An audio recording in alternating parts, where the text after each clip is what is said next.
Playing Genshin Impact is killing me, and I've crossed over to become Navilite in Douluo Continent. My short-lived wife. The boy cried until he was out of breath for Fucalos, and when he opened his eyes again, he found himself in Douluo Continent. What's even more outrageous is that he was picked up by an old man who forced him to call him Navilite. Little Navi, you will awaken your martial soul tomorrow. Don't be afraid. Grandpa has enough money for you to enjoy your life. The old man patted his chest, introducing himself as Renxue, a big shot in the Soul Douluo realm, and the patriarch of one of the 8 hidden families most of the soul arenas on the continent are run by his family. Navilite twitched at the corner of his mouth. As someone who crossed over from playing Genshin, what kind of martial soul could I possibly have? It can't be a water dragon, right? But the old man said he was already calling Navilite since birth, and that name sounds pretty cool. Talking in less than 2 months, my grandson is definitely a genius. Renxue chuckled while stroking his beard. Navilite was anxious inside. Genius my foot. What if I awaken a blue silver grass, or worse, a useless martial soul? Wouldn't that be embarrassing? You must know that the 8 hidden families are filled with experts, with 8 soul Douluos alone. As an outsider, if I don't have some real skills, I might just get ridiculed by the family's direct descendants. Since I am here, I might as well make the best of it, right? Navilite looked out the window, suddenly recalling Fucalos' dance steps. If the martial soul is really related to water, could I possibly awaken something similar to a water dragon's ability? What will the awakening ceremony reveal tomorrow? Little Navi, go to bed early. Show them your skills tomorrow. Renxue's voice echoed, but Navilite couldn't sleep. He touched his chest, feeling something was burning. Will this martial soul awakening go as he wishes? What secrets lie within the 8 hidden families? My grandson is intelligent and can speak in less than 2 months. Definitely has the potential to become a soul master. Renxue's words lingered in his ears as Navilite clenched his fists. Tomorrow will definitely be extraordinary. As soon as he said this, Navilite felt a chill down his spine. His whole body went numb. Dear Grandpa, can you please not set such a flag at this time? The last person who said, my son Wang has the potential of an emperor, ended up in a tragic state. Early the next morning, Renxue directly helped Navilite awaken his martial soul. As the old man poured in his soul power, Navilite floated up, surrounded by a water blue light. Strange, it's been 5 minutes. Why hasn't the martial soul come out yet? Renxue frowned. Normally, a child would get results in 2 minutes. Could this boy be a waste martial soul? Navilite didn't have time to worry about that. He was soaking in a vast ocean. Suddenly, a familiar voice exploded. Navilite, we meet again. Navilite trembled all over. This voice belonged to Fucalos. Fuck Fucalos, he blurted out. His short-lived wife unexpectedly crossed over to Douluo with him. Bingo. Fucalos' voice was playful. Looks like I left quite an impression on you. Navilite panicked. You have the wrong person. I'm not the Water Dragon King, just an ordinary person. He didn't want to deceive this justice deity. Wrong person? Fucalos laughed. You have the aura of the ancient dragon's authority. How could I be mistaken? Navilite was dumbfounded. Had the authority of the water dragon. What's even more outrageous is that Fucalos could see through his thoughts. I can't meet you yet. I don't have the ability to take form. Fucalos said lightly. Navilite was about to ask what was going on when Renxue suddenly shouted from outside. It's out. The martial soul is out. He looked down and saw a water blue light emerging from his palm, seemingly wrapping something inside. Is it the water dragon martial soul? Or something related to Fucalos? Renxue stared at the light, his eyes widening. This is a twin martial soul? Navilite's mind buzzed. Where is Fucalos hiding? How could the ancient dragon's authority be in him? What secrets does this twin martial soul hold? Little Navi, your martial soul is too outrageous. Renxue's voice was trembling. Navilite looked at the light in his palm and suddenly heard Fucalos say in his mind, don't rush, the best part is yet to come. This martial soul awakening is likely to cause a sensation across the Douluo Continent. Navilite blinked, wondering. Also, could it be that Fucalos is currently in her pure water spirit state? The demon god Fucalos was originally an ordinary pure water spirit, but after gaining the powers of the previous water god, Egeria, she achieved the status of a demon god, similar to the wind god Barbados. Why think so much? If Fucalos can really see through his thoughts, then did she hear him say my short-lived wife? Thinking of this, Navilite couldn't help but blush. Looking around awkwardly, all he could see was water, more water. Renxue just wanted to curse. Helping his grandson awaken a martial soul actually drained 80% of his soul power. This kid is simply a bottomless pit. Just when he was about to collapse, a water blue silhouette suddenly emerged behind Navilite. With white hair and dragon horns, looking majestic, exactly like an adult version of Navilite, a human-shaped martial soul. Renxue's eyes were about to pop out. This is an existence on par with the six-winged angel. Before he could recover from his shock, Navilite suddenly had a water-blue book in his hand, its cover shimmering with wave patterns. A twin martial soul. Renxue's voice cracked. He had never seen anything so outrageous in his life. Navilite was stunned. Isn't this book the Water Dragon King's exclusive weapon, Eternal Flowing Waves? He looked down and saw his hair had turned white, and two water-blue dragon horns sprouted from his head. The water molecules around him were bouncing around like crazy. He could gather water balls with a wave of his hand, as if playing. "Grandson, you have an invincible stature." Renxue rushed over with a crystal mirror. Navilite looked at himself in the mirror and gasped. Isn't this just the Water Dragon King himself? Fucalos in his sea of consciousness laughed. Now do you believe it? You are Navilite. Navilite's mind exploded. I crossed over to become the character I played in the game, and I brought my short-lived wife to Douluo Continent to cheat. Renxue was already rubbing his hands. Test your soul power. We must test your soul power.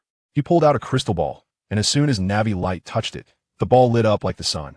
How high will his soul power be? Will Fucalos hidden in his sea of consciousness be discovered by the Spirit Hall? Even more exciting, the people from the 8 hidden families have heard about this and are already on their way. Grandson, can your martial soul beat the Haotian hammer? Renxue was grinning from ear to ear. Navilite looked at his dragon horns and suddenly felt the water of Douluo Continent is about to be stirred up. Goodness, how could he look exactly like the Water Dragon King? Violet? Looking at the figure behind him, he became even more certain of one thing. The other martial soul is indeed Violet.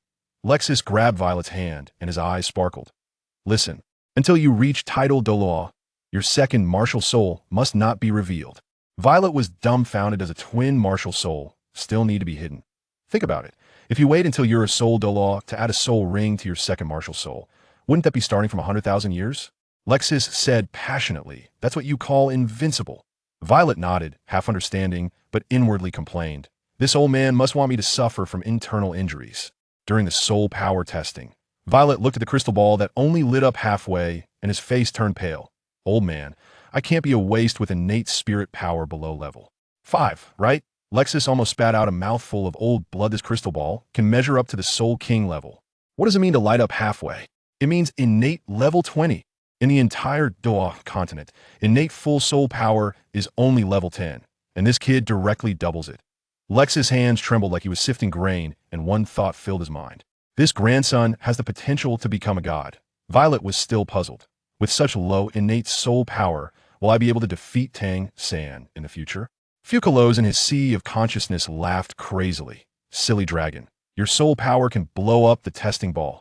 Suddenly, footsteps were heard from outside, and the 8 major hidden families had arrived. Lexus, what exactly is this grandson you picked up? Lexus stuffed the crystal ball into his embrace and chuckled. It's nothing, just an ordinary kid with innate level 5. Violet looked at the dragon horns on his white hair, and his mouth twitched. Can this lie hold up? If the 8 major hidden families knew he had innate level 20 and a twin martial soul, would they come to snatch him away? What was even more shocking was that Fucalos suddenly said, there's a familiar aura outside. It seems to be the Heavenly Principle.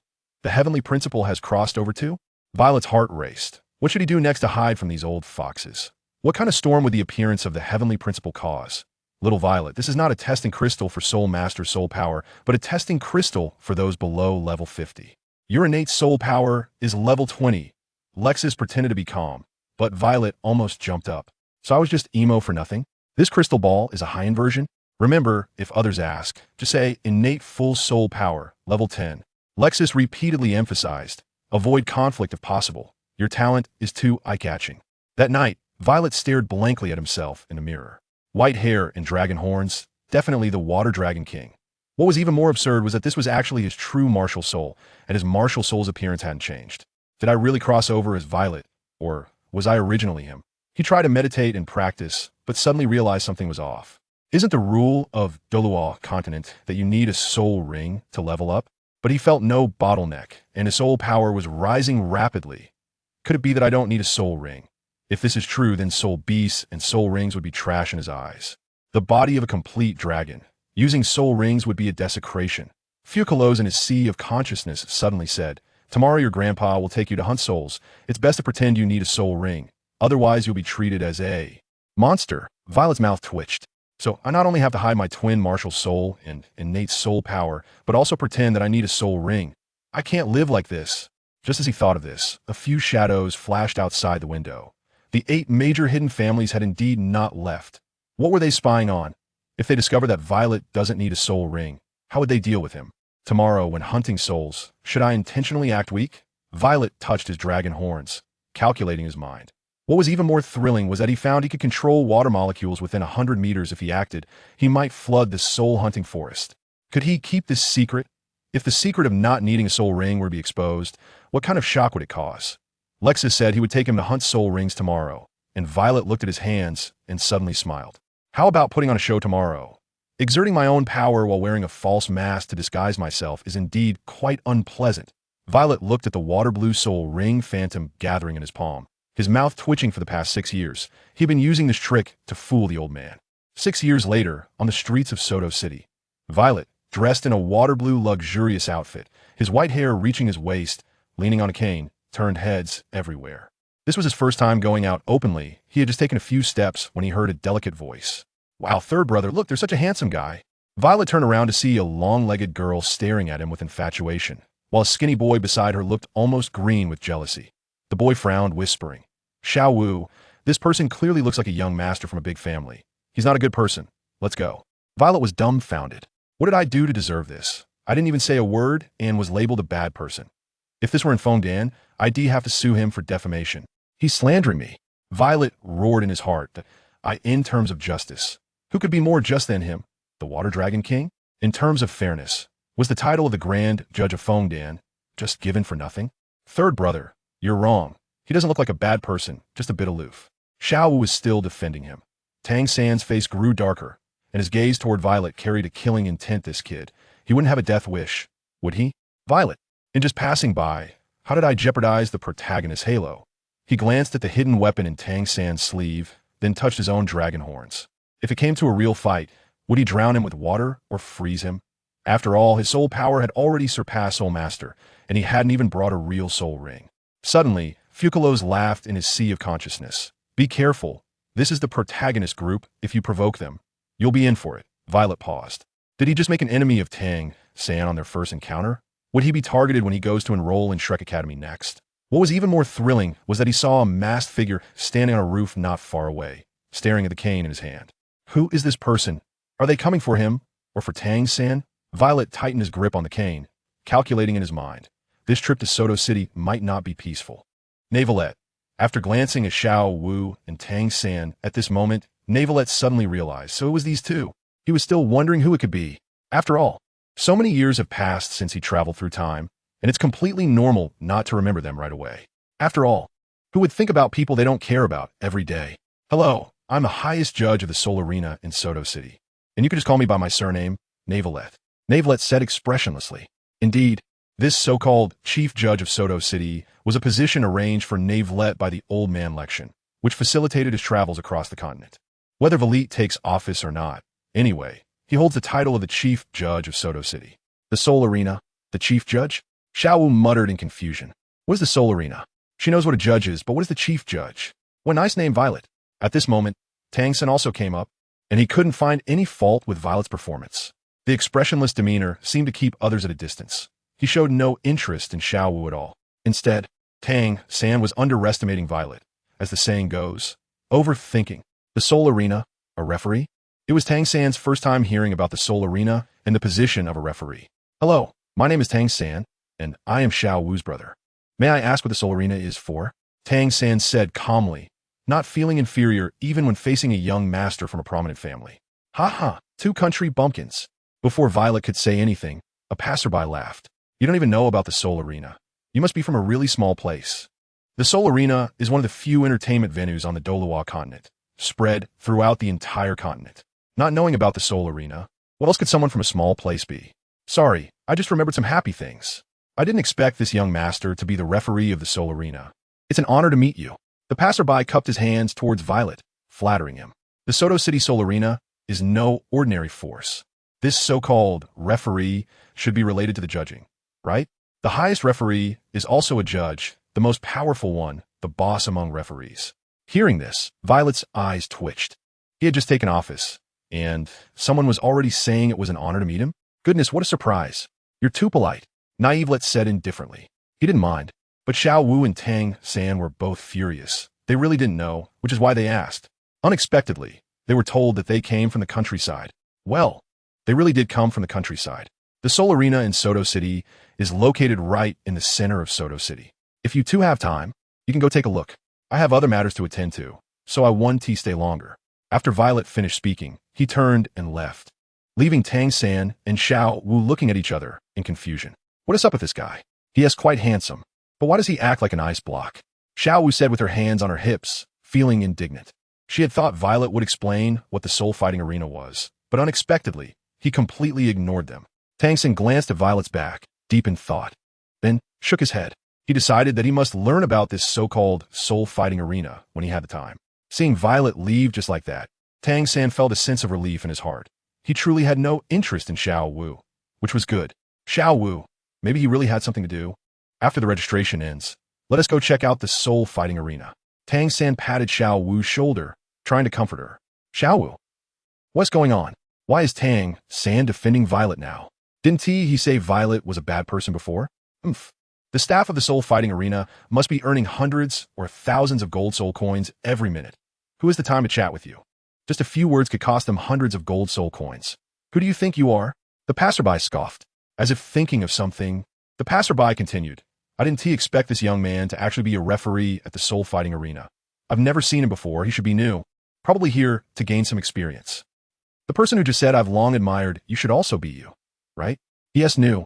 And you said I've long admired you? Hundreds or thousands of gold soul coins every minute.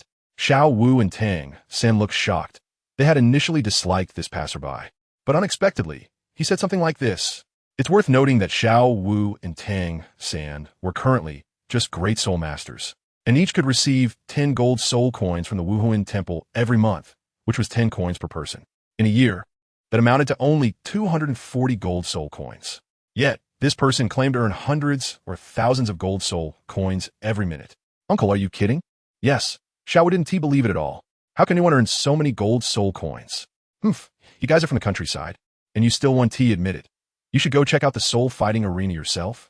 That's the real gold-sucking pit. The passerby was a man in his 40s, and when he said this, he had a look of longing on his face. After saying this, he glanced at Tang San and Xiao Wu with some disdain and walked away. Tang San and Xiao Wu, is this Soto City? Is this what a big city is like? Back in Nodding City, Tang San had encountered a mere gatekeeper who had a way to take his life. The two exchanged glances, and their previously good mood instantly turned very bad. Xiao Wu, let us find a place to stay. Shrek Academy, 1T be enrolling for another 2 days. After a long while, Tang San said softly. Upon arriving in Soto City, he had already faced a setback. The other person had insulted him, calling him a country bumpkin, and yet he had no way to refute it. It's worth noting how glorious Tang San was in Nodding City. He was sought after by many intermediate academies, but Tang San's ambitions did not lie there. That was why he followed the master's arrangement to come to Soto City. All right, third brother. Xiao Wu seemed a bit disinterested. It was one thing for the handsome guy to ignore her, but now an ordinary passerby was mocking her too. Was it because Xiao Wu wasn't pretty enough, or didn't he have a good figure? On this side of Twilight, he didn't care about the episode of meeting Tang San and Xiao Wu. Instead, he remembered that there was something slightly more important in Soto City. This item is specifically used to break the Soul Master's aura, and whether used directly as a hidden weapon or as a material for crafting advanced hidden weapons, it is indispensable. Of course, this item is also one of the materials for making high-level soul guiding devices. For dragons, shiny golden items are very attractive, and valuable treasures are the same. After a while, Twilight found Flinder's small shop, which was a soul guiding device grocery store. As always, this is not Fander, and there is no court of judgment. Otherwise, just the trademark used by Flinder would be enough to put him on trial. 2 cross swords, a hammer, and a tower. This is a lawsuit involving 3 major powers. Navelite shook his head and quietly walked into the grocery store. Inside the store, Flanders suddenly opened his eyes wide, glanced at Navelite, and immediately sat up from his reclining chair. It had been many days without any business. Where did this big fat sheep come from? Running in to deliver gold soul coins. Welcome, Flanders said with a smile, quickly walking up to Navelite. He wasn't good-looking and wore sunglasses, which made him look quite creepy. Navelite's eyes twitched slightly as he cast a discreet glance at Flander. This guy, could it be that he sees him as a big fat sheep? There's a good chance of that. Unfortunately, Flander would be disappointed. No need for that. I'm just looking around casually. Then Vailette waved his hand and said. Hearing this, Flander's enthusiasm diminished a bit, but he wasn't so easily discouraged. After all, a young master who looked like he had a lot of gold soul coins had finally come, and he couldn't just give up that easily. This young master, don't be fooled by the humble appearance of the shop. It contains great secrets. Among these soul-guiding devices, there might be some ancient relics that have been preserved. If you happen to pick just one, young master, you'll make a fortune. Phew. Navelite couldn't help but laugh out loud. I'm sorry, I just remembered something happy. Flandra said, there are ancient relics among this junk. Ha. Flandra. He always felt something was off, but couldn't quite put his finger on it. Fairness, justice. Young master, what happy thing did you just remember?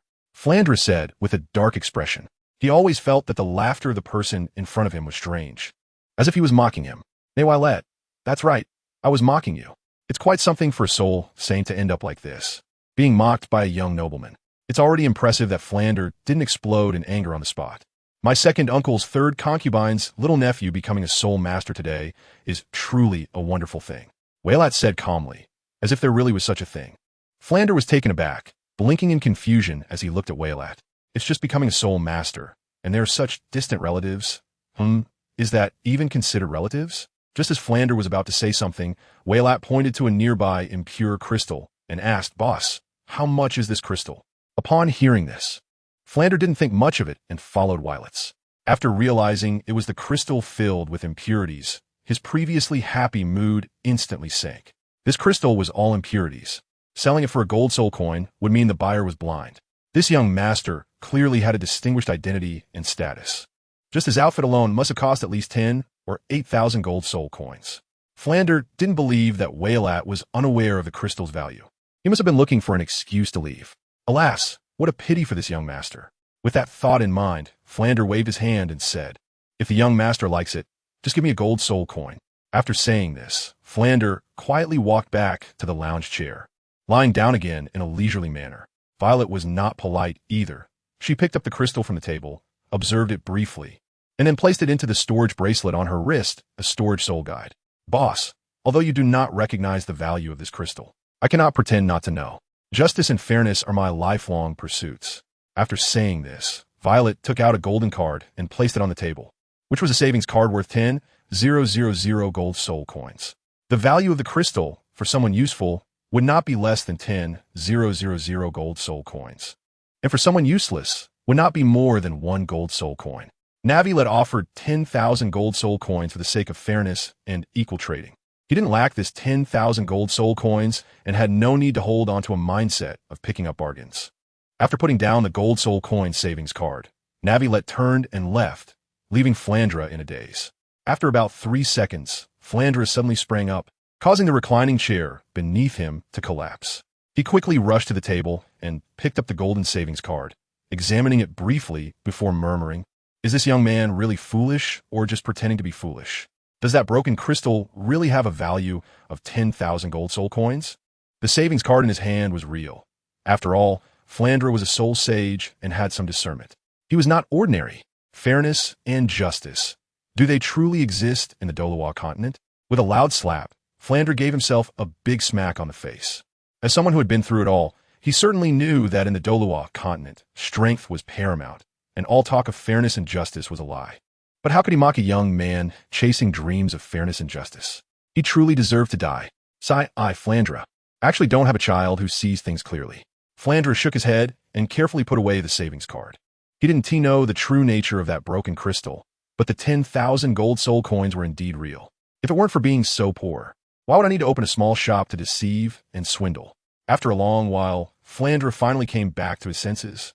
A glint of gold flashing in his eyes, and he had already made a decision. This small shop could not be opened. That Violet didn't know that a single sentence and 10,000 gold soul coins could make Flandra close the shop and no longer rely on it to deceive others. Of course, there was another reason for Flandra to close the shop. How could he casually take out 10,000 gold soul coins without blinking? The background behind him couldn't be simple, could it? What if the other party discovered that the broken crystal wasn't worth 10,000 gold soul coins and came looking for him? Thinking of this, how could Flander not run away? One could only say that Flander was overthinking. After all, it was just 10,000 gold soul coins. And Lexius wouldn't go looking for him. After leaving Flander's shop, that Violet looked around, feeling somewhat lost. Over the years, Lexius had protected him too well, fearing that someone from a major power would discover his talent, and had never let him go too far. With a twin martial soul and an innate level of 20, such talent couldn't be overlooked by Lexius. If any of his talents were exposed, Violet could very likely be hunted down by other major powers. Even the other 7 families of the 8 great families didn't know Violet's true talent. This shows how good Lexius's secrecy work was. As for why he let Violet venture out alone, it was because he saw that Violet had 6 soul rings, which had turned into 4.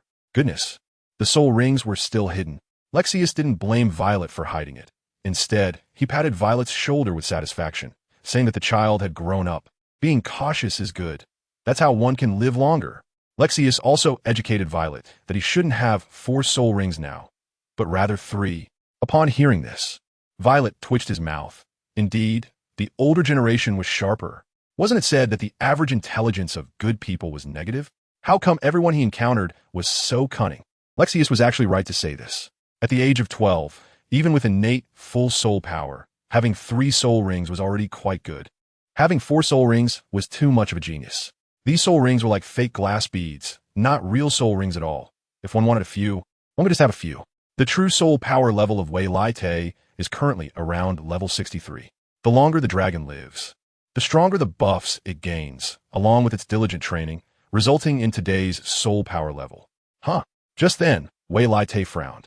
Someone not far away was battling for souls. His perception, even surpassing that of the peak soul Douluo Continent, was unmatched. Why? Because the surrounding water molecules were constantly transmitting information to him. Everything has emotions, and water is no exception. As a peak water element creature, Yue Na can sense the emotions of all water elements. At this time, in this direction, could it be Tang San and Dai Mubai? Then Yue Na whispered something and walked towards the Rose Hotel. 09. The Revenge of the Dragon King. The battle between Tang San and Dai Mubai can be considered one of the iconic scenes, and it was also the first time he lost in the Soul Arena indirectly. Of course, Tang San would never admit defeat. He said that if it were a life-and-death struggle, he was confident he could take Dai Mubai down with him. With Dai Mubai's entrance, Tang San only regarded him as a respectable opponent, not someone who possessed the path to death, which shows that Dai Mubai's supporting character aura is still quite strong. As Violet walked, he thought to himself, suddenly stopping in his tracks, recalling previous events. Could Tang San have glanced at him and thought he was on a path to death? It felt very likely, especially since Xiao Wu was shouting handsome guy nearby. Stacking buffs. In Tang San's mind, if there wasn't a path to death, it would be somewhat abnormal. He noticed Tang San's brows furrow and his face darkened like charcoal. Well, Tang San's complexion was already somewhat dark, perhaps due to forging often, and his current appearance resembled Tang Hao. Though not ugly, he was also not particularly good-looking, just very ordinary. Thinking of this, Violet shook his head helplessly, finding it somewhat amusing, and had no other thoughts. He then continued towards the Rose Hotel. Not far away, a girl gasped in surprise. She had never seen someone like Violet before. Growing up, it was her first time seeing such a handsome person, and his demeanor was impeccable. However, he seemed a bit strange, much like her father, who liked to carry a cane. After letting out a breath, the girl discreetly followed behind. The girl wore a light blue dress that reached just above her knees, revealing her fair calves. Not far from this girl, another pair of eyes was intently watching Violet. However, her thoughts were different. She was simply curious about Violet. After pondering, the girl dressed in black tights quietly trailed behind the two. Violet, you are indeed popular with the girls. Suddenly, Violet heard the teasing voice of Fucalos in his mind, which puzzled him. Was it normal for someone with his looks to be popular with girls? Violet had long been used to this and felt nothing unusual about it. Fucalos, what do you mean by that? Before Violet could finish, he sensed something unusual. All right, he got it. It turned out 2 girls were secretly following him, which was what prompted Fucalos' teasing. Shaking his head helplessly, Violet paid no attention to the little tails behind him. By the way, Fucalos, if 2 elements with opposing attributes have energy forms that are both water, can you absorb them? Violet had wanted to ask Fucalos this question a long time ago, but he wasn't sure about his own speculation. On Douluo Continent, where is the place with the most energy that is easiest to obtain? Aside from the Lake of Life, It would be the Eye of Ice and Fire. The Eye of Ice and Fire was formed after the Water Dragon King and Fire Dragon King of the Douluo Continent's divine realm fell. Among them, the water element is abundant in power and energy, which should allow Fucalos to replenish her energy. The Eye of Ice and Fire is divided into Ice Spring and Fire Spring. Violet could confirm that Fucalos absorbing from the Ice Spring should be fine. But what about the Fire Spring? Although the energy form is water, the true attribute of the Fire Spring should be fire. He didn't know if Fucalos could absorb it. Water form? Opposing elements? Fucalos was somewhat puzzled. Yes, one is ice, and the other is fire. If Fucalos had taken form, she might have twitched her eye at the thought of how ice and fire could both be in water form. Pure, elemental energy? I can't determine until I see it. However, it is highly likely she can absorb it. After all, she is the demon god Fucalos. After saying this, Fucalos seemed to think of something else and continued, Violet, why do you always want me to take human form? I think this is just fine, without the threat of heavenly principles. The prophecy of Fontaine's destruction has also been resolved. Right now, I have no pressure at all, and you're showing me this world, which is something I would never have dared to imagine before. Novelle, after Fucalos became the water god, there really weren't many days of peace. When Egeria passed on the position of the water god and the power of the demon god to Fucalos, the heavy responsibility of saving Fontaine also fell on Fucalos' shoulders. You wouldn't be. Fucalos' voice sounded a bit strange. You wouldn't still be thinking about that, would you? Wives and such. Navelite, ignoring Fucaros' words. Navelite pretended not to hear and continued walking towards the Rose Hotel. However, his slightly reddened ears betrayed him, clearly indicating that his heart was not at peace. Fucaros, goodness, is Navelite really that persistent? After all these years, he is still thinking about saving his short-lived wife. A short-lived wife equals Fucaros. This guy Fucaros murmured, thankful that she was still in her pure water spirit form. Otherwise, she might have turned red with embarrassment. After being a god for 500 years and being trapped for 500 years, constantly thinking about how to deceive the natural order, she was mentally and physically exhausted. When Fucaros first crossed over, she had little concept of love or affection. Living another life was already much more exciting than the previous one, and Fucaros felt very content. Although she could not leave Navelite's sea of consciousness, she could observe the outside world through him. There were no worries, no invincible enemies, and no imminent crises that could lead to destruction. This was already much better, far better than before. As long as she accumulated enough energy, she could break free from Navelite's sea of consciousness and transform back into human form.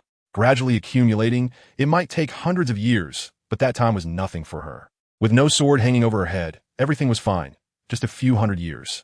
However, she noticed that Navelite seemed quite anxious. Could it be because I've deceived him for 500 years, leading him to have such strange thoughts? Should I transform or not? The revenge from the Dragon King. How embarrassing. Fucaros thought a lot, mostly about married life. At the thought of the Dragon King's revenge, she felt that transforming could wait. Besides, she still didn't have enough energy. 10. Ning Rongrong, you're really smart. Yes, you're really smart. In no time, Navelite arrived at the Rose Hotel. At this moment, the Rose Hotel was slightly chaotic. A duel between soul masters was akin to a disaster for ordinary people. They ran as fast as they could. Best to hide far away. That was the survival strategy for ordinary people. During soul master duels, soul skills had no eyes, especially area of effect skills, and many civilians were accidentally harmed by such skills. Although there were clear regulations stating that soul masters were not allowed to fight privately in the city and that any issues should be resolved at the duel arena. Dai Mubai clearly did not take this regulation seriously. It couldn't be blamed on him. He had already booked a room here, but the newcomers were ignorant. And with Xiao Wu provoking him by the side, how could Dai Mubai hold back? The purpose of cultivation wasn't to endure. Soul masters had tempers. If he didn't take the opportunity to teach Tang San and Xiao Wu a lesson at this moment, wouldn't his training be in vain? As soon as Wei Li stepped into the hotel, a girl in a blue dress and another in black tight-fitting pants followed in one after the other. It turned out they came to watch the soul fight. These two were Ning Rongrong and Zhu Zhuqing. After entering the hotel, Ning Rongrong didn't react much. But Zhu Zhuqing was slightly taken aback, looking thoughtfully at Dai Mubai, who was currently battling with Tang San. This martial soul, these eyes. She shouldn't have mistaken him. Besides Dai Mubai, who else in the outside world has heterochromatic eyes and a martial soul of the evil Eye White Tiger? Weila didn't know that because of him, The two girls who shouldn't be here ended up as spectators. Tang San, your martial arts skills are impressive, but a soul master duel is not just about martial arts. First soul skill, White Tiger Protection Barrier. Dai Mubai was somewhat puzzled. Tang San's martial soul was clearly not a beast martial soul, just an ordinary blue silvergrass. Yet he could hold his ground against him in his martial soul possession state. This truly surprised Dai Mubai, as his strength was not weak. And he had an additional soul ring boost, meaning his physical strength and the enhancement from his beast martial soul would be much higher than Tang San's. First soul skill, Blue Silver Bind. The only response from Tang San was a cough, Blue Silver Bind. Handsome, who do you think will win? In the hotel lobby, an intense soul duel was taking place, but Ning Rongrong, dressed in a light blue dress, was not interested at all. Instead, she quietly approached Wei Let and said, seeing that he seemed very interested in the soul duel, she decided to cater to his interests. Hearing this, Wei Let slightly turned his head, glancing sideways with lowered eyebrows at Ning Rongrong. Ning Rongrong's height was about 1.60 meters, a head shorter than Wei Let. So it was quite normal for her to look at him with that expression without moving her head. Isn't this the girl who is following me? She really doesn't care about the soul duel at all. Hello, miss. Who wins or loses doesn't matter to me. KingNavelite gently shook her head and said. The indifferent demeanor of Violet left Ning Rongrong feeling somewhat uncomfortable. She just couldn't understand why it didn't matter who won or lost. She knew, okay, it was just that she wanted to have a conversation with Violet. It wasn't that I intended to distance myself from the young lady. But as a referee in the soul arena, I cannot have too much personal interaction to avoid being accused of unfairness during the matches. I believe with the young lady's intelligence, it shouldn't be difficult to understand. Violet said indifferently, his gaze fixed on Tang San and Dai Mubai. His voice was not loud, but everyone present heard him clearly. Even Tang San and Dai Mubai, who were in the middle of a battle, caught his words. The two were slightly taken aback and looked in Violet's direction. Is it him, the referee? Tang San had seen Violet before, but he didn't quite understand the fighting arena and the role of the referee. Dai Mubai was different. He often frequented the fighting arena, but he had never seen a referee who was even more handsome than him. However, there was one thing Violet said that was very true and made Dai Mubai not doubt his identity. As a referee, it was almost impossible to make friends with others, at least not visibly. Yet, Dai Mubai didn't think too much about it. Who knows why the new referee in the fighting arena would appear here? Wait, could it be that he wants to practice? But I'm currently battling Tang San. With this thought, Dai Mubai's eyes twitched and he shrugged it off. Xiao Wu glanced at Violet and seemed to understand why he was unwilling to talk to her more, just because of his profession as a referee. He really is a responsible, handsome guy, good-looking, gentle in speech, and responsible in his job. Tang San, aren't you supposed to be worried about whether Dai Mubai will beat me to death? Of course. Ning Rongrong placed her hands on her hips, looking quite proud. She was very clever. How could she not understand what Violet said? A referee in the fighting arena? Ning Rongrong secretly noted Violet's profession and workplace, planning to encounter him when she had the chance. Being so young and able to be a referee shows that Violet's strength should not be underestimated. Being a referee in the fighting arena also requires strength. At critical moments, one needs to calm the contestants down. Just being loud is not enough. One also needs to have the strength to suppress the contestants. In the fighting arena, the lowest title for contestants is Soul Master. So even if Violet is responsible for such competitions, he must at least have the strength of a great Soul Master or even a Soul Elder. Seeing a great Soul Master and a Soul Elder duel without changing color, the probability that Violet is a Soul Elder is very high. Ning Rongrong, you're really clever. Yes, you're really clever. Virtual dialogue. Handsome guy. Let us get to know each other. My name is Ning Rongrong, and I am a support type Great Soul Master. I'm just a support type Soul Master, so I can't participate in individual battles. It shouldn't affect your profession, right? Upon hearing Ning Rongrong's words, Violet trembled slightly and looked at the girl in the blue dress with some surprise. Wow, this girl is actually Ning Rongrong, one of the biggest troubles in Douluo Continent. A real trouble, not just exaggerating her importance. Compared to the girl in black pants beside her, this girl must be Zhu Zhuqing, right? Her features are too obvious. Hello, Ning Rongrong. I'm the highest referee of the Soto City fighting arena. You could just call me Violet. So cold and aloof, it feels great. Wait, the highest referee? Ning Rongrong was taken aback. Referees can be divided into levels, and this highest referee. Can a Soul Elder also become the most powerful referee? Could it be that he has connections? Ning Rongrong thoughtfully examined Violet, seeing his appearance full of righteousness, more like a noble young master. As for being a referee, He doesn't seem like it. What's wrong with having connections? It indicates that Violet has a background, which is obviously a plus. In the fighting arena, not all types of soul battles have dedicated referees. Most are hosts who double as referees, just announcing the start and who wins, and that's enough. Of course, if both sides require a referee, the fighting arena will arrange a referee to host. Such competitions are more formal. Dai Mubai and Tang San were somewhat angry. They were fighting fiercely here, but did not gain any attention, while that referee just stood there and attracted everyone's gaze, which was somewhat uncomfortable. Second soul skill, Parasite. Just as Dai Mubai broke free from the restraints of the blue silver grass and was about to act, Tang San's second soul skill had already been activated. With the flicker of Tang San's second soul ring, Dai Mubai was once again enveloped by the overwhelming blue silver grass, like a zongzi. Tang San actually took advantage of Dai Mubai's moment of distraction to launch his soul skill again. That was a bit unethical. Tang San, you are very strong. Among great soul masters, you should be hard to find an opponent. Unfortunately, I am a soul elder with a third soul ring. Third soul skill, White Tiger Transformation. With the flicker of Dai Mubai's unique purple soul ring, his figure involuntarily swelled a few more inches, his golden hair turning white, strands of hair moving without wind. With a bang, the blue-silver grass surrounding him was violently torn apart by Dai Mubai, making him look like a war god who looked down on everything. Seeing this, Tang San's expression changed. His worries turned into reality. Dai Mubai's third soul skill enhanced him too terrifyingly. During the duration of this soul skill, if he, Tang San, did not use hidden weapons, he would definitely not be Dai Mubai's opponent. Just as Tang San was about to take out his hidden weapons to fight Dai Mubai, unexpectedly, Dai Mubai said, Tang San, you are a worthy opponent, with your great soul master level strength. Being able to make me use my third soul skill means you have already won. This place, I will leave it to you. After saying this, Dai Mubai, looking disheveled yet remarkably carefree, Tang San nodded, silently retracting his soul ring, saying, thank you. If he really fought Dai Mubai to the death, he might not lose, but he would definitely be seriously injured. Dai Mubai is indeed a person worth befriending, carefree and unrestrained. Tang San thought to himself, not feeling that Dai Mubai had a death wish just because he was about to take their room and had a battle with him. This was quite novel. Unlike the original work, Dai Mubai felt a chill run down his back for some reason. So he didn't say much to Tang San and hurried to leave this place of trouble.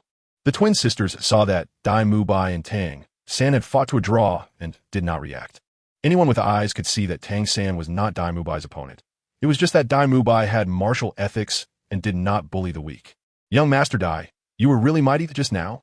This refers to what just happened in the fighting arena, not anything else.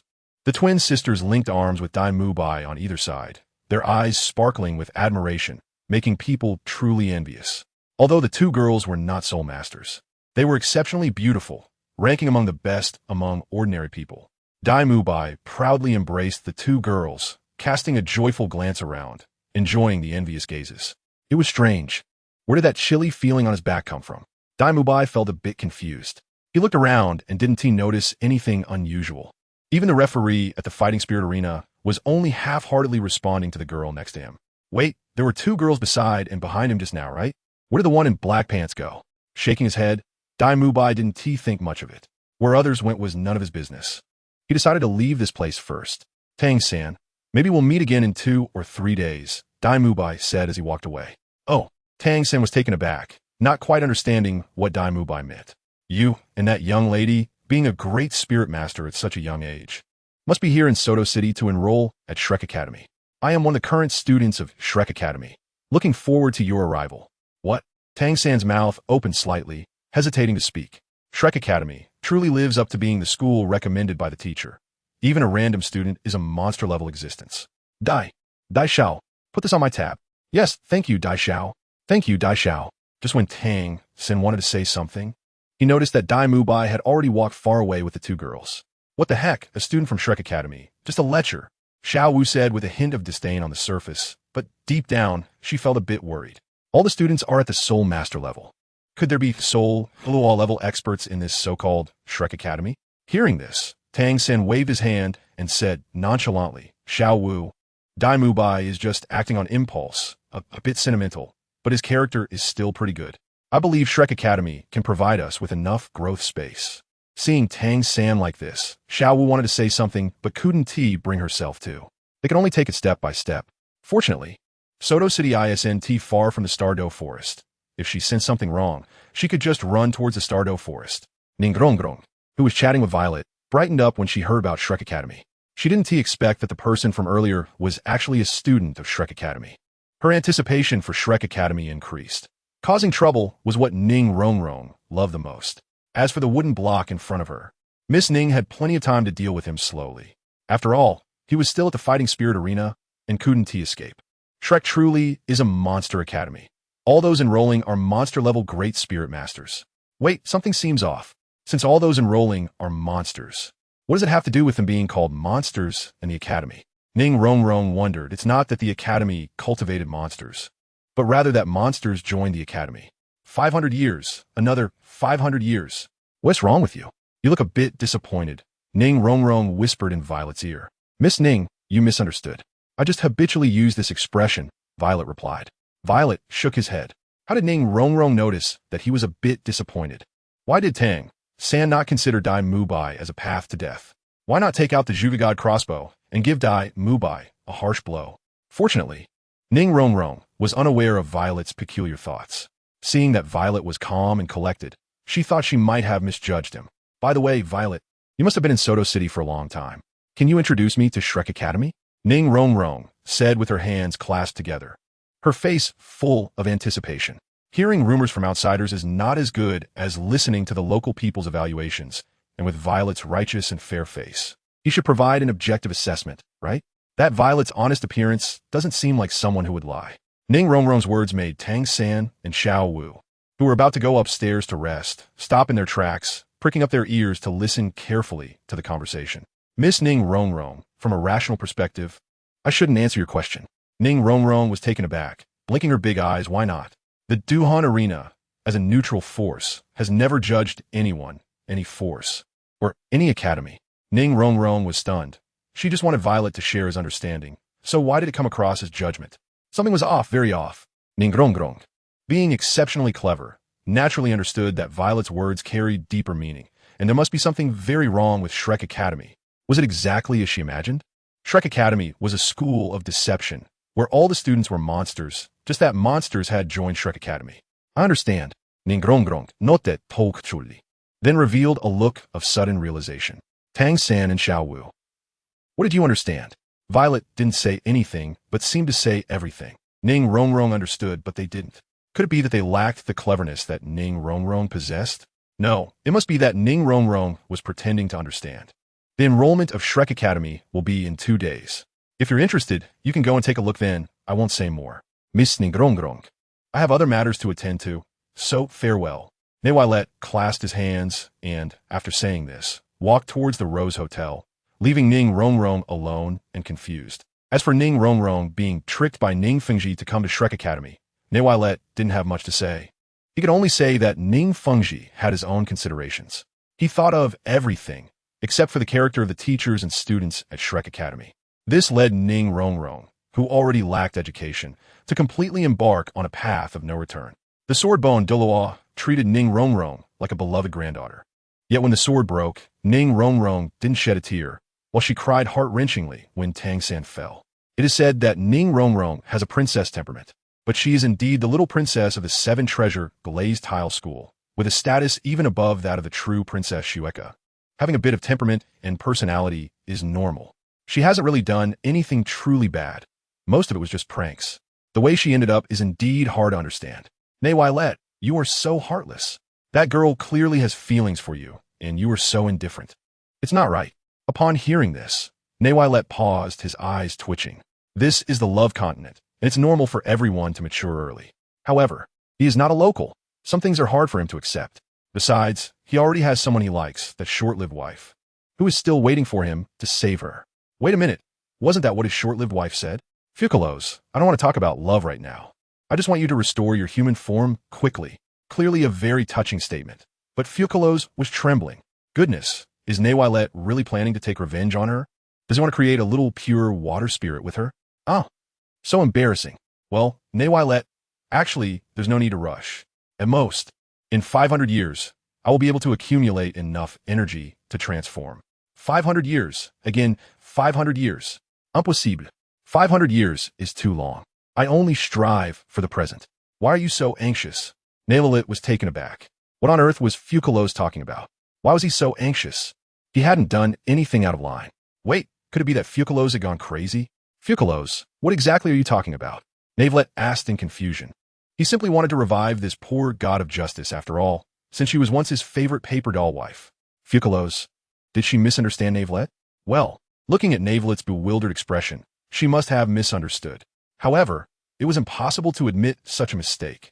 After a long time, without receiving a response from Fucalos, Navelite, still looking confused, retracted his thoughts and walked towards the Soto City Grand Soul arena. Fucalos suddenly stopped speaking, but he didn't leave. Was he still waiting in place? In no time, Navelite arrived at the Soto City Grand Soul arena. Even though it was his first time here, none of the staff did not recognize him. I've seen the Supreme Judge. I've seen the Supreme Judge. Everyone looked at Navelite with similar expressions. There was no position of Supreme Judge before he arrived. But now there was. They were filled with curiosity about this suddenly arrived Supreme Judge. Of course, they had seen Navelite's portrait beforehand. And although the portrait looked somewhat different from the real person, the real Navelite had even more charisma. Navelite nodded, thinking that everything had been arranged by the old man, Lexius. Hello, Navelite. I am Douluo, the gold medal host of the Soul Fighting Arena. Nice to meet you. Suddenly, a beautiful woman with a bright smile walked up to Navelite and extended her right hand. Navelite still had some impression of Douluo, the gold medal host responsible for commentary at the Soul Fighting Arena. Of course, this was just her public identity. Behind the scenes, she was an heir of one of the 8 great families. Unfortunately, apart from her beauty and talent for commentary, her cultivation talent was not high, and her martial spirit was a dove symbolizing peace. Her identity as an heir was not well-deserved. Dodo's fate would mostly be determined by marriage. A strong woman for a lifetime. Hello, Ms. Douluo. Navelite retracted the cane in his right hand into the storage soul guide, parting ways with Dodo's hand in an instant. Well, Ms. Douluo, call me Sister Douluo. Little Navi, your way of addressing me feels a bit unfamiliar. Douluo frowned slightly and said with some dissatisfaction, the 8 great families are closely connected, and among the younger generations, they often refer to each other as brothers and sisters. Douluo had met Navelite before. Navelite. Seeing Navelite's indifferent expression, Douluo didn't mind. He used to look like that when he was young, and at that time, he even teased Navelite. Thinking back, it seems this guy is indifferent to everyone. Let me take you around the Soul Arena to get familiar with it, and I'll also show you where you're going to stay. As a top-notch commentator, Douluo naturally had his own way to break the ice. After smiling at Navelite, he naturally took her right hand with his left hand and walked towards the Soul Arena. Navelite, this Mrs. Douluo, could it be that she is planning to take action against him under the guise of being his sister? Navelite thinks it's very likely. After all, she is not without precedent. At that time, he was only 7 years old, and this little which had already teased him, which truly overwhelmed Violet. As time passed, Douluo introduced Violet to the Soul Fighting Arena, and then took her to the dormitory. The dormitory of Wei Late is about 200 square meters, almost identical to the place he used to live in. It seems this is also Lexius's arrangement. The old man is really thoughtful. So, how is the atmosphere in the battle arena compared to home? Actually, that's not right. You seem to be someone who naturally dislikes crowds. Wherever there are many people, you prefer to go to places with fewer. Douluo looked at Wei Late with some exasperation. Being so handsome, yet having social anxiety, is a pity. However, it's good in a way. At least he treats others the same. Hearing this, the corner of Wei Late's eye twitched. The constitution between people is different. Many times, he doesn't see a crowd as lively, but rather noisy. I'm heading back first. I still have to host a competition later. As for you, Douluo paused for a moment, then continued, saying, if you're just going to be a referee, you don't need to say much. The host will maintain the atmosphere. This is easy to learn. You can practice in the sub-arena for a couple of days, and after you're familiar with the process, you can come to the main arena to coordinate with me. Of course, it's fine if you just take the position without actually being a referee. Regarding the matter of Navilate's temporary appointment, Douluo knows some insider information to some extent and did not directly treat Navilate as a judge to command. All right, I will learn. Navi nodded slightly and had no objections to Ms. Douluo's arrangements. Those traversers all love to defeat their opponents in the arena and show off. As for the referee traverser, that Violet is indeed the first. Douluo didn't linger much. There is plenty of time in the days to come. That Violet has already arrived at the Soto City Seoul Arena. How could he let him slip away? For that Violet, being a referee is simply the perfect job. While there may not be absolute fairness and justice in the outside world, there can be in the arena. Time flies, and Violet has been at the Seoul Arena for 3 days. During these 3 days, he did not directly take on the role of referee at the arena. Instead, he observed the matches, learned the rules of the Seoul Arena, and how to determine who wins, who loses, and who commits fouls when he becomes a referee. Contestants and spectators who have been long entrenched in the Seoul Arena gradually became aware of this referee. And some female spectators and contestants couldn't wait to watch matches hosted by that Violet. Unfortunately, this seemingly aloof figure had yet to officiate a single match. Dodo coughed and said, "Sister Dodo, I've learned enough these past few days. Let me host a match at the sub-arena tonight." Before Dodo could shout it out, the Dodo standing opposite Violet rolled her eyes. Fortunately, Violet quickly changed his mind, allowing Dodo to turn her anger into joy, a smile appearing on her face. "All right, I'll have someone help you arrange that." Dodo smiled, patted Violet's shoulder, and then left. She was about 10 centimeters shorter than Violet, so she had to stand on tiptoe to pat his shoulder. This scene left Violet a bit amused. A woman who is determined to excel. During these 3 days, something interesting happened where Violet was unaware. Just yesterday, Shrek Academy began its enrollment. Without the board crystal, Tang San naturally couldn't possess the dragon beard needle, but the plot continued to unfold. After Xiao Wu used her charm soul skill on Zhao Wujia, she was still backfired and fainted. Tang San, in a fit of rage, couldn't break through Zhao Wujia's defense without the dragon beard needle. The final result was that Tang San was beaten up by Zhao Wujia as a form of education. Of course, Tang Hao, who was lurking in the shadows, showed no mercy to Zhao Wujia last night and nearly beat him to death.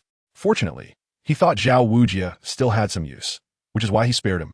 Under Flander's arrangement, Tang San and Xiao Wu arrived at the Seoul Arena. Flander had been wearing a stern face all day, and his gaze towards Tang San was filled with a murderous intent that was not present in the original story. It was all because this child was thoughtless, causing old Zhao to nearly be beaten to death. Calling him the culprit wouldn't be an exaggeration. Of course, Tang San was Tang Hao's son, so Flander didn't dare to show his murderous intent openly. What if Tang Hao found out? This matter had to be kept in Flander's heart. Unfortunately, Tang San was unaware of this. He thought he had gained Zhao Wujia's recognition, which allowed him to successfully join Shrek Academy. Old Zhao was also thoughtless, arguing with a 12-year-old child.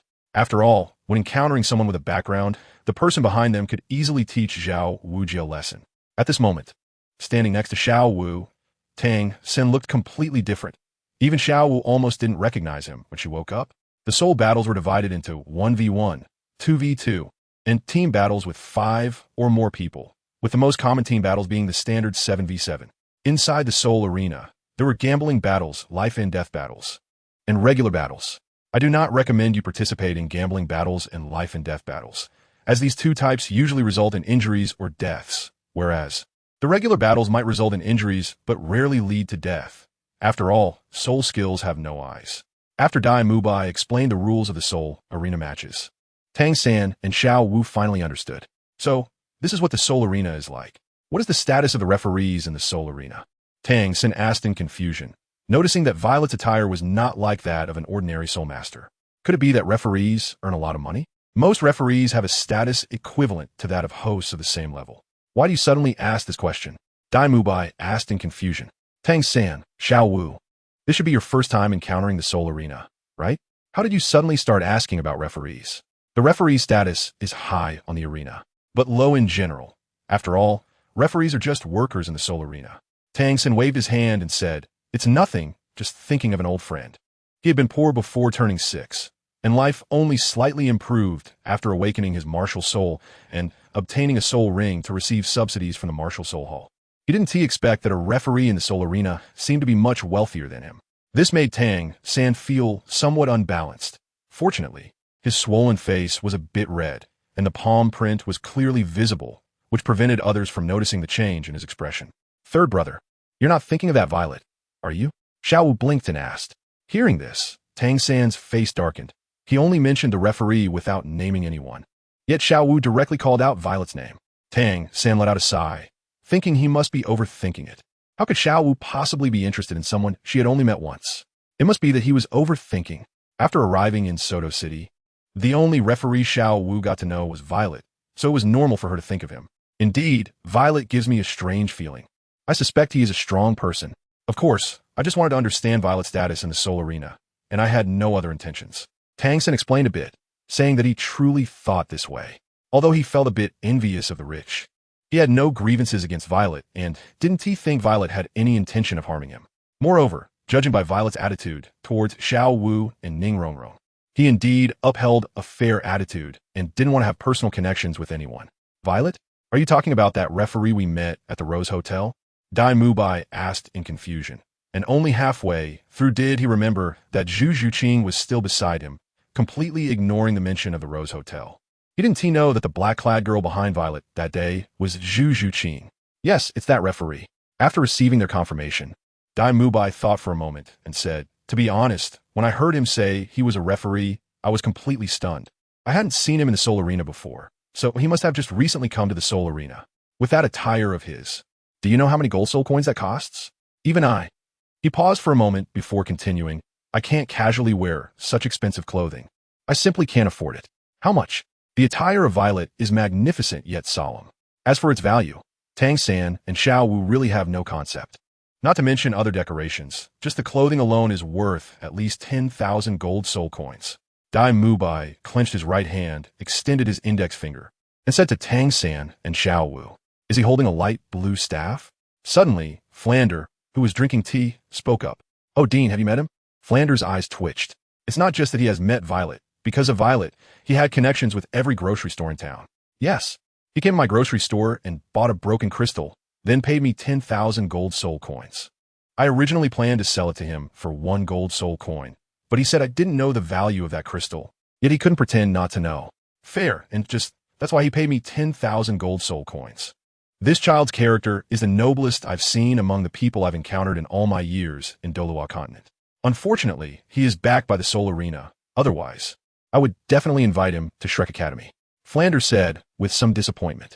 He really wanted to invite Violet to join Shrek Academy, but unfortunately, his identity and status made it nearly impossible for him to join their academy. Dai Mubai, Ma Hongjun, and Oscar were taken aback, looking at Flander in disbelief. This was the first time they had heard Flander praise someone so highly. Dean, are you sure he is not pretending? Spending 10,000 gold soul coins just to win your favor? Dai Mubai asked cautiously. There is nothing wrong with what he said. After all, Flander is a soul sage at level 78. If some nobles knew about it, it wouldn't be impossible for them to spend some gold soul coins to win his favor. Hearing this, Flander shook his head. He has been in Soto City for so many years. If the Soul Arena didn't know about his strength, that would be strange. But when has the Soul Arena ever invited him? Besides, Violet, doesn't he seem like that kind of person? It's impossible. That child is not that kind of person. Flander waved his hand and said. Just then, a noise came from outside, interrupting everyone's thoughts. The Soul Arena announced that the handsome young man would be a referee at the 8th branch tonight. What does that have to do with me? PSA guy, your girlfriend is going to watch at the 8th branch. What the hell? Let us go. I want to see how handsome this Violet is to attract my girlfriend to watch. This person said angrily but helplessly. After all, he was just a referee from the Soul Arena and merely looked handsome, not actively trying to steal someone as girlfriend. My God. There are so many female soul masters signing up for the competition today. If they can't be assigned to the 8th branch, 1T they cry and fuss again. Yeah, how pitiful. Ha ha ha. Now, Wei Le is a celebrity in the Soul Arena to attract spectators and participating female soul masters. The Soul Arena has spread the word that Wei Le will be hosting somewhere. The audience can directly go to the 8th sub-arena, but the participating soul masters need to be assigned. Tickets for the 8th sub-arena have sold out. The 8th sub-arena? Wei Le's a judge. He really is a judge? There is some doubt about whether Wei Le was a judge. 15. In your eyes, it's all about the gold soul coins, right? Hello. Can we directly sign up for the 8th sub-arena match? Xiao Wu blinked her pink eyes and asked the staff member. She also wanted to see Wei Le's fairness and justice. Okay, Xiao Wu just wanted to meet Wei Le. She felt there was an aura of superiority about him, though she wasn't sure if it was just her illusion. Wei Le should not be an ordinary human. With this thought, Xiao Wu's interest in Wei Le grew, as she herself was not human. I'm sorry, after signing up, the competition venues will be randomly assigned. Many soul masters want to go to the 8th sub-arena. Their goal is the same as yours, to see Lord Wei Le's style, but unfortunately, everything has to follow the process. The staff member, a beautiful girl with purple hair, looked at Xiao Wu with a hint of disdain. Did she think she could just meet Lord Weile because she said so? Huh, why is it like this? Xiao Wu pouted, a bit unhappy, and stamped her foot. All right, Xiao Wu, don't be angry, Tang San said helplessly, feeling a bit distressed. How could he be happy when his cherished sister was thinking about someone else? Let's sign up first. What if we get assigned to the 8th sub-arena? Previously, Mubai had made it clear that only by winning 10 consecutive matches could one be assigned to the main arena. This was their first sign-up, and they hadn't played any matches yet, so the probability of being assigned to a sub-arena was very high. Upon hearing this, Xiao Wu was stunned, and the staff member was also taken aback. Before Xiao Wu could speak, the staff member said, "We have a total of 36 sub-arena. The probability of being assigned to the 8th arena is 1 in 36. Xiao Wu's mouth opened slightly, wanted to say something but hesitating. Even if she was illiterate and didn't understand what 1 in 36 meant, she could feel that the staff member's implication was that the probability of being assigned to the 8th sub-arena was very low. Since this is your first time at the Soul Arena, you should register first. Only registered Soul Masters can sign up for the competition. Okay, we will register. Please pay the registration fee. The total for both of you is 20 gold soul coins." At this moment, Tang San and Xiao Wu matured significantly. They seemed to understand why Weile was so wealthy. Just for registration, they needed to pay 10 gold soul coins. To know that a great soul master's monthly allowance was only 10 gold soul coins. They complained but still registered, becoming fighters in the soul arena. By the way, we also need to register for the duo soul match. Please register both together. Please pay the registration fee of 10 gold soul coins. They hadn't even started the matches yet, and another 10 gold soul coins went in. Are you two going to sign up for the competition? Yes, both singles and doubles. 3 matches, with a registration fee of 10 gold soul coins for each match, totaling 30 gold soul coins. After winning a match, the gold soul coins will be refunded double. Failure will not be refunded. They hadn't even entered, and 60 gold soul coins were gone. Tang San felt numb. He was just a great soul master, and his monthly allowance was only 10. He spent 20 gold soul coins to participate in the Shrek Academy entrance exam, and in the morning, Flander asked each of them to pay 100 gold soul coins as tuition. Even a landlord's family had no surplus grain. Luckily, he had been frugal over the years and hadn't bought strange things from Flander's shop. After paying the registration fee, they received badges made by the Soul Arena. But after getting the badges, a small issue arose. It's San Wu, the dance of 3. How did you carve it into 3 and 5 combinations? Xiao Wu said angrily. Do you need to modify it? Yes, Xiao Wu said without thinking. Since they had misspelled her name, it obviously needed to be corrected. Please pay 10 gold soul coins. Xiao Wu, in your eyes, it's only about money, right? It's clearly your mistake in carving. Why do I have to pay gold soul coins for the modification? Xiao Wu was furious. When had she ever suffered such injustice? The Soul Arena is unreasonable. It's clearly your mistake in carving. Why should I pay gold soul coins for the correction? Xiao Wu, who was not afraid of trouble, shouted directly at the staff member. Sorry. It was indeed our mistake. Would you like to modify the badge? Yes. Please pay 10 gold soul coins. At this moment, Xiao Wu understood that the other party only cared about gold soul coins and had no intention of apologizing. Tang San, standing aside, twitched at the corner of his eye. Do they really not feel guilty about making money like this? Would their conscience not face condemnation? Xiao Wu, forget it. Tang San hurriedly said when he saw Xiao Wu about to make a move. Feeling that it was unwise to provoke the staff in a place like the Soul Arena, where experts were everywhere. A gentleman does not stand under a dangerous wall. Tang San would never get himself into a perilous situation. Third brother, it's clearly their work error. Why should we let it go? Xiao Wu said with dissatisfaction. She had never suffered such injustice before. Why should we let it go?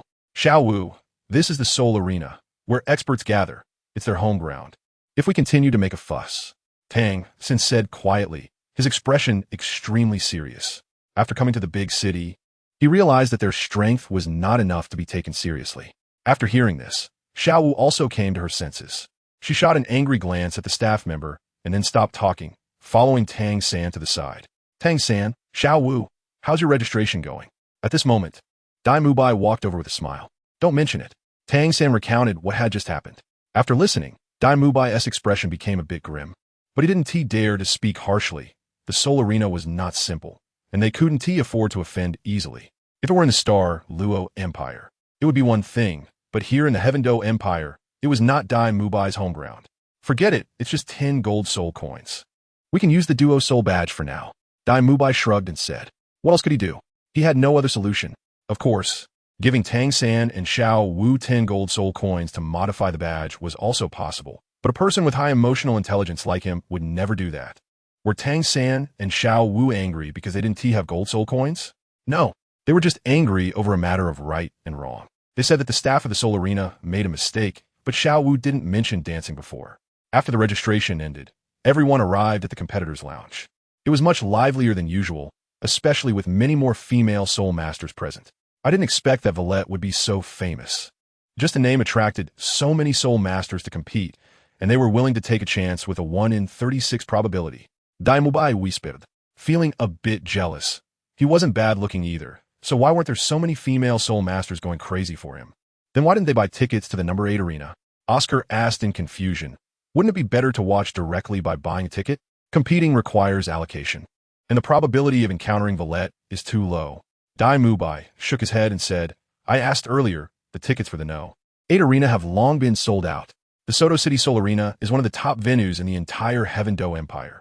It has a vast area and can accommodate tens of thousands of spectators to watch the matches simultaneously. If it were remodeled to integrate the sub-arena and the main arena, it could hold even more spectators. I really hope to be assigned to the number 8 arena. I want to see this nobleman. He has looks, strength, and charm. He is the perfect partner. Just you? You should look in a mirror and see if you're worthy. Oof, don't let me meet you on the arena, or I'll tear your mouth apart. Who's afraid of whom? I think if we really get assigned to the venue hosted by Valette, it's better to act a little gentler. After hearing this, the girls nodded. A nobleman like Valette should prefer gentle girls, right? As time passed, the number of competitors in the lounge decreased, and finally, it was time for Tang San and the others. Please, contestant Tang San, proceed to the number 8 arena. Please, contestant Zhu Zhuqing, proceed to the number 8 arena. Please, contestant Xiao Wu, proceed to the number 33 arena. Please, contestant Ma Hongjun, proceed to the number 7 arena. Please, Dai Mubai. Upon hearing the announcement, Tang San, Xiao Wu, and the others were stunned. Especially Tang San and Zhu Zhuqing. Their first match was an internal competition? Wait, it seemed they were at the number 8 arena. No way. Brother San and Zhuqing actually went to the number 8 arena. Why wasn't it me? Xiao Wu said a bit unhappily. She really wanted to meet Valette, but her luck didn't seem very good. Xiao Wu, it doesn't matter which arena you are in. Maybe you'll encounter him in the next match. Tang San comforted her, but who could understand the frustration in his heart? Tang San, come with me for a moment. At that moment, Dai Mubai suddenly said to Tang San. He had seen Tang San's combat power and didn't expect him to battle Zhu Zhuqing in the first match. He couldn't let Zhu Zhuqing get hurt. Okay, boss Dai. Tang San looked at Dai Mubai with some confusion, then nodded and said. After the two went to a corner, Dai Mubai said, Tang San, when you battle Zhu Zhuqing later, please go easy on her. After all, she's a classmate. Don't hurt her. Hearing this, Tang San was taken aback. He hadn't planned to hurt Zhu Zhuqing anyway. After all, they were classmates and would be together for many years to come. After thinking for a moment, Tang San looked at Dai Mubai with understanding, then patted his shoulder and smiled. Don't worry, boss Dai. I understand. You understand? Then thank you. I'll treat you to a meal after the match. Tang San thought Dai Mubai wanted to pursue Zhu Zhuqing. Dai Mubai really knew how to choose.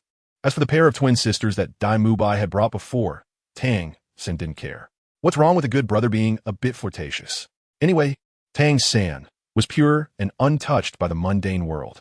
Zhu Zhuqing saw this and was filled with disdain, showing no appreciation. When she was in Xinglua City, in the Xinglua Empire, she thought the rumors she heard were meant to frame Dai Mubai.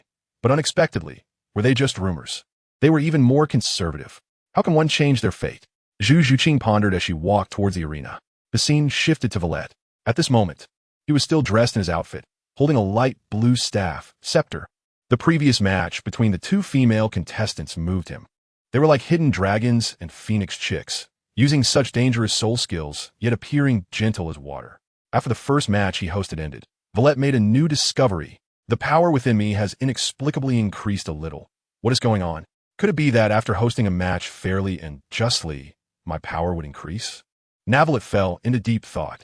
When the second match he presided over ended, the power within him grew a bit again, making him realize that this was not an illusion, just like the cardinal's judgment in Fengdan's decree, accumulating power through trial. Fucalos, do you know what's going on? Navelite truly couldn't figure this out and could only ask Fucalos in the Sea of Knowledge to see if she knew the specifics. Navelite, don't you remember the piece of ancient dragon authority I returned to you? Destroying the divine throne's decree mechanism is not that simple. To put it bluntly, this is power that originally belonged to you. Upon hearing this, Navelite's expression became somewhat strange. Was the destruction of the divine throne and Fucalos originally part of the ancient dragon authority? Or rather, it was the ancient dragon authority that was split away by the laws of nature, absorbing the part that strengthens power through belief. After realizing what was going on, Navelite looked at the audience in the 8th sub-arena, a slight smile appearing at the corner of his mouth. These are all chives. Golf. No. These people are all worthy of protection. He initially thought being a referee was a bit boring, but now Navelite changed his mind. Being a referee is really good. If he had known he had this ability earlier, a 6-year-old referee wouldn't be impossible. Unfortunately, 6 years were wasted. Wait, the next match is Tang San versus Zhu Zhuqing? Navelite also heard the names of the contestants, members of the main character group, and he naturally would not forget them. When he saw Zhu Zhuqing appear, there was no reaction, but when he saw Tang San come out, he almost laughed out loud. Well, he actually laughed out loud. As a referee, no matter how funny it is, he shouldn't laugh, unless he can't help it. How could Tang San have the confidence to compete looking like that? He must have been beaten up by Zhao Wujin to look like this, right? The audience also looked confused. Weren't all the contestants glamorous before coming on stage? This contestant named Tang San was quite different. 17. Navelite, is this what you call fairness? Facing a soul sage, Tang San, could retreat unscathed, only sustaining minor injuries. What more do you want? You audience members don't understand at all. The ignorant judge people by appearances, and they have their own way to doom themselves. Tang San's face was as dark as coal. When he came to Soto City before, he was mocked by many passers-by. He thought he could get used to it, but unexpectedly, he overestimated his own temperament. He simply couldn't tolerate such face-to-face ridicule. Damn Zhao Wujin and these audience members. Zhu Zhuqing stared intently at Navelite. Her beautiful eyes filled with admiration, purely admiration. This young nobleman, whether in dealing with people or in his actions, was impeccable. If only Dai Mubai could have half of Navelite qualities, even just half would be good. Unfortunately, Dai Mubai was not worthy to be compared with Navelite at all. Zhu Zhuqing only had a fleeting acquaintance with Navelite, or rather, she had been secretly following him. They had never even spoken. And her evaluation of Navelite came entirely from the conversations between Ning Rongrong and Navelite, as well as Flanders' comments about him. The Fighting Spirit Arena also had a host for each sub-arena, who would warm up the crowd before the contestants faced off. Those who came to the 8th sub-arena were basically there for Navelite. As long as Navelite was there, the host was almost unnecessary because no one wanted to hear what he had to say. Silence. The staff in Navelite's hand tapped lightly on the ground, and an invisible pressure spread throughout the venue. The audience, who had been discussing Navelite, fell silent as if under a spell, halting their conversations and quieting down. Please do not interfere with the contestants during the match. The arena is a place of absolute fairness and justice. Anything that could potentially affect the contestants should disappear. Navelite said expressionlessly, but the more indifferent he was, the more the girls in the audience looked at him with hearts in their eyes. So cool, so charming. Navelite is really handsome. And when he called for silence, I was completely captivated. Curse me. Is there something strange mixed in? Everyone thought to themselves. Such embarrassing words, they couldn't bring themselves to shout. The contestants had 1 minute to release their martial spirits. And after 1 minute, the competition would officially begin. As Navelite's voice fell, Tang San and Zhu Zhuqing finally came back to their senses. Tang San looked at Navelite with some surprise, feeling a hint of emotion in his heart. So many spectators had mocked him before, but now, thanks to Navelite's help, those whispers had disappeared. Wait, why didn't he say this earlier? Why did he only come out to mediate after Tang San had embarrassed himself? That hint of emotion quickly vanished. Helping Tang San. He would only complain that you didn't help enough. Helping the fiery guy next door, however, was different. He would truly reciprocate and help out when needed. The ghostly spirit cat possessed. Zhu Zhuqing, level 27 agility attack system soul master. Please advise. After Zhu Zhuqing's martial spirit was activated, there were some subtle changes. Her delicate figure became even more elongated, and a pair of cat ears and claws formed on her fingers. Tang San, Martial Spirit Blue Silvergrass. Level 29 Great Soul Master, please advise. A blue light flashed in Tang San's right hand, and then a blue silvergrass appeared in his hand. Both were Great Soul Masters, with the best ratio of 2 yellows. Although they were classmates, they had only known each other for a short time and didn't really understand one another. They only knew each other's soul power. After all, they had taken Zhao Wujia's assessment together. Zhu Zhuqing, surrender against an agility attack system and a control system. You have no chance at all, Tang San said indifferently. Upon hearing this, Zhu Zhuqing frowned, but she didn't say anything. Tang San and Dai Mubai were kindred spirits, which probably was a good thing, including Ma Hongjun and Oscar, who were also not good people. Seeing Zhu Zhuqing silent, Tang San wasn't angry either, and also fell silent. 1 minute had passed, and the match began. 1 minute passed in the blink of an eye, and as Navelite's words fell, Tang San also came back to his senses, not expecting that a minute could pass so quickly. Remembering what Dai Mubai had said earlier, Tang San once again said to Zhu Zhuqing, Zhu Zhuqing, surrender. I'm afraid I might hurt you, and Dai Mubai will blame me. In a 1v1 situation of the same level, the control system is the strongest. You're simply not my opponent. Surrender, we are classmates, you know my strength. Hearing these words, Zhu Zhuqing, who was ready to attack, frowned tightly. Was Tang San out of his mind? She knew she wasn't Tang San's opponent. After all, Tang San could fight Zhao Wujia to that extent. How could she compete with him? The match had officially started. What did Tang San mean by saying all this? Dai Mubai will blame you? These words almost broke Zhu Zhuqing's defense. Why did he have to mention Dai Mubai? Just as Zhu Zhuqing was about to say something, Navelite's voice sounded again. Tang San, one warning. Deliberately interfering with the opponent's emotions is not allowed in formal competitions. It is considered despicable behavior. You are given a warning. If you commit this again, a second warning will result in the loss of your qualification for this match. Navelite said calmly. Pre-match trash talk is very normal, but that is before the match.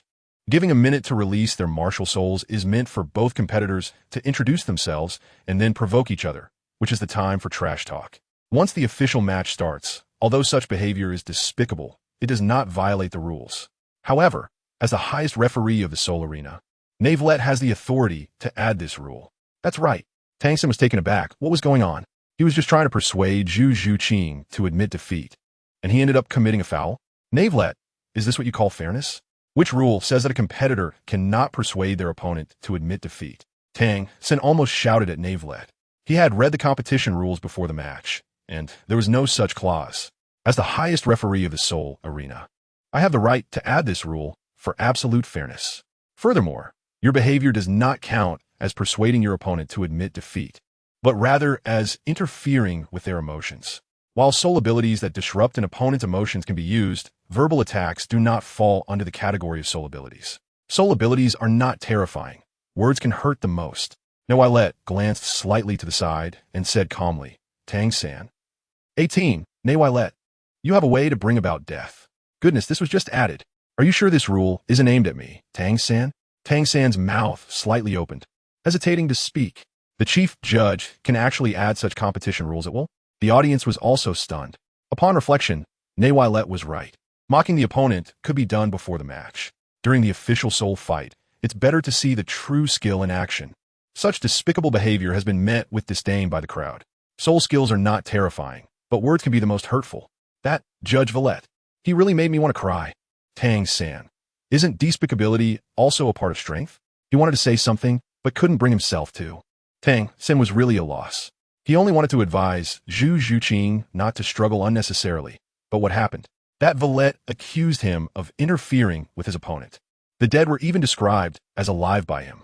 How infuriating! Villette is targeting me, Tang San. What fairness and justice are all lies? Wait, why did I use verbal attacks? Tang San said in confusion. He was very puzzled and lost.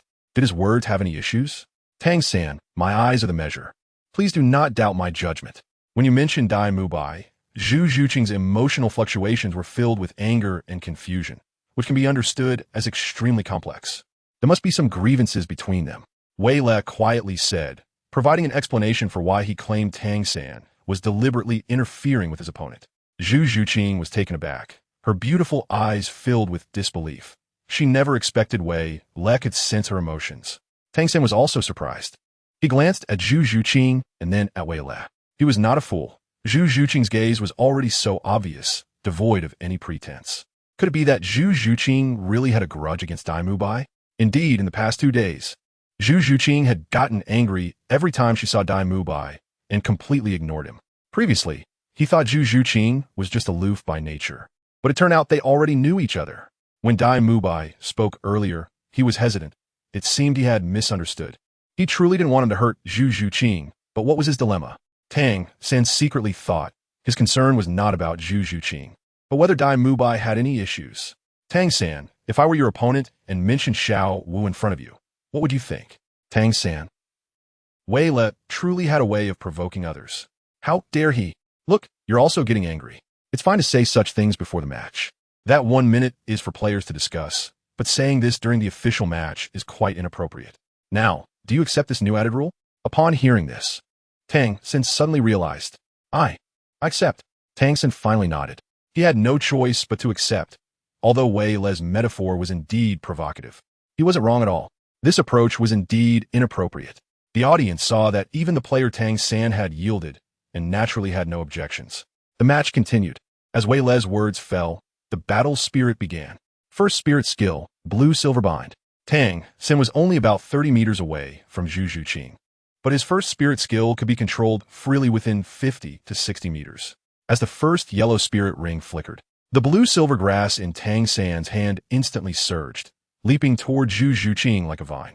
Zhu Zhuqing knew about Tang San's spirit skills and had long been prepared, but she did not dodge. Second spirit skill, ghostly claw, hiss. While focusing on Wei Le, these two looked quite young, yet they were both powerful soul masters. Yes, one was level 27 and the other level 29. How was that possible? The crowd gasped, surprised as they looked at Tang San and Zhu Zhuqing. At that moment, they had not put on masks, and the audience couldn't help but sigh when they clearly saw Tang San and Zhu Zhuqing's faces. They were simply too young. Wait, if these two were exceptionally talented, then what about Wei Le, who stood at the edge of the arena? As the referee for 2 great soul masters, his strength must be at least soul sovereign, right? KingNavelite looked much more mature, but not by a large margin compared to the other two. On Zhu Zhuqing's side, while using the ghostly claw to cut the blue silver grass, her first soul ring began to flicker. First soul skill, ghostly puncture. This is an instant activation skill that allows her to quickly move beside her opponent and deal damage. Tang San's mouth curled up slightly, a hint of disdain flashing in his eyes.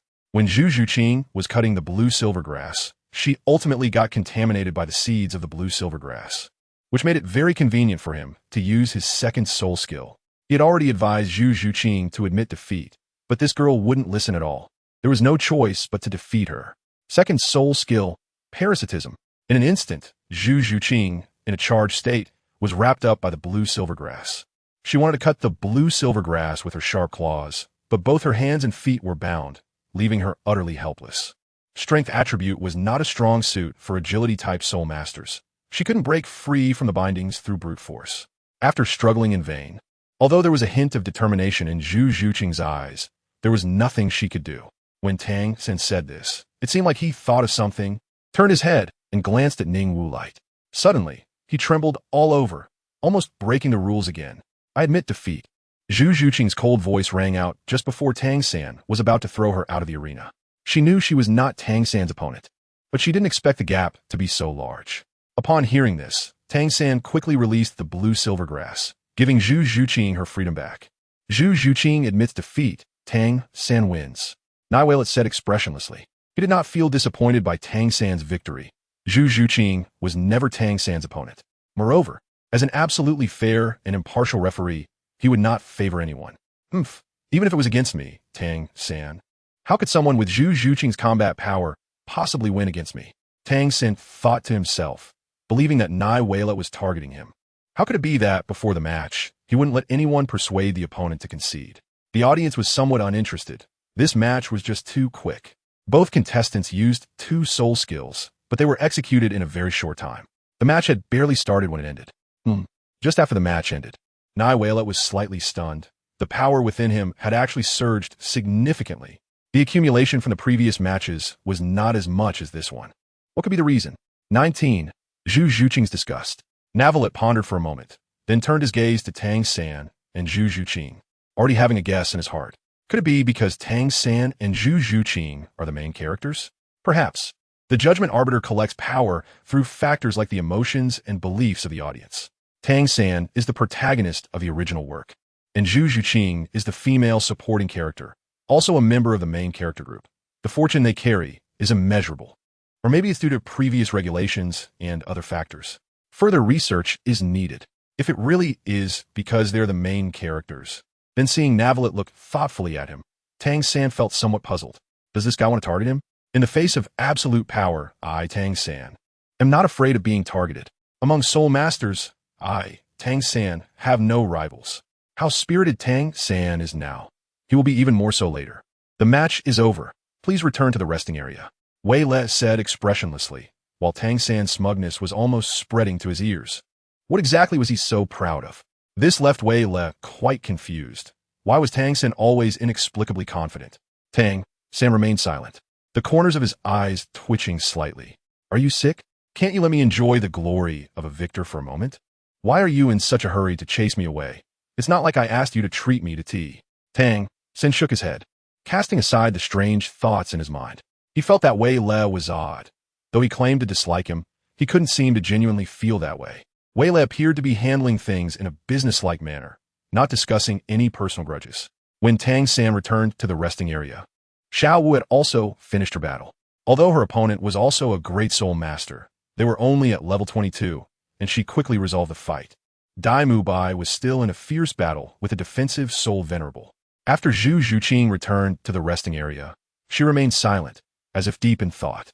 Among the Shrek 7 devils, only Ning Rongrong was absent. Just like in the original story, Flinder had her running laps, catching Kuenhai monkeys. Third brother, have you seen Wei Le? It's a pity I wasn't assigned to the 8th arena.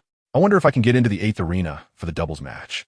Xiao Wu said excitedly as she hopped over to the group, but her excitement turned to disappointment when she reached Tang San. Not being able to see Wei Le in person is the biggest regret of the night. She wished she could switch places with Tang San or Zhu Zhuqing and go to the 8th arena to see Wei Le again.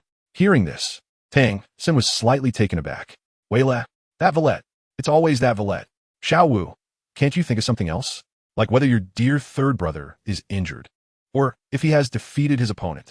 Hearing Xiao Wu talk about that Valette made Tang San feel like a thorn in his back, a fishbone in his throat, and like sitting on pins and needles. Just thinking about that Valette's expressionless face ignited his anger. How infuriating. Why does everyone think that Valette is so great, while he, Tang San, just can't stand him? Xiao Wu, are you hurt? How's your opponent? Tang San didn't answer the question. Instead, he first cared about whether Xiao Wu was hurt, trying to keep calm so as not to scare her. Xiao Wu is someone he needs to protect with his life. As for Xiao Wu winning, it wasn't important to Tang San. Of course I won. The opponent was just a level 22 soul master. Suddenly, Xiao Wu seemed to think of something and continued. Third brother, you still haven't answered my question. Tang San was stunned. He had said that, yet Xiao Wu still didn't care about him? Maybe Xiao Wu has enough confidence in him?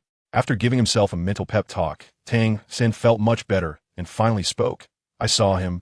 His style is a bit strange. I can't quite describe it. I just advised Zhu Zhuqing to admit defeat during the match. But he said I was interfering with the opponent. Tang San didn't mention the incident with Dai Mubai at all. After all, everything was Valette's fault. His intention was just to advise Zhu Zhuqing to admit defeat. What was wrong with that? After hearing this, Xiao Wu didn't feel much after all. She wasn't concerned about how Valette acted as a referee. Zhu Zhuqing frowned slightly and cast a glance at Tang San with a hint of disgust. This person had decent strength, but he was somewhat despicable. During the match, he clearly acknowledged the rules added by Valette, yet now he said nothing about it. Instead, he portrayed himself as a victim, and such a Tang San really caught her off guard. Sure enough, there wasn't a single normal person who shared a bond with Dai Mubai. Zhu Zhuqing shook her head, but didn't bother to explain. She was too lazy to argue with these people. I really envy you Battle Soul Masters, who can participate in 1v1 soul fighting matches. As long as there's enough time, wouldn't the silver badge be within easy reach? If only I were a Battle Soul Master too, Oscar said wistfully. He always wanted to be a Battle Soul Master so that he wouldn't be bullied, especially by Dai Mubai and Ma Hongjun. These two would bully him for no reason. Yet he didn't dare to complain at all, because he was just a food system soul master with no combat power whatsoever. Xiaowao, stop dreaming about becoming a Battle Soul Master. That's impossible for you in this lifetime. At that moment, Ma Hongjun, with a smile on his face, walked over and said to Oscar, "Humph, fatty, I will definitely find a way to become a battle soul master." Oscar clenched his fists, gritting his teeth, but felt helpless. The martial soul was born this way, and there was no chance to choose. Seeing this, Ma Hongjun rarely didn't bicker with Oscar. If they continued, Oscar might really get angry. There should be a limit to joking with good friends. Ma Hongjun had known Oscar for a much longer time than he had known Dai Mubai. As soon as his martial soul awakened, he became a disciple of Flander and came to Shrek Academy, where he met Oscar, who was 2 years older than him. It wouldn't be an exaggeration to say they grew up together. Although Oscar always acted cheeky, he actually had a strong sense of pride, but he just hid it well. Noticing that Ma Hongjun wasn't saying much, Oscar paused for a moment, thought for a bit, and then returned to his original self. As someone without combat power, he definitely had to maintain a good relationship with his teammates. "Fatty, are we going out to spend money later?" "Of course we are going. The teacher asked me to follow today for this reason." After breaking up with Suohua, going out is also a big expense. Ma Hongjun nodded without thinking, a wicked smile on his face. "Uft. Ha, ice clean and pure Tang San. Uft. Don't think Sister Xiao Wu doesn't know what you're talking about." Xiao Wu put her hands on her hips, looking at Oscar and Ma Hongjun with disdain. Spending money? Does she really think Xiao Wu is a silly rabbit? Can't understand? That day, Paper Tiger brought 2 girls, and you, Ma Hongjun, all that evil fire is just an excuse. As for Oscar, your lecherous eyes are a problem. After hearing this, Ma Hongjun and Oscar felt as if struck by lightning. "Tang San, can't you control Xiao Wu? It's one thing for Dai Mubai to be a playboy since he changes partners every couple of days. Ma Hongjun really went to that kind of place because of evil fire," Ma Hongjun said without a filter, completely forgetting that Zhu Zhuqing was still beside them.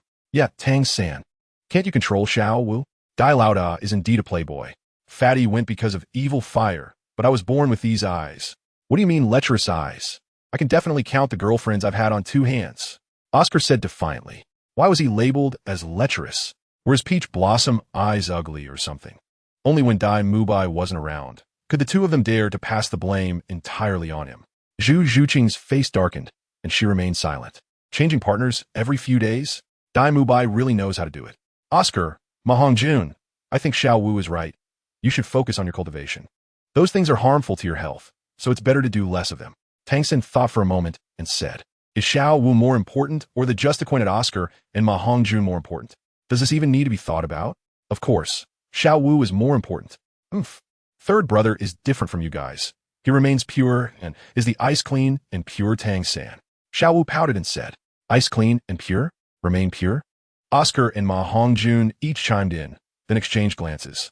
"Ha, ice clean and pure Tang San. Ha. The 2 burst into laughter, tears streaming down their faces. Under the murderous gaze of Xiao Wu and Tang San, the 2 finally stopped laughing. But their twitching shoulders couldn't hide the fact that they were struggling to contain their laughter. "Saw the Tang San, Xiao Wu. We are professionally trained. Under normal circumstances, we absolutely wouldn't laugh, unless we can't help it. Ha. The 2 laughed again. "Ice clean and pure Tang San. Remain pure Tang San." That valet doesn't interact with unfamiliar girls or develop personal relationships because of his profession as a referee. "Tang San, you're completely a eunuch." Ha. After hearing this, Tang San's face turned as black as coal, his fists clenched tightly, and he kept telling himself that these 2 were just joking. He couldn't get angry, absolutely couldn't beat them up. A gentleman takes revenge. It is never too late. You both remember what happened today. One day, I, Tang San, will return it to you intact. Tang San's tightly clenched fists slowly relaxed, and for a moment, he looked at Ma Hongjun and Oscar with eyes that resembled those looking at the dead. What is there to be angry about when dealing with the dead? Once he gets the chance, Tang San will surely make Ma Hongjun and Oscar pay. If it weren't for his current weakness and the fact that he couldn't afford to offend Flinder and the others, he would have already taken out a hidden weapon, ready to send Ma Hongjun and Oscar on their way. "Please, Team 3 and 5, proceed to Arena 8. Please, Team 3 and 5, proceed to Arena 8. Please, Iron Blood Team, proceed to Arena 8. At that moment, the voice from the broadcast rang out, stopping the laughter of Oscar and Ma Hongjun. Tang San ignored the 2 and was about to say something when Xiao Wu excitedly jumped up and said, "Yay, Brother San, we really got assigned to Arena 8. Great, we can finally see that Violet again." Upon hearing this, Tang San's face darkened again. His beloved constantly mentioning other men's names in front of him was something Tang San couldn't bear. However, he didn't want to scold Xiao Wu, so he could only vent his resentment on that Violet. Let's go. We should head to the arena. He couldn't help but feel a bit uneasy about the strength of the Iron Blood team. Tang San had a nagging feeling that this duo's soul fight would encounter problems. However, both he and Xiao Wu were level 29 Great Soul Masters, virtually invincible at the Great Soul Master stage. So how could anything go wrong? Thinking of this, Tang San shook his head and dismissed the uneasy thought. Brother San, hurry up. When Tang San came back to his senses, Xiao Wu was almost at the arena. It seemed he was overthinking. There was no need for a reminder, as Xiao Wu ran ahead on her own. With a helpless shrug, Tang San then slowly walked towards the arena. Fatty, did you feel that Tang San looked at us strangely just now? Did you feel that way? After Tang San left, Oscar withdrew his smile and said with a serious expression. He didn't expect Tang San to be so unable to take a joke. Clearly, it was Xiao Wu who instigated first, and he and Ma Hongjun naturally felt embarrassed to speak about Xiao Wu, so they shifted the focus to Tang San. However, just now, Tang San looked as if he wanted to kill them. As a weakling, Oscar's perception was quite strong. Really? Did you misinterpret it? Ma Hongjun scratched his head, realizing it late. I hope I misinterpreted it. Zhu Zhuqing just watched, showing no intention of integrating into the group. Tang San thought he was hiding it well, but those involved are confused, while bystanders see clearly. Zhu Zhuqing had always been an observer. The killing intent that flashed in Tang San's eyes was far more terrifying than when her sister, Zhu Zhiyun, hunted her down. It's quite strange to say. Zhu Zhiyun brought so many people to chase her, yet she still managed to escape. You must know, she couldn't even defeat Tang San, who was only at the Great Soul Master level. Those who were chasing her included Soul Lords and members of the Soul Sect. Yet she managed to escape? Isn't that a bit too lucky? Unable to understand, Zhu Zhuqing gave up on pondering this question and continued to think about her future path. The original path, working hard alongside Dai Mubai to strive for a chance to survive, might not be feasible. A wastrel like Dai Mubai would never turn back. Besides, someone like him wasn't even worth her assistance. But I have no choice at all. Yes, if she didn't stay with Dai Mubai, she would be hunted down by her own family and the Star Luo royal family. Such things had happened before. The women of the Zhu family would flee, only to be pursued by both families, leaving no trace behind. If only she had a choice, how wonderful that would be. After thinking for a moment, Zhu Zhuqing sighed, her eyes filled with sadness. Xiao Wu, go. Revive my beloved. Upon hearing the voice in the broadcast, Violet was slightly taken aback. Wow. This time, not only did the male lead come, but the female lead also arrived. I don't know if my guess is correct. We'll find out soon. Before this two-person soul fight ended, Violet also hosted a single-person soul fight, and the increase in power was incomparable to the previous match between Tang San and Zhu Zhuqing. Unexpectedly, he hadn't even used the convenience of his authority to arrange for the two to come to the arena he was responsible for. And yet they came on their own. After Xiao Wu stepped onto the arena, her beautiful eyes were fixed on Violet. She always felt that Violet had an aura of a higher being, something that didn't belong to humans. She wasn't sure if it was just her illusion. Now that she saw Violet again, she was even more certain of her suspicion. Although this aura wasn't strong and wasn't that of Soul Beast, she just felt that Violet was not human. It sounds convoluted, but that's the truth. Even titled Douluos couldn't detect Violet's anomaly, but Soul Beasts were different. They were more sensitive and were very familiar with human auras. There was a human aura about Wei Le, yet it was mixed with something that did not belong to humans, and even more so, it was not the aura of a Soul Beast, but made Soul Beasts feel close. Tang San felt a bit jealous, but was helpless. He was truly grinding his back teeth in frustration. It felt as if the cabbage he had raised was about to no longer belong to him. The Iron Blood duo were a pair of twin brothers, tall and muscular, clearly trained fighters. When they saw their opponents, they were slightly taken aback. Two such young kids. Little sister, you should go down yourself. I'm afraid I might hurt you. The soul fighting is not a game. If I can't hold back, it might not just be a simple injury for you. Only upon seeing Xiao Wu's adorable appearance did the brothers remind her. Hearing this, Xiao Wu withdrew her gaze, coming back to her senses from her days. Little sister? Her real age was older than their great-great-great-grandfather. The two competitors on the left were the newly formed trio, the 3-5 duo. The two competitors on the right were the already 4-time winning Iron Blood duo. Today's soul fighting, will the new 3-5 duo win? Or will they contribute a 5th consecutive win to the Iron Blood duo? Everyone is waiting to see. After the host warmed up the atmosphere, Wei Le spoke up. Both sides have 1 minute to release their martial souls. after which the match will officially begin. Due to the nature of the soul fighting, neither side is allowed to intentionally harm the opponent. Just go to the point. After saying this, Wei Le glanced meaningfully at Tang San, with Xiao Wu participating. It would be hard for her not to get hurt. Once Xiao Wu got hurt, Tang San would see everyone as a path to death. Even though it was he who made Xiao Wu go up and get hurt. He always said he was protecting his sister, yet every time he would say, Xiao Wu, go, Softbone Rabbit possess. Xiao Wu was the first to complete her martial soul possession, and Tang San along with the Iron Blood duo also released their martial souls. Unwilling to be outdone. Having learned from previous experiences, Tang San didn't want to say a word, fearing that way Le would warn him again. However, as a gentleman, a self-introduction was still necessary. Tang San, Martial Soul Blue Silvergrass, Level 29 Control Type Great Soul Master. Please advise. Xiao Wu, Martial Soul Softbone Rabbit. Level 29 Attack Type Great Soul Master. Please advise. P.S. Xiao Wu has always been an Attack Type Soul Master, not an Agility Type Soul Master. This is the original setting. In the novel, anime, and manga, she is always an Attack Type Soul Master. What? You actually have Level 29. The Iron Brothers, Tai Long and Tai Hu, were stunned.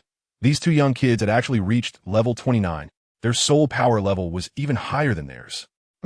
Stop looking down on people. You don't understand the gap between you and a genius. Xiao Wu posed a fighting stance and scoffed. Upon hearing this, Tai Long and Tai Hu exchanged glances but did not refute. Geniuses? This world is not short of geniuses. However, even geniuses need time to develop. They were currently just great soul masters. How could their practical experience compare to those who have been in the soul fighting arena for years? Tai Long, Martial Soul Iron Hammer, Level 28 Attack Type Great Soul Master. Please advise. Tai Hu, Martial Soul Iron Hammer, Level 27 Attack Type Great Soul Master. Please advise.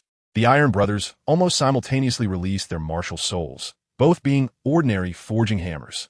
Tang San was taken aback, as he also possessed a hammer martial soul. Although his hammer was somewhat different from theirs, the combat style should be similar. Xiao Wu, be careful. Got it, third brother. Time passed second by second, and neither side provoked the other, but quietly awaited the end of the minute. Tang San was afraid that way Le would show him a yellow card. While the Iron Blood duo had their own considerations. Achieving Level 29 at such a young age, with the best soul ring ratio, it was false to say they had no backing. It's best not to provoke such opponents. The minute was up, the match began. As soon as the words were spoken, Tang San immediately said to Xiao Wu, Xiao Wu, go. Tang San and Xiao Wu were not new to cooperating. As soon as he spoke, Xiao Wu charged forward alone. Tang San stood in place, watching the situation. Tai Long and Tai Hu exchanged glances, then charged at Xiao Wu with their hundreds of pounds of forging hammers, aiming to eliminate one person first. The hammerhead of the forging hammer is bigger than Xiao Wu's face. If it accidentally hits, Tang San might just go berserk. Xiao Wu, be careful. With Tang San's interference, Xiao Wu was slightly taken aback. She certainly knew to be cautious. Who would want to be struck by an iron hammer? After 2 rounds of combat, although Xiao Wu was at a disadvantage fighting against 2 opponents, she remained unharmed. Just then, late reinforcements arrived. First soul skill, Blue Silver Bind. Xiao Wu, take this chance. First soul skill, Waist Bow. Xiao Wu's legs. Time passed, and after several rounds of fighting, Xiao Wu was unfortunately hit by the Iron Dragon's martial soul. At that moment, Tang San went berserk. You dare to seek death. Looking at the fallen Xiao Wu, Tang San's eyes turned red. The purple extreme magic eyes activated, and then he used Ghost Shadow, Misty Step. His whole body moved like a phantom, charging towards Iron Dragon and Iron Tiger. Why does he always go berserk only after Xiao Wu gets hurt?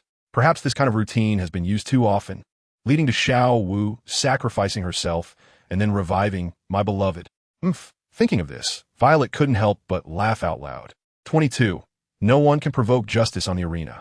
Fortunately, as the match reached a critical moment, no one noticed Violet's unusual behavior. Strange. Should the 2 of them use a combo skill, Lone Throw, to attack Xiao Wu. Then Tang San would prevent injuries while Xiao Wu prepared to kill the 2. The battlefield changes in an instant. Perhaps it was because of Violet, this butterfly, that the situation shifted. It resulted in Xiao Wu getting hurt, and Tang San going berserk. Tang San's eyes turned red. Since these 2 dared to harm Xiao Wu, they would face a path to death. He didn't use hidden weapons, but charged straight in. Overestimating themselves. Iron Dragon and Iron Tiger are twin brothers. Although they lack a martial soul fusion skill, they are in sync. The two exchange a glance, a hint of ruthlessness flashing in their eyes. Lone throw. This was the brothers' trump card skill, using their own rotation to propel their martial souls and then throwing them out. The force generated by the rotation significantly increases the throwing power. Seeing this, Tang San was dismissive. How could such a skill hit him, who possessed Ghost Shadow Misty Step? The Devil's Footsteps directly evaded the strongest attacks of the two brothers. Taking advantage of the moment when the brothers released their martial souls, Tang San had already arrived in front of them. We concede. Tang San was just about to make a move when he paused slightly. Concede? Do you think conceding will just let it go like that? The anger in Tang San's heart had already ignited. How could he face his own vows if he didn't kill these two brothers? If someone wants to kill you, then let them step over my corpse. A flash of memory passed by, and in Tang San's crimson eyes, there was only killing intent. This is the price for hurting Xiao Wu. At some point, two willow leaf blades appeared in Tang San's hands. The willow leaf blades belonged to a type of hidden weapon, ranking low, but at this moment he didn't even need to use any techniques against the two. Just then, the figure standing at the edge of the arena, Violet, moved. His movement was like thunder, so fast that it exceeded everyone's imagination. Behind Violet, a book appeared, with wave-like engravings on it. 3 soul rings, water blue, water blue, water blue, quickly rose from beneath his feet.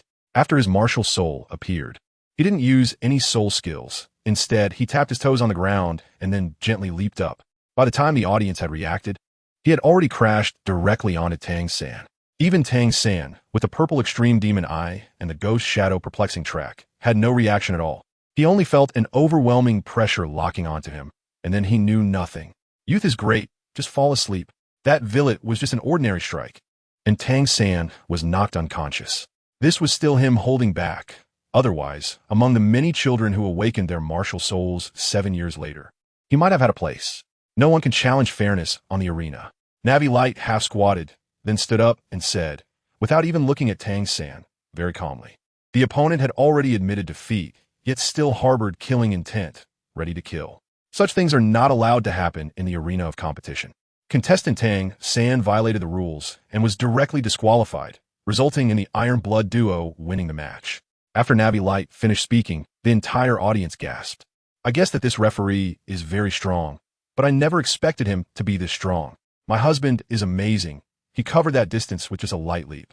In such a dangerous situation, even a soul master might not be able to stop him. What do you mean your husband? He is clearly my husband. What is up with Navilite's soul rings? They're all water blue. Honestly, they look pretty good. It should be due to the influence of his martial soul. His martial soul is a water blue book, so it's reasonable that his soul rings are also water blue. No one doubted that Navilite's soul rings were fake, and they even found an excuse to explain why they were water blue. Such soul rings, not to mention seeing, even hearing about them, is unheard of. My husband is so handsome. Wait a minute, something's not right. Navilite is too strong, right? He didn't even use soul skills just now. And his martial soul is a tool, martial soul. Isn't his physical strength a bit excessive? Some smarter people began to notice the key point. I see you're just jealous. What is wrong with my husband being physically strong? I'm still your boyfriend. Not anymore. On the arena, the Iron Brothers, Tai Long and Tai Hu, felt a bit afraid at this moment. This Tang San actually disregarded martial ethics, having already admitted defeat. He had the ability to stop because he didn't release any soul skills. Yet, this Tang San still wanted to kill them? This is not a battle of souls at all. They showed mercy to that girl, but it resulted in her companion striking ruthlessly. Thank you, honorable referee. Thank you, honorable referee. The two brothers cupped their hands to Navilite, expressing their gratitude. This is a life-saving grace. No need to thank me. It's my duty. Then Violet waved his hand and said, before retracting his martial soul. The reason for revealing the Wanshi Luyong to Dian was simply because soul masters must use their martial souls when utilizing their own powers. Whether he used it or not didn't matter, just like a deity wearing fake glass beads, merely going through the motions to avoid appearing too different. For you, it is a duty. For us brothers, it is a life-saving grace. We know our strength is low and cannot repay you. But if Lord Violet has any requests in the future, we will not hesitate to go through fire and water. Upon hearing this, Violet glanced at the two with a hint of meaning, nodded, and did not say much more. Little dance. Once you wake up, take your companions down. I have already explained the reason for your loss in this match. Neuvillette looked at Xiao Wu, who was still lying on the ground pretending to be dead, and said, Xiao Wu, she had woken up a long time ago, and the opponent had indeed shown mercy. Otherwise, she would have had to sleep a bit longer. Losing a match is just losing. She doesn't care. It was Sange who broke the rules, and I always abide by the rules of the Soul Arena. Fortunately, Tang San had already fallen asleep. Otherwise, after hearing this, he would probably be so angry he would spit blood. Xiao Wu, oh Xiao Wu, everything I, Tang San, do is for you. You are a team. When he breaks the rules, you will also be affected. Navelite briefly explained it. However, that wasn't what Xiao Wu meant. After both sides stepped off the stage, Navelite finally sensed his own power. Could it really be so? With the presence of a protagonist, or rather, a fair handling of a match, one can gain even more power. This battle spirit had an even greater enhancement than the previous one between Tang San and Zhu Juqing. 23. Besiege Dai Mubai. Hiss, I knew that kid was no ordinary person. This speed and control over power is something that Tang San and Dai Mubai cannot compare to at all. The water blue soul ring is indeed a bit strange. Fran murmured subconsciously. The strength of Violet seems to be around the 30s, but it also seems not. Can a soul master of over 30 levels achieve this? Not to mention seeing it, Flinder has never even heard of it. Unfortunately, he is from the Soul Arena. Otherwise, he would use any means necessary, even kidnapping, to bring him to Shrek Academy. Flinder was extremely disappointed. He had seen many geniuses in his life, and Shrek Academy only recruited geniuses. But he had truly never encountered someone like Violet. Wait, this kid is too ruthless. With one blow, he knocked Tang San unconscious. As a battle spirit master, Xiao Wu had no problem taking Tang San off the field alone. When everyone regrouped, they looked at the unconscious Tang San, lost in thought. They knew Tang San's strength. What kind of opponent could knock him out? Xiao Wu, what kind of expert did you and Tang San encounter? How did he get knocked out? Dai Mubai asked with confusion, his eyes filled with bewilderment. At the Great Soul Master stage, as long as he didn't encounter a Soul Master that counters Tang San, he shouldn't lose. It wasn't like that. It was that Sange violated the rules of the Soul Arena. After the opponent surrendered, he prepared to kill him. And then Violet intervened and knocked Sange out. Xiao Wu said expressionlessly, but there was a hint of evasion in her eyes. Tang San did this to avenge her. Hearing this, everyone fell silent. Ma Hongjun and Oscar instinctively took a couple of steps back, distancing themselves from Tang San. Tang San doesn't seem like a killer. How did he do this? As for the fact that Tang San was knocked out by Violet, everyone automatically ignored it. They only want to know why Tang San would act this way. At that time, I was injured by my opponent, and then Sange wanted to avenge me. As soon as Xiao Wu said this, Dai Mubai, Ma Hongjun, and Oscar instinctively distanced themselves from Xiao Wu and Tang San. This is too terrifying. It's really too terrifying. Isn't it normal to get injured on the Soul Arena? Tang San want to kill the opponent in order to avenge Xiao Wu. No wonder, no wonder. We can't offend these two guys. Wait, didn't we mock Tang San before? Ma Hongjun and Oscar exchanged glances, and at that moment, the fat guy finally believed Oscar's intuition. This Tang San definitely had murderous intent before. From now on, they need to be more careful. It's best to strike first. They thought to themselves. In Shrek Academy, there isn't a single normal teacher. Otherwise, they wouldn't have hidden in Shrek Academy. Their education methods are naturally different. What is being cautious is a sign of mediocrity. Strike first to avoid disaster. Isn't this normal operation? Once the seed of doubt is planted, it is hard to remove. They feared that one day Tang San would treat them the same way. This is not impossible. Indeed, Tang San did something wrong. He violated the rules of the Soul Arena. This matter ends here. You all go back first. I have some things to discuss with Ma Hongjun. At this time, Flinder walked over and said, previously, he had admired Violet, but Violet had completely defeated him. That's right. He had placed heavy bets on Tang San and Xiao Wu. And what happened? Tang San was judged to lose due to violating the rules of the Soul Arena. After working hard for decades, he returned to square one. Flinder looked at Tang San with increasing dissatisfaction. Can this be blamed on Violet? Of course not. Teacher, take Oscar along. He wants to go too. Ma Hongjun said very loyally. The two had agreed on this beforehand, so they couldn't break their promise. Fat guy, can't you say it more tactfully? Oscar wanted to cry without tears. What does it mean that he wants to go too? Well, it is indeed like that. Flinder's eye twitched. As a lifelong bachelor, he had never married for Lu Erlong and had never been to such places. But his disciples, one by one. The world has changed. Since that's the case, Oscar, you can come along too. Yes, Dean. As soon as they left the Soul Arena, everyone went their separate ways. With the unconscious Tang San being supported by Dai Mubai, Xiao Wu kept her head down, not knowing what she was thinking. Zhu Zhuqing didn't even glance at Dai Mubai. Walking on her own, it wasn't until they were almost at the entrance of Shrek that Dai Mubai could no longer hold back. Zhu Zhuqing, what do you mean? For you, I've already started a change. You should be clear about my changes these past 2 days. Dai Mubai shouted at Zhu Zhuqing, his voice loud enough for Ning Rongrong, who was sitting on a large rock nearby contemplating life, to hear. If one cannot change, they will eat. Zhu Zhuqing slightly turned her head, disdainfully saying. Her voice was already cold, and with this indifferent remark, the temperature around them dropped a bit. You, Dai Mubai, with his left hand supporting Tang San, couldn't help but swing his right hand, preparing to slap Zhu Zhuqing. Without Tang San stopping him, for some reason, Dai Mubai halted his hand. Go ahead and hit me, Zhu Zhuqing said indifferently. Someone like Dai Mubai, a scoundrel, would hit a woman. Xiao Wu stood beside them, blinking in confusion, bewildered. What is going on? Do Dai Mubai and Zhu Zhuqing know each other? What is their situation now? Why are they suddenly ready to fight? As a woman, Xiao Wu naturally couldn't stand Dai Mubai's attitude, and she boldly said, Dai Mubai, what are you planning to do to Zhuqing? Are you going to hit a woman? You're nothing but a beast. TSK, unrequited love, what else could it be? Ning Rongrong's voice rang out at that moment. There were only 2 men around, one still unconscious, and the 3 girls were coldly mocking Dai Mubai, which made it hard for him to endure. He was already hot-tempered, not fond of thinking things through, and coupled with his pin-up anger, he couldn't hold back at all. What does my matter with Zhu Zhuqing have to do with you? Xiao Wu, I'm giving Tang San face and not counting this against you.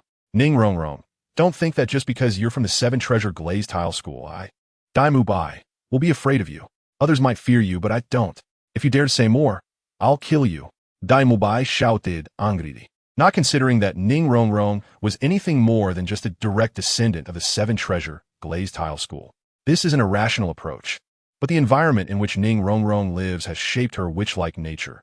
Everyone indulges her, especially the 2 elders who spoil her, so she feels no fear. Ning Rongrong, this is not the 7 Treasure Glazed Tile School. No one will spoil you here. What if I kill you? Dai Mubai said fiercely. Upon hearing this, Ning Rongrong finally felt a hint of fear. She indeed forgot that this was not the 7 Treasure Glazed Tile School, and no one would indulge her.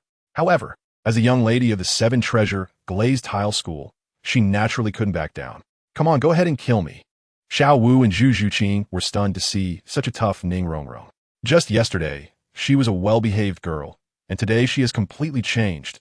It's truly surprising. Ning Rongrong, this is between me and Dai Mubai. You should leave first.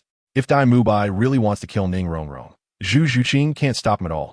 She doesn't have that strength. But Ning Rongrong stepped up for her, and she didn't want Ning Rongrong to get hurt. Zhu Zhuqing, this has nothing to do with you. I've long disliked that little yellow-haired Dai Mubai. Ning Rongrong waved her hand, rejecting Zhu Zhuqing's suggestion. Ning Rongrong simply dislikes Dai Mubai. There's nothing to hide. But you are a support-type soul master. It's fine, I'll assist you, and we'll fight the paper tiger together. Dai Mubai, do you really think I don't exist? Without Tang San to stop this farce and provide an exit for both sides, things escalated. Dai Mubai is the kind of person who won't admit he's wrong unless he can be beaten, otherwise he doesn't even realize he's wrong. Bullying the weak and fearing the strong is Dai Mubai's nature. Alright, I want to see what abilities you all have. After saying this, Dai Mubai threw Tang San into the bushes and then directly released his martial soul. Martial soul possessed. Third brother. How could you treat third brother like this, Dai Mubai? Martial soul possessed. Dai Mubai was also quite helpless. He was supporting Tang San, wondering how to fight. He didn't just throw Tang San to the ground, but into the bushes, which was already very considerate. But Xiao Wu was completely unreasonable. Xiao Wu, stop messing around. Don't blame me for not giving Tang San face. You say I'm messing around? Well, have I ever messed around, Sister Xiao Wu? Ning Rongrong, you give me and Zhu Zhuqing a boost. If we can't defeat that bear, how can we not defeat this paper tiger? Upon hearing this, Ning Rongrong immediately released her martial soul without thinking and used her soul skills on Xiao Wu and Zhu Zhuqing. The 7 treasures are famous. The first is strength. The 7 treasures are famous. The second is speed. With Ning Rongrong's enhancement at this moment, both Xiao Wu and Zhu Zhuqing reached the soul respect level in terms of both strength and speed. Sisters, let's beat him up. Dai Mubai, he never expected things to develop in this direction. Facing the attacks from Xiao Wu and Zhu Zhuqing, with the assistance of a 7-treasure glazed tile tower, even at level 37, Dai Mubai couldn't help but feel flustered. Time passed, and Dai Mubai lay on the ground with a bruised face, injured severely. Xiao Wu and Zhu Zhuqing were slightly better. Although they were also injured, it wasn't to the extent of Dai Mubai. How should they proceed from here? Zhu Zhuqing thought to herself. Ning Rongrong, this miss from Shrek Academy can't stay here any longer. It's either scum or bad people, the kind that goes to brothels at such a young age. Why don't you come with me to the 7-treasure glazed tile school? I may not know what happened between you and Dai Mubai, but once you reach the 7-treasure glazed tile school, he definitely won't dare to cause you trouble. What a terrible academy, claiming to be a monster academy, not a single normal person. While scolding, Ning Rongrong said.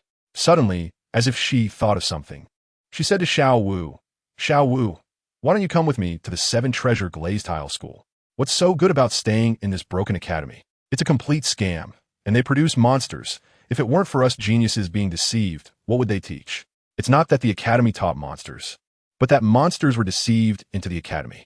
After hearing this, Xiao Wu thought for a moment and quickly shook her head. She knew the 7-treasure glazed tile school, and with a dual Douluo in the family, wouldn't going there be seeking death? Thank you for your kindness, Ning Rongrong, but I won't go. I can't go. Going there is looking for death. Ning Rongrong was taken aback. She didn't expect to be rejected by Xiao Wu, her mouth slightly opened, wanting to say something but hesitating. You have to know how many soul masters in this world wish to join the 7-treasure glazed tile school, but are turned away. After hearing Ning Rongrong's words, Zhu Zhuqing's eyes lit up.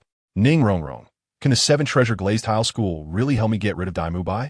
At this moment, Ning Rongrong still didn't realize how big of a trouble she had caused. She said nonchalantly, of course. All right, I can go with you to the 7-treasure glazed tile school, but the school must help me solve the troubles of joining the 7-treasure glazed tile school, and my marriage must be decided by me. Zhu Zhuqing quickly nodded and said, there's no choice. I can only take a dead horse as a live horse doctor. I hope Ning Rongrong can have some say at the 7-treasure glazed tile school. Taking action against Dai Mubai is equivalent to betraying the Xingluo royal family and the Zhu family. She won't have a good end, so it's better to take a gamble and see if there's a chance to survive. Of course, Zhu Zhuqing is willing to go with her, and Ning Rongrong is very happy. This is the first genius she has recruited for her sect. Ning Fengji, Chun Xin, Gu Rong, we don't need this kind of genius. Don't come over. Saying they would leave, Ning Rongrong and Zhu Zhuqing didn't even return to their dormitory to pack their things and went directly to Soto City. Xiao Wu then helped Tang San up from the bushes and sent him back to his dormitory. As for Dai Mubai, no one cared about him anymore. By the way, Zhuqing, what exactly is your situation with Dai Mubai? Ning Rongrong suddenly asked while walking with Zhu Zhuqing, since she was going to help Zhu Zhuqing deal with her troubles. She naturally had to ask for the details. After hearing this, Zhu Zhuqing explained her and Dai Mubai's background, as well as the engagement matter. Oh, Ning Rongrong's tichet. She suddenly regretted recruiting Zhu Zhuqing. After returning to the 7-treasure glazed tile school, wouldn't she be scolded to death? 25. Both inexperienced and love to play. The scene shifts to the battle arena. Navelite was unaware of what had happened with Shrek and the others. After the soul fighting ended, he was counting today's gains. In terms of cultivation speed, his gains today were equivalent to half a month's worth of regular training. It's important to note that he was not like an ordinary soul master. He could not only train by himself, but also had buffs on him. It could be said that he reaped a bountiful harvest. Little Navi, how does it feel to be the referee? I heard you showed off a bit today. At this moment, Dodo walked into Navelite's room and said with a smile. She was worried that Navelite might not be used to it, but unexpectedly, he actually showed off and added a rule. This rule was acknowledged by the soul fighting arena, but not recommended, as the audience preferred to see some taunting remarks. This rule would only take effect when Navelite, the referee, took the stage. Sister Dodo, please have a seat. When Valette saw the incoming person, he snapped back to reality and said, it's not that I want to show off my abilities. If I don't intervene, contestant Tang San would definitely kill those 2 people, and that would mean 2 lives lost. They have already surrendered, so Tang San must not be allowed to commit murder. If they die, many contestants will doubt the fairness of the soul arena. After Doudou sat down and heard these words, he smiled helplessly. The soul arena is indeed relatively fair, but when a contestant's win rate is too high, in order to protect the interests of the soul arena, they will manipulate things behind the scenes to increase the difficulty for the contestant. Douluo, who has been in the Soul Arena for so many years, already knows this well. Besides, the Soul Arena is part of their own business. Your sister didn't come here to accuse you. It's just that with your strength. Why is it that you never participate in the matches when the family members compete? Douluo asked curiously. The 8 great families are truly interconnected, with no divisions among them. Occasionally, when they gather, the younger generation would fight in the Soul Arena for fun. However, Valette has never stepped onto the arena. If it weren't for today, no one would know what his strength is. KingNavelite, is there a possibility that they haven't played because they're too strong? As for me, I'm not really interested in fighting, Navelette said calmly without a hint of excitement. Upon hearing this, Douluo's eye twitched. Indeed, you have no interest in battle, yet you leap several dozen meters and knock someone out cold. If you were interested in fighting, you might even fly to the sky and stand shoulder to shoulder with the sun. At such a young age, Weilite has already reached the Soul Master level, proving to be a genius with innate full soul power. The 8 great families, despite their large size and wealth, do not have any geniuses with innate full soul power. KingNavelite has set a precedent. However, no one knows that KingNavelite's innate soul power is not level 10, but level 20. Little KingNavelite, you should take a rest now. You've been busy all day, so don't host the soul fighting tomorrow. Take a day off. Upon hearing this, KingNavelite was taken aback. Why would he suddenly be told to rest? He wasn't tired at all. What was there to rest for? Well, KingNavelite is indeed not tired, but the staff at the Battle Soul Arena are completely exhausted. Because of him, today there were just too many spectators and contestants. Some hosts even found it hard to speak, so one can imagine how great the pressure is. It's painful yet joyful. The more people there are, the more the Battle Soul Arena earns, and their income increases, but who can handle this every day? There's no choice. Douluo is more familiar with KingNavelite. So everyone asked Douluo to let KingNavelite take a break tomorrow, allowing everyone to rest a bit. After hearing Douluo's explanation, KingNavelite's eyelids twitched. He relied on his strong abilities and didn't have to say much, so he really wasn't tired. But the other staff couldn't take it. This is just unavoidable. All right, then I'll take a day off tomorrow. The higher the profit, the better. But this level of profit is something everyone can accept. This is 20,000 gold soul coins, considered as your reward and bonus for attracting customers with your fame tonight. Douluo knows that KingNavelite doesn't lack money, but what should be given still needs to be given. Otherwise, even if KingNavelite has no objections, the other employees will have something to say. KingNavelite was taken aback. The reason for so many people tonight was that the Battle Soul Arena used him for promotion. What a surprise, an unexpected path. The Battle Soul Arena is quite business savvy, directly reaping the rewards from this wave of benefits. KingNavelite wasn't shy at all. Although 20,000 gold soul coins weren't much, they were what he deserved. After taking the gold card, KingNavelite said, "Thank you, Sister Douluo, for bringing this to me." "No need to thank me. You earned it," she replied. "Get some rest early, little Nai. I'm exhausted today, too." Douluo waved her hand, shot KingNavelite a flirtatious glance, and turned to walk outside. Teasing KingNavelite was something she had done a few years ago. To be honest, it was quite interesting. "Navelette, have you ever thought about the feelings of the person involved?" He is too embarrassed to expose Douluo. Is she teasing him? It's obvious that she is just craving his body. "Little knave, you've been teased again by your half-sister." Suddenly, the sound of Fucalos' laughter echoed in his mind, making Navelette frown. This short-lived wife is really mischievous. Once she regains her human form, he must take revenge properly, Navelette subconsciously said in her mind. "Fucalos, that's enough." Before Navelette could finish her sentence, Fucalos panicked, her mind racing with thoughts of how Navelette would bully her. She quickly said, "You fine, I won't tease you anymore." Too late. Weilite's lips curled slightly, and her eyes were filled with determination.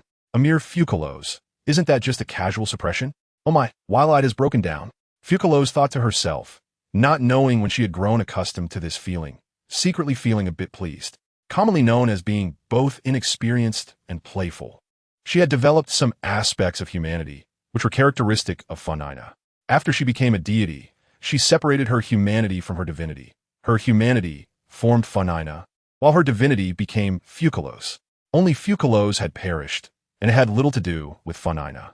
After Fucalos reunited, following Weilite for these years, she had subtly developed a side that belonged to humanity. Like Funaina, she was also inexperienced and playful, with a lot going on in her mind. After all, Funaina was originally the humanity aspect of Fucalos, and it was normal for some of Funaina's personality to resurface after regaining a bit of humanity.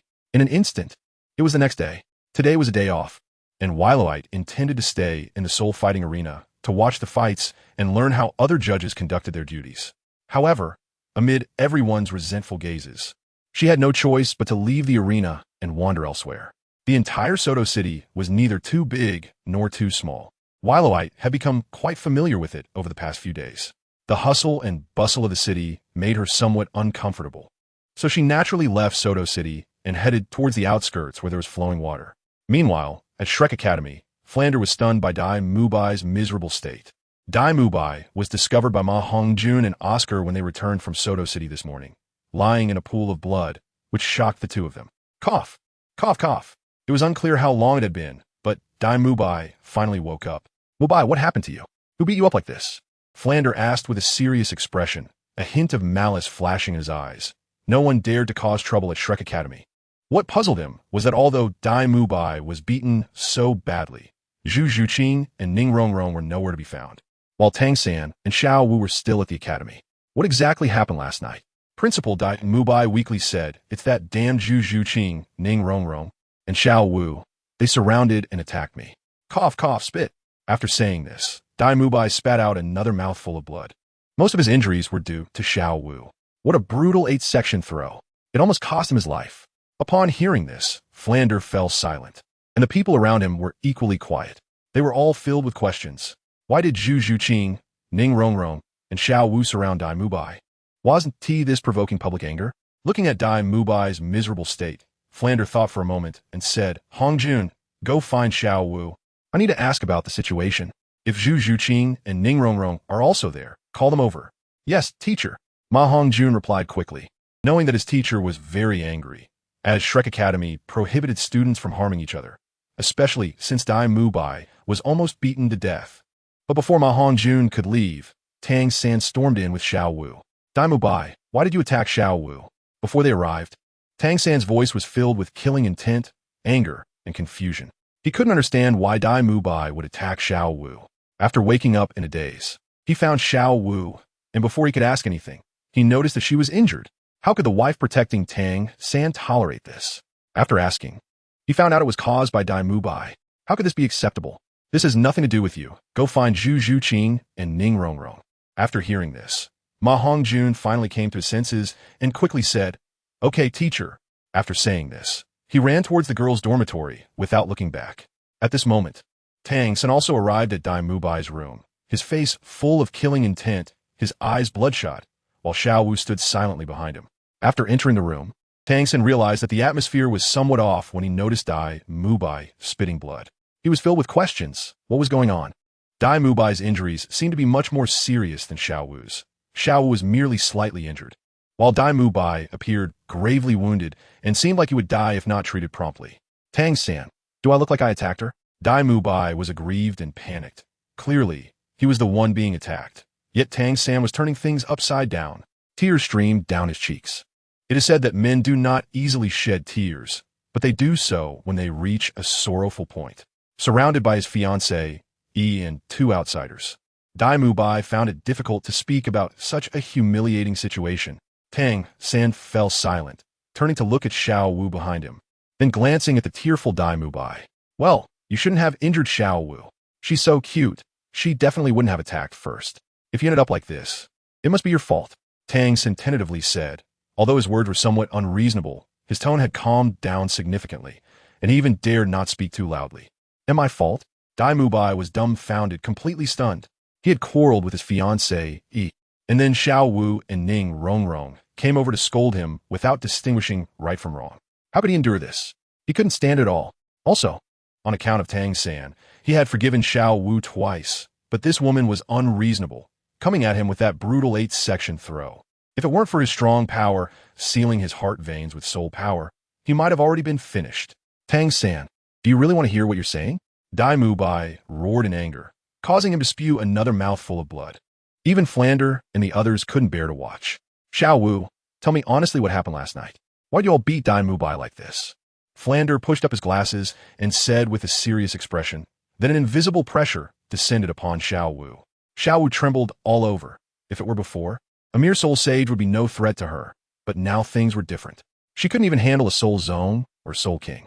After a moment's thought, Xiao Wu honestly replied, "Last night, when everyone returned, we all reached the academy gate, and Dai Mubai suddenly went crazy and questioned Zhu Zhuqing." After explaining the situation, Xiao Wu added, "How dare Dai Mubai look down on women and hit women? I just couldn't stand it. With Ning Rongrong boosting me and Zhu Zhuqing, Dai Mubai was caught off guard, and then hinted up like this." After hearing Xiao Wu's words, everyone frowned. They knew that Dai Mubai had just spoken without thinking and didn't mean to insult anyone. However, for Xiao Wu and the others, Dai Mubai's behavior was indeed deserving of a beating. Where are Zhu Zhuqing and Ning Rongrong? Where did they go? Flanders' expression improved slightly. There was a reason for this, and it could still be explained. They went to the Seven Treasures Glazed Tile School, Xiao Wu said honestly. Flander and Oscar both froze, not expecting the two girls to flee in fear of punishment, running to the Seven Treasures Glazed Tile. Hearing this, cold sweat broke out on Flanders' forehead. What if?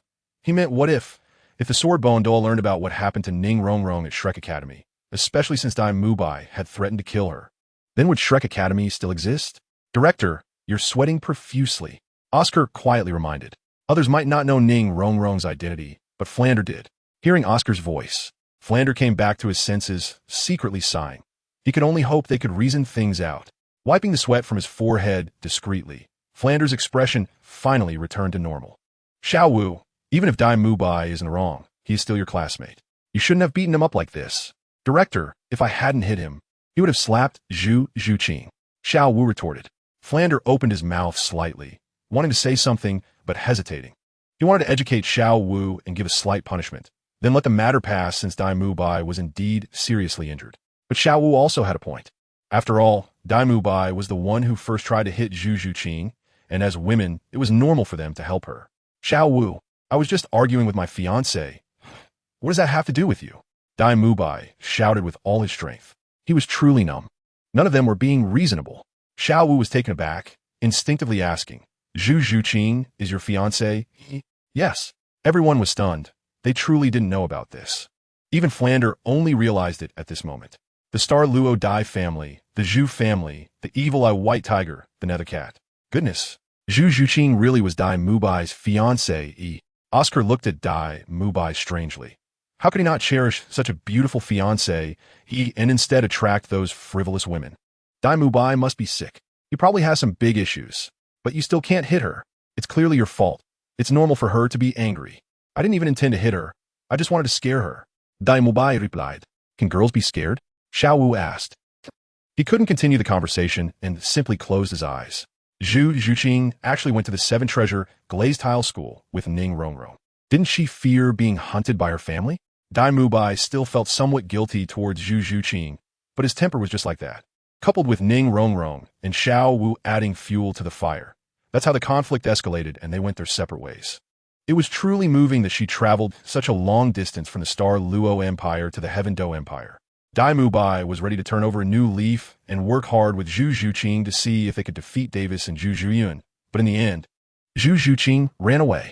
As for today's events, let's put an end to it here. Everyone should go back and recover. Let Mubai have some peace. If this keeps going, it will turn into a marketplace here. After learning the reason, Flander could only shake his head helplessly. He initially thought Dai Mubai was ambushed by outsiders, but it turned out to be from within. Well, both sides had their reasons. Such things absolutely cannot happen again. This is a warning. There's no way.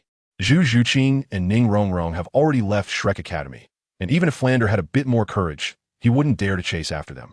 As for Xiao Wu, if she were to be driven away, Tang San would definitely leave, and Shrek Academy couldn't bear the wrath of the Haotian Douluo either. Zhao Wujia was still lying down at this moment, injured worse than Dai Mubai. Seeing Flander say this, Dai Mubai was very unconvinced. Why? Why not just drive Xiao Wu away? However, since Flander had said so, what could he do? He sighed inwardly and buried his resentment deep down. Tang San, Xiao Wu, Zhu Zhuqing, Ning Rongrong, just wait. As for why Tang San was the first, it was because of what he said earlier. Switching scenes to Violet. After leaving Soto City, Violet headed toward a location from his memories. After about half an hour, he finally arrived at the bank of a small river. This was a place he used to visit often, surrounded by green mountains and clear waters. The river was unpolluted. Upon arrival, Violet saw an old man leisurely fishing there. Grandpa, have you caught anything?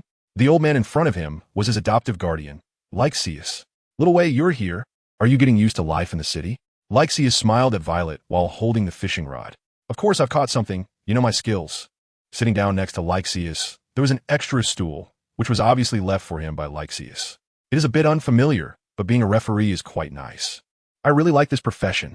After sitting down, Violet faced the river and said calmly, as long as you like it. I was worried you wouldn't adapt after all. You prefer quietness, and it's normal not to be used to the noise of the fighting arena. Lexius nodded, feeling very pleased. He had not made any plans for Violet's life. Everything depended on Violet's own choices. If cultivation didn't work out, inheriting his pocket money would be enough for Violet to live happily for a lifetime. But Violet's talent for cultivation was indeed extraordinary, and this path was obviously not suitable for him. Now, Lexius was just waiting for a chance, waiting for Violet to cultivate to soul, or title Douluo. Then, even if he were to pass away, he would be happy. Once Violet reached Soul Douluo, he would inherit all of Lexius's properties and shares in the fighting arena, including status. If Violet became a title Douluo, one of the 8 great families might have a commander, a nearly invincible commander. After all, Violet had a twin martial soul.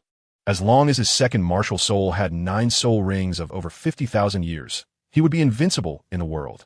Don't worry, Grandpa. I'm not a child anymore. I know what I want. Violet's gaze was firm as he spoke. Lexius smiled. He was more than satisfied with his grandson.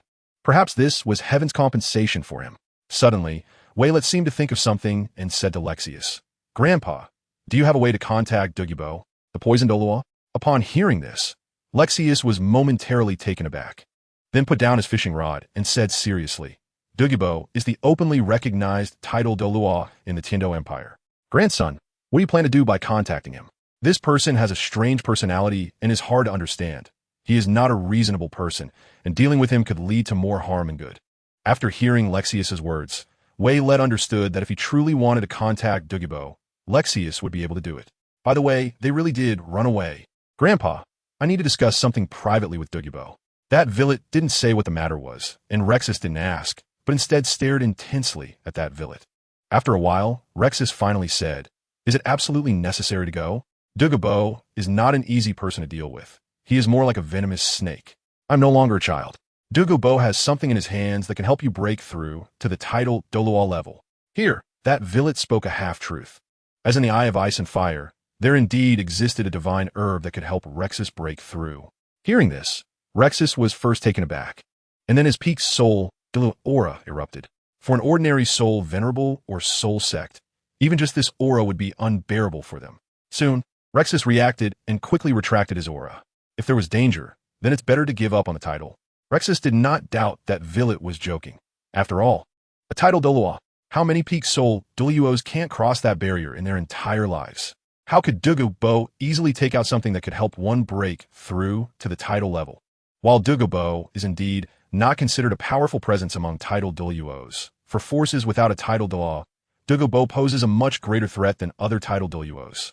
He can kill until only title Douluos are left on the other side. Rest assured, I know what Douluo needs most at this moment. There will definitely be no danger. Knavlet's lips curled up slightly, showing some confidence, which was meant to boost Lexius's confidence, not his own. After a long silence, Lexius finally said, If you have no other matters to discuss with him, then let this be handled by me. You must not be in danger. Nay, Violet, is he saying he wants to take the Eye of Ice and Fire? It might make this miracle disappear completely. It's a bit of a personal matter. Navi let out a truthful answer. Upon hearing this, Lexius nodded. He didn't ask what private matter it was. Since Navi wouldn't say, he wouldn't ask. Everyone has their own secrets. All right, Grandpa will help you make contact. It will take at most a month, and there will be results. Douluo was in Heavendo City, and the distance from Soto City to Heavendo City was very far. In the original story, it took Tang San and the others a full month to travel to Heavendo City, so one can imagine just how far it is. Although Lexius was a bit puzzled about how Navi knew Douluo and so many things, he didn't ask a single question. It was as if Navi's spirit ring could hide things. Was it really a spirit ring? Spending day and night with Navi, Lexius pondered to himself. No matter what, he only knew that Navi was his adopted grandson, had a big secret, but was very filial, and that was enough. Time passed, and after having lunch with Lexius and strolling by the river, Navi finally bid farewell to Lexius and headed toward Soto City. The old man's greatest characteristic was his indifference, a trait of an absolutely neutral family leader. Did he not want to know? He did, but only by pretending not to know, and acting confused was the best approach. As soon as he reached the entrance of Soto City, Navi saw Ning Rongrong and Zhu Zhuqing, who had sustained some minor injuries. This scene left Navi somewhat bewildered. What's going on? Zhu Zhuqing wasn't injured during the soul battle last night. What happened? Ning Rongrong was full of questions, but she didn't voice them. At this moment, she saw that Violet was very happy because they were going back to Heavendoe City. Once they left, who knows when they would meet again. The Seven Treasure Glazed Tile School was located in a mountain range outside Heavendoe City, and the journey was long, not something that could be reached quickly. First, they would return to the Seven Treasure Glazed Tile School to see if her father, Ning Fengji, could solve Zhu Zhuqing's problem. After all, she was the first genius recruited by the Seven Treasure Glazed Tile School. Even if she had to cry and beg Grandfather Jian and Grandfather Gu, she was determined to help Zhu Zhuqing resolve her concerns. Alas, who knew that Zhu Zhuqing's background would be so significant? If Dai Mubai won, she would become the queen of the Star Luo Empire. Ning Rongrong felt like crying, but had no tears. She could already picture Ning Fengji's grim expression. But she, Ning Rongrong, knew that once words were spoken, they were like water spilled out, impossible to retrieve. Hello, Miss Ning Rongrong. Miss Zhu Zhuqing. Navelette nodded slightly, his expression unchanged as he spoke. Hello, Navelette. Zhu Zhuqing said softly, her voice lacking the usual ness, instead sounding even more pleasant. Ning Rongrong was taken aback. Zhu Zhuqing knew Navelette too? After a brief thought, she decided to ignore this question. Navelette, I didn't expect to see you before leaving. I'm so happy. Ning Rongrong exclaimed like a little fangirl. She originally wanted to invite Navelette to the Seven Treasure Glazed Tile School to be her guardian, husband, but unfortunately, now is not the right time. Anyway, there will be plenty of time in the future. She could come back after handling Zhu Zhuqing's matters. Oh, are you guys heading back to Shrek Academy? Not at all. Who would go back to that broken academy? As soon as Wei-Let's words fell, Ning Rongrong hurriedly explained. Shrek Academy is just a fraudulent academy. Those slogans are all lies. Unfortunately, I didn't bring anyone with me. Otherwise, cough cough, I usually don't act like this. Ning Rongrong's face turned red. She initially wanted to say to smash that broken Shrek Academy, but saying that in front of Wei-Let was not appropriate. Zhuqing has already agreed to join our Seven Treasure Glazed Tile School. I'm just taking her back to the sect to get familiar with it. When we have the chance, we'll come back to Soto City to have some fun. As soon as Ning Rongrong said this, Wei-Let was stunned. Good heavens. How could Zhu Zhuqing leave Shrek Academy? This was already a minor issue. How could she betray her family, betray the Xing Luo royal family, and join the Seven Treasure Glazed Tile School? What happened in between? What Wei-Lite didn't know was that it all began when he knocked Tang San unconscious. Without Tang San, the peacemaker, Dai Mubai, directly provoked everyone's anger. Although he really wanted to know what had happened, asking such questions was not part of his character. Well, you're always welcome. I see that Miss Zhu Zhuqing seems to be injured. Aren't you going to wait for her to recover before going back? Violet, puzzled, said. They left Shrek Academy, but they shouldn't be running away so quickly, right? To her surprise, they really were running away, afraid that the teachers of Shrek Academy wouldn't follow the rules. The two girls lowered their heads, feeling a bit awkward. No, it's not necessary. I'm just slightly injured. Zhu Zhuqing said softly. Tide, wait for my return. Seeing the expressions of Zhu Zhuqing and Ning Rongrong, Violet seemed to be deep in thought. After a moment of contemplation, she shook her head. Their matters had nothing to do with her. She should focus on how to take revenge on Fucalos after her resurrection. Finding Dugubo was for the energy from the ice and fire yin-yang eye. As long as the energy was sufficient, Fucalos would be able to regain her human form. If she were Violet all along, then she would have to settle the score with Fucalos for the past 500 years. How many should she give birth to in order to end this grudge? No, this grudge could never end. She had finally resurrected her wife and couldn't let it be so easy. Fucalos, family, I'm so anxious. 500 years. The Monkey King only caused a ruckus for 500 years. A full 500 years. This debt was not light. After thinking for a moment, Violet suddenly spoke to Fucalos in her consciousness. Fucalos, don't say anything yet. I know what you're thinking. I also know that you know what I'm thinking. After 500 years of deception, are you planning to create a few little dragons or pure water spirits with me? It won't be long before I can help you find enough energy, and by then, cackling. Fucalos currently had no specific form. If she did, her face would probably be flushed. There are not many truths in this world. and a woman's blush surpasses a lengthy dialogue. Lowering her head and not seeing her toes. She was the epitome of beauty. It wasn't that she couldn't see her toes, but she was looking down while still focusing on you. Fucalos became even more flustered. Violet must have gone mad, right? Should she transform into a human a bit later? Even with enough energy, it still wouldn't be enough. Yes, that's right. Giving birth to little pure water spirits was truly something Fucalos couldn't dare to imagine. Violet, you should know that the pure water spirit clan can cast curses, right? Be careful, or I'll curse you. A mere pure water spirit thinks to curse this Dragon King. How absurd. Ning Rongrong and Zhu Zhuqing exchanged glances. Their beautiful eyes filled with confusion. What happened to Violet? Why did she suddenly become a bit strange? He smiled. The corner of his mouth twisted. He smiled so sinisterly. It sent chills down people's spines, causing cold sweat to pour out. It felt very wrong. Goodness, the male god instantly turned into a male XX. At this moment, Violet also came back to her senses. Seeing Zhu Zhuqing and Ning Rongrong's bewildered expressions, the corner of her eye twitched. Goodness, she had lost her composure. Her image was ruined. Ladies, I apologize. I just remembered something happy. That explanation for Violet was fine until now. Once explained, Zhu Zhuqing and Ning Rongrong became even more confused. Goodness, chatting with two beautiful ladies, and he can still zone out, thinking of some happy things? What the hell? What could be more important than chatting with them? A sense of frustration suddenly arose. No, it's okay. So, we're leaving first, Ning Rongrong and Zhu Zhuqing said, as if they had made some kind of determination, and they ran away without looking back. It's too scary. Really too scary. Although Naivlet's smile, just now, was equally handsome. They always felt that it was like a curse that would lead to a lot of coughs. Wait, why do they have such thoughts? What does a lot mean? Is this really something they can think about at their age? At least, they should wait until 6 years later, when they turn 18, to talk about it. Naivlet was taken aback for a moment, then said to Fucalos in her mind, Fucalos, was I really laughing in a wicked way just now? Honestly, even I am shivering. Fucalos replied almost without thinking, but her choice of words was somewhat inappropriate. Shivering? Not at all. There was only. Violet's mouth was slightly open, wanting to say something, but unable to get the words out. The image she had worked so hard to maintain collapsed in an instant, which was truly frustrating. She sighed inwardly and then murmured, Forget it. It's not a big deal. Their preferences have nothing to do with me. Shaking her head, Violet decided not to think too much about it. Suddenly, it seemed like Violet thought of something, and her whole body shook. Wait, that's not right. They're also members of the main character group. Such good resources, and they ran away? Naivlet was stunned. It suddenly occurred to him that these two were members of the main character group, Prime Resources. And yet, they had left Soto City. Losing one was already painful enough, let alone losing two. He quickly tried to improve his cultivation, but he was entirely relying on the main character group.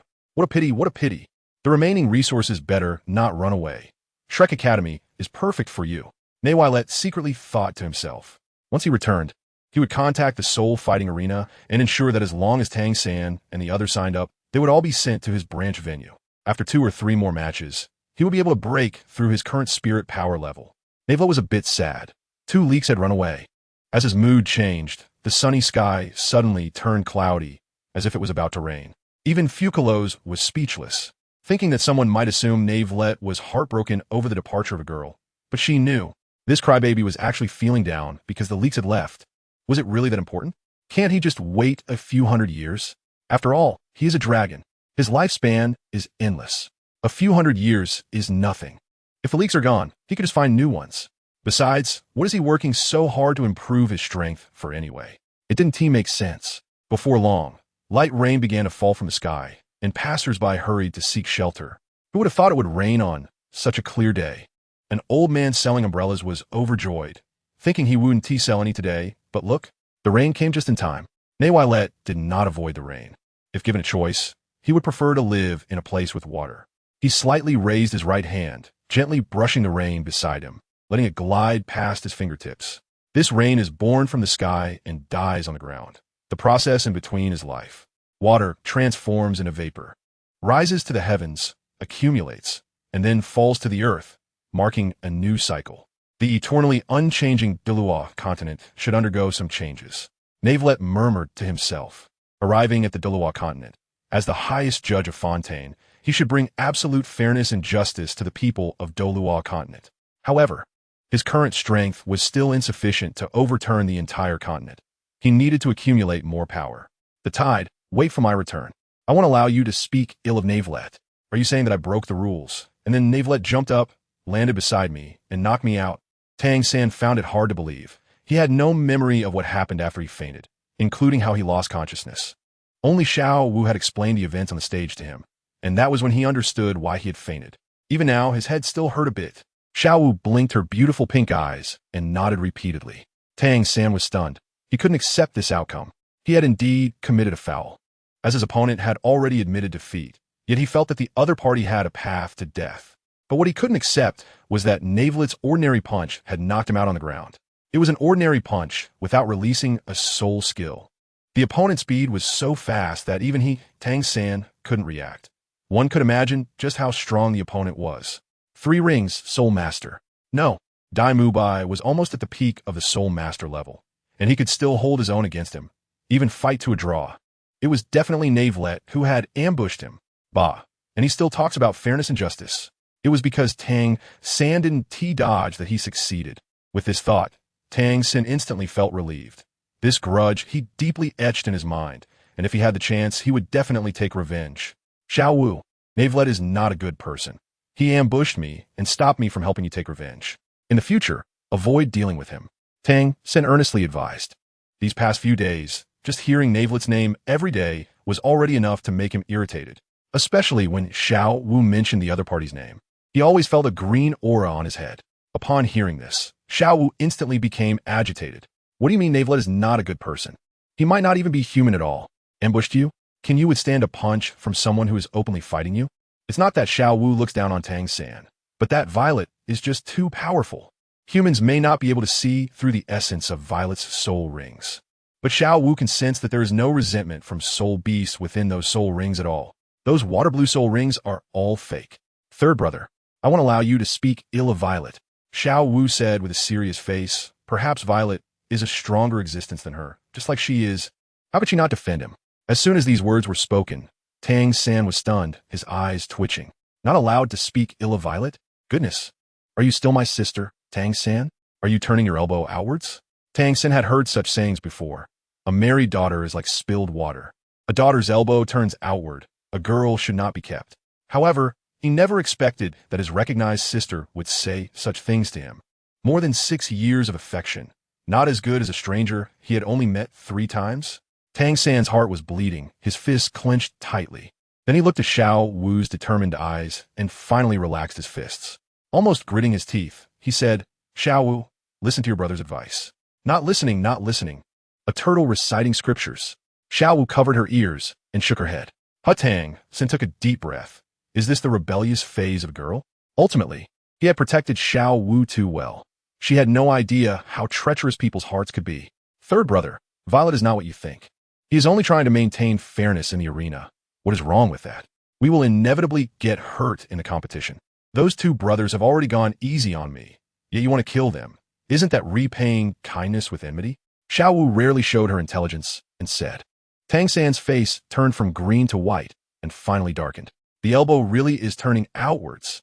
Xiao Wu, stop talking. Everything I do is for you. I promise to protect you. And you got hurt, of course. I want to take revenge for you. Xiao Wu, do you know how sad and upset I am when you say this? Tang San was numb. He really couldn't understand why Xiao Wu had changed to this state. Right? It must be Violet. It must be that Violet. Ever since he met Violet, Xiao Wu seemed to have become a different person. If it weren't for Violet, Xiao Wu would still be the obedient sister she once was. With a weapon in hand, the killing intent arises. Xiao Wu pouted. This Tang San actually pushed all the blame onto her. For her, everything is for her. How sad and upset he is. Isn't it because he told her to go? Also, she is just his sister. Is he being too controlling? Does he even need to manage who she dates? Third brother, you should go back first. I got hurt when I fought Dai Mubai yesterday and need to recuperate. Xiao Wu said somewhat indifferently. Once feelings crack, it's hard to return to the past. Different paths. No que la verás, Chin. A Tang San was taken aback. He came over to take care of Xiao Wu, but now Xiao Wu actually wants to drive him away. After thinking for a while, Tang San calmed down and said, Xiao Wu, you should take care of your injury. I'll leave first, and I'll bring you dinner later. After saying this, without waiting for Xiao Wu to say anything, Tang San turned and left Xiao Wu's dormitory. After leaving the dormitory, Tang San's calm face instantly became somewhat ferocious, his eyes glowing red, murmuring to himself, "Violet, I want you dead." In the shadows, Tang Hao shook his head. A single failure had dealt a heavy blow to Tang San. That referee hadn't done anything wrong. It was just unfortunate for him to be a stepping stone for Tang San, which could be considered his fortune. This little bunny is truly a water lily, not comparable to Ain. If Tang San were to kill him, it could also be considered a good thing. It's just a soul arena. The 8 great families? A force without a title, Douluo. So what if they kill their people? Tang Hao snorted coldly, the corners of his mouth slightly raised, showing great disdain.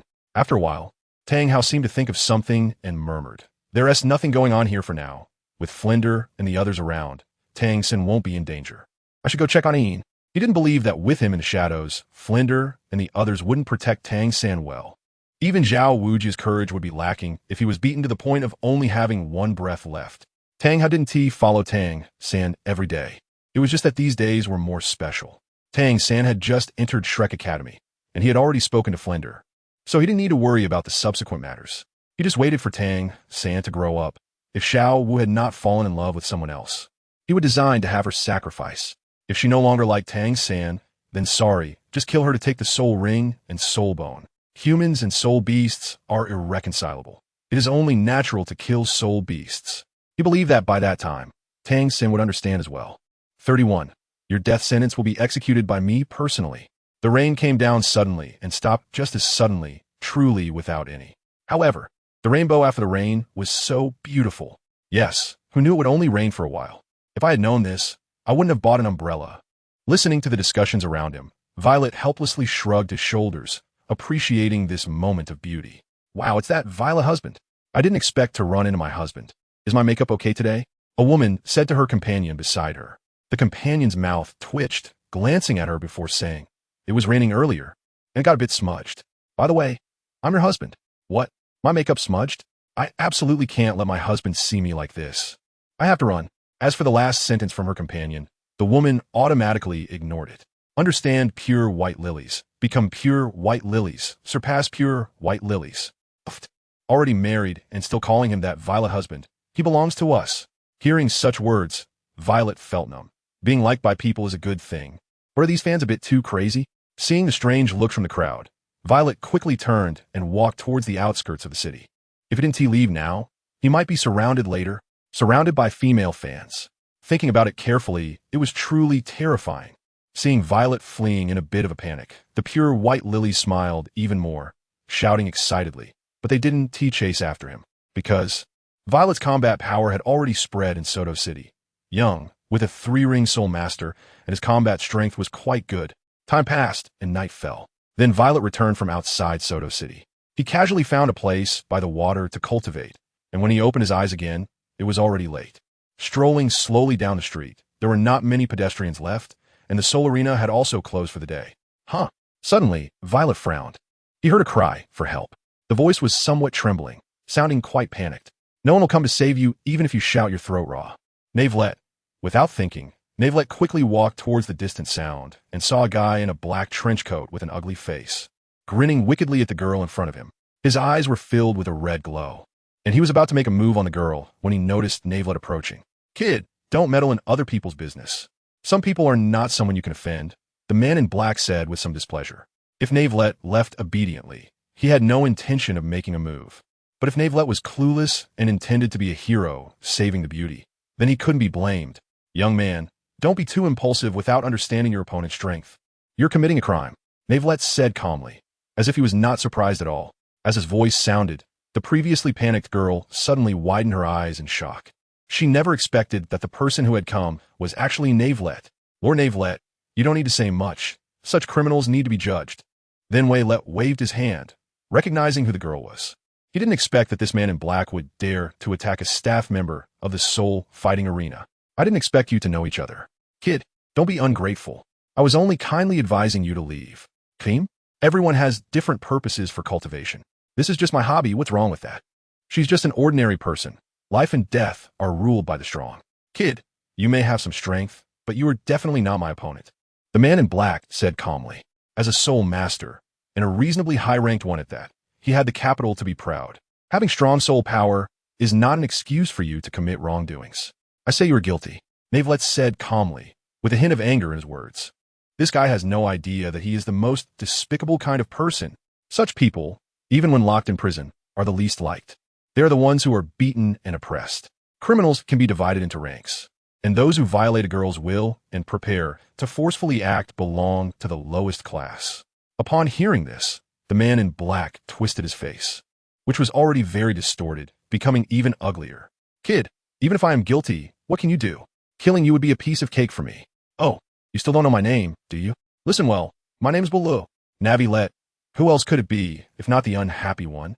Isn't that the person who was taken out by Xiao Wu and Ma Hongjun in the original work?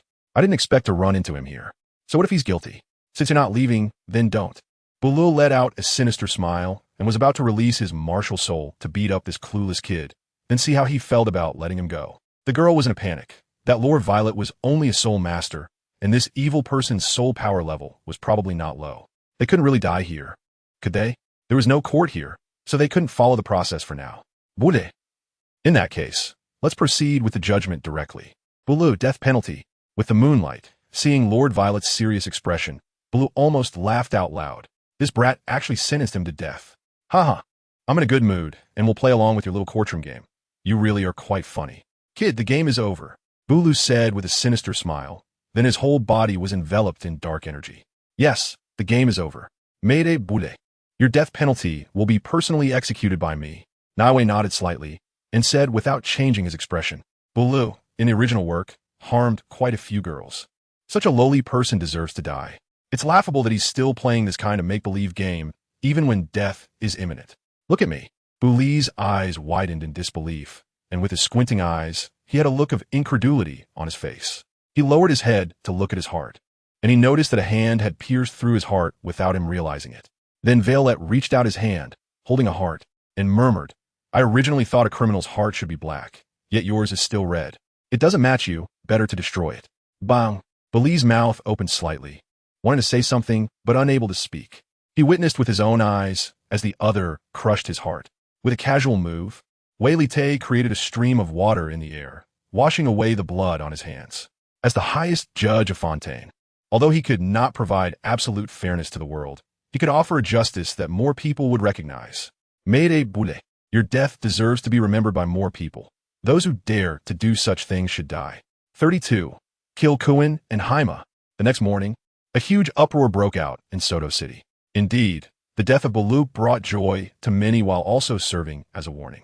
Bude, the recently infamous flower thief in Soto City, had an unknown level of strength, likely at the soul sect stage, and had no other injuries on him. The person who killed him struck with a fatal blow. This strike directly pierced Douluo's heart and then crushed it. The entire process was very quick. Even the soul sect could not react in time. It could be ruled out that this was the work of a weapon soul master. This person's soul power level was at least above level 60. As the crowd analyzed Douluo's corpse, they reached a horrifying conclusion. Oh, this is so gratifying. My daughter. A middle-aged man was in tears, and no one knew what had happened to his daughter. He was just an ordinary person, and so was his daughter. Perhaps in her next life, she could become a soul master because she had already died in this life. I don't even know which great person did this. If I knew, I would definitely set up a tablet for him. Someone in the crowd shouted. The crowd was able to quickly determine who the person was and why he had died because Douluo's corpse was hung up, and beside him was a record of his crimes. Moreover, it was written that if one encountered such a person, they should never show mercy. The death of an evil soul master like Douluo was a gratifying event for everyone, except for the victim's family, and naturally, no one would delve into who exactly killed Douluo. Time turned back to last night. After Violet executed Douluo, the staff at the Soul Arena blinked in disbelief. My God, although they didn't know what level of Soul Master Douluo was, his strength was definitely not lower than that of Soul Respect or even a Soul Zone. Yet, Lord Violet was able to kill him in an instant. Wait, Lord Violet killed without blinking, even appearing calm and indifferent, without any reaction at all. Killing Douluo was like squashing an ant. What kind of person is he? Hello, you must be Miss ZFA, right? I hope I didn't scare you. Then Violet turned around and said apologetically, this is a staff member of the arena. It's truly unfortunate to encounter such a situation. Hello, Lord Violet. I didn't expect you to remember my name. I'm fine, really. Thank you for saving my life. At this moment, Zifa was still somewhat shaken. If it weren't for Violet passing by, she didn't know what her fate would have been. Is there a difference in this life-saving grace? This was Zifa's heartfelt gratitude. Had she known she would encounter danger, she wouldn't have left the staff dormitory. She didn't expect that beneath the seemingly calm Soto city, there were actually such characters lurking. Zifa, true to her name, had purple hair, a decent figure, and her appearance was among the top tier among ordinary people. Women who could work at the arena were all good-looking. After all, the audience's emotions were very important, and if they were ugly, would they still come to watch the fights? It's what I should do. No need to say thanks. Then Valiette waved her hand, as if she thought of something, and continued, Miss Zifa, let me take you back to your dormitory. You have been quite frightened today, so it's better to rest early. If you need to take leave tomorrow, I can help you with that.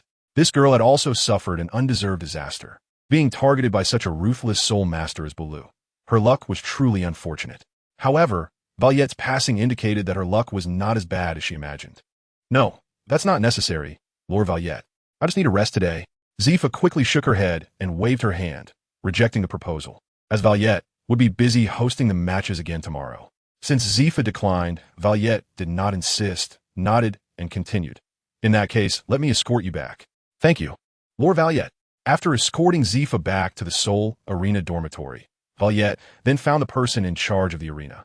Upon hearing Valiette's words, the person in charge broke out in a cold sweat. While others might not know Valiette's identity, he certainly did. Young master, I will go and crush that scum to pieces. Can the person in charge be blamed for this? Daring to attack the staff of the Seoul Arena. He did not expect it, nor did Zifa, but Douluo had the audacity. No need, just do as I said. This will serve to intimidate others. Even if it can only control the situation for a moment. Naivlet shook his head and said, Yes, that's why. Even though Buell has already died, he was still discovered. Buell has two friends, one named Tianya and the other named Eko. They stood in the crowd, sweating profusely and feeling chills down their spines. They knew Buell's strength, and anyone who could kill him was definitely not someone they could afford to offend. Eko, should we bury Buell? After all, he was our brother. Now that Buell is dead, if we can't give him a proper burial, it would be inhumane of us. No, there are definitely people watching us. If we make any moves. Tianya didn't finish his sentence, but how could Eko not understand what he meant? You can't walk by the river without getting your shoes wet. This time, Buell really fell. Tianya, Eko, and Tinya's martial soul is a kitchen knife. Nothing much to say about it. But Eko is different. His martial soul is a swan. The inherited martial soul of the Tiendo royal family is indeed the swan. Let's leave Suwatawa City first. If there's a chance in the future, we'll come back to take revenge for Buell. Eko clenched his fist and said softly. After hearing this, Tinya also didn't act recklessly and nodded. The two slowly withdrew from the crowd and then walked towards the outside of Suwatawa City. They couldn't stay in Suwatawa City any longer. Navelet reminisced about last night's events, feeling somewhat emotional. This was his first time killing someone, and perhaps his calm demeanor was due to the fact that the victim was a sinner. Killing such sinners carried no psychological burden at all. Navelet, you have just delivered a fair judgment on a case. If it were up to me, that person should receive the death penalty, executed repeatedly. Suddenly, the previously serious Navelet broke down, exclaiming, Isn't the death penalty enough? Do we need to resurrect the person just to kill them again and again? With more soul masters around, it was inevitable that there would be some such nonsense. Even among ordinary people, they should live freely under the law, not excessively freely. Father, can we really watch this? At night, after a long day's work, people in Soto City rarely had a chance to relax and rest. For a big city like Soto, the night was just the beginning of the day. The city was brightly lit, not much different from daytime.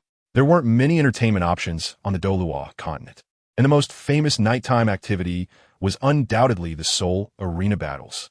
Most commoners couldn't become Soul Masters, but for a small ticket fee, they could watch Soul Masters battle, something most commoners wouldn't even dare to dream of. This was one of the reasons the Soul Arena remained popular. Great! My husband Navelet will host again tonight. I'm so excited. You should have seen it.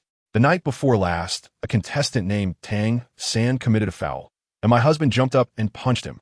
Listening to the discussions around him, Tang San felt a wave of embarrassment. He never expected to become a mere background character in someone else's story, merely highlighting how outstanding Navelet was. Did that punch really have to happen?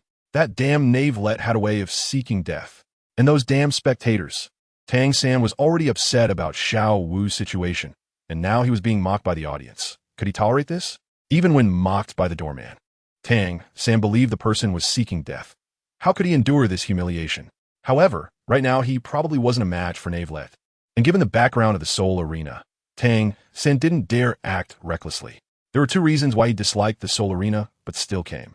First, to graduate from Shrek Academy, he had to become a Soul Master before the age of 20, and he also needed to obtain the Seoul Arena's silver badge. Becoming a Soul Master before 20 was easy for Tang San, but the second requirement was a bit tricky. Don't underestimate the small silver badge. Dai Mubai had been in the Seoul Arena for 3 years and was still only a bronze-level contestant. Tang San's thought was simple. While he hadn't reached level 30 and his opponents were only great Soul Masters, he should win as many matches as possible. Second, Tang San wanted to earn some extra cash. Winning a match would earn him 10 gold soul coins as a reward, which would stack with consecutive wins. As a great Soul Master, he could only receive a subsidy of 10 gold soul coins from the Wuhuan Temple each month, which was hardly enough. Tonight, only Ma Hongjun came to the Seoul Arena with him. Dai Mubai was seriously injured and couldn't move, let alone come to the Seoul Arena to fight. Xiao Wu had minor injuries, but she still needed a few days to recuperate. Oscar was in closed-door training, likely on the verge of breaking through to level 30. Zhu Zhuqing and Ning Rongrong had left Shrek Academy and were now on their way to the Seven Treasure Glazed Tile School. Only Ma Hongjun had nothing else to do, so he followed Tang San to the Seoul Arena for some training. Of course, Ma Hongjun instinctively kept his distance from Tang San. He hadn't forgotten that the night before last, Tang San had considered killing him and Oscar. It was better to stay a little farther away from someone like Tang San. The two of them remained silent during the journey, not saying a word. To avoid hearing any gossip, Tang San quietly went to the registration area, fearing he might not be able to hold back against those ordinary people. These people were seeking death. They judged others by appearance and used him as a background to slap others in the face. Even if it was true, Tang San wouldn't accept it. He lost because of a sneak attack. Ma Hongjun also registered, and then they arrived at the contestants' resting area, which was much quieter. Tang San, Ma Hongjun, aren't those the ones Lord Navelite mentioned? The person responsible for assigning contestants to the platforms murmured. Earlier that morning, Navelite had instructed that if certain people came to the Seoul Arena, they should be assigned to his area. This was not against the rules and didn't violate fairness. It was just a matter of changing the venue for the contestants. It didn't matter who hosted or judged. The person in charge readily agreed and noted it down, including the names and aliases. Some were called Thousand-Handed Azura, Evil-Eyed White Tiger, Gentle Bone Charm Rabbit, etc. These aliases had not yet been registered in the Seoul Arena, but there must be a reason for Navelite saying so. On this side of the stage, Weila looked speechlessly at the two girls up there. Are they fighting or just showing off their figures? What are you looking at? Look at your opponent. Why are you staring at me? The referee. Naive Violet helplessly shrugged her shoulders. The two of them hadn't violated any rules. They just showed a lack of respect for the arena and their opponent. The audience below, especially the girls, felt that these two competitors were being overly dramatic. They weren't even there to truly compete. Just a light touch, and they would immediately shout in pain. Ouch, two little brats.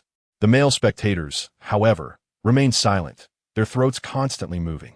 They had decided that from now on, Naive Violet would be their big brother, and they must frequently come to support him. Without their big brother present, how could they enjoy such a beautiful sight? Wait, what big brother? Father figure. Time passed second by second, and nearly half an hour had gone by. Please, contestant Tang San, proceed to arena number 8. As the announcement rang out, Tang San, sitting in his chair, was taken aback. Arena number 8? Again, arena number 8? He frowned. To be honest, he was starting to have a shadow over arena number 8. When he came to the Seoul Arena the day before yesterday, both matches, 1-1v1 and 1-2v2, were held at arena number 8, with the referee being Naive Violet. That Violet. Speaking of this person, Tang San couldn't help but feel a surge of anger. He always felt that Violet was targeting him. He didn't know if the referee for this match would still be him. With this thought in mind, Tang San stood up and prepared to head to the No. 8 arena. Having been there twice, he was naturally very familiar with it. Please, contestant Tang San, proceed to the number 8 arena. Please, contestant Ma Hongjun, proceed to the number 8 arena. Tang San's steps paused, and he instinctively looked at the equally bewildered Ma Hongjun. Another internal battle? In the first match, he fought against Zhu Zhuqing. In the second match, he would fight against Ma Hongjun. You and I are both great soul masters, and our badge levels are the same. So it's normal for us to be matched together, Ma Hongjun said after coming to his senses. Fight against Tang San? Isn't that just perfect? 2 days ago in the morning, it was this guy in Xiao Wu who stopped his good deeds and gave him a beating. Just right? Let's settle old scores along with the new ones. 34. The comments from these spectators seriously affected my mood. Huh, have the chive arrived? On the face of Villet, which had been devoid of any fluctuations, a hint of a smile finally appeared. This wave should be able to enhance his strength. After a while, Tang San and Ma Hongjun arrived at the arena. The two stopped 30 meters apart. 30 meters is merely a fleeting distance for a Grand Spirit Master. The reason for this distance is that some Spirit Masters are quite special and require special consideration. For example, some long-range Spirit Masters, once approached by close combat Spirit Masters, are almost guaranteed to lose. To change this phenomenon, fighters are kept at a relatively fair distance. Hey, ISNT that the contestant who committed a foul the day before yesterday, he is extremely brutal. Even when his opponent conceded, he still wanted to kill them. Now that you mention it, I remember. This contestant is called Tang San. If it weren't for Villet's quick reaction, that iron blood combination would have suffered. It's a pity that such a contestant isn't participating in the life and death battles. There aren't so many rules in life and death battles, and with his level of strength, he would definitely not come back alive. He just bullies honest people. This Tang San contestant has no sense of martial ethics at all. Hearing the audience's discussions, Tang San felt his head spinning. He considered himself a gentleman. How could he possibly be a villain? If it weren't for the iron blood combination injuring Xiao Wu, how could he have thought that the other party had a path to death? It was all the fault of the iron blood combination, all Villet's fault. Wait a minute, didn't they say that the audience cannot interfere with the contestants? These people are pointing fingers at him, attacking him up close, and Villet, as the referee, isn't going to do anything about it? When he was useless, Tang San thought Villet, as the referee, was completely unnecessary and shouldn't he be there. Now that he needed Villet's help, the other party showed no intention of intervening. Isn't this targeting him, Tang San, with his fists clenched tightly. He wished he could hit that handsome face of Villet. Tang San, do you have any dissatisfaction with me? Why do you keep staring at me with such resentful eyes? Wilight asked in confusion, his voice not loud. Only Tang San and Ma Hongjun on the field could hear him. After hearing this, Tang San's eyes nearly spat fire. Wasn't his hint obvious enough? Wilight, the comments from the audience are seriously affecting my mood. As a referee, shouldn't you do something about it? Tang San said with an angry expression. Upon hearing this, Wilight suddenly understood and thought for a moment before replying. The match hasn't officially started yet. The host is warming up the crowd, and it's quite normal for the audience to have some discussions. Contestant Tang San, you might want to think carefully about why you were so disliked. Nearby, Ma Hongjun couldn't help but laugh out loud, quickly covering his mouth to stifle the laughter. But the twitching shoulders couldn't escape Tang San's eyes. Tang San was also taken aback. Coming back to his senses, his face turned as dark as coal. Why was he so disliked? Naivlet, don't you want to listen to what you're actually saying? Tang San shouted in his heart, feeling frantic. But what Naivlet said was completely fine. The host was warming up the audience, and he couldn't just stop the audience from discussing now, could he? After a moment, the host stopped speaking, and the next part was up to Naivlet. Silence. The staff in Villet's hand lightly tapped the ground as he spoke loudly. This action added considerable weight to his words. The entire venue immediately fell silent. The competitors had already taken their positions, and you have 1 minute to release your martial souls. The match will officially begin in 1 minute. During the competition, we ask the audience to remain rational. No matter what kind of person the competitors are, absolute fairness is required on the stage. Upon hearing this, Tang San was so tense that his nails almost dug into his palm. Is that Violet really not targeting him? What does it mean that it doesn't matter what kind of person the contestant is? Is Tang San's character not good? Damn it, this guy really has a way to get himself killed.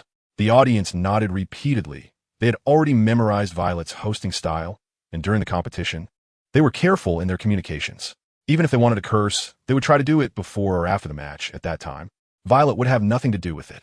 Ma Hongjun, Martial Soul, Evil Fire Phoenix, a level 27 attack system Soul Master.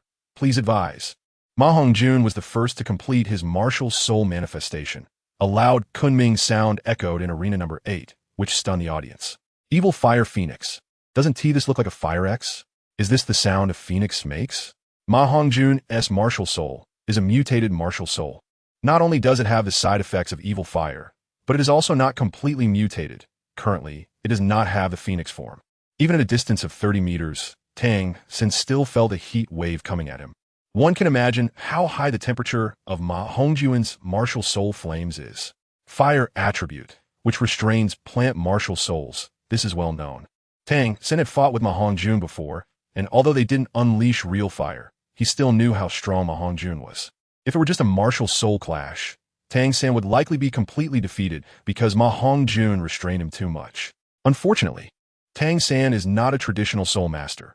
He also has the Tang Sect's ultimate skills from his previous life, so dealing with Ma Hongjun should not be a problem. Tang San, martial soul, blue silvergrass, a level 29 control system soul master. Please advise. After saying this, Tang San remained silent. He did not say anything like Ma Hongjun, "You're not my opponent, surrender," because Ma Hongjun, as a soul master who restrains him, would never surrender. Moreover, there was a referee nearby, watching him closely, afraid that Tang San would break the rules. Violet, Tang San, will not let you succeed. As long as I understand the rules, utilize the rules, I can master the rules, and then defeat your pride. Your so-called justice, fairness, and equity, Tang San, have not sensed at all. Tang San thought to himself, cursing Violet again in his heart. If it weren't for his low soul power right now, he would definitely want to assassinate Violet. A gentleman takes revenge. It is never too late. Tang San usually does not hold grudges overnight, but he has no choice. He is likely not the opponent of the other party right now. Even if he doesn't want to admit it in his heart, he has to admit it. If a gaze could kill, Violet would not know how many times he had been killed by him. Time passed second by second, and the audience waited quietly, not feeling annoyed, but rather a sense of anticipation. 1 minute was up, and the match officially began. First soul skill, blue silver bind. Fim Otal, Fia Bones Tankon. With Violet's voice falling, Tang San took the lead and activated his first soul skill, blue silver bind. Strike first, suffer later. This distance might be a bit far for others, but for Tang San, it was nothing. Ma Hongjun was well prepared. He already understood what kind of person Tang San was and had been on guard. First soul skill, Phoenix Fire Line. As the first yellow soul ring flickered, Ma Hongjun spewed out a large amount of black-red flames, which ignited the blue silver grass upon contact, causing it to vanish. This is a bit tricky. This fat guy's martial soul just happens to restrain me, and I have no advantage in a martial soul clash. Thinking of this, Tang San immediately changed his tactics. So what if he is a strong attack system soul master? Even if he restrains me, I, Tang San, am still the strongest among my peers, even without using my martial soul. Purple extreme demon eyes, ghost shadow, mysterious steps. Let's see how you dodge. Ma Hongjun directly increased his soul power output, igniting half of the arena. No matter how Tang San dodged, he would inevitably stick to these evil flames. He wanted to make it so that Tang San had nowhere to run. Violet frowned slightly, although these flames were not dangerous to him. He simply did not like such an environment in flames. Tang San frowned. He originally wanted to engage in close combat with Ma Hongjun, but he didn't expect Ma Hongjun to do this, directly spreading evil fire across the central line. This was simply the act of a villain.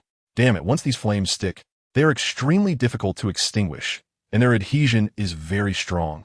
Tang San gritted his teeth, thought for a moment, and decided to leap over this wall of fire. He leapt lightly, instantly jumping to a height of 10 meters. The ground is impassable, but what about the sky? As long as he crossed this wall of fire, Ma Hongjun would undoubtedly lose. His feet tapped the air lightly, as if to use the air resistance to keep his body suspended in the air for a while longer. Ma Hongjun was not a fool either. Having lived at Shrek Academy since childhood and occasionally coming to the battle arena, his combat experience was not lacking. Seeing Tang San jump up, preparing to cross the wall of fire, Ma Hongjun's brain almost shrank. Wait, the wall of fire may be static, but I'm Ma Hongjun. I'm Aliva. Tang San jumped up, completely without any leverage point in midair. Wasn't he just a living target?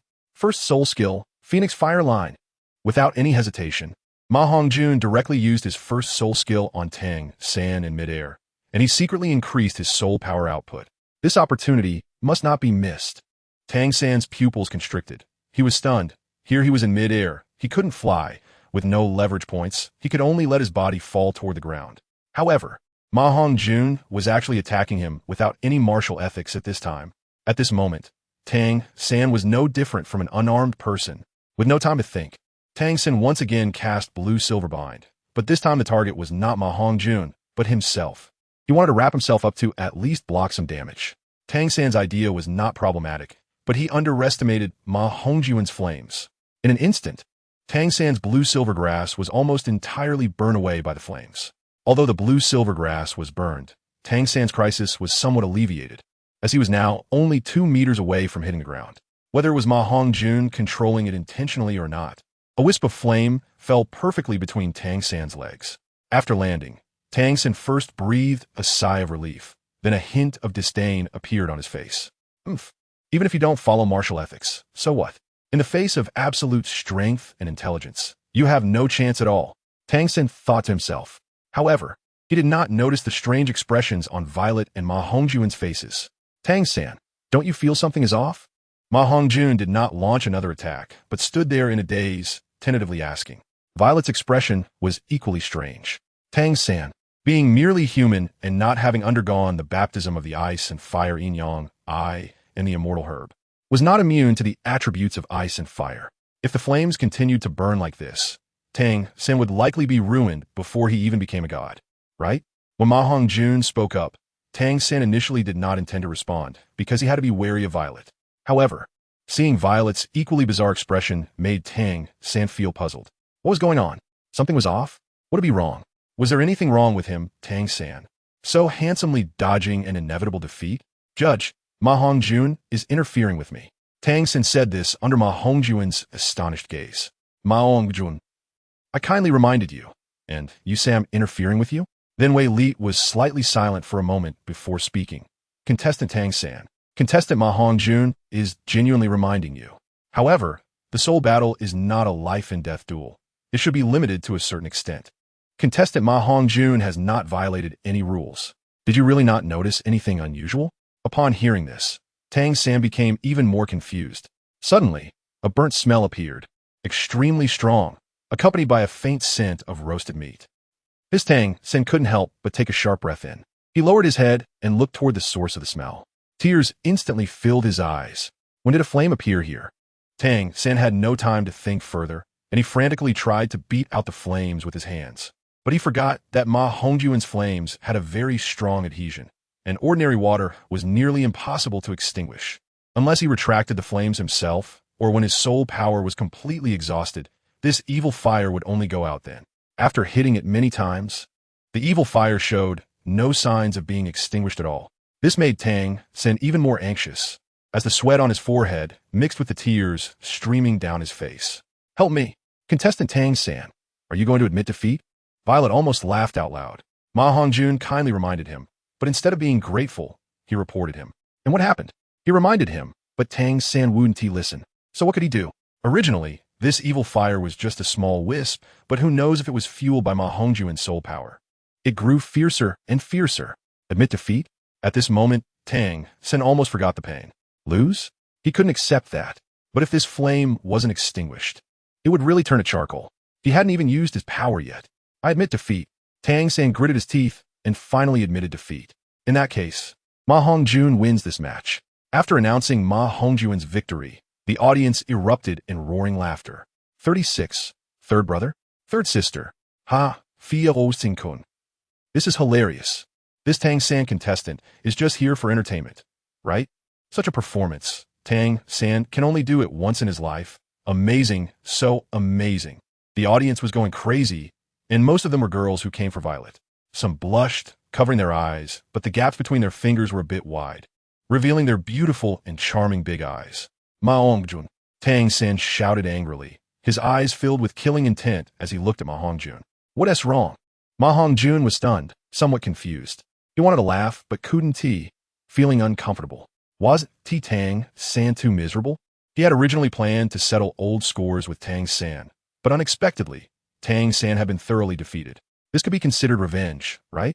He had kindly reminded Tang San before, but who knew he not only didn't appreciate it, but also told Violet that he was interfering with Tang San. Good. Why are you still dazed? Put out the fire. Tang San shouted furiously, then looked down, fearing it might be cooked. No, Bernd. Oh. Upon hearing this, Ma Hongjun suddenly realized, slowly walked to Tang San's side, and retracted the evil fire. Of course, he was observing Tang San's reaction. Afraid that Tang San would suddenly explode and hit him. Such a thing a small person like Tang San could very likely do. So he had to be cautious. At this moment, Tang San wished he could kill Ma Hongjun, but reason told him he couldn't do that.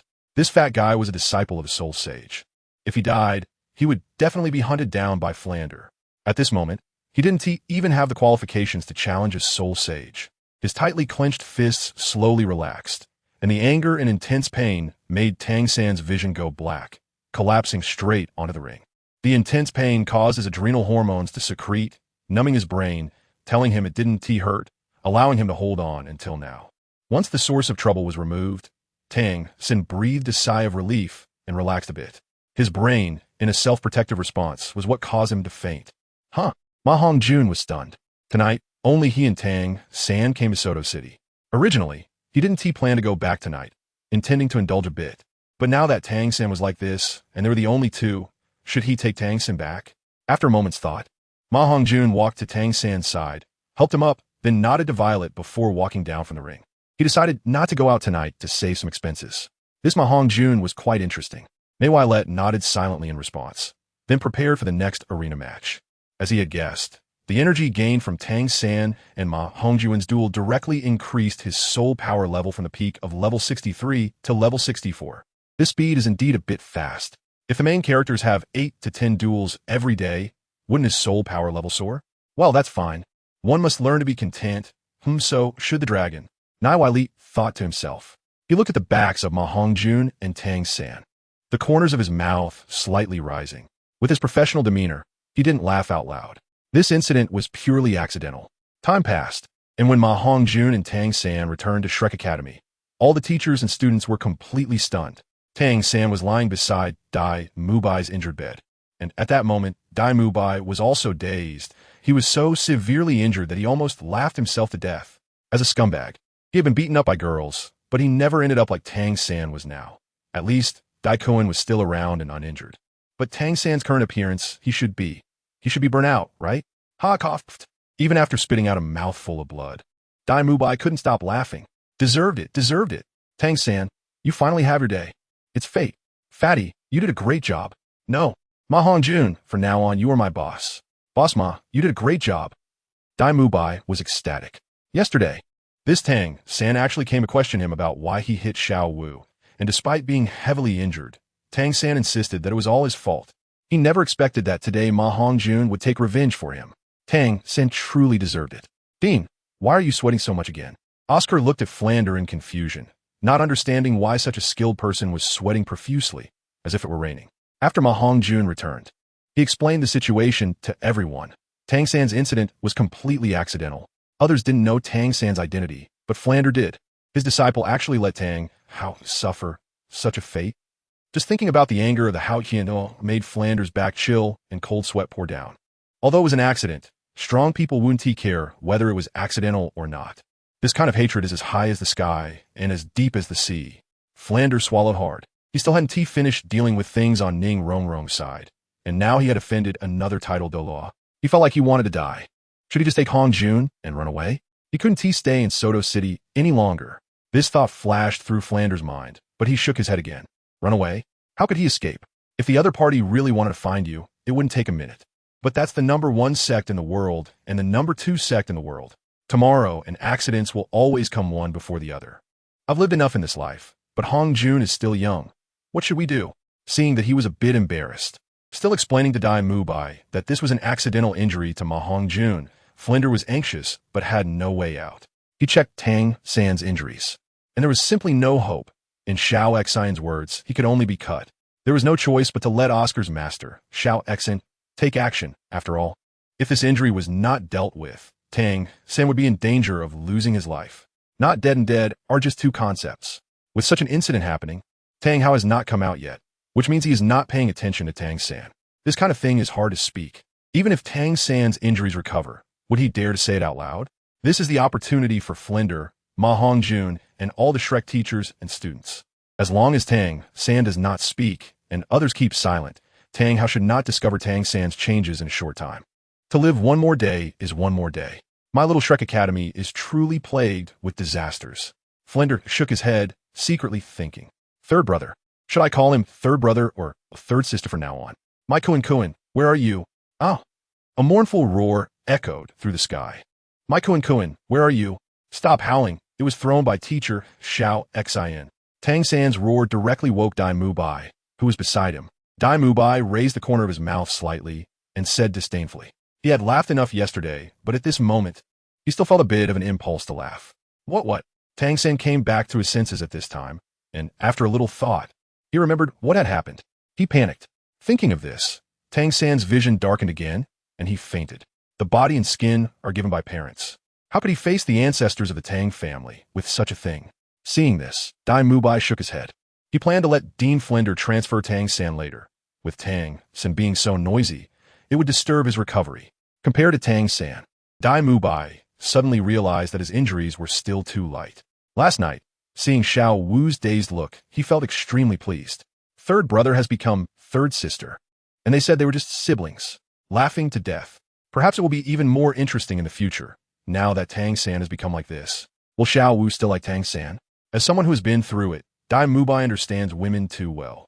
It is absolutely impossible. Haha, you have your day today. I, Dai Mubai, regarded you as a confidant and good brother, but you are indiscriminate. You deserve it. A trace of pleasure flashed in Dai Mubai's eyes. He was extremely happy at this moment. Isn't this more painful than killing Tang San? The scene shifted to Shrek Academy's playground, where Flender was teaching. Tang San and Dai Mubai were recuperating, and only Oscar, Ma Hongjun, and Xiao were on the playground. Xiao was only slightly injured and had almost recovered. From time to time, she glanced at Ma Hongjun next to her, not knowing what she was thinking. Regarding the incident where Ma Hongjun accidentally injured Tang San, there was rarely any hatred in Xiao Wu's eyes. She also didn't know whether to hate Ma Hongjun or not. She had a strange feeling towards Tang San, which was hard to explain. She couldn't tell whether it was familial or romantic love. All along, she and Tang San had called each other siblings, and Tang San had not shown any feelings beyond sibling affection. Xiao was quite naive about love. In the spirit beast world, there was no love only. With Tang Kuan gone, Xiao Wu naturally understood that Tang San was finished, not in terms of cultivation, but in that aspect. If they were lovers, Xiao Wu could not accept it. However, Tang San was currently just her nominal brother. Furthermore, with the appearance of Violet, Xiao Wu discovered that she and Tang San did not seem to be that compatible. They were not on the same path and could not work together. They had no common language at all. She liked Violet, while Tang San hated Violet. Isn't that a difference in paths? Feeling Xiao Wu's gaze, Ma Hongjun trembled all over. He still remembered how protective this pair of siblings was. It would not be an exaggeration to say they were toxic. This woman wouldn't want to seek revenge on him, would she? Ma Hongjun thought to himself, although he was not afraid. He knew the principle that a direct attack is easier to avoid than an ambush. After this battle, he had completely formed a grudge with this pair of siblings. A grudge that could not be resolved without bloodshed. Just thinking about it. This was revenge for destroying Kuan. Alas, in the end, he was soft-hearted. If he had brought Tang San back last night and killed him. Thinking of this, Ma Hongjun shook his head again. With so many people in Soto City watching him support Tang San out of the city, this matter could not be hidden. Killing a classmate, Flender would probably not tolerate him either. It seems that he could only find another opportunity in the future. Oscar, what is going on with your soul power fluctuations? Didn't I tell you to restrain your soul power? Flender frowned. He did not pay attention to Ma Hongjun and Xiao Wu, but spoke to Oscar, who was standing between them. Oscar's soul power fluctuations were too obvious and very unstable. A normal soul master would never make such a mistake. Before releasing their martial soul, soul masters would always restrain their soul power, even if the soul master's level was much higher than theirs. They might not be able to see through the specific soul power level. This is the basic operation for soul masters traveling on the Douluo Continent. I broke through to level 30, Oscar said weakly. He was supposed to break through to level 30 the day before yesterday, but because Dai Mubai had an accident, he paused his training. Yesterday, since Tang San had another incident and Tang San's relationship with him was not significant, he went back to train. And now, he had broken through to level 30 early in the morning. What? You broke through to level 30? Flender was taken aback and said instinctively. Oscar nodded repeatedly, seriously saying, Dean, you know me. How could I lie to you?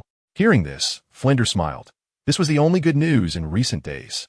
Tang San and the others enrolled. Old Zhao was beaten badly, almost died. Dai Mubai said the wrong thing and was severely injured by 3 girls, still lying down. Ning Rongrong and Zhu Zhuqing left Shrek Academy to report to the Seven Treasure Glazed Tile School. Tang San. Each of these matters is a big deal. If it weren't for Flinder's high cultivation and strong strength, he might have been scared to death. After being happy for a moment, Flinder fell into deep thought. Old Zhao could not possibly take Oscar to hunt spirit beasts now. He was still lying down, and even eating had to be fed by Xiao Exine. Dai Mubai and Tang San also needed to recuperate for a while. It was obviously not possible to form a team to go to the Stardow Forest for training. Oscar, very good. You didn't disappoint me. Suddenly, Flinder seemed to think of something and continued speaking to Oscar. How about this? You go find teacher Li Yusong now and let him take you to the Stardow Forest to hunt spirit beasts. Hearing this, Oscar's expression changed, feeling somewhat uncomfortable. He thought that Flinder or Zhao Waoqi would take him to hunt soul beasts, but Li Yusong was not a bad choice. It was just that his soul power level was a bit low, only level 62. But since Flinder said so, as an auxiliary, he had no say in the matter. It was already good enough that they were willing to help him hunt soul beasts. All right, Dean. After saying this, Oscar walked away a bit dejected. With Oscar's little thoughts, how could Flinder not know? However, Zhao Waoqi was currently too busy. As the dean, he couldn't leave Shrek Academy. If those two from the Seven Treasure Glazed Tile School came looking for trouble, or if Tang Hao found out about Tang San's situation, if he was at the academy, he could still discuss things. But if he wasn't there, the consequences would be unimaginable. The scene shifted to Violet. The joy brought by the breakthrough flashed by. Wasn't just a breakthrough. Even if he hadn't discovered some uses of the ancient dragon's power, wasn't it normal to break through 7 or 8 levels in a year? 38. The Romance of the Battle Soul Arena. One host, one referee. As an elemental pinnacle creature, it would continuously grow over time. The older it was, the stronger its power became. Violet's life, at just over 12 years, is not much different from that of a child for a long-lived species. Adulthood? That's still a long way off. The plot should be heading to the Stardow Forest by now, right? I wonder what the main characters will gain this time. Suddenly, Violet seemed to think of something and shook his head. No, even if Oscar breaks through to Sol Douluo, it's impossible for all of Tang San's group to go to the Stardow Forest together. Among them, the least likely to go to the Stardow Forest is Tang San. He just lost Kuan yesterday, and without resting for 10 to 15 days, it would be nearly impossible for him to get out of bed and walk, let alone go to the Stardow Forest. Forget it. None of this concerns me. Whether they go or not doesn't matter to me. I'd rather have a couple of matches in the Soul Arena. It's a pity that Tang San won't be able to come to the Soul Arena during this time. Knock, knock, knock. Just then, the sound brought Violet back to his senses. Kulmin, creak. As the door opened, it was no surprise that it was the gold medal host, Dodo. Little Violet, are you hosting the Soul Arena today? Why not come to my main stage? There are more spectators here. The contestants are also stronger. Dodo naturally found a spot to sit down and spoke. During this process, Dodo showed no signs of being distant. Hearing this, Violet remembered that Dodo had mentioned before that he should stay in the branch arena for a few days to learn the process and then go to the main Soul Arena to be a referee. It was a collaboration with Dodo, one hosting and one officiating. As the highest referee of the Soul Arena, being the top referee, it's somewhat unreasonable to just stay in the branch arena. Sooner or later, he would have to go to the main stage. But what about the main character group? After a brief thought, Violet ultimately nodded. Going to the main stage is fine. There are more spectators there and more matches. However, trying to take advantage of the main character group is not promising. While the quality of the contestants in the main stage may not be as high as that of the main character group, the quantity can make up for this flaw, but will take more time. Thinking of this, Violet no longer hesitated and nodded, saying, "Okay, Dodo's sister, starting today, I will go to the main stage to work with you." As soon as Wei Late said this, Dodo's beautiful eyes narrowed with joy, and she was overjoyed that she could finally host with her wooden brother. She was really happy. All right, I will let people release the news that our chief judge will be moving to the main venue starting today. After saying this, Dodo didn't linger and stood up, heading towards the door, fearing that Wei Late might change his mind.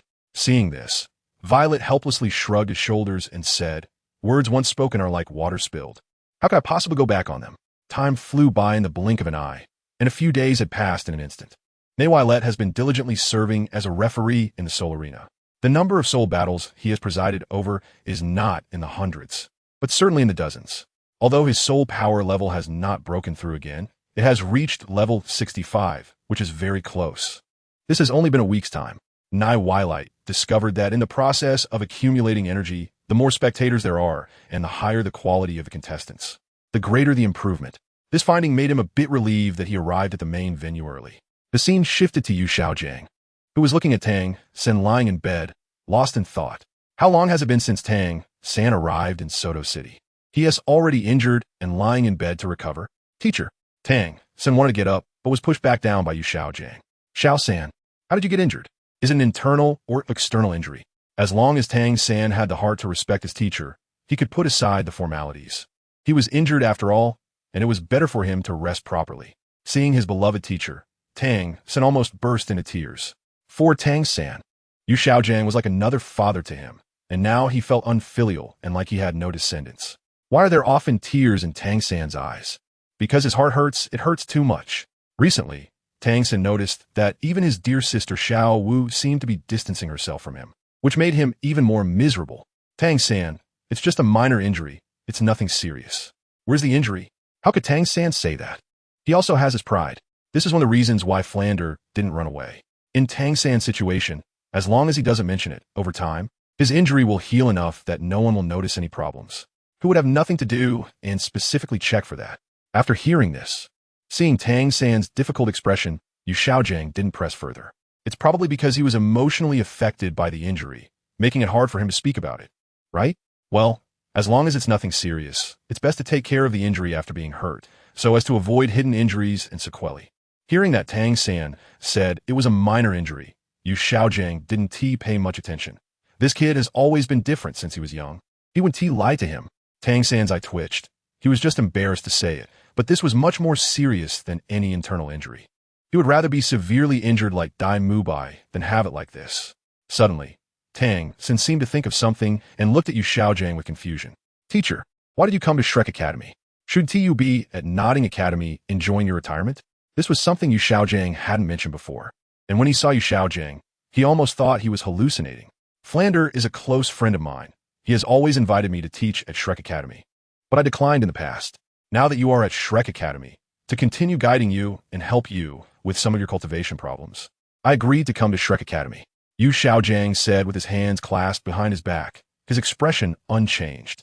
In the past, he just didn't have the face to see Flander, afraid that Flander would notice something was off, which is why he avoided it. You have to know, if that matter were to be known by Flander, it would be a miracle if they could still be brothers, not to mention becoming enemies. If it weren't for Tang San needing the faculty strength of Shrek Academy to obtain his spirit ring, he wouldn't have let Tang San come to Shrek Academy. Having him teach Tang San was enough. What could a place like Shrek Academy teach? They only had strength in name, but when it came to spirit ring combinations, and spirit beast research, they were definitely not as knowledgeable as he was.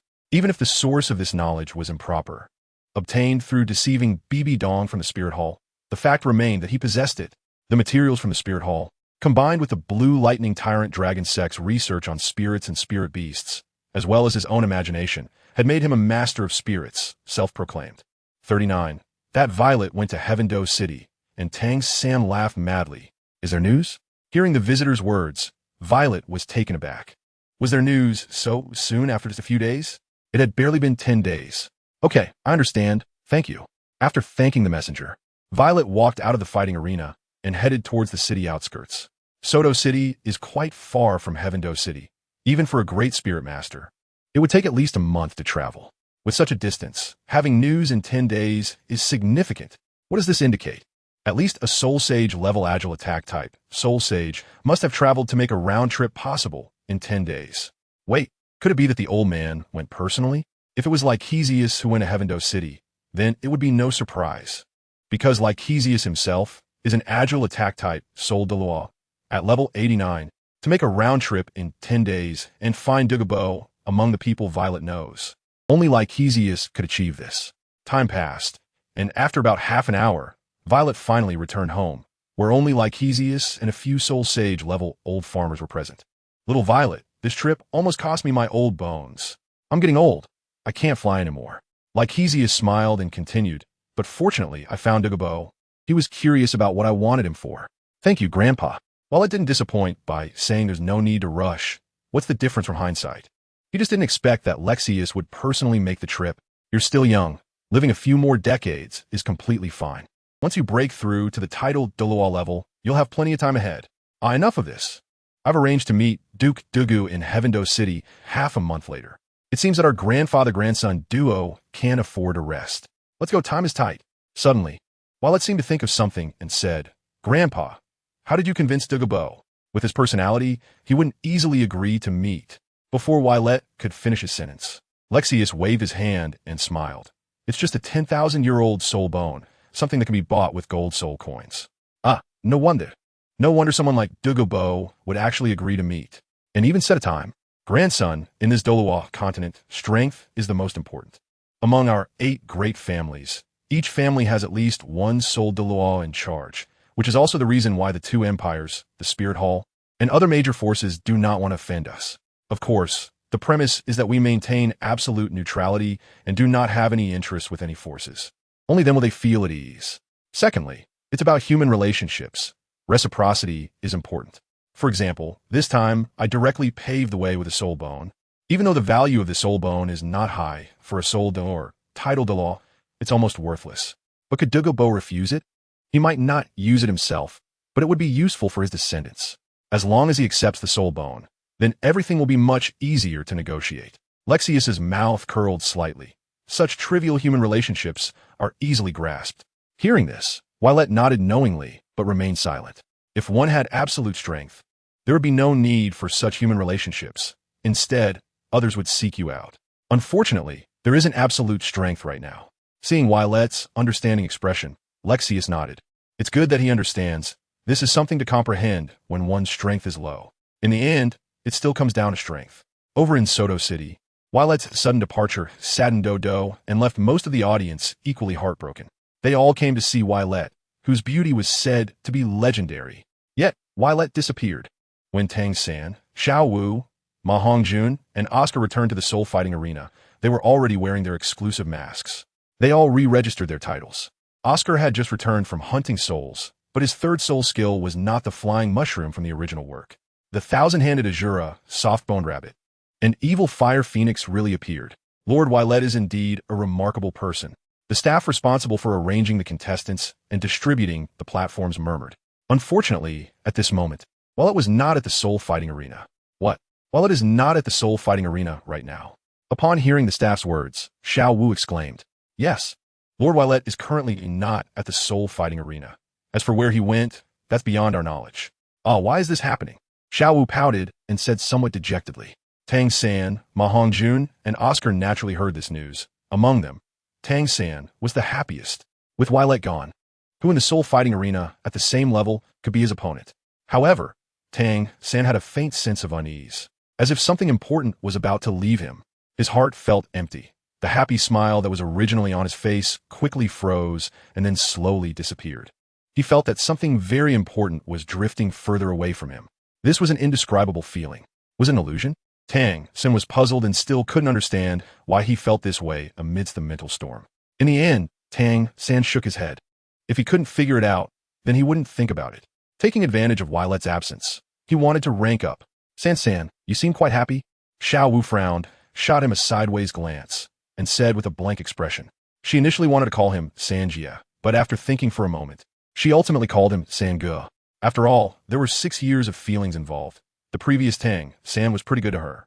Upon hearing this, Tang San's whole body trembled, and the expression under his mask twisted a bit. Can't he be happy? What about Violet? Navi-Light. It's all about that Navi-Light. Xiao Wu's turn out like this. Xiao Wu, I just remembered some happy things, and I'm not happy because Navi-Light is gone. Tang San said calmly without a flush on his face or a racing heart.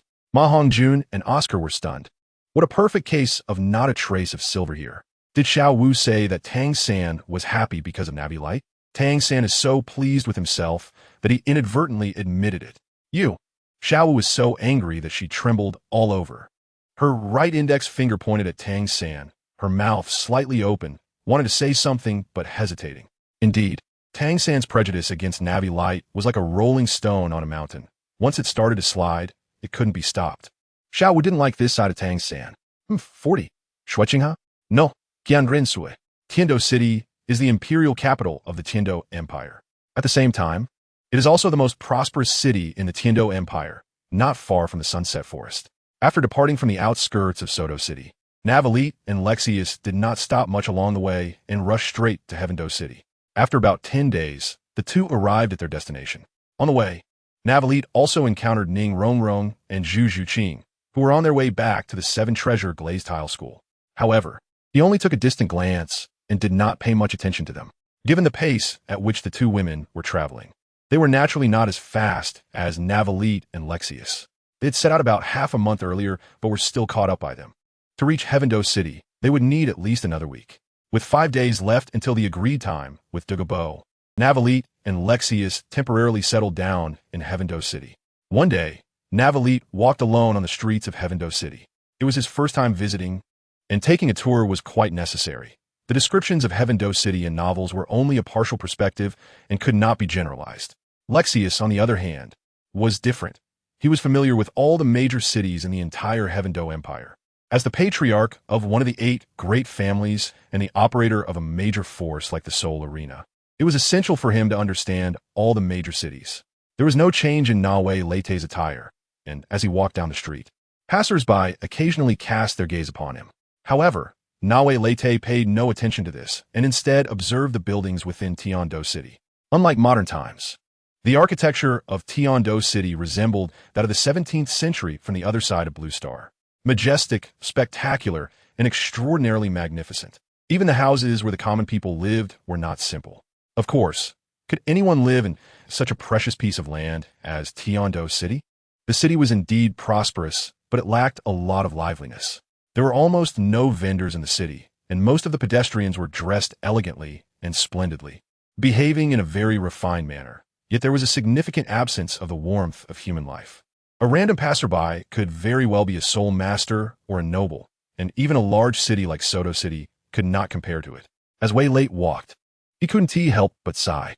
In terms of architecture, Tiando City is indeed hailed as the pinnacle of Douluo Continent. Even Wuhuan City and Xinglua City cannot compare to the grandeur and magnificence of Tiando City. This indirectly indicates that the nobles of the Tiando Empire truly indulge in pleasure more than those from Xinglua. Just then, a blond-haired, blue-eyed young man approached Wei Late. Each of his steps seemed calculated, and his every action exuded the aura of a high noble. He appeared gentle and refined, giving off a very approachable vibe. Young man, you must be visiting Tiando City for the first time, right? This question made Wei Late instinctively look towards the newcomer. The young man wore a friendly expression and was also sizing up Wei Late. Indeed, Tiando City lives up to its reputation as the imperial capital. Just a brief exploration brings forth many sentiments. Wei Late nodded and said, "They have no ill intentions, so naturally I won't embarrass them." The two began to chat like old friends. After a while, the young master seemed to remember something and cupped his hands towards Wei Late with a kind expression, saying, "I'm Xue Qinghe. May I ask for your name?" Of course, this was somewhat presumptuous, but since we hit it off so well, I thought it wouldn't hurt to ask. Before Xue Qinghe could finish his sentence, Wei Late trembled all over, then trembled again. Good heavens, what a coincidence! He was just wondering why several nobles had been casting envious glances at them during their conversation. It turned out that the person in front of him was none other than His Highness Xue Qinghe of the Heavenly Fighting Empire. What the heck? She is Qian Renxue. Huh, what a coincidence to hit it off so well. The first part was calling him young master, and the latter was calling him brother. How could Qian Renxue have taken an interest in him? And she even took the initiative to greet him? After a moment of thought, Wei Late shook his head again. His appearance and demeanor made him stand out as the absolute center of attention in any crowd. Not to mention, it was perfectly normal for someone to notice him when he was walking alone on the street. Navelite waved his hand and said, "Your Highness is joking." At this point, Navelite cupped his hands again and continued, "I am Navelite, the highest referee of the Soul Arena in Soto City. It is quite commendable that your Highness can engage in friendly conversation with us commoners. It shows your approachable nature. After all, he has not been granted an imperial title, and the old man like Cius is the same, so naturally, he counts as a commoner. Of course, as an absolutely neutral force. We cannot accept rewards from either the Heavendo or Star Luo empires." Upon hearing this, Xue Qinghe was taken aback at first. The highest referee of the Soto City, a person named Navelite, turned out to be from the Soul Arena. Moreover, judging by his attire and demeanor, he did not seem like an ordinary staff member. It seemed she had encountered a member of one of the 8 great families. No wonder, as a descendant of a hidden family, his temperament and appearance were remarkable. It was quite a pity that he was from a hidden lineage. The reason she approached Navelite was merely to get acquainted with him. As for him knowing her identity, Qian Renxue was not surprised. The fact that she was the Heaven Do Crown Prince was not a secret. After all, how could there be another person named Xue Qinghe in the Heaven Do Imperial City? As a member of one of the 8 great families, it was no problem for him to know her identity. Little brother Navelite, it is fate that we meet. I feel like we are old friends, so calling your highness feels too formal. Besides, we are not in the palace, so there's no need for that. Xue Qinghe waved his hand, seeming to be quite unconcerned about this identity. She then continued, if you are willing, you can call me Brother Xue, with a smile. Xue Qinghe aimed to present herself as amiable and approachable. Seeing this, Violet shook his head and said, thank you for your kind offer, your highness. But my family has many rules, so I cannot accept it. The reason why the 8 great families have survived until now is that they do not favor either side and do not offend either side. Eliminating the 8 great families would come at a heavy cost and would not be worth it. They simply run their soul-fighting arenas peacefully and do not involve themselves in other matters, never concerning themselves with the disputes on the Douluo Continent. Whoever claims kingship or dominance, they do not participate. Who would take the trouble to eliminate such a force? Once these words were spoken, Xue Qinghe instantly understood. Her previous guesses were all correct. For this reason, Xue Qinghe was not angry, as she knew the rules of the 8 great families. Not to mention having a closer relationship with the crown prince. Even when making friends, one must be selective. It's that strict, unaffected by any external factors. As long as there are no friends or promises in the outside world, it can greatly reduce troublesome matters.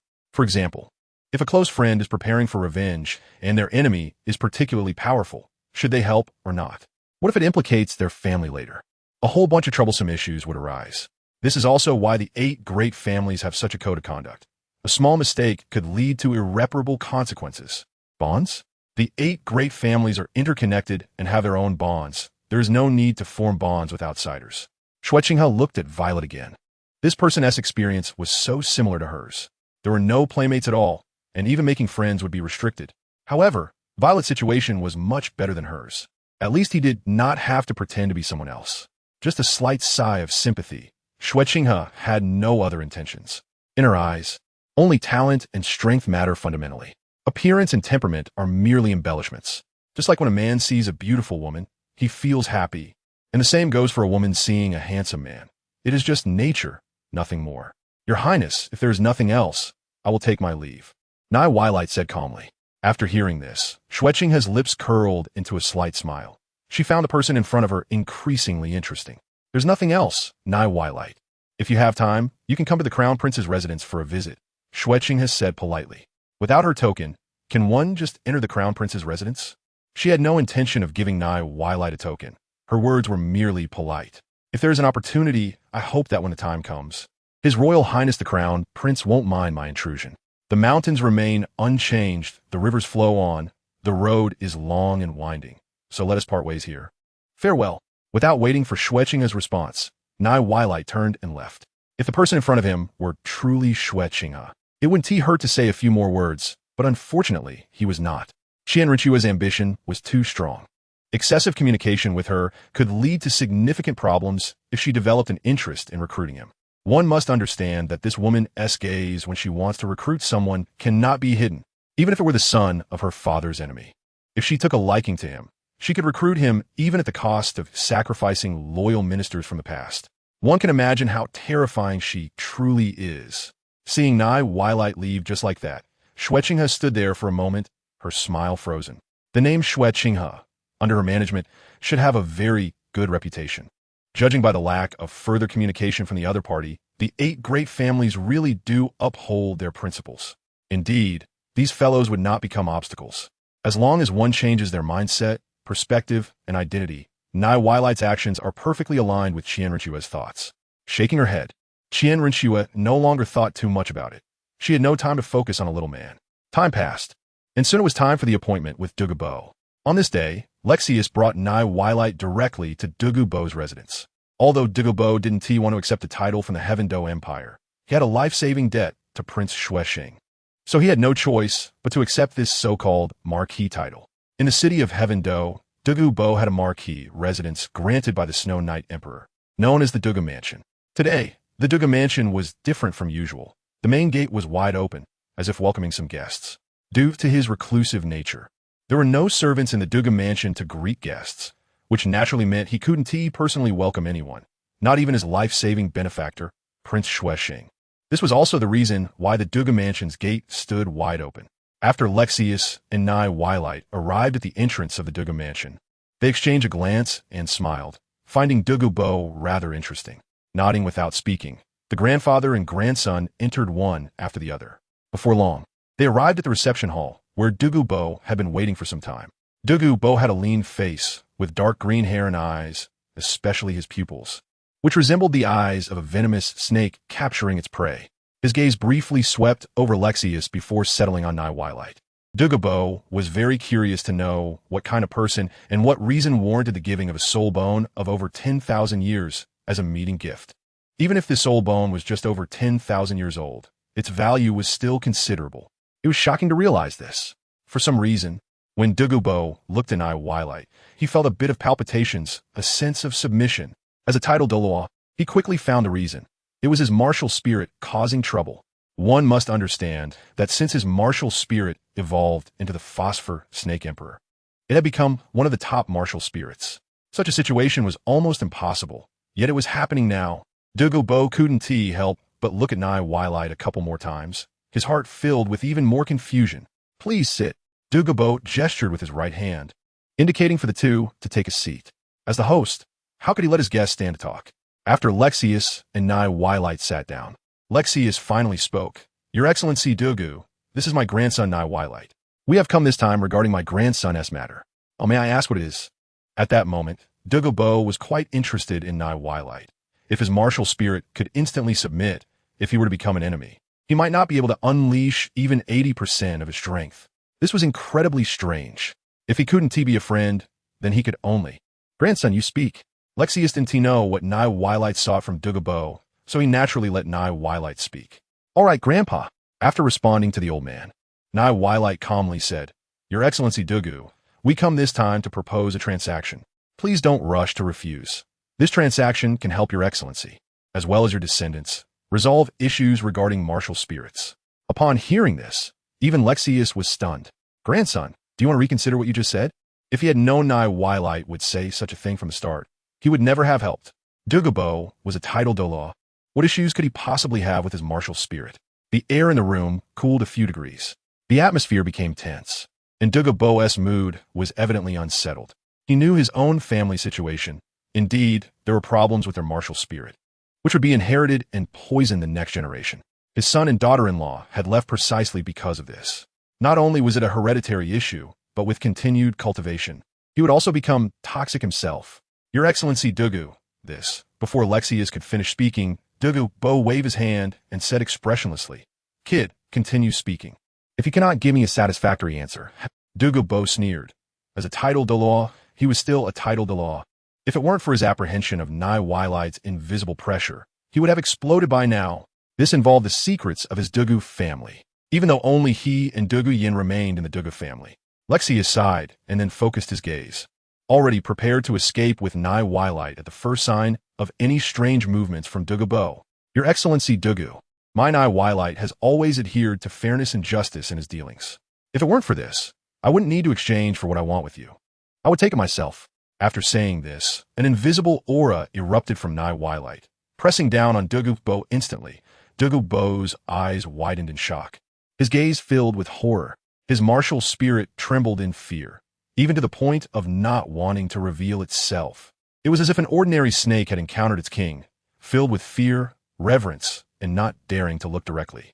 If he could previously unleash about 70% of his combat power, now, if Douluo could exert 50% of his original combat power, it would already show his strong will. Hearing KingNavelite's words, Douluo's expression grew very ugly. This was the second time he had been threatened since becoming a titled Douluo. Lexius was stunned. His grandson was walking further down the path of self-destruction. However, it seems that things are somewhat unexpected for him. This Duke of Douluo has no intention of taking action. So why does his expression look so bad? It seems as if he could explode at any moment. This momentum only lasted for a moment before Violet withdrew it. "Duke Douluo, if there is something to discuss, we can sit down and talk it over properly. There's no need to threaten or intimidate at every turn. This is not right." Navelette returned to his seat and said with an unchanged expression. Dugubo's eyelids twitched. This guy is the one who complains first. When Navelette revealed his secret, he was already prepared to take action. The secrets between soul masters are not something everyone can know, right? If it weren't for his fear of Renxue's and Navelette, he wouldn't have given Navelette the chance to explain.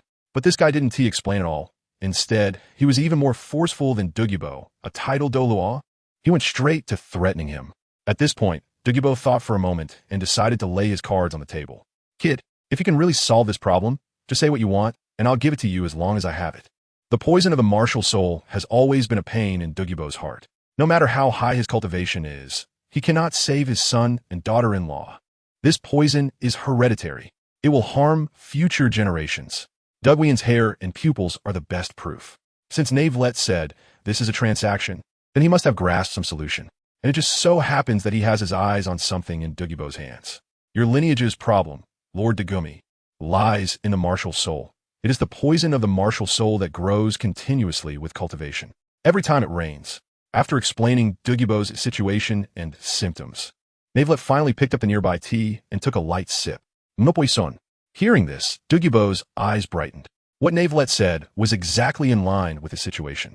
It was no longer about questioning how he knew, but rather how to solve such a situation. You are the first one brave enough to drink the tea I brewed. Just for this, I am willing to trust you once. So what do you want? Dugubo stroked his beard and stared intently at Navelette. This person, who looked younger than his granddaughter, was actually so terrifying. Heaven punished Dugubo. What a crime. Lord Dugumi. The content of the deal is that I will help you and your descendants solve the poison of the martial soul, and in return, you will give me the precious land in the Sunset Forest. The value of that precious land is priceless.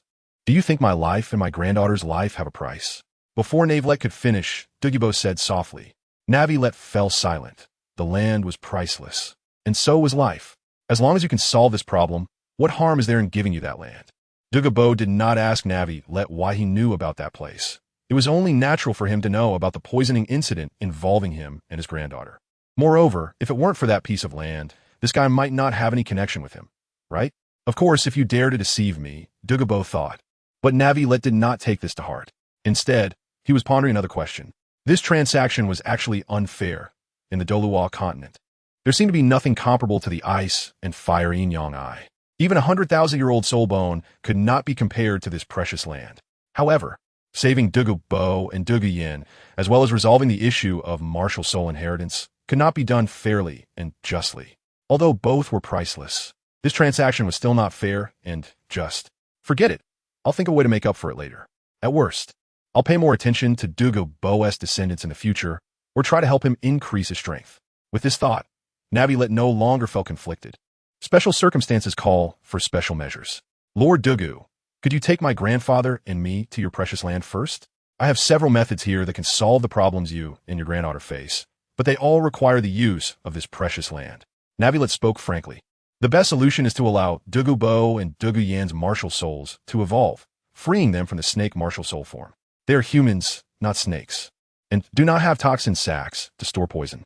After the martial soul evolves, this problem will naturally be resolved. Also, like the solution in the original work, it only addresses the symptoms, not the root cause. The absolute best way is to directly cut off the inheritance of the Dugu lineage. Once Navelette becomes a deity and possesses divine power, he can replace the Dugu lineage's martial soul with a God-given martial soul. Thinking of this, Navelette's eyes lit up. This method seemed feasible, and the transaction would be fair and just. A short-lived wife is about to be revived. One grass, one hammer, and one soft-boned rabbit. Their child has the martial soul of the radiant dragon god butterfly. This indicates one thing. Martial souls can be God-given. However, would Dugubo accept such a proposal? Good heavens, I asked you to save me, not to cut off my inheritance. If the martial soul is directly replaced, what would happen to the Dugu family's BUN snake? Fortunately, Dugubo was unaware of Navelette's thoughts at this moment. If he knew, he would probably hesitate and be conflicted. A God-given martial soul, no matter how bad it is, would still be better than his family's BUN snake martial soul. However, this is his family's inherited martial soul. Dugubo has cultivated this martial soul to the level of a titled Douluo. How could it be so easily severed? In the face of life and inheritance, Dugubo would most likely choose the former. If it were just him alone, he would probably choose the latter. Douluo is not someone who procrastinates. After listening to Navilete's words, he showed no hesitation and immediately stood up, saying, "Let's go now." After saying this, he did not look at Navilete and Lexius, but walked out toward the hall. "You brat, you really scared this old bone of mine. Do you know how dangerous it was just now? If I had known it would be like this, I wouldn't have brought you here for anything." Lexius whispered in Navilete's ear, feeling completely numb. "Don't worry, Grandpa, I have it under control." "You have no idea." Lexius pouted, dissatisfied. No matter how weak Douluo is, he is still a titled Douluo, not someone the soul Douluo can offend. But his grandson keeps recklessly courting death in front of Douluo. To his surprise, Navilete actually knows about the issues with Douluo's martial soul. This was something Lexius could not comprehend at all. How long has this kid been away from home? He hasn't even left Soto City and has never met Douluo, yet he knows the other party's treasures and problems. After chatting briefly, the grandfather and grandson set off to catch up with Douluo. Tiando City is not far from the Sunset Forest. It only took a little over a quarter of an hour for the three to reach the edge of the Sunset Forest. This was also Navilete's first time entering the Soul Beast Forest. He had never hunted soul beasts before. The outskirts of the Sunset Forest mostly consist of 10-year soul beasts, which do not dare to approach the three at all.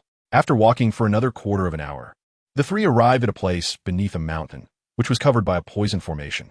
Even a soul sage would risk poisoning if not careful.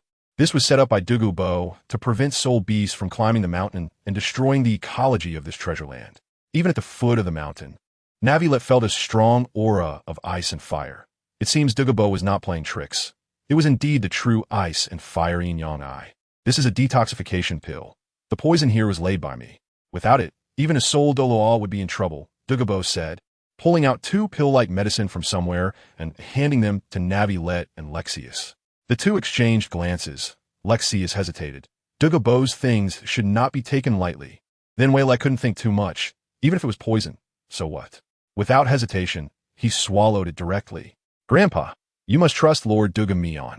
Although his reputation is not very good, he has always been upright and would never do something like poisoning."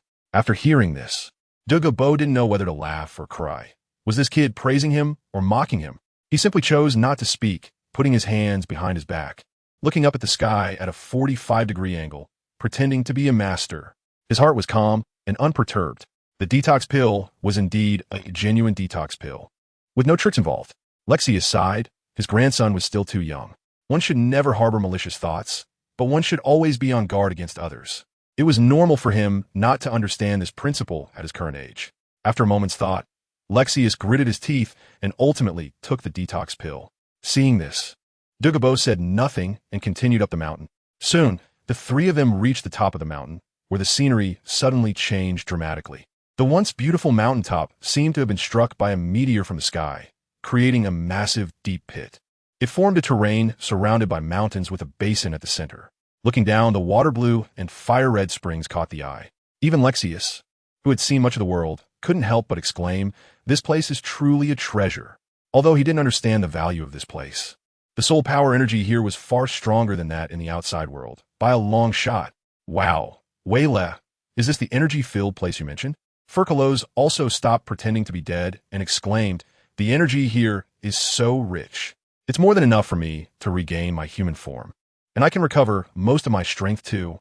She hadn't spoken to Weile for many days, fearing that as soon as he heard her voice, he would think of the little pure water spirit and the little water dragon. These days, she had chosen to play dead. "So what do you think, Fucalos? Can you absorb the energy here?" Navilete said excitedly. "Well, that's fine. As a water goddess and a demon god, she can certainly absorb this energy. However, Navilete is back again. Is the desire for revenge that strong? That's good. At least it wasn't a wasted trip." Navilete nodded, feeling very happy inside. His short-lived wife was about to be resurrected. While a bit excited, he was also somewhat agitated. "Wait a moment. Let me help Douluo solve the issue with his martial soul." After saying this, Navilete came back to his senses and looked at Douluo and Lexius. "This is my treasure land. Let us go down." Douluo jumped down directly. As a titled Douluo, he could hover briefly in the air, but not fly. Currently, most titled Douluos, without flying soul skills, could only hover and not fly. Only those who reach level 95 or above could fly briefly in the air. There are 3 reasons for this. First, current titled Douluos do not have soul cores. their soul power is strong, but cannot be squandered freely. Second, the suppression on soul masters in the current Douluo Continent is much heavier than it will be in 10,000 years. Third, current titled Douluos do not have the aid of flying soul devices. As for the second point, the current Douluo Continent can withstand battles between 3 first-level deities, even the emergence of a god king. However, in 10,000 years, not to mention a god king, even first-level deities cannot stay for long. In 20,000 years, the Douluo Continent will be even worse. Rest assured, even though I know nothing about pharmacology, Lexius, a flying agility-type soul master, naturally had flying abilities. If he wanted to escape, most titled Douluos would have no way to stop him. Just as he was about to unleash his martial soul and take Navelette down, Lexius was slightly stunned to see Navelette walking on air, flying down. Hey, at least unleash your martial soul and disguise yourself. Lexius twitched at the corner of his eye, slightly rubbing his forehead, and muttered helplessly. Without releasing a martial soul and directly walking on air, can a titled Douluo do that? That's a question. Shaking his head, Lexius finally released his martial soul and flew down. This height, while high, wasn't too high, about 1,000 meters. For ordinary people or low-ranking soul masters, falling from here would almost certainly mean death. However, for the 3 of them, it was not a problem at all. Douluo landed first, instinctively looking at Navelette. He was shocked when he saw that Navelette had not released his martial soul, but there was a soul power fluctuation, and he could walk on air. Douluo was merely gliding, while this guy was truly flying. Swallowing hard, Douluo felt that it was very correct not to lose his temper earlier. Once he did, who knew who would educate whom? The treasure land is right here. As long as we can solve the problems of me and my granddaughter, this place will belong to you. Douluo said seriously, his tone very firm, without any reluctance. He cared more about his granddaughter than external possessions. Rest assured, even though I know nothing about pharmacology, Douluo. His mind was full of question marks. What the heck? What does it mean to know nothing about pharmacology? But please rest assured, I just happen to know how to solve the problems for you and your granddaughter. After hearing this, Douluo looked at Navelette with some confusion. He was about to explode earlier. Fortunately, Navelette spoke quickly, or else his anger would have risen. Ignoring the bewildered Douluo, Navelette began to examine the ice and fire yin-yang eyes. He didn't recognize most of these celestial herbs, only remembering some with distinctive features. The 2 celestial herbs in the ice and fire springs were 2 recognizable, namely the octagonal profound ice grass and the fierce fire apricot flower. The Qian chrysanthemum was even more distinguishable, extremely easy to identify. He could identify the most important celestial herbs, but he was at a loss with some poisonous herbs. He did not have the memories from when he was Navelette. And besides, the plants on Tivit continent were very different from the celestial herbs here. This is. Just then, Lexius exclaimed. He saw something, a whole garden of celestial herbs. Others might not recognize them, but the 8 great families with a long history had records of some legendary items. Since Yue Na recognized celestial herbs, it indicates that this world has records of such herbs. However, they were not accepted or understood by most soul masters. Qian chrysanthemum, 8-petal celestial orchid. There's even a fragrant Qiluo, a celestial product here? After hearing this, Navelette was stunned and looked at Lexius in surprise. The old man actually recognized the celestial herbs? My God, the legendary octagonal profound ice grass and fierce fire apricot flower actually grow like this. Coming to the edge of the ice and fire springs, Lexius stared at the 2 celestial herbs in the springs, his eyes shining. All right, Navelette could finally confirm that the old man really knew these things and even understood their value. Perhaps not much, but it should be enough. If he didn't know their value, the old man wouldn't have this ghostly expression. The last time he saw such an expression was on the day of his martial soul awakening. Grandpa, can you help me find where the Earth Dragon Gold Melon is? Douluo and his granddaughter needed to solve their martial soul problems. Navelette spoke frankly. Upon hearing this, both Douluo and Lexius were taken aback. The former was stunned because the solution to their soul weapon problem was right here. The latter's surprise was different. Earth Dragon Golden Melon? Lexius murmured, as if realizing something, and suddenly understood. So that's it. If there really is an Earth Dragon Golden Melon here, it could indeed solve Lord Douluo's soul weapon problem. Evolving the soul weapon from the root, naturally, there wouldn't be any poisoning. The Earth Dragon Golden Melon is a treasure for all Dragon Soul Masters. And for Snake Soul Masters, it is even more so. Ahem, Grandpa, why don't you check if there is an Earth Dragon Golden Melon first? Navelette coughed twice. interrupting Lexius's words. He couldn't wait any longer. Well, if you don't want to listen, that's fine, but it's still useful to learn more. Lexius shook his head and sighed. Douluo said, he doesn't want to listen, but I do. Please continue. Although Douluo's soul power level was higher than Lexius's, in terms of family heritage, Douluo was far behind Lexius. Most of these things were family secrets that were not passed down. Douluo felt helpless. Lexius's attitude made him realize one thing. Everything here was not simple. Unfortunately, he lacked education. He had no inheritance. He didn't understand the value of these things. Douluo wanted to cry, but had no tears. What he had said was like spilled water, with no possibility of taking it back. What I gain is my fortune. What I lose is my life. If I can save Yin, then this is also a way to make the most of it.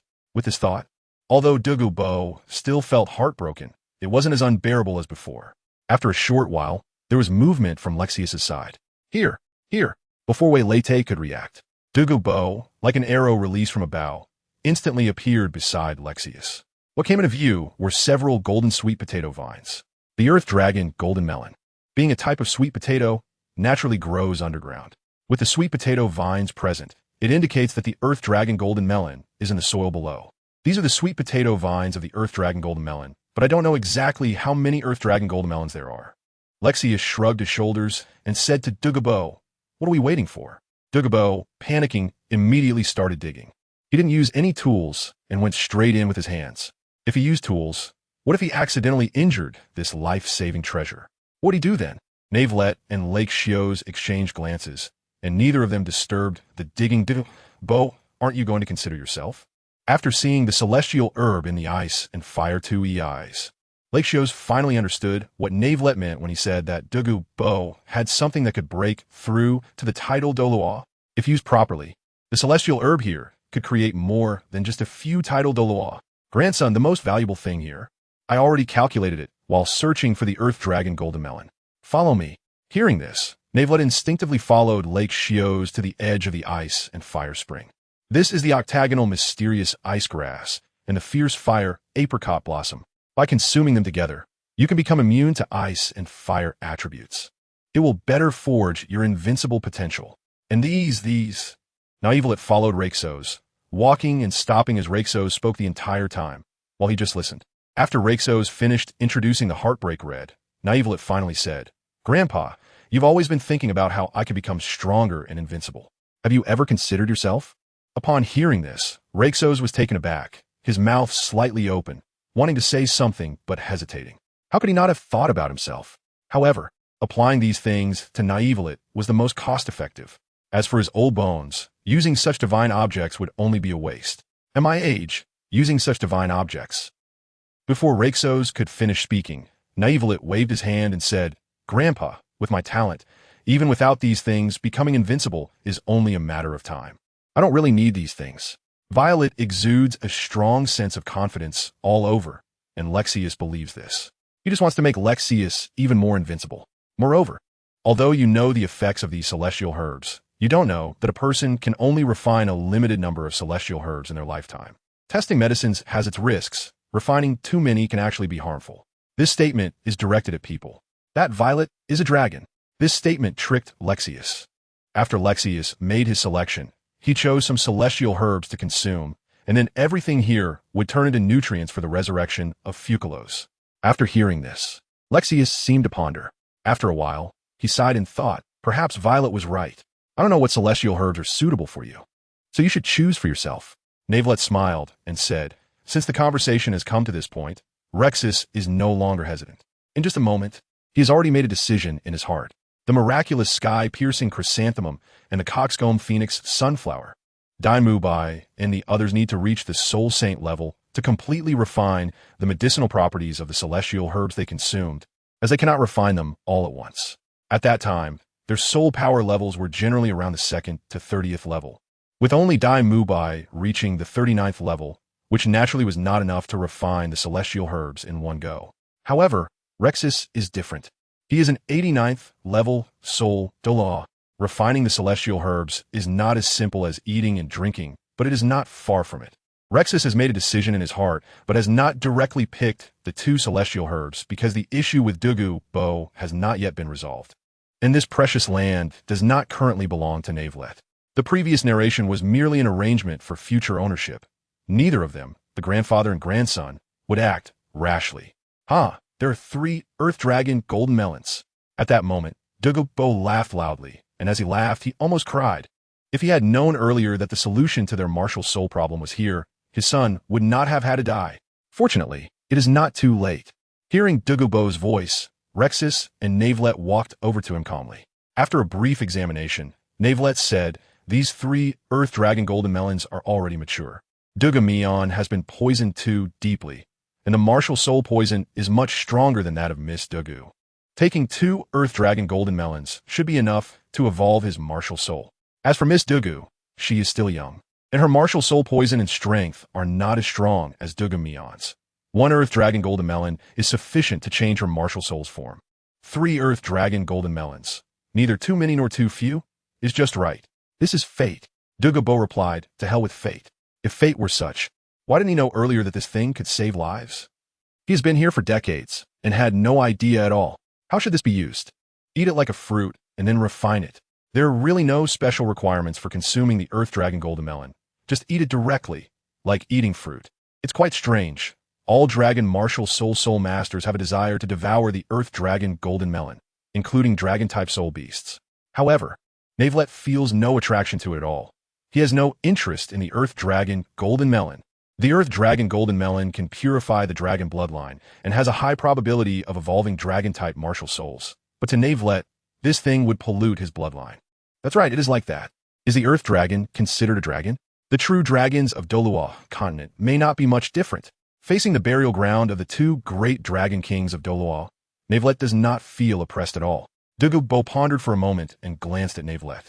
He suddenly found this young man quite pleasing to the eye. The old man will never say thank you. This is a transaction. The old man will go try this so-called Earth Dragon golden melon to see if it can indeed solve his martial soul problem. If he dares to deceive the old man will definitely destroy this place before he dies." Douluo said expressionlessly, a hint of pride flashing across his face. From a stirring of his martial soul, the Earth Dragon golden melon is definitely beneficial to his martial soul. Why hadn't he discovered this before? If this thing would harm him, he could still destroy this place before he dies. Without waiting for Navelite to speak, Douluo walked aside to prepare to consume and refine the Earth Dragon golden melon. Naturally, he would not let Douluo try this. In fact, haven't you already said thank you? Upon seeing this, Douluo whispered to himself, "This Douluo really is stubborn. For a person like him, saying thank you is almost worse than killing him." Time passed by second, and after about 3 hours, a resounding dragon roar echoed throughout the ice and fire duality eye. At this moment, Douluo looked completely rejuvenated, appearing much younger in his martial soul manifestation state. 46. Water-Fire Dragon King Sacrifice. In a martial soul manifestation state, Douluo underwent some subtle changes. First, on the top of his head, a green, poisonous horn sprouted from the center of his forehead. Secondly, there were scales and claws. It feels so good, truly too good. Douluo himself had forgotten how long it had been since he felt this relaxed. In the past, although his strength was formidable, he was often harmed by his own toxins, making him feel worse than death. If it weren't for Douluo being so young, he might have long given up on the hope of survival. That kind of pain can only be truly understood through personal experience. Only then can one comprehend how terrifying it really is. After a while, Douluo's laughter faded, and he withdrew his martial soul. At this moment, his appearance was vastly different from before. His green hair had turned grayish-white, which was the normal hair color, and the color of his eyes had also returned to normal, although there was still a hint of green. For Douluo, this minor issue was hardly a problem at all. "Kid, this deal is done from now on. This place belongs to you," Douluo said calmly, with his hands clasped behind his back, presenting himself like a sage. "Thank you, Duke Douluo." As soon as Wei Late finished speaking, Douluo waved his hand and continued, "It's just a transaction. No need for thanks. I have some matters to attend to, so I won't stay long. Farewell." After saying this, Douluo glanced at the eye of ice and fire with a hint of reluctance in his eyes, knowing that this place was something he had managed for most of his life. Unfortunately, it no longer belonged to him. Without waiting for Wei Late and Lixius to say anything, Douluo quickly turned and left, showing no signs of nostalgia. He feared that if he stayed any longer, he would regret it. After Douluo left, Wei Late said, "Grandpa, you go get the celestial herbs you need first, and I'll see which ones are suitable for me." "All right." Lixius, not being pretentious, nodded and walked towards the celestial mushroom, heavenly chrysanthemum, and the coxcomb phoenix sunflower. These two celestial herbs matched him well, and they were not suitable for Wei Late to absorb. The coxcomb phoenix sunflower was fire attribute, while Wei Late was water attribute, making it completely unsuitable. As for the fiery apricot blossom, it was different because it was used to neutralize the 8-pointed mysterious ice grass. Only by swallowing both types of celestial herbs together could one obtain immunity to both ice and fire. Once he possessed immunity to ice and fire, the celestial mushroom, heavenly chrysanthemum, would no longer be useful to Wei Late. Seeing the old man retrieve 2 types of celestial herbs and run to a corner to absorb them, Wei Late then took another look at the eye of ice and fire. His mind shifted to his sea of consciousness. "Fucalos, how are you going to absorb this energy?" Navelite asked in confusion. Fucalos currently does not have a specific form and cannot leave Navelite's sea of consciousness for the time being, unless it accumulates enough energy to survive outside. So, how can Fucalos absorb this energy? As for the immortal herb, how can it be more important than a wife? You just need to come into contact with the ice and fire spring water. Navelite was taken aback. Is Fucalos treating him as a transfer station? How slippery of you. It seems that this octagonal ice, grass, and fiery apricot flower are. Just as Violet was about to finish speaking, he felt as if there was a voice ringing in his ears. Impossible, how could it be? A humanoid dragon? End of the water attribute. Its rank is even more powerful than mine. Old water, did you make a mistake? No, absolutely not. Its strength seems to be just that, but its rank is indeed higher than mine. A humanoid dragon, how strange. Did my father ever create a humanoid dragon? I'm not sure, my memory is incomplete. The voice in my ears must not be an illusion. Violet frowned. Has he awakened the remnants of the Douluo Water and Fire Dragon King? He knows that these 2 old guys haven't completely died. However, their dragon souls should not have self-awareness. They should only be able to condense again after 20,000 years. But now, they actually still have self-awareness? Could it be that my father created it, but didn't tell us? The first-generation Dragon Kings are all sons of the Dragon God. When they call the Dragon God, it's either their father or the Father God. It shouldn't be the case. I'm already the Water Dragon King, and there is no reason for my father to create another Water Dragon King. What if my father doesn't like you? The Water and Fire Dragon Kings talked a lot, and they themselves had forgotten how long they had actually been dead. Just as their consciousness was about to dissipate, a humanoid dragon appeared before them. Its rank was still above theirs. At this moment, it was still too weak, since it's going to dissipate anyway. Why not take this opportunity to lend it a helping hand? Although they had never seen a humanoid dragon, it was definitely of the same lineage, and its rank was above theirs. Perhaps the hope for the dragon race to rise again lies with it. I have no objections to lending it a hand. Good. This way, even if we die, it will still be worthwhile. Navelite was stunned. What were these 2 dragon kings talking about? Why did he find it hard to understand? What do they mean by helping him? Just as Navelite was filled with confusion, 2 dragon souls flew out from the ice fire spring, staring intently at him. One was ice blue, and the other was fire red. Unlike the eastern dragons, they resembled winged lizards more. Violet was not the slightest bit flustered, just observing the 2 dragon souls. They exchanged a glance, not giving Violet a chance to speak, and suddenly, their bodies radiated light, transforming into streams of light that shot towards Violet. Both sides were taken aback, but the Douluo Water and Fire Dragon King quickly reacted. Martial soul? They had no concept of a martial soul before their deaths, and without a martial soul, they naturally did not understand what it was. However, they still had the ability to see through phenomena to grasp the essence. Has the rule of Douluo Star evolved into this? The 2 Dragon Kings thought to themselves. Without hesitation, they continued their previous actions. At that moment, Violet entered the state of martial soul possession. He himself was the martial soul.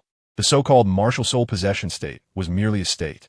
Soon, 2 golden rings slowly rose from beneath his feet, and the 2 dragon souls became increasingly transparent. Just as they were about to vanish, an unknown force suddenly pushed Violet into the ice and fire spring water. There's still their legacy? What's going on? These 2 old guys have been dead for so long. Can they still be sacrificed? Fortunately, at this time, Lixius was refining the energy of the celestial herb, preparing to break through to the tidal Douluo level, and was not paying attention to the outside situation otherwise. 47. that short-lived wife has returned. As time passed, when Lexius opened his eyes with a smile, ready to howl at the sky to express his joy of breaking through to tidal Douluo, the scene before him froze the smile on his face. What happened to the ice and fire duality while he was refining the celestial herb?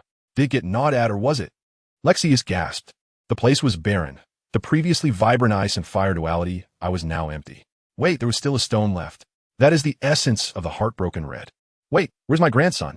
The condition of the ice and fire duality, I, is not important. This place was originally earned by Violet. Being able to obtain 2 celestial herbs to break through to level 90, he was already very satisfied. He had no other desires. But where did his grandson go? Coming back to his senses, Lexius quickly scanned the area and discovered something even more bizarre. What happened to the ice and fire spring water? Stroking his beard, Lexius frowned, becoming even more puzzled. He quickly arrived at the edge of where the ice and fire spring water used to be, and now there was only a bottomless pit. It was pitch black, and even Lexius could not see what was below. His expression was quite spectacular, since he started absorbing the 2 celestial herbs. The entire treasure land had undergone earth-shattering changes in just 5 hours. It couldn't be that Douluo Bo took advantage of my absorption of the celestial herbs. No, if it really was him, he would have the ability to directly kill me. Thinking of this, Lexius instantly summoned his martial soul, preparing to investigate. His martial soul was the family's inherited martial soul, the Flame Crow. Yes, it's the Flame Crow, not the Golden Crow, because the Golden Crow is golden, while their martial soul is a colorful black, but it is still a fire attribute martial soul. Calling it the Golden Crow is inappropriate. Everyone is more low-key, so it is simply called the Flame Crow. Although the name is not great, the Flame Crow Soul Beast possesses some Golden Crow bloodline. Not much, but it exists. Otherwise, it wouldn't be a fire attribute soul beast. As a martial soul, the Flame Crow may not rank among the top-tier martial souls, but it is still a high-level martial soul, with bloodline power, elemental attachment, and the ability to fly. If it weren't for the bloodline power being too low, the Flame Crow would definitely have a place among the top martial souls. It has been inherited for so many years for a reason. Now, after absorbing the Celestial Mushroom and the Coxcomb Phoenix Sunflower, Lexius's martial soul shed its colorful black and became golden. The fire attribute increased exponentially, and the Golden Crow bloodline power also grew significantly. Golden Crow Manifestation. At this moment, Lexius's martial soul evolved. It became the Golden Crow Martial Soul, one of the top-tier martial souls. The Golden Crow is also divided into the 3-legged Golden Crow and the ordinary Golden Crow. His martial soul is just the 2-legged Golden Crow, belonging to the ordinary Golden Crow. Lexius was very satisfied with his martial soul evolving to its current state. His combat power had at least doubled. After summoning his martial soul, a pair of golden wings sprouted from Lexius's back, surrounded by flames, looking like a fire god. Without hesitation, he flew directly towards the deep pit below. With the special effects of his martial soul, the pitch-black environment was like daylight to him. In no time, he saw the spring water descending at a visible speed, and Violet was floating on the water surface with her eyes closed. Her 2 arms were occasionally radiating light, the left arm red and the right arm blue. This scene left Lexius stunned. Violet's condition looked very much like she was absorbing a soul bone. But why was the water level dropping so fast? Lexius scratched his head, seeing that Violet was breathing normally and seemed fine. He then returned to the ground. It's good that Wei Leite is fine. We can't let his interference disrupt Wei Leite's opportunities. As time passed, in the blink of an eye, 2 days had gone by. Lexius occasionally went down to the pit to check if there were any issues with Wei Leite. When he found that everything was fine, he finally returned to the surface. Staring in shock at the remaining heartbroken red, KingNavelite said that a person can only consume 1 or 2 spirit herbs, and Renxue agrees with this, because he is in the same situation. But what about those missing medicinal materials? Not to mention spirit herbs, even poisons, and slightly more common medicinal materials are all gone. If he hadn't taken those 2 spirit herbs in advance, he probably wouldn't have them now, right? This is indeed not something that KingNavelite consumed. The 2 great dragon kings of Douluo forcibly passed their legacy to him. They had long lost their physical forms, and condensing soul rings and divine bones requires energy. Where does that energy come from? The ice and fire yin-yang I is the best choice. Whether it's poison, restorative medicine, or spirit herbs, in simple terms, they are all a form of energy. Moreover, During the process of Navelite's fusion, Fucalos was also absorbing the energy from the ice and fire yin-yang eye. The two of them were like bottomless pits, absorbing the gifts from the water and fire dragon kings of Douluo. As the two absorbed energy, all the plants and flowers in the ice and fire yin-yang eye were affected, ultimately transforming into energy that flowed underground and into the ice and fire spring, becoming nutrients. As for why the Heartbreak Red did not get affected, it's because its essence is currently just a stone. At this moment, deep underground, Navelite has awakened. After leisurely changing into a new set of clothes, he began to observe his surroundings. The ice and fire spring water was completely gone, and two massive dragon bones came into view. None of these could attract Navelite. Instead, a familiar figure, the one he longed for, appeared before him. Navelite actually did not absorb much of the energy from the entire ice and fire yin-yang. Most of it was absorbed by Fucalos. Because Fucalos had not taken form and remained in Navelite's consciousness, it made it seem as if all that energy was absorbed by Navelite. He was merely a transit station. Navelite, we meet again. The two were close at hand, and Fucalos gently caressed Navelite's face, her eyes containing many emotions. Fucalos, welcome back. Violet stared at Fucalos without changing his expression. The dark environment, in his perspective, was as bright as day. Your gaze is so strange. You're even stranger right now. Seeing Violet's fiery gaze, Fucalos was taken aback, her hair sticking up as she followed his gaze. Don't look. She just reshaped her body, so naturally. She was without clothing. In the next moment, before Violet could react, Fucalos transformed into a beam of aquamarine light and lunged at him. 48. A kind lie? The voice from the deep pit startled Lexius, leaving him bewildered and confused. If he wasn't imagining things, then it seemed he heard a scream, and it was a female voice. Lexius scratched his head. If he remembered correctly, only his grandson Violet was down in the pit, right? What was going on? The voice sounded a bit off, but he felt embarrassed to go down and investigate. In a moment, Violet flew out of the deep pit. His expression was somewhat strange, and his eyes were vacant, as if he was pondering something. Grandson, what's wrong? Hearing Lexius's voice brought Violet back to his senses. He quickly waved his hand and said, Grandpa, I'm fine, really. Seeing Violet's demeanor, Lexius asked with more confusion, Really? Are you sure? Really, I'm fine. But just now I clearly heard. You were imagining things? Lexius was bewildered. He hadn't even said what he heard, yet Violet was acting as if he had just revealed everything. From the moment Violet came out, Lexius felt something was off, but he didn't want to pry further. Since Violet was unwilling to elaborate, he decided not to push it. Glancing at the eye of ice and fire, Lexius felt his heart bleed, but quickly felt relieved. If this treasure still existed, the combined strength of the 8 great families would at least double. Future generations would also benefit. Of course, this place belonged to Violet. If it ended up like this, Lexius felt indifferent. After all, he only had Violet as a grandson. No one else was as close to him as Violet. Now only the heart-wrenching Red remains grandson. You should put it away. This treasure has lost all its value. Upon hearing this, Violet finally began to examine the eye of ice and fire. Even though he had prepared himself, the sight before him still shocked him. Apart from that stone, the eye of ice and fire had been completely destroyed. However, to allow a demon god to reshape its body, its destruction was worth it. Before Violet emerged from the deep pit, Fucalos had transformed back into a streak of light and returned to his consciousness. Perhaps the earlier incident left Fucalos unsure of how to face Violet. She directly began to play dead. No matter how Violet called out, she wouldn't say a word. So embarrassing, clearly. I woke up before him. How could I forget that? It's over, it's too late. I can't escape in this lifetime. What little pure water spirit? What little water dragon? Isn't it too early? No, I can't be so quick. Navelite did not know that Fucalos was currently engaged in a battle between gods in the Sea of Consciousness. She was very conflicted, primarily feeling shy. This was the first time something like this had happened to her. Just thinking about the revenge from the Dragon King made her feel both excited and fearful. Navelite. After a moment of contemplation, Navelite directly put away the Heartbreak Red. This item cannot be placed in an ordinary storage soul guide. It looks like a stone, but it is a living being and needs to be stored in a soul guide that can accommodate living creatures.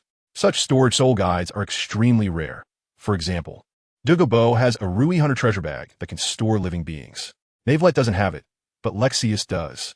After saying that, Lexius handed over a storage bag that can hold living beings to Navelite. This storage bag doesn't look as magnificent as a wishful treasure bag. It looks quite ordinary. and the space is also limited, but it's still quite valuable. Grandson, are you going to stay in Heaven-Do City for a while, or return to Soto City? The ice and fire Yin-Yang has been destroyed and is of no value, so there's no need to send anyone to guard it. Lexaeus needs to obtain the 9th spirit ring to truly break through to the title Douluo level. To be safe, he needs some people to help, specifically the spirit Douluos from the other 7 families. Of course, he doesn't need to invite all of them. Among the 8 great families, there are 4 from the Heaven-Do Empire, and the same goes for the Star Luo Empire. Lexaeus currently has a 90% chance of hunting the 9th spirit ring alone, but it's still not appropriate. He needs to be 100% sure. You should need to obtain the 9th spirit ring, right? Navelite did not mention where he was going. Instead, he spoke thoughtfully. After hearing this, Lexaeus nodded and did not hide it, directly saying, "That's right. After absorbing those 2 immortal herbs, my martial soul has evolved into a golden crow. And my soul power level has also broken through the limit of level 89, reaching level 90. A level 90 powerhouse is considered a quasi-title Douluo. As long as I obtain another soul ring, I can break through to the title level. Let me accompany you for a trip." There was no expression on Violet's face as he spoke naturally. Lexaeus was taken aback. He knew Violet's strength, unmatched among his peers. However, the soul beast he was about to face was not that simple. Without a second thought, Lexaeus directly refused. "No, if you want to experience hunting souls, my grandfather can take you on a trip afterward, but this time we can't joke around." Lexaeus shook his head repeatedly and said. KingNavelite was taken aback. He was no longer a child, but here with Lexaeus, it seemed he would never grow up. After a moment's thought, KingNavelite nodded slightly, choosing not to continue arguing with Lexaeus. With Lexaeus's current strength, even if he faced a 10,000-year soul beast, wouldn't he be able to run away if he couldn't defeat it? After considering it, KingNavelite ultimately nodded and said, "Then I will head back to Soto City. By the way, are you planning to hunt souls in the Stardo Forest or the Sunset Forest this time?" Upon hearing this, Lexaeus pondered for a while before replying. Although the Sunset Forest also has high-level soul beasts, in terms of quality and age, it's incomparable to the Stardo Forest. At this point, Lexaeus paused and continued. "I will first scout in the Sunset Forest. If I find a suitable soul beast, then there's no need to go to the Stardo Forest. There are many high-level fire attribute soul beasts in the Sunset Forest. What if I encounter a suitable one?" As time passed, the grandfather and grandson temporarily parted ways. Lexaeus headed deeper into the Sunset Forest to scout and see if there were any high-level soul beasts suitable for him. KingNavelite thought to himself, "Are you deceiving your grandfather?" Hearing the voice in his mind, KingNavelite's eyelid twitched. He was secretly following to ensure Lexaeus's safety. How could that be considered deception? This was a kind-hearted lie. "Fucalos, you finally decided to speak. I thought you would continue to play dead." Fucalos murmured, her face turning very red. How could she have the nerve to do such a thing? "That's not it. I just haven't fully recovered my strength and need some time to rest." "Yes, some time to rest." Hearing this, KingNavelite was taken aback. Wasn't such a large ice and fire duality enough to allow Fucalos to regain her peak state? KingNavelite pondered, remembering that at the true core area of the Starry Forest, there was a lake of life. Fucalos, is it possible that she's just using this as a simple excuse? After losing her divine throne, she still holds the rank of a demon god. Although she hasn't reached her peak yet, the difference isn't much. This fool actually thinks her words are true. So easily deceived. You're quite slippery. The little incident on Fucalos' side did not affect KingNavelite's pursuit of Lexaeus. Speaking of which, Lexaeus truly deserves his reputation as a powerhouse who has roamed Douluo Continent for decades. His experience in hunting soul beasts is extensive. It is effortless for him to detect where soul beasts are and what levels they are. As a level 90 quasi-title Douluo, he can practically walk through the Sunset Forest with ease. It wasn't until Lexaeus reached the depths of the Sunset Forest that he began to conceal himself. Veillez to shoot in the front. In the Sunset Forest, there was actually such a soul beast. To avoid being discovered by Lexaeus, they kept a certain distance between them. And even if Lexaeus achieved a titled rank, he wouldn't be able to detect him. Although this soul beast hadn't reached the 100,000-year level, it should be considered an absolute ruler in the Sunset Forest, right? Just then, a loud dragon roar echoed through the sky, confirming Wei's suspicion. This was a fire attribute subdragon that was nearly 90,000 years old. Such an existence, not to mention in the Sunset Forest, would be a dominant soul beast, even the Stardo Forest. Dragon-type soul beasts are inherently much stronger than ordinary soul beasts of the same level.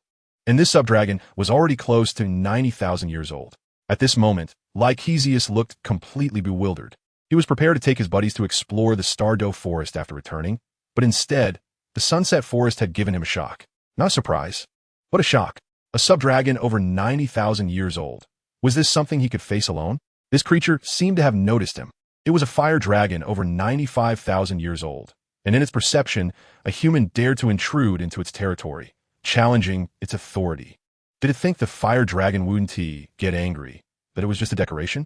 Under normal cultivation conditions, it only needed another 1,000 or 800 years to break through to the 100,000-year level. The age of soul beasts and their actual age are not closely related. For example, the sea devil whale king is about 250,000 years old, but its age is over 950,000 years. This is determined by the beast's talent. There are also the two dark gold fearsome bears raised by Hui Hao. When they first started, they were only 100-year soul beasts. But after experiencing the ice and fire yin-yang eye, their ages reached the 10,000-year level. The age of soul beasts, their talent, and opportunities are all related. At this moment, Lycesius felt a chill down his back and cold sweat pouring from his forehead. This fire dragon had indeed discovered him.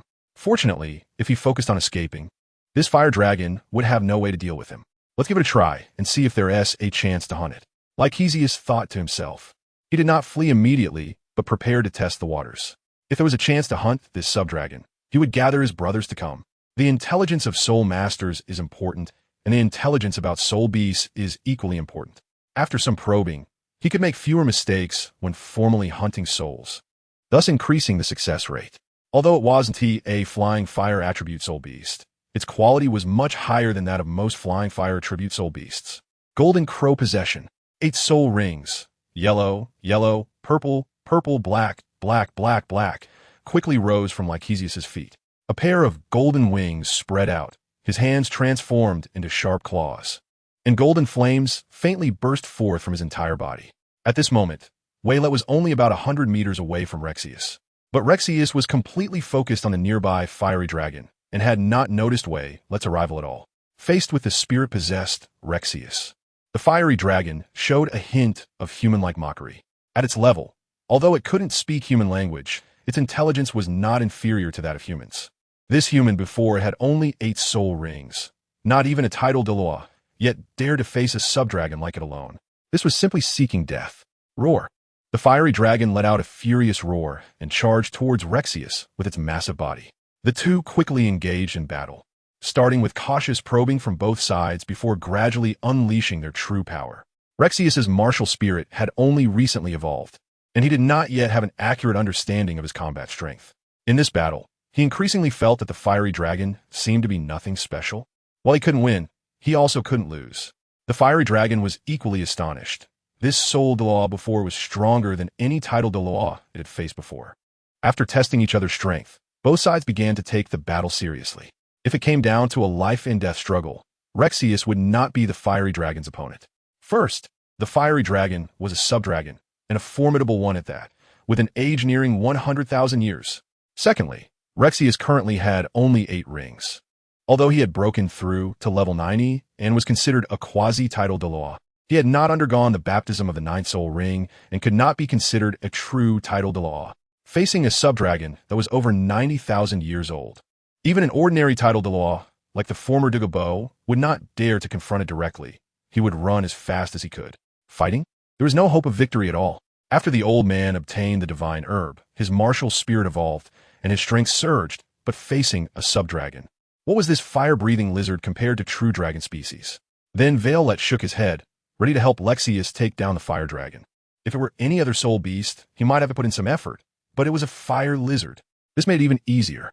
With a step forward, Violet instantly unleashed his aura and momentum, crushing towards the fire dragon, while also switching to his battle form. Gold, gold. 2 golden soul rings rose from beneath his feet, and Violet's appearance changed slightly. 50. I despise all that is great.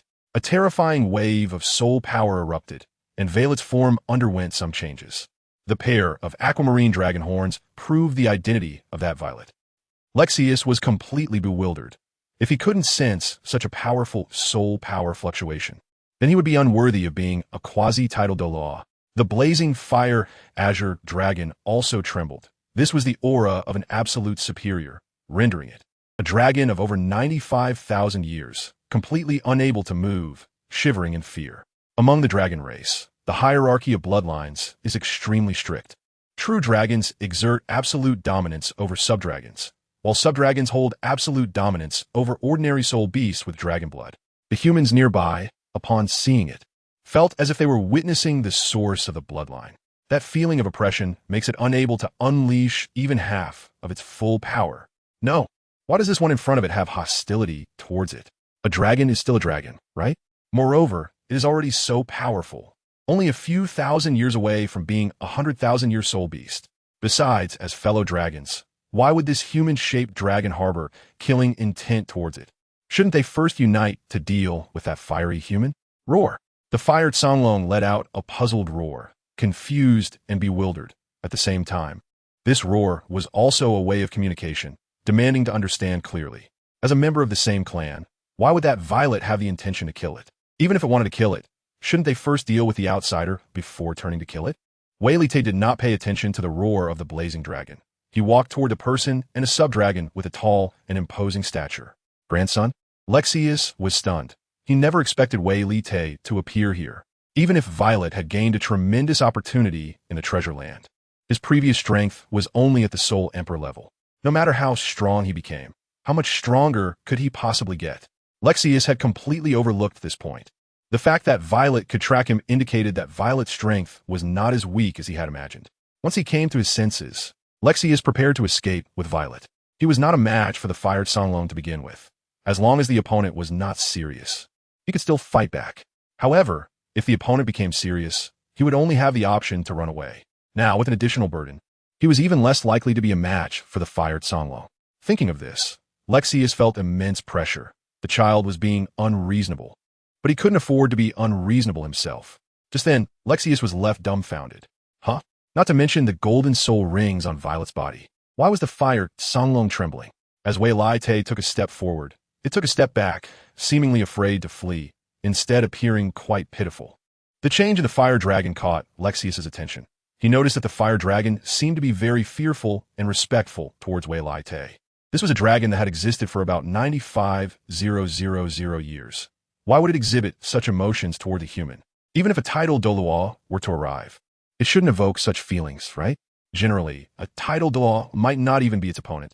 So how could it fear a tidal Douluo, a soul beast nearing 100,000 years? Even if it only carried dragon blood, was undoubtedly a top-tier soul beast, and ordinary tidal Douluos would have to avoid it. Moreover, it was an inferior dragon. In just a moment, Wei Li had already walked up to Lexius, but his gaze was not on Lexius. Instead, he was staring at the fiery lizard not far away.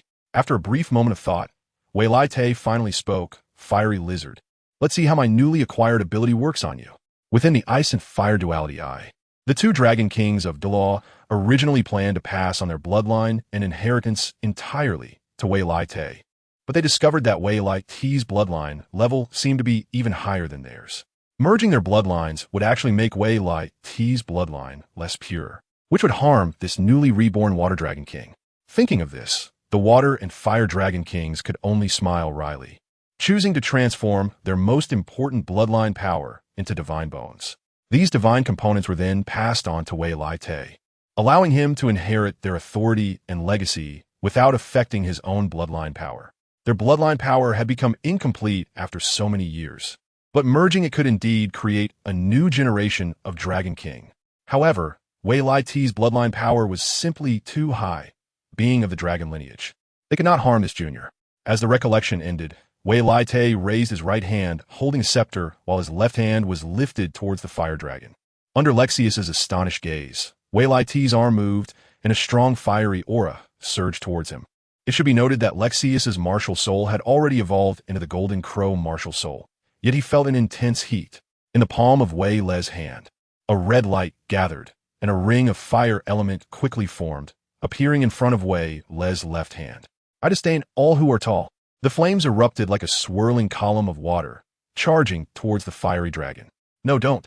The fiery dragon never expected that one day, when facing the fire element, it would feel so powerless. With a roar, it made its final resistance, or perhaps it didn't dare to resist at all. This was the power of bloodline at work. as if facing its own ancestor. How could it resist? The swirling fire column directly pushed the fiery dragon back, burning it, and in just a moment, it pierced through. Seeing this, Violet hurriedly stopped outputting his soul power. He was helping Rexus hunt soul beasts, not because he needed a soul ring for himself. He was also a bit dazed. Was the Fire Dragon King's inheritance, combined with his own skills, really this powerful? Rexus was filled with questions. He remembered that Violet was water attribute. So how could this fire attribute be even stronger than him? Wait, this power seems off, right? Looking at the severely injured Fire Songlong, Rexus was stunned. This sub-dragon, which even he could not defeat, was killed in an instant by Violet?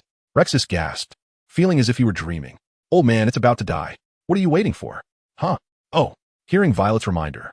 Rexus finally came to his senses and nodded instinctively. However, he couldn't help but glance at Violet a couple more times. This kid had really grown up. 51. The Thunder God is a broad-minded deity, but you are not. On the 7th day, without Violet, I miss him. On the 15th day, without Violet, I miss him. Violet has been gone for a month. I miss him. That's enough. The man shouted angrily at his girlfriend. Since you miss Violet so much, why are you still with me? This is torture, isn't it? My own girlfriend thinks about that referee every day. Isn't that torture? I know my own situation. Do I deserve him? The man looked confused. What did this mean? Since you can't support my brother, then let's break up. This scene was not rare in Soto City. There were joys and sorrows. At this moment, Tang San was full of vigor. Recently, he finally broke through to level 30 and, with the help of Li Yusong, obtained his 3rd soul ring. Why did Tang San also have Li Yusong's help? At Shrek Academy, Flandra needed to stay at the academy to prevent unexpected incidents, and the other teachers didn't know how to handle it. Zhao Wujia was heavily injured by Tang Hao and had just begun to walk again, so he naturally couldn't lead the team. After being beaten up by Tang Hao like this, Flandra was truly worried that Zhao Wujia would not be able to resist killing Tang San if he led the team. As for Lu Qibin, he was a control-type soul emperor, although his soul power level was slightly higher than Li Yusong's. His role in the soul hunting forest was not as significant as Li Yusong's. As for Xiao Xian, was he accompanying Tang San to feed soul beasts? This soul sage's combat power was not as strong as Tang San's. He would just follow Tang San around. Of course, due to the butterfly effect, Shrek Academy did not hold a grudge against Songhui Academy, nor did they encounter the Dragon King and Snake Lady, let alone the man-faced demon spider. Tang San's 3rd soul ring was also produced by a spider-type soul beast, but its age, quality, and characteristics were far different from the man-faced demon spider in the original work. Xiao Wu also broke through to level 30, but she didn't tell Flandra. Instead, she took a few days off. After thinking for a moment, Flandra agreed. A few days later, Xiao Wu returned and successfully obtained her 3rd soul ring. As long as I win one more match, I can participate in the main competition. Tang San clenched his fists, speaking confidently. Before breaking through to level 30, with his strength at level 29, winning matches was very easy, which had allowed him to achieve 8 consecutive victories. After returning from hunting souls, he participated in another duel against a level 32 Agile Attack System Soul Master, and after winning, Tang San's confidence exploded. Today will be the moment I achieve 10 consecutive victories. Without any unexpected events, Tang San's opponent in this match was only a level 31 Soul Respect, one who had also just recently broken through. He smoothly obtained a main venue ticket. Sisters, have you heard? Violet is coming back today. What? Violet is back? Yes. I heard from the staff at the fighting arena that Violet will serve as the main referee starting tomorrow. Oh my god, we have to work hard. We still need 3 more matches for 10 consecutive victories. Listening to the conversation among the female soul masters, Tang San's expression changed, and his smile gradually froze. Is that the naive Let who has the way to take lives back? How did he come back? During this time, his ears finally found peace, because after naive Let left, Xiao Wu didn't mention his name again. At this moment, Tang San, although missing certain things, his thoughts remained unchanged. The lack of certain things didn't show any changes on the surface, and most just a loss of facial hair. Tang San turned to look at Xiao Wu, and sure enough, her eyes lit up, and her face, which had no smile, was suddenly filled with joy, looking extremely excited. That's great. I knew Naivla would come back. Brother San, we achieved 10 consecutive victories today, and tomorrow we will go to the home ground. There is only one home ground, and we will meet Naive Let then. Xiao Wu was so happy that she almost jumped up, filled with excitement. Tang San's eyes twitched. Perhaps only Xiao Wu and those Yingo were happy, right? The joys and sorrows between people are not the same, and he, Tang San, couldn't be happy at all. just having 10 consecutive victories and entering the home ground. Was he going to be tormented by KingNavelite again? Why not change to a different soul fighting arena? But in the entire Soto city, there is only this one large soul fighting arena. If he went to another big city, it would take a lot of time just for the back and forth. The scene shifted to KingNavelite's side. KingNavelite, could you sit a bit closer? On the sofa, Fucalos' face was slightly flushed as she said softly.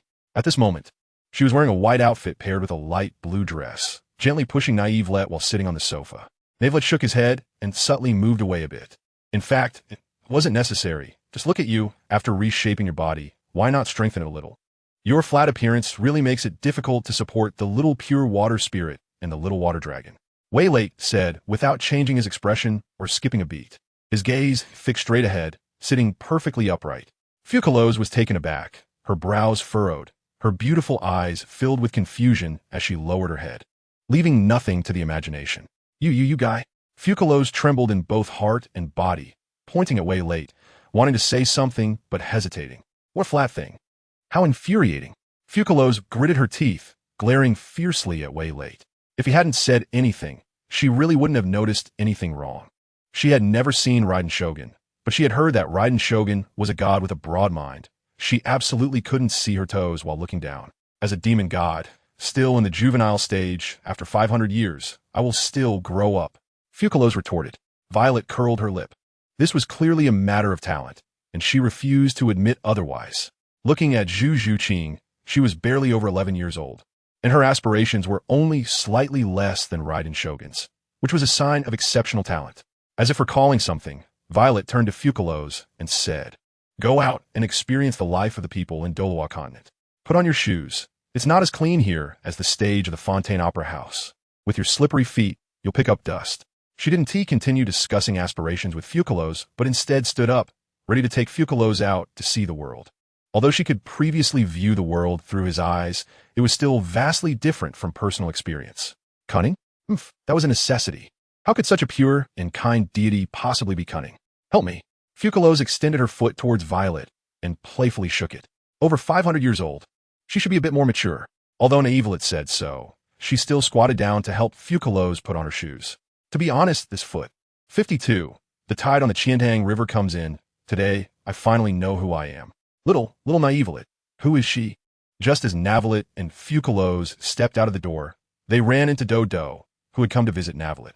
When she saw Fucalos, the smile on her face gradually faded, stiffening as if she wanted to say something but hesitated. Douluo was certain that she had never seen this girl before, and she knew KingNavelite's personality well. She hardly interacted with outsiders. It was even more unlikely that she would bring a girl home. Coming out of KingNavelite's room, the girl's complexion was still quite rosy. If one thought a little differently, could it be getting closer to the truth? "Hello, Douluo. I'm Fucalos, KingNavelite's friend." Without waiting for KingNavelite to speak, Fucalos stepped out from behind KingNavelite, extended her right hand, and smiled at Douluo. Upon hearing this, Douluo was stunned. Could it be that this girl had seen her host the competition? Otherwise, how would she know her name? It was normal to know her name. After all, she was the gold medal host of Soto City. "Friend?" Douluo murmured, and the frozen smile on her face instantly transformed as if warmed by spring breeze. The speed of her change was faster than flipping a page. Just as she was about to shake Fucalos' hand, KingNavelite spoke up. "Sister Douluo, she is Fucalos. My fiancée." Upon hearing this, the smile on Douluo's face stiffened again, her outstretched hand frozen in midair. "Fiancé?" After murmuring this, Douluo's expression changed dramatically, almost crying. What on earth was going on? Could the heartbreak only happen once? This back and forth was even more painful. It hurt. It hurt so much. Fiancé, what is this?" Fucalos blushed, looked up at KingNavelite, and did not refute the statement. If one were to say who was the most compatible in this world, besides the two of them, who else could it be? Seeing this, Douluo finally came to her senses. Having hosted for many years, she had seen all kinds of scenes, but she had truly never seen one like this. Woo. Okay, you two are quite a match, whether in clothing or appearance. With years of experience as a host, Douluo could compliment people effortlessly. On the surface, she remained composed, but inside, her heart was bleeding. 1 month after KingNavelite left, he brought back a girl and claimed she was his unwed wife. This was a bit hard for Douluo to accept. Right, little nail. You need to be the referee for tomorrow's match, so don't stay out too late. Okay, Douluo. Then Then I wish you all have fun. After saying this, Dodo turned and ran off, even faster than when she came. You Dojia. I really like you. Fucalos glanced sideways and smiled. Are you planning to get the little pure water spirit now? Is this the only trick you know? Yes. It's quite effective. ISNT it? I won't talk to you anymore. Lead the way. Fucalos huffed, turned her head, but her mind was filled with countless thoughts. Then she looked down at her toes. It was still too early now. She probably wouldn't be able to raise it. Right? How annoying. Why does she have such thoughts in her mind? Yes, it must be because Naylit led her astray. Glancing at the sulking Fucalos, Naylit's lips curled up slightly. It was amusing to bully the true water deity, truly interesting. At this moment, Fucalos was very much like the human side of Funina. Well, Funina was originally the human side separated from Fucalos, which was a personality she inherently possessed. It was only natural that she would become like this now. The night in Soto City, besides the Colosseum as an entertainment venue, the riverside scenery was the most eye-catching. Shall we take a walk by the river? As Waylet walked, he said, it's mainly because you like places by the water, right? Fucalos murmured in agreement, nodding repeatedly. Where they were going didn't matter. What mattered was who they were going with. Seeing that Fucalos had no objections, Waylet led her out of the arena. At that moment, night had just fallen, and it was a busy time at the arena, with hardly any pedestrians on the street. Those who needed to sleep were already asleep, and those who were going to the arena or other entertainment venues had already arrived. Other entertainment venues? Like the brothel. The two walked in front and behind each other, and before they knew it, they were walking side by side. Of course, Fucalos was shorter than Waylet. Otherwise, she wouldn't need to look up at him. After a moment, their hands unknowingly intertwined. Hey, isn't that Lord Waylet? He's dating that girl? What a perfect match. Great. He finally has a girlfriend. This time. My girlfriend won't keep thinking about him. Right? Haha. The young man who said this had no idea what pure white lilies were. The surrounding whispers made Fucalos blush. But she didn't let go of Waylet's hand. After all, she was a divine being. How could she be afraid of mortal gossip? That's right, just like that. Oh, if I had known, I wouldn't have come out so quickly. I could have continued to play dead. Isn't playing dead good? This was the first time experiencing such a scene. Soon, the two arrived at the city gate and then exited Soto City. There were no rivers in Soto City. To get to the riverside, they naturally had to go to the outskirts. How does it feel here? Upon reaching the riverside, they were greeted by the reflections of the bright moon and stars, both in the sky and on the water. On either side of the river were lush green plants. Their shadows also reflected on the water surface. The sounds of insects were continuous, and occasionally a fish would leap out of the water, splashing and creating ripples. Such an environment could completely empty a restless heart, which was one reason why Waylet liked places by the water. It was beautiful here, just like the nights in Fontaine. Fucalos released Waylet's hand and walked to a slightly more open area, spinning around as if to feel the beauty of nature. To be honest, I don't have any memories of having been the highest judge. It seems I've always been mimicking my former self, but after all, I am not him. Then Valette somehow took out a long bench and sat down, murmuring to herself. It seemed like she was speaking to Fucalos, yet also as if she were questioning herself. Upon hearing this, Fucalos walked over, sat beside Valette, gently stroked her cheek with his right hand, and said, "Does it matter? You are just yourself. I'm just myself." Then Valette pondered for a moment and suddenly realized, yes, does it matter who it is? He is still him.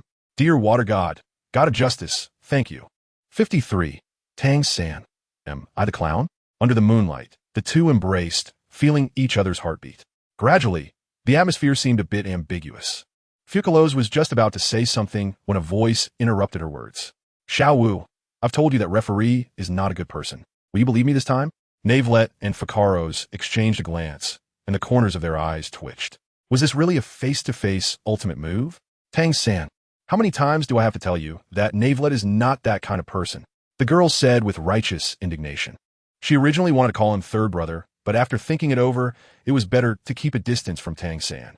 Upon hearing this, Tang San's expression changed, and he instinctively said, Xiao Wu, you're calling me Tang San now? He was shocked and confused, his eyes filled with doubt. Xiao Wu actually called him Tang San? Was it because of that referee that Xiao Wu no longer recognized her half-brother? If you keep targeting Navelette like this, I don't even want to be called Tang San anymore. You. Tang San suddenly raised his right hand, pointing at Xiao Wu, his mouth slightly open, hesitating to speak. He almost spat out a mouthful of old blood. He was truly infuriated. Xiao Wu, have you forgotten our vow? I promised to protect you for a lifetime. Navelite is really not a good person. I can sense it. Can you please stop this? Tang San slightly calmed down and said. Hearing this, Xiao Wu pouted. You can say whatever you want. She didn't say anything. And as for Navelite not being a good person, isn't there a possibility that Navelite is not even human? Ahem, Tang San, you are slandering my reputation. So I need to say a few words. Just then, Tang San heard Navelite's voice in his ear, which made him think he was hallucinating. How could Violet be here? Xiao Wu, did you hear any sound? Tang San shook his head and asked in confusion. Wow, Violet, how are you here? Xiao Wu exclaimed upon seeing the person. Tang San. Is this not an illusion? Miss Xiao Wu, we have been here all along. Navelite spread his hands, looked at the smiling Fucalos, and pointed to the bench beside him. Xiao Wu and Tang San. It seemed that the other party had indeed arrived here first. This made Tang San, who wanted to say whether Navelite was following him, choke on the words. Navelite, it seems that Tang San has quite a prejudice against you. Fucalos covered her mouth and chuckled. Isn't this much more interesting than a play? There is no need for a director or any rehearsals, just a straightforward presentation of facts. Upon hearing this, the corner of Navelite's eye twitched. It was a miracle that Tang San didn't have any prejudice against him. Perhaps the seeds of misunderstanding were sown from their very first meeting, just because Xiao Wu praised his appearance. At that moment, he probably already had a path to his doom. Tang San was feeling numb at this point. He was bad-mouthing Navelite behind his back, and yet here he was, searching for him through countless crowds, only to suddenly turn around and find Navelite with a girl deep in the bushes. At this moment, the situation was a bit awkward, especially for Tang San. How could a righteous man like him be overheard while speaking ill of someone? No, he's a soul master, and I'm also a soul master now. Why should I be afraid of him? With this thought, Tang San suddenly felt a jolt of energy. The last time he was knocked out by Navelite was indeed the last time. At that time, he was just a great soul master caught off guard by that Violet, which caused him to faint. This was a great humiliation, and Tang San must seek revenge. Yes, that Violet. I have a strong prejudice against you. The fairness and justice you speak of, I, Tang San, cannot feel at all. In those few soul battles, you were completely targeting me. This was almost shouted out by Tang San. A person's patience has its limits, and when his strength reaches a certain level, equal to or surpassing the person he dislikes, it will explode. At this moment, Tang San had broken through to the soul master level and had 1-2 more duels, feeling full of vigor. In his heart, that Violet was just a soul master with slightly higher soul power than him, and he felt no fear at all. Tang San, enough. You're just being unreasonable. It was you who violated the rules. What wrong did Violet do? Before Violet could say anything, Xiao Wu immediately shouted at Tang San. She did not expect that Tang San would be so shameless to say that Violet was unfair. Is there such a possibility? Indeed, but if Violet was only targeting Tang San, then there must be a reason for it. Perhaps Tang San was in the wrong. Xiao Wu, you are too deeply poisoned. Can't you see that Violet is targeting me? Humph. After saying this, Tang San snorted coldly and continued. There's no point in talking too much. Let's see the real skill beneath our hands. Violet, the last time you knocked me out was because my soul power was inferior to yours. And coupled with your sneak attack, that is how you succeeded. Dare to gamble? Let's have a 1v1 soul battle right here. Tang San said firmly. Upon hearing this, Violet trembled all over. Here it comes, he is coming. A gamble? This is Tang San's signature scene, always betting, just like with Zhao Wujin, Mengaran, Dugubo, Talon, Tino, Titan. Glancing at Fucalos, Violet was stunned. What is going on with Tang San and Xiao Wu? As for this bet, he was just about to teach Tang San a lesson, but now Tang San came to him. Oh, I wonder what you have as a stake, Tang San. The Violet said without changing his expression. Since we're going to gamble, there naturally needs to be a stake. Suddenly, the Violet seemed to think of something, waved his hand, and continued, golden soul coins are the one thing I have plenty of. If you intend to use golden soul coins as the stake, then this matter is off the table. Hearing this, Tang San was taken aback. After thinking carefully, he realized that the Violet really didn't lack golden soul coins. Right? This board crystal is my stake. Speaking of which, I spent 10,000 golden soul coins to buy it from old Mr. Flandra. Its actual value, however, is far more than 10,000 golden soul coins. Tang San, what do you think of this stake? If it doesn't work, I can choose another. Looking at the board crystal in the Violet's hand, Tang San's whole body trembled. He instinctively rubbed his eyes, and after observing it carefully, he was shocked. Good heavens. This is indeed a top-quality board crystal. Wait a minute, the Violet said he bought this from Flandra? Tang San looked at the Violet in confusion. He actually knew the value of this broken crystal. Flandra had mentioned this before, and at that time, Tang San had said that the violet was crazy. 54 stake. Previously, Tang San only knew that the violet spent 10,000 golden soul coins at Flandres to buy a broken crystal. He didn't realize that this so-called broken crystal was actually a bored crystal, which could also be referred to as a. The piece of bored crystal in Violet's hand is truly a top-tier gem among bored crystals. Not to mention 10,000 gold soul coins. Even 100,000 gold soul coins might not be able to buy it.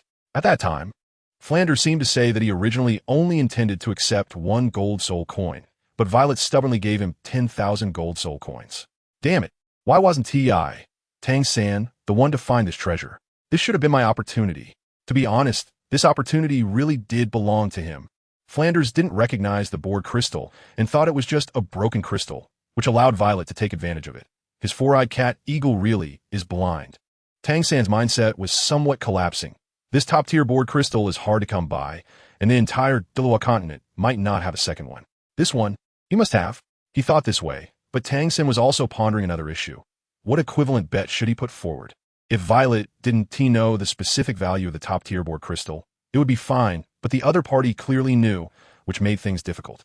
Tang San, being poor and destitute, finding something equivalent to the top-tier bored crystal was not an easy task. Tang San, do you think this bored crystal is not good? Or should we change it? Seeing Tang San silent for a long time, Violet said calmly. However, he understood in his heart. How could the bored crystal be bad? For Tang San at this moment, this top-tier bored crystal was a treasure, a necessity for making some top-notch hidden weapons. Moreover, the bored crystal itself is a type of natural hidden weapon with the ability to break through protective energy shields. Tang San would definitely agree to this bet. But what equivalent thing he would put forward, Violet didn't know. Sure enough, after hearing this, Tang San trembled all over and quickly said no. There's no need to change. Change it. How could Violet change it? Is there anything that is more valuable than this bored crystal? This bored crystal, Tang San must have. Since Violet put it forward as a bet, then he shouldn't think about taking it back. All right, then what is your bet? You know, I am the fairest and most just person. If the bets are not equal, Qian didn't finish his sentence, but Tang San understood what he meant. Fairness? Tang San fell into deep thought about what he should use to bet against Qian.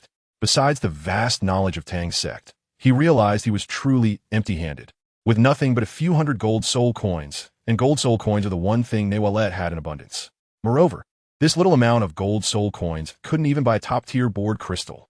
Tang San felt that he would never lose this soul battle. It seemed like nothing mattered as a wager. With this thought in mind, Tang San gritted his teeth and swiped his hand across the 24-bridge moonlit night at his waist, producing a few sheets of paper.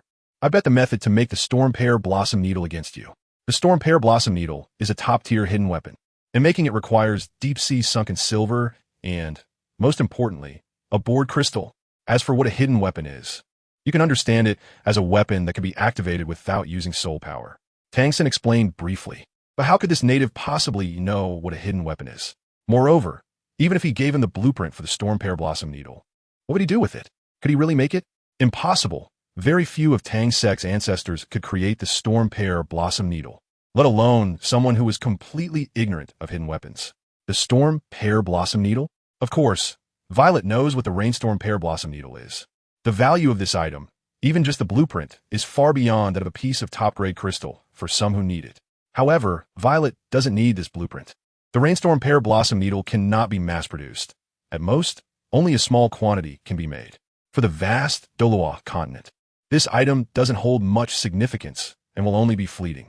If it were about making weapons, glancing at Fucalos beside him, who is a weapons dealer, wouldn't the weapons produced by Fontaine be more powerful than Tang San's so-called Zhuge Divine crossbow or hidden darts? Sorry, I don't need your so-called hidden weapon. This blueprint for the Rainstorm Pear Blossom Needle may be valuable, but to me, it's just waste paper. Qian shook his head and said slowly, the blueprint for the Rainstorm Pear Blossom Needle is really of no use at all. If Tang San can't come up with something else, then I wouldn't mind giving him a beating, especially since he has been slandering me before. Fortunately, this isn't Fontaine, and there is no court here. Otherwise, I would definitely sue Tang San for defamation. Let him go and screw in Peterburg. After hearing this, Tang San fell silent. The other party acknowledged the value of the Rainstorm Pear Blossom Needle blueprint, while also indicating that he did not need such a thing. This put Tang San in a difficult position, and he couldn't help but feel that KingNavelite had no appreciation for valuable items. This was one of the top 3 hidden weapons of the Tang sect. Its value was at least as high as a piece of top-grade spirit crystal. After thinking for a moment, Tang San retracted the blueprint for the Rainstorm Pear Blossom Needle and took out another blueprint, saying to KingNavelite, "This is my self-created soul skill. Its name is Hidden Weapon Dispel, which is a top technique for using hidden weapons." KingNavelite's eyes twitched. Without even looking, he knew that Tang San's sincerity was as dark as his heart. Hidden weapons and their myriad techniques? Aside from the top few techniques, such as Guanin's Tears, other methods require the use of hidden weapons to be effective. Based on his understanding of Tang San, there was no way he could produce any of the top techniques, even if he was confident of winning. Tang San, it seems your sincerity is only SOSO. Since that's the case, let's just call off this gambling match, Yue Na said without changing his expression. As soon as he said this, Tang San became anxious because he saw Yue Na preparing to take back the top-grade board crystal. What's wrong with using the hidden weapon hunter solutions? It should be noted that he had made a significant decision to bring it out. As imagined by Yue Na, there were no records of the top 10 hidden weapon techniques on these papers. At this moment, Tang San felt a bit flustered. Gritting his teeth, Tang San secretly vowed that he absolutely could not lose this match. Thinking of this, Tang San took a deep look at Yue Na and said, "Yue Na, I bet my self-created soul skills, the Purple Extreme Magic Eye and the Ghost Shadow Displacement, against you. Referee, impartial, all of them are my people. Why not use hidden weapons as the stakes?" He still needed to use hidden weapons to secretly deal with Yue Na, so how could he expose himself early? This was also one of the reasons why Tang San was so confident. Both he and Yue Na were soul Douluos. Even though Yue Na's soul power level was slightly higher than his, he had Tang Sek's ultimate skills and hidden weapon assistance. What did Yue Na have? The Purple Extreme Magic Eye and Ghost Shadow Displacement, both self-created soul skills, were priceless treasures. The Purple Extreme Magic Eye could enhance a soul master's eyesight and insight, while Ghost Shadow Displacement was my original footwork. You were my referee before. You should know the kind of footwork I used. That's Ghost Shadow Displacement. At this moment, Tang San didn't know that the Purple Extreme Magic Eye could enhance mental power. His Purple Extreme Magic Eye had been stuck at the subtle stage for a long time. Upon hearing this, Yue Na's gaze towards Tang San changed. This guy actually shamelessly claimed, "This is my original footwork? Aren't these things the hard work of the ancestors of the Tang sect? When did they become yours?" Yue Na was still aware of the value of the Purple Extreme Magic Eye and Ghost Shadow Displacement, knowing that this was destined to be an unequal wager. No matter how good the board crystal was, even if it was a top-grade board crystal, it couldn't compare to these two ultimate skills of the Tang sect. Ghost Shadow Displacement was secondary. This thing had no effect on true powerhouses, but the Purple Extreme Magic Eye was different.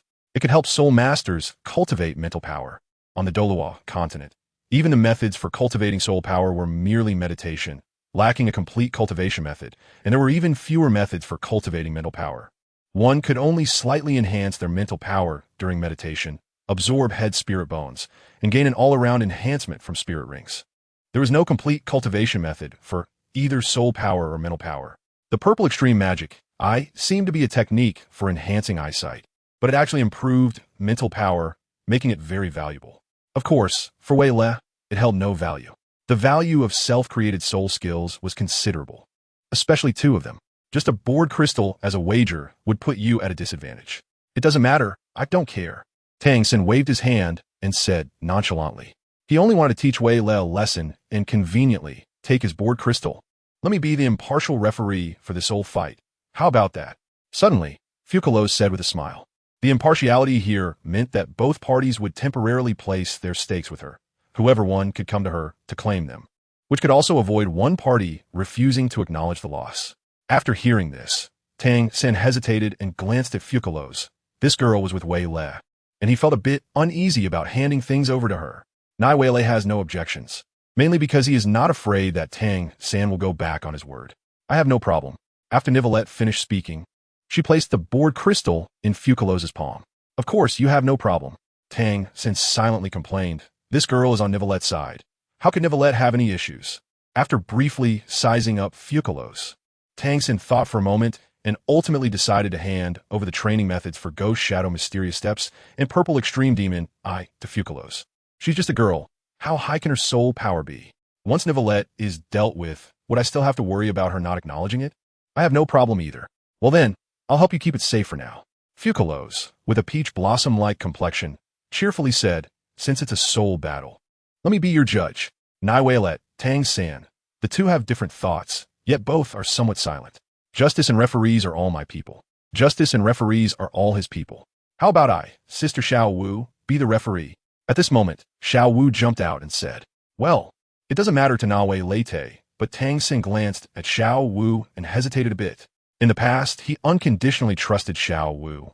But now Xiao Wu is too deeply affected by her poison, and he is somewhat afraid that Xiao Wu as a judge would be even more unfair than that girl. Thinking of this, Tang San felt a bit of a toothache. Forget it. After all, there are 6 years of feelings. I don't believe Xiao Wu would really do something like that. After a quiet sigh in his heart, Tang San said, I support Xiao Wu as the judge. I have no objections. Niwei let out a nod and said.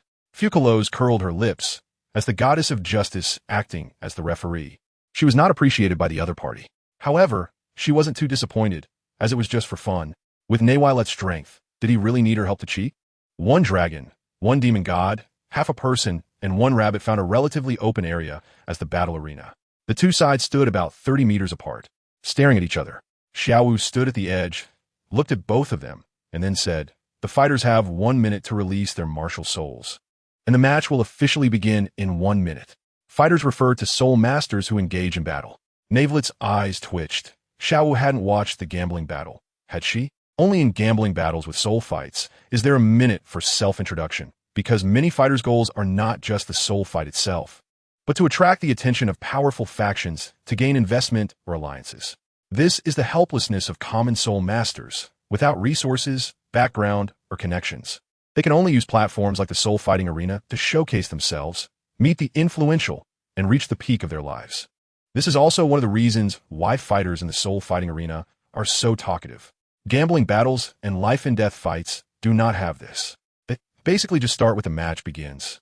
There is no way to release a martial soul, requiring a minute of time.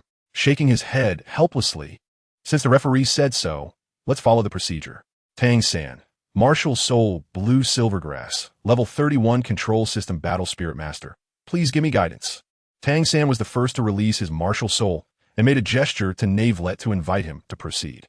A water blue book seemed to appear out of thin air in front of Nivelite. Nivelite, Martial Soul, the great classic of everlasting flow. Please give me your guidance. Tang San was momentarily taken aback. Why didn't Nivelite report his soul power level? Looking at the 3 water blue circles on Nivelite, Tang San fell into deep thought. However, he was not afraid of a soul master, even if they were at level 39. What did it mean that Nivelite didn't report his soul power level? Of course, Tang San didn't delve deeper and quietly waited for the soul battle to begin. There's nothing much to say on Violet's side. Just waiting for the soul battle to officially begin. With his current strength, he is completely unafraid, not just of Tang San, but even of his father Tang Hao. A minute passes in the blink of an eye. The soul battle begins. As the referee's voice falls, Tang San moves instantly, the first soul ring flickering. Let's see if I can test you out first. First soul skill, Blue Silver 56. Give him the illusion that he almost could win. Let's see if I can test you out first. First soul skill, Blue Silver Bind. Nivelite's eye twitched, and his trembling shoulders revealed his inner unrest. Few should I test the waters? Blue Silver Entanglement? The wraiths were stunned. He never expected that one day he would really face the Blue Silver Bind. Ha ha ha. The blue silver grass in Tang San's hand surged wildly, reaching the wraith in front of him in about a second. Then Wei Late shook his head, gently raised his right hand holding the scepter, and a water element gathered out of thin air, directly splitting the blue silver grass in half at its center, causing Tang San to lose control of the tips of the blue silver grass. This scene left Tang San somewhat stunned. The soul rings on Wei Late's body did not flicker, indicating that he did not use a soul skill. So, what was it that cut off the attack of his blue-silver grass martial soul? It was just a basic ordinary attack, gathering the water element and then attacking. How simple was that? However, for the people of Douluo Continent, it was like hearing a foreign language. To condense the water element and then attack without releasing a soul skill, they had never even heard of such a thing. It would only be 2,000 years later that the elemental martial soul, disguised by the Silver Dragon King, would give the world a little shock. She didn't need to use a soul ring. She could also condense elements and produce attacks. But who was she? She was the creator god of Douluo. the avatar of the dragon god. Seeing that the first soul skill had no effect on Wei Late, Tang San was not angry. His left hand quietly reached towards the 24 Bridges Bright Moon Knight behind him. This 24 Bridges Bright Moon Knight was a belt-shaped storage soul guide, with a total of 24 jade stones on it, each containing a cubic meter of storage space. Since it was a belt, there were also jade stones, which means there was storage space behind him. Tang San remained calm. He was preparing to give Wei Late a little shock. Wasn't there no need for hidden weapon blueprints? Let that Violet know just how powerful his hidden weapon is. A glint of fierce determination flashed in Tang San's eyes. He didn't believe that Violet could evade this strike. Third soul skill, Spider Web Cage. Although this third soul skill did not come from the original story's man-faced demon spider, Tang San still absorbed the soul ring from spider-type soul beasts, so the form and aim of the third soul skill were not much different. However, its power was far inferior to the original story's spider web cage. First, this spider web did not contain the poison of the man-faced demon spider. Second, the quality and age of the man-faced demon spider could not be compared to this ordinary spider-type soul beast that Tang San had killed. Additionally, the external spirit bone from the man-faced demon spider was not present here. At the moment he released the spider web cage, a strange smile appeared on Tang San's face. He did not expect this spider web cage to truly trap Violet, because his real killing move was not this. At this moment, Tang San had already taken out a black box with his left hand, aiming it in the direction of Violet. Wei Late frowned, thinking, well, this Tang San is quite clever, using the third soul skill to interfere with the opponent, and then using the Zhuge Divine Crossbow as a real killing move. If it were an ordinary soul master, they would definitely fall for it. But is Wei Late an ordinary soul master? He is not a soul master at all. Besides, even if Wei Late is only in his 30s at this moment, he wouldn't fall for it. His perception is incredibly terrifying. How could he possibly be caught off guard? Water blade? Then Violet waved his left hand, and in an instant, over 100 water blades, sharp as daggers, gathered around him. This scene left Tang San, who was ready to pull the trigger, stunned. Tang San was full of question marks. Violet's soul ring still hadn't moved. Yet he had directly condensed over 100 water blades? Such a level of soul skill couldn't possibly be achieved even by a 1,000-year soul ring. Could it? Wei Late casually manipulated a few already condensed water blades with his left hand and waved them towards the web cage that was pouncing at him. The water blade shot out, and the whistling sound startled Tang San. In an instant, the web cage was destroyed by several water blades, turning into segments of blue silver grass that fell to the ground. Tang San thought, should I pull the trigger or not? He awkwardly held the Zhuge God crossbow, never expecting that Wei Late could destroy his strongest soul skill in an instant. What kind of martial soul does the other party have to be so powerful? Is it the Wanshi Luyong de Dian? No, the powerful one is Wei Late. Looking at the hundreds of water blades still floating around Wei Late, Tang San thought for a moment, gritted his teeth, and finally made a decision. He couldn't lose this match. The secrets of the Tang sect absolutely must not be leaked. He would not lose, nor could he lose. Wei Late, you are very strong. If it's just a comparison of martial souls, I am not your opponent. But the battle between soul masters is not that simple. Let me show you what hidden weapons are and what my self-created soul skill is. After saying this, Tang San decisively pulled the trigger, and in an instant, a sound of breaking air was heard. It seemed like there was only one sound, but in fact, there were a full 16. Because they were fired together, if one did not listen carefully, they would truly think there was only one attack. 16 arrows shot through the air, and Wei Late simply waved his hand again, causing several water blades to directly knock down all the arrows. Tang San already knew this would happen, and he did not stop pulling the trigger. This Zhuge God crossbow can load a total of 48 arrows and can fire a maximum of 16 arrows at once. After 3 uses, it needs to be reloaded. After pulling the trigger 3 times, Tang San instantly retracted the Zhuge God crossbow in his hands and took out different hidden weapons from the storage soul guide on both sides, attacking Wei Late using different techniques. He couldn't believe that Wei Late could withstand his torrential attack. This was absolutely impossible. Navelite remained unfazed as he dealt with Tang San's hidden weapon attacks. Tang San had brought out the purple extreme demon eye and the ghost shadow misty steps, 2 of Tang's sect's ultimate skills.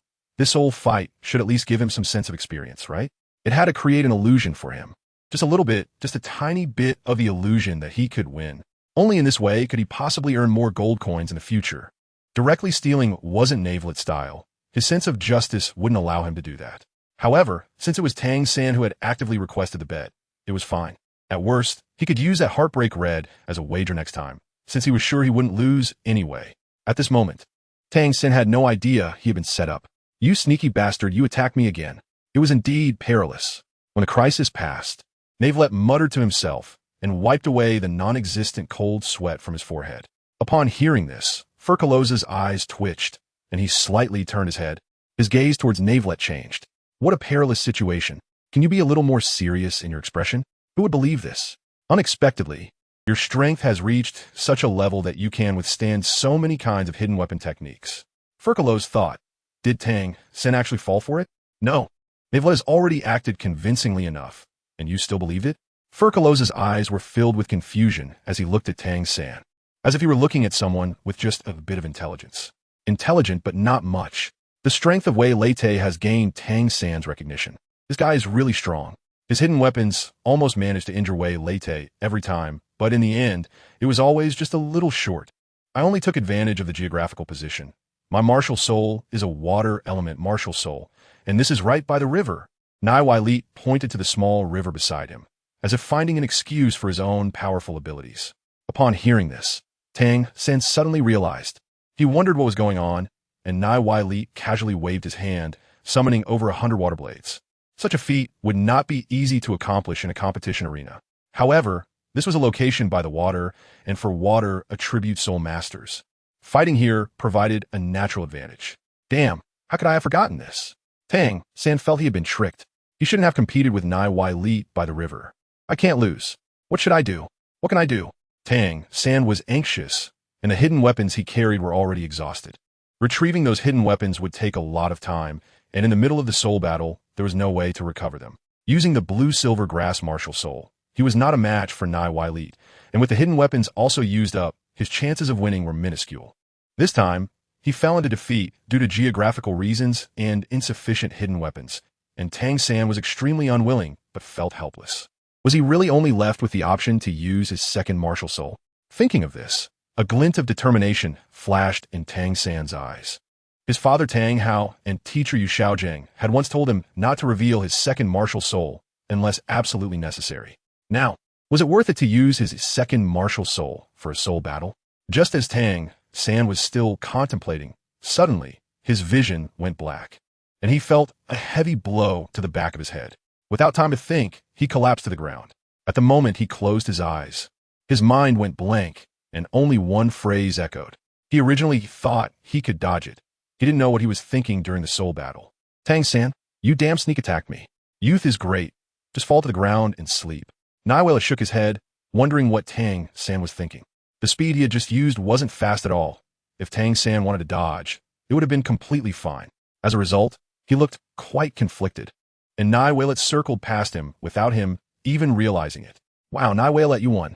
Xiao Wu was the first to congratulate him, bouncing over to Nivelite's side without even glancing at Tang San, who was on the ground.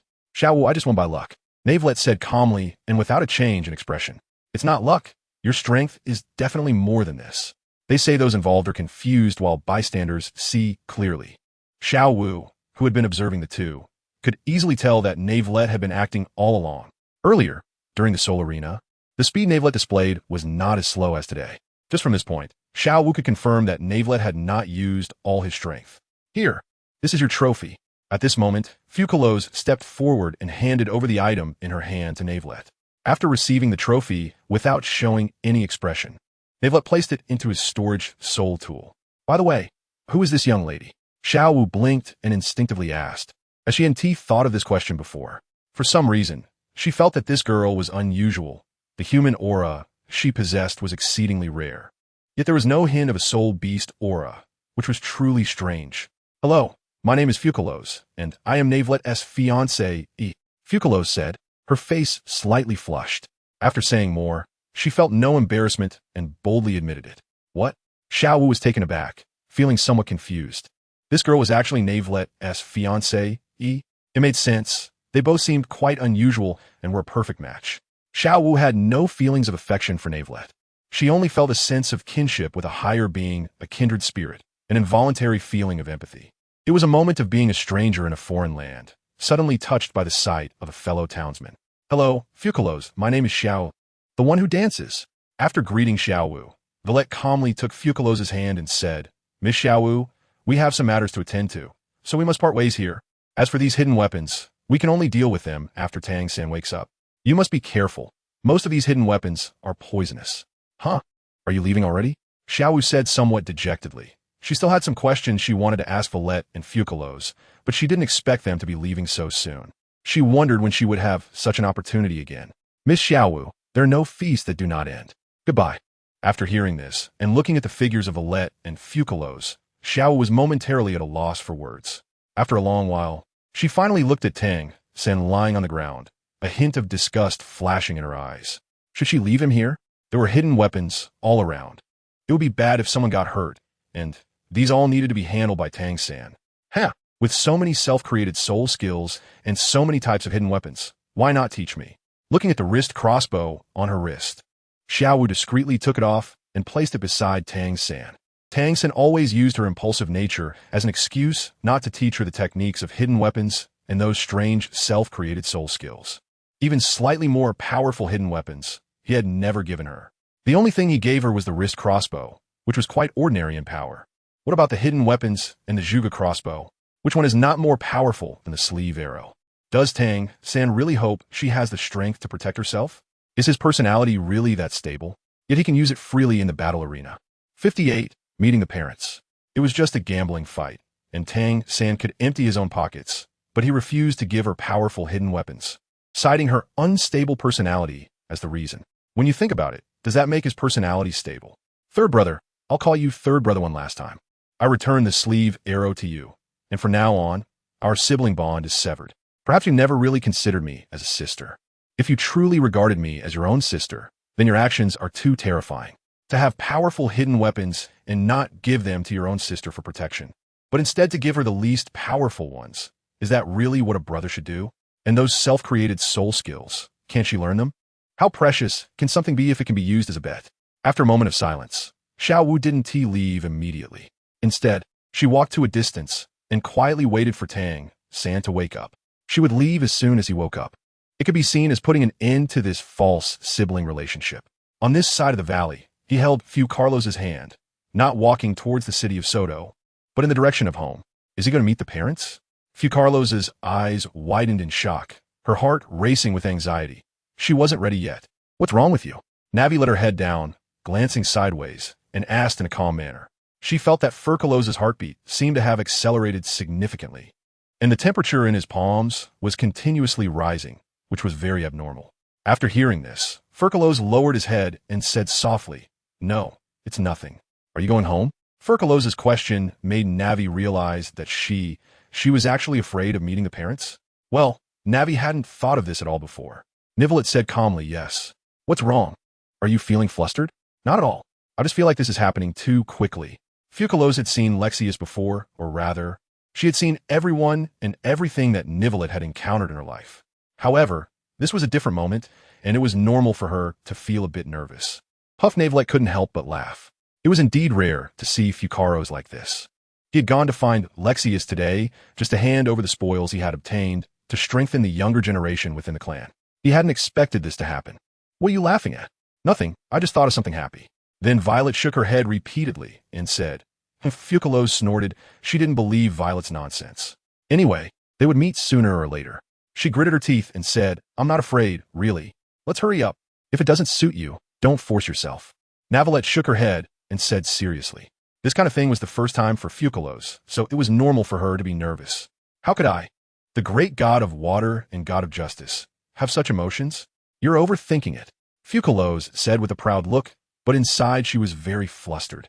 Her thoughts were quite complicated. Oh my god, are we really going to meet the parents? Will Navelette's grandfather have an opinion about me? What if he does? Oh my god, Fucalos, what are you even thinking?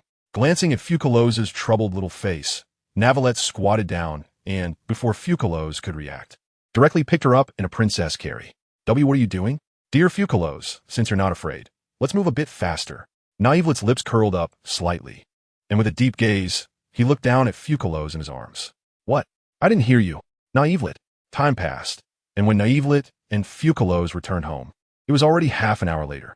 At this moment, Lexius was in high spirits, looking decades younger, with his gray hair transformed into golden. This was due to the influence of his martial soul. If those old guys saw me now, they'd probably drop their jaws in shock. Haha, the annual meeting was still a few months away, and at that time, he planned to give them a little shock. Lexius had just broken through to the title Douluo level, and his martial soul had evolved into the Golden Crow. Something he certainly wanted to show off in front of his old buddies.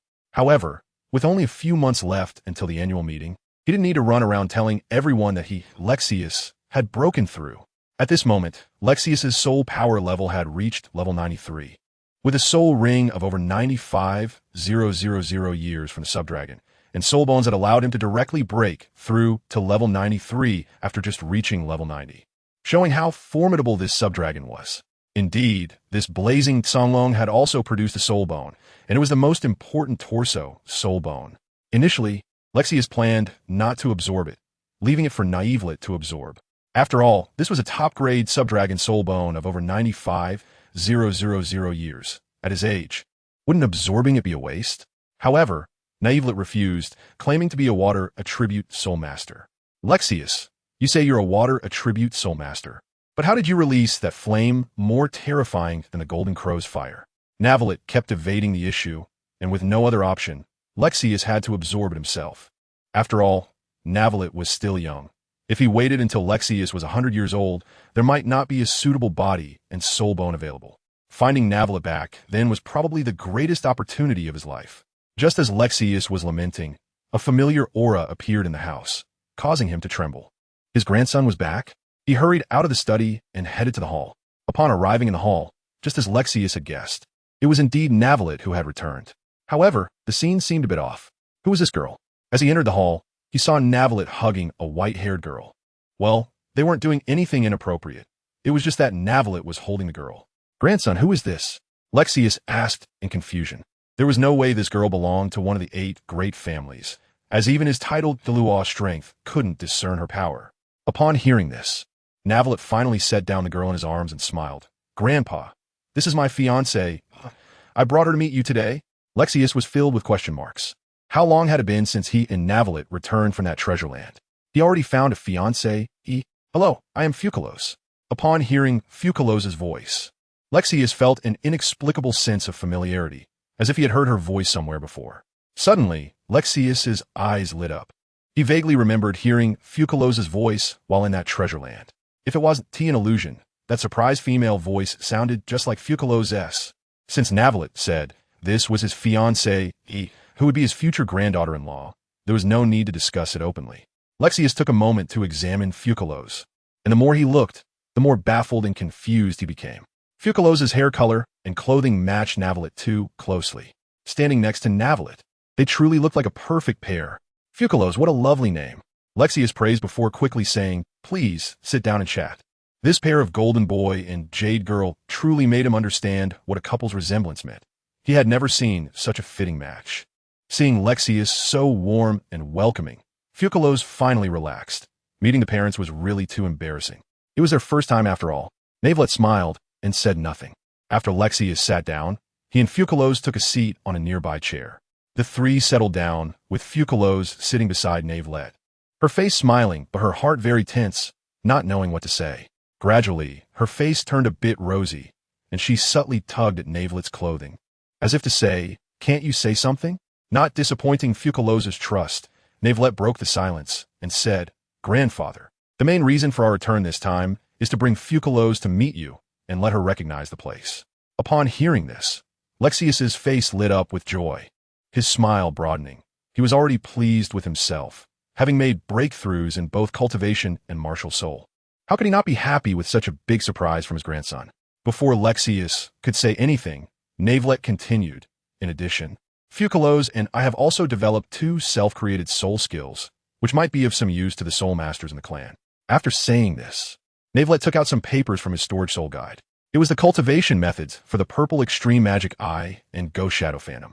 These 2 techniques, KingNavelite and Fucalos had already reviewed on their way back. Although they didn't fully understand the techniques, Tang San had not fabricated anything this time. The techniques were genuine.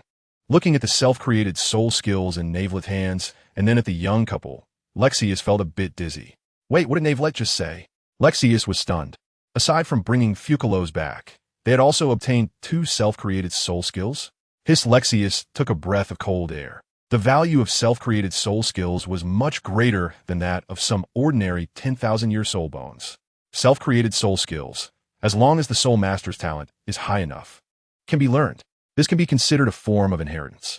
Although soul bones can also be inherited, how many people in such a large family can obtain soul bone inheritance? Self-created soul skills are different. As long as the talent is high enough, everyone can even have their own copy. Moreover, some powerful self-created soul skills are not weaker than 10,000-year soul skills. The reason the Hao-Ian sect is called the #1 sect in the world is not only because the Hao-Ian hammer is a top-tier martial soul, but also because of the Hao-Ian sect's inheritance. Hao-Ian 9 absolutes, chaotic cloak hammer method, exploding ring, great Sumra hammer, etc. All of them are extremely powerful self-created soul skills. This is also the foundation of the Hao-Ian sect. If this was not said by Navelite, Lexius would have thought someone was joking with him. Self-created soul skills are treasures that are almost exclusive to major sects and powerful forces, who would casually take them out for trade. The self-created soul skills available for purchase are basically very ordinary things, and those that can reach the 1,000-year soul ring level are very rare. After a moment of thought, Lexius finally said without changing his expression, "Grandson, we will discuss this matter later. We cannot neglect our granddaughter-in-law just because of a mere self-created soul skill." What kind of big storms had he not seen? Of course, he was very curious about what these 2 self-created soul skills actually were and whether they were powerful. Self-created soul skills won't run away. But what if his granddaughter-in-law thinks he doesn't value her? As the only elder of Navelite, he couldn't let himself falter at this moment. Lexius was still able to discern priorities. What kind of existence was Fucalos? She saw Lexius's expression and understood what he was probably thinking. Suddenly, Lexius seemed to think of something. Navelite had just said that he and Fucalos had obtained self-created soul skills. So this meant that the items in front of him were Fucalos' meeting gift?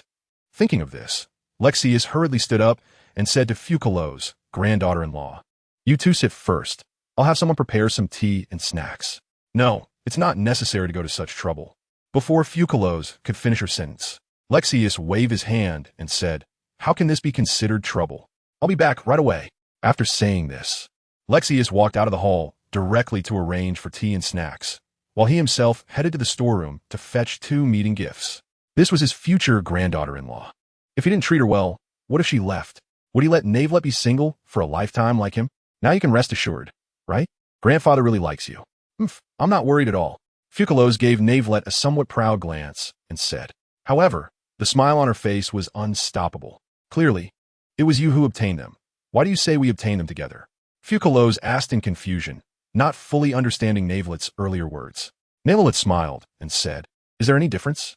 "Of course, there seems to be no difference. Although your strength is great, and you hold the position of a demon god, you're also quite slippery. However, you're still somewhat lacking in social skills." Social skills? Fucalos looked a bit confused and blinked, falling into deep thought. Before long, Lexius returned with people, with tea and pastries fully prepared. Moreover, he had 2 strands of water blue bracelets in his hand. Lexius laughed heartily and said, "Granddaughter-in-law, these are from my youth, obtained in a secret realm, in a dangerous place."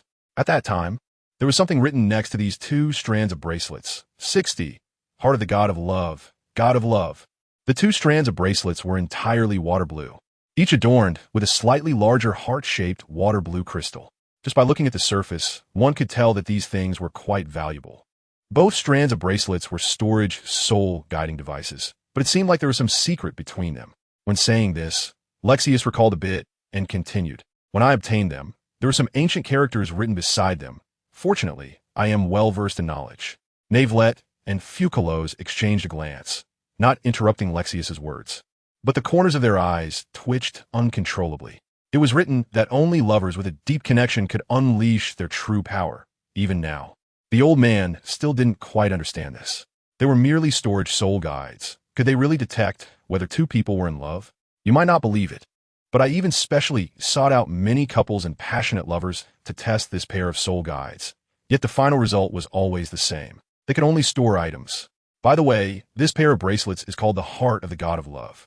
After saying this, Lexius handed the bracelets to Fucalos and Navelite. They might not hold any secrets, but the meaning is good. The old man here wishes you both to achieve your goals soon. Lexius said with a smile. The heart of the god of love? After KingNavelite and Fucalos took the bracelet, they both murmured in unison. Just as the two were about to thank Lexius, an unexpected event occurred. The heart of the god of love in Fucalos and KingNavelite's hands suddenly lit up, and two beams of water blue light shot into the sky. In the astonished eyes of the three, with expressions of confusion, the two beams of light intertwined. Lexius's expression was extremely strange. What on earth was happening? This heart of the god of love was something he had obtained after going through life and death experiences in a secret realm overseas during his youth. However, he found that aside from storage, it seemed to have no other function.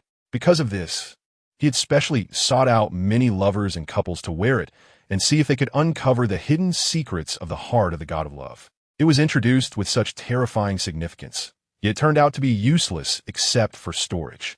Lexius was unwilling to accept this. So many people have tried, yet the heart of the god of love remains unresponsive. Moreover, it seems that Lexius is under a curse. Despite his excellence, he appears to be an antibody to love, as no woman likes him. This is also the reason why Lexius has remained single until now. Of course, couples and spouses who have worn the heart of the god of love have not been affected. Otherwise, he wouldn't be able to use it to trick his grandson. Unexpectedly, as soon as the heart of the god of love fell into the hands of this couple, it emitted an unprecedented glow. Love is stronger than gold, and life and death are shared. A vague voice echoed in the hall, and the heart of the god of love in the hands of Violet and Fucalos changed again, turning entirely pink. Not only that, but in the next moment, it automatically wrapped around their left and right wrists. The first test of love is complete. They gain the ability to teleport to each other's side, whether far apart or separated by life and death, as long as they wish. They can teleport to one another once a day. If the newlyweds wish to continue completing the remaining tests to attain the status of the god of love, they should seek the items related to the second test. If they do not wish to continue, there will be no punishment. Of course, this deity still hopes you will complete it, especially this one, who is even more powerful than this deity when alive. At this moment, the hall was extraordinarily silent. This thing is indeed not simple. It is actually a legacy item of the god of love. Lexius felt somewhat confused. He did not hear the voice and naturally did not understand what had happened.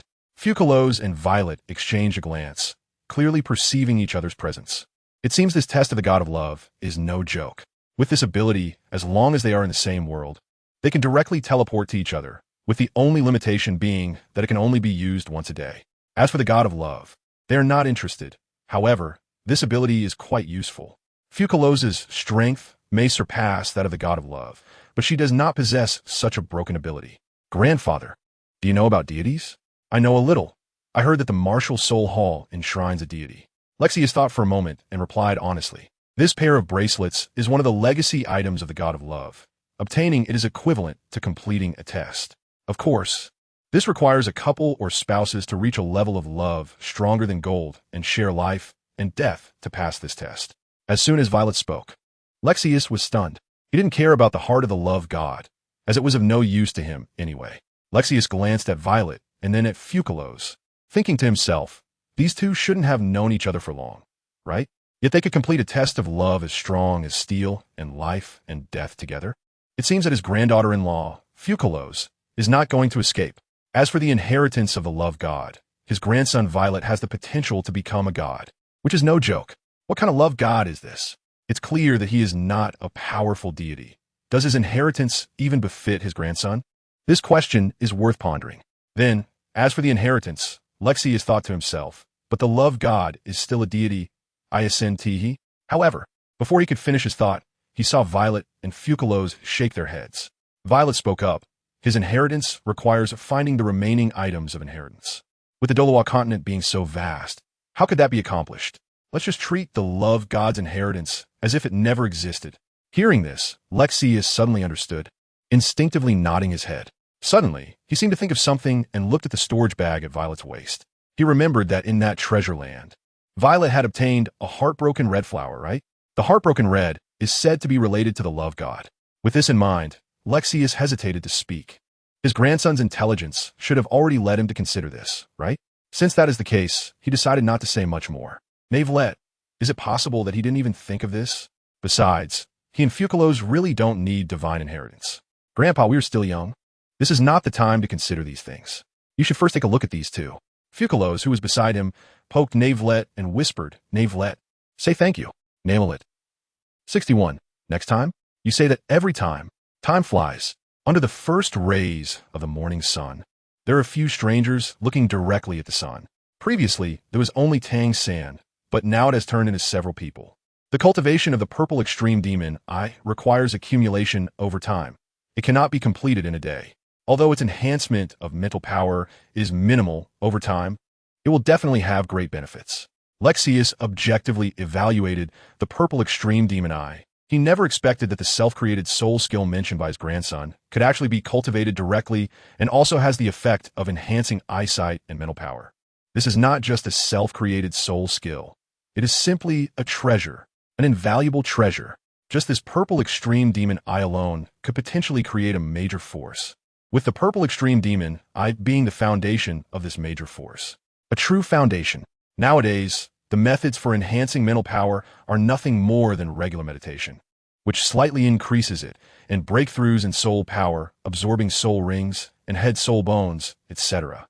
There is no method to cultivate mental power directly, but the purple extreme demon eye can. As for the ghost shadow mysterious steps, this is a body technique battle skill, which is considered quite good for mid to low-level soul masters. It can also serve as a foundation. He never expected that his grandson and granddaughter-in-law would come back this time with these two good items. Not bad, not bad.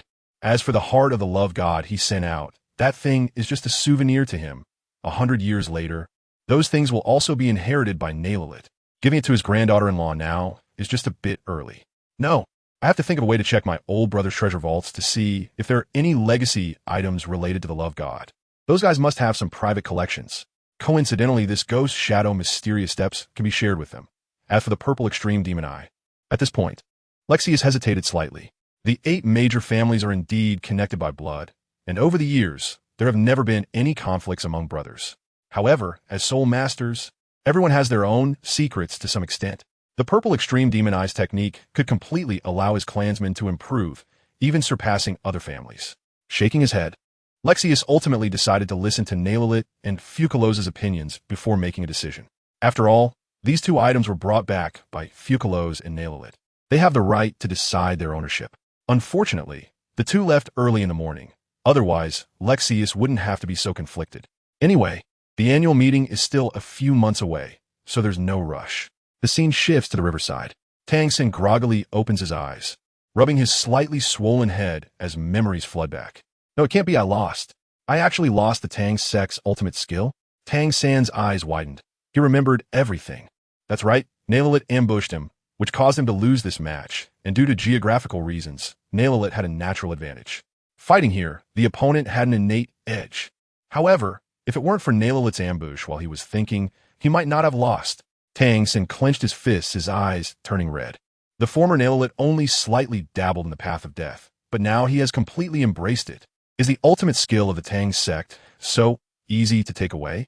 Next time, I will never lose. After a moment of silence, Tang San began to observe his surroundings, still the place where he fought with Navelite. Wait, why am I lying on the ground? Where's Xiao Wu?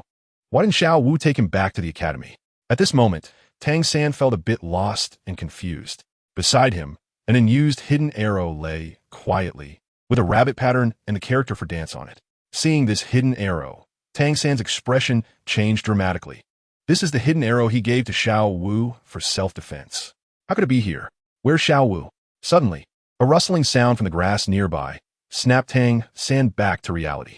He immediately activated the purple extreme demon eye and looked in the direction of the sound. And Xiao Wu's silhouette came into view.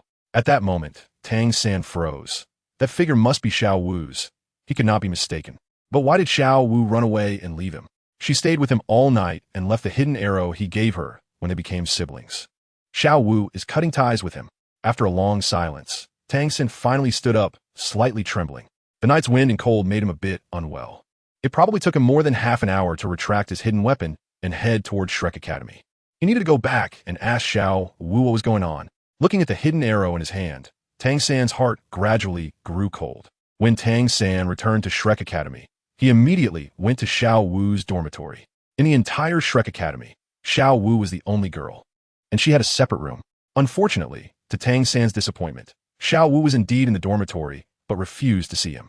This left Tang San utterly confused as to where the problem lay. Suddenly, he thought of KingNavelite. If it weren't for KingNavelite, they would still have a close sibling relationship and would never have evolved into what it is today. Sure enough, from the moment I saw you, my instinct was right. You really have embraced the path of death, KingNavelite. Tang San thought to himself, his expression growing colder as the nature of a killer gradually returned. Oh, isn't this Tang San? What, did you get shut out? At this moment, the recovered Dai Mubai suddenly approached, hand behind his head, looking smug and mocking as he said. Hearing this, Tang San came back to his senses and coldly glanced at Dai Mubai, saying, Dai Mubai, if you want to fight, I'm always ready. If you want to die, you can do it now. Tang San's cold tone and gaze truly startled Dai Mubai. When he came back to his senses, he suddenly felt a bit angry. This Tang San was just a defeated opponent, but, okay, those hidden weapons of his are quite strong. I'm too lazy to argue with you. Dai Mubai ultimately chose to back down. Tang San seemed to be in a bad mood, and if he truly angered this madman, he might actually attack. After saying this, Dai Mubai ignored Tang San and continued. Let's go find those twin sisters. As for Zhu Zhuqing, she doesn't know what's good for her. If she leaves, let her go. She will come back sooner or later. Seeing this, Tang San coldly glanced at Dai Mubai, but ultimately did not make a move. Compared to KingNavelite, Dai Mubai was somewhat more tolerable. 62. KingNavelite, why are you crying again? Soto City, Grand Seoul, Arena.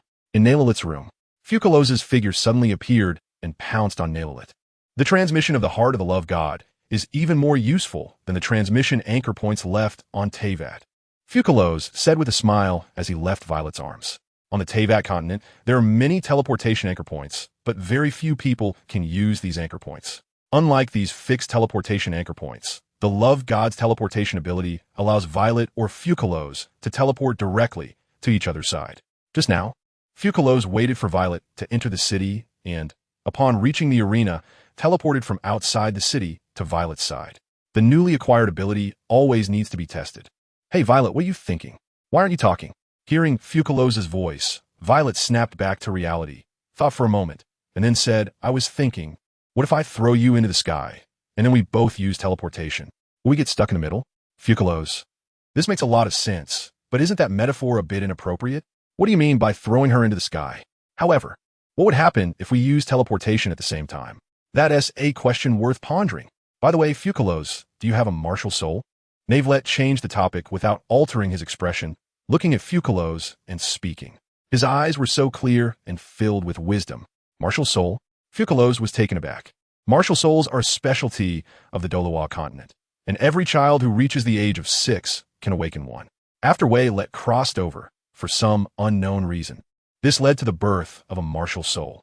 However, her situation is different from Wei-Let's, but essentially the same. The rules of the Douluo Continent cannot prevent them from increasing their strength, even without a martial soul or soul rings. Fucalos closed her eyes, sensed a bit, then shook her head and said, I do not possess a martial soul. However, if I need to take action, I can simulate the martial soul I want using water elements. This is a form of disguise. Pure water spirits inherently have the ability to mimic living beings, especially since Fucalos' rank has risen to the level of a demon god. Innate demon gods do not have a gender, and Fucalos is one of the followers of Egeria. Not an innate demon god. Pure water spirits do have distinctions between male and female. The love between humans and pure water spirits, with Egeria's help. Fucalos fused with the primordial sea water, which allowed her to attain a human form. Moreover, she is no different from humans. Fanina is the most perfect human. Later, Egeria passed the divine seat to Fucalos, which elevated Fucalos' rank to the level of a demon god, also known as the second-generation god of water and the god of justice. After the divine seat was destroyed, the ancient dragon's power was returned to Wei-Let, and Fucalos lost that portion of her abilities. However, she still retains Egeria's demon god rank. To get back on track, after hearing Fucalos' words, Wei-Let looked at Fucalos with some surprise. Well, only he himself was weakened, while Fucalos remained unchanged. Transforming into a martial soul is just a disguised weakening, isn't it? Don't mention him. Even the Pangu axe, the 4 swords of Zhu Xian, and the Eastern Emperor Bell would be weakened to the point of being unrecognizable if they came to the Douluo Continent. Has your strength recovered? Not yet. Only about 80 to 90% of my peak, but it should be enough. Fucalos thought for a moment and answered truthfully. Violet twitched at the corner of her eye. Her peak period? A 500-year-old demon god, who among the demon gods is almost like a child. How can that be considered a peak state? On the continent of Teyvat, perhaps only Barbados and Morix, these two gods who have never been replaced, truly have a peak period. By the way, there is also that homebody. She too has a peak period. Among the second-generation gods, only that Raiden Shogun is notable. She and the first Raiden Shogun are twin demon gods. The transition of the Raiden Shogun actually made her stronger, as the martial power of the first Raiden Shogun cannot be compared to that of the second. I heard she recently went to another Douluo Continent with a little blonde guy. It seems to be called Woohoo and Raiden General, and she cooks really well. That's good. Let's find a time to take a stroll around the Lake of Life. That should help you fully recover, Wei Lai Te said without changing his expression, as if the Lake of Life belonged to him. This was inevitable. On the Douluo Continent, there were only so few resources. Nowadays, the ice and fire yin-yang, I had been depleted to the point where only a single acacia, heartbroken red, remained. And the only place rich in energy left was the Lake of Life. By the way, there was also the extreme north, where there was a large amount of 10,000-year-old ice essence. Suddenly, Veilite Frovnet. He suddenly remembered that most of the 10,000-year-old ice essence had probably been consumed by that ice silkworm. Now, that ice silkworm, which was nearly 1,000,000 years old, should be at the Lake of Life, right? No need to being able to transform back into human form so many years in advance. I'm already content now. Fucalos shook her head gently and said, then she caressed Wei Lai Te's cheek with her right hand, looking into his eyes as she continued. Our time has just begun. The future is long, very long, and we will also become very powerful. By the way, Wei Lai Te, right now, the curse I placed on you is something you cannot resist. Navilite took a deep breath. What was this woman planning to do again? I Fucalos curse you. Navilite, in the name of the god of water and the god of justice. May you be immortal, free from illness and disaster, and may misfortune turn to fortune. As she said this, Fucalos' face turned a bit pale, as if she had expended a lot of energy. This scene made Navilite a bit flustered. What is going on? Fucalos, stop. What are you doing? Do I, the great water elemental dragon king, need your curses? Seeing Navilite like this, Fucalos' lips curled up slightly. This little guy is still so easy to trick. The curse of a pure water spirit can be realized under the right conditions. Moreover, the pure water spirit using the curse will only be weakened for a period of time. However, there are also limitations. One cannot use it too many times in a lifetime. The last time it was used was to curse Fanina with eternal life. Since Fanina is the vessel of Fucalos, realizing this curse is not difficult and is within the scope of the curse. Silly, I'm Fine. Why are you crying again? Fucalos' face gradually returned to normal as she looked up at Navilite, who was crying again. Navilite slowly exhaled a breath of frustration. Does this short-lived wife really enjoy courting death? He certainly didn't want to go through it again. Recreate my beloved. 63. The Bug in the Soul Arena. He didn't know how long it had been, but the sky finally cleared up. This left the people of Soto City feeling somewhat bewildered, wondering what was going on. The weather in Soto City had been changing unpredictably lately. It was one thing for it to shift from sunny to cloudy, but having it rain on a bright sunny day was a second occurrence. Fucalos, why do you enjoy courting death so much? Navilite pinched Fucalos' face and said somewhat angrily, this woman really makes one feel sorry. She always thinks of others first, but never includes herself. Let go, it hurts. You still no pain, huh? Do you know how cold my heart was just now? I am sorta apologize. If apologies were useful, what would we need the law for? No way. I originally planned to let go of 10 past things. What 10? Now it's more than that. Navilite snorted and finally let go of Fucalos' face. Hearing this, Fucalos blinked and a hint of a smile appeared in her beautiful eyes. The weather is clear. How about we go out for a stroll? Aren't you going to take a break? Navilite said with some concern, recalling the pale face of Fucalos, which he couldn't quite forget. This woman is really something. So I'm all better now. After all, I'm the goddess of water and the goddess of justice. How could I be that fragile? Fucalos spun around in place, indicating that she was fine, and said. Seeing this, Valette temporarily relaxed and nodded. That's good. Also, don't treat yourself like that anymore. Fucalos nodded vigorously, looking very serious. Sighing, Valette pulled Fucalos into an embrace. After about 10 minutes, the two finally walked out of the room, and Fucalos' cheeks were a bit flushed, but aside from that, nothing else had happened.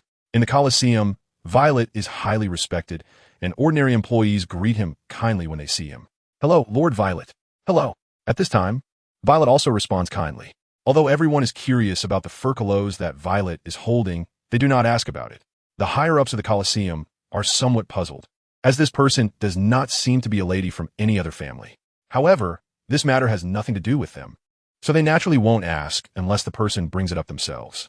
In the Colosseum, among the 8 major families, the focus is solely on fighting spirits. Aside from that, they remain indifferent. As high-ranking members of the Colosseum, they have been educated this way. Just then, a familiar figure appeared in front of Violet, looking troubled as if something significant had happened. "Supervisor Ao, what is wrong with you?" Navelet frowned and asked. Hearing Navelet's voice, Supervisor Ao finally reacted, looked at Navelet, and said, "Young master, hello. I'm sorry, I was just thinking about something." Supervisor Ao said with some hesitation. "Oh, can you tell me?" "If it's not a secret," Navelet replied. After a moment of thought, Supervisor Ao said, "Young master, here's the situation. A group of people came to the soul fighting arena these past 2 days. They're all silver, soul-level soul masters. However, we don't have any fighters in our arena who can match them. We could only send out a team of copper soul-level fighters, but unfortunately, they were utterly defeated. Moreover, those noble families placed heavy bets on this team, so our arena has suffered significant losses these days." Supervisor Ao expressed his worries, and it was clear that the other side was invited by the great nobles in Soto City just to profit from the situation. Upon hearing this, Navelet fell silent. If you remember correctly, this group should be Team Imperial, led by Yu Tianheng and others. Logically, Yu Tianheng and the others shouldn't have arrived in Soto City so early, right? In the original story, it was the Shrek 7 monsters who defeated this team, but now there are no Shrek 7 monsters. Wait a minute. Dugu Yin consumed the Earth Dragon Golden Melon. Her soul power must have broken through to level 40, right? Navelet subconsciously asked, "How many of them are there?" 6. They are all members of the Royal Combat Team, and should be students from the Tiando Royal Academy. In the Soul Arena team battles, it is not necessary to have 7 people to participate. As long as there are 5 to 9 members, it is acceptable. During the battle, the number of participants is determined by the side with fewer members. If one side has 5 people and the other has 8, then both sides will only send out 5. It seems that Dugu Yin has truly broken through to the Spirit Ancestor level, but their approach is exploiting a bug in the Soul Arena. That's right, since Dugu Yin has already broken through to the Spirit Ancestor level. The Royal Combat Team will be facing a Silver Soul Battle Team at the Spirit Ancestor level, not at the Spirit Elder level. However, the Royal Combat Team has temporarily kicked Dugu Yin out of the team, so they are all Spirit Elders and do not have to face a team at the Spirit Ancestor level. This indeed exploits the bug in the Soul Arena. The Royal Combat Team had no choice but to do this, with just one Dugu Yin who has just broken through to the Spirit Ancestor level. How could they compete against a team full of Spirit Ancestors, or even possibly a team full of high-level Spirit Ancestors? Even if their martial souls are powerful, being top-tier martial souls, the probability of winning is still very slim. With this in mind, Navelet shook his head. He had no good solutions either, and could only hope that the Soul Arena could quickly bring in people from other places. Even if they bring in people, they may not necessarily be a match for the Royal Combat Team. Navelet still understood this point. The number 1 Beast Martial Soul, the top defensive Martial Soul, and the number 1 Healing Type Weapon Martial Soul are all in the Royal Combat Team. Supervisor Ao, you go ahead and take care of things. There will be a way when we reach the mountain. It's better to find a way to bring in people from other places first, as I have no better solution on my side either. Violet can't possibly step onto the field herself, right? Although the Royal Fighting Team has exploited the bug in the Soul Arena, their existence is justified. Can we really ask them not to lay off staff? If Valiet disguises himself as a Soul Master and personally participates, that would truly be a violation. Psy's Supervisor Ao sighed, feeling troubled but equally a loss. Could he really ask this Soul Master-level young man to take the field himself? What if he got injured? Would the old man spare him? After Supervisor Ao left, Valiet finally looked at Fucalos, and seeing her in deep thought, he asked, "What are you thinking about?" "Huh? Nothing. Nothing." Fucalos shook her head, but the cunning glint in her beautiful eyes betrayed her. Noticing Valiet staring at her, Fucalos helplessly shrugged and said, "If we could bring that one back. The one who seeks death. If we could bring back Miss Dugu Yin to the Imperial Battle Team, wouldn't that solve the problem?" Fucalos blinked her eyes and tentatively suggested. Navelite fell silent. Fucalos' words were not without reason, but putting them into practice would be difficult. They came for victory. So how could they easily return to the battle team and then go up to be beaten? Yes, beaten. In their situation, the Soul Arena would definitely send out 7 high-ranking Soul Masters, and even if the Imperial battle team had a martial soul advantage, victory would be nearly impossible. This issue should still be handled by the professionals in charge. Navelite shook his head, said no more, and led Fucalos out of the fighting arena. It was still early for the arena to be open, so there was no need to rush. Sai, is this method not good? Good, it's the best. You guy. After the two exited the fighting arena, the bright sunlight shone on their faces. Because of his status as a celebrity in the Soul Arena, Valyet always attracted attention wherever he went in the city. This time, people were not only sizing up Valyet, but also Fucalos. The highest judge of the Soul Arena was actually in a relationship, and one could only imagine how many pure white lilies would faint from shock. After experiencing the local customs, delicious food, and champagne in Soto City, Valyet spotted someone. Wasn't he that Daimubai? He hadn't seen him in a long time. Suddenly, a figure in his line of sight made Valyet pause. He vaguely remembered what Ning Rongrong and Zhu Zhuqing had said when they ran away. They had beaten up Daimubai. Over a month had passed, and Daimubai only just appeared in Soto City, which indicated that his previous injuries were not light. Daimubai was still with the same 2 girls he had embraced at the Rose Hotel, a pair of identical twin sisters. Daishao, you haven't come to see us in a long time. My sister and I thought you abandoned us. How could that be? I've just been training during this time. How could I abandon you? You are both my treasures. Daimubai laughed nonchalantly. He had originally intended to abandon the 2 girls because Zhu Zhuqing had come, but before he could, Zhu Zhuqing left again. The 2 girls had no idea about this. Suddenly, Daimubai felt someone was watching him and frowned, looking in the direction of the gaze. Valyet. At that moment, Daimubai was a bit confused. Yes, the Valyet who said he wouldn't communicate with outsiders was now holding a girl, and they looked very close. Surely, what he told Ning Rongrong was a lie. He just had met a girl he was interested in, which was why he had brushed Ning Rongrong off.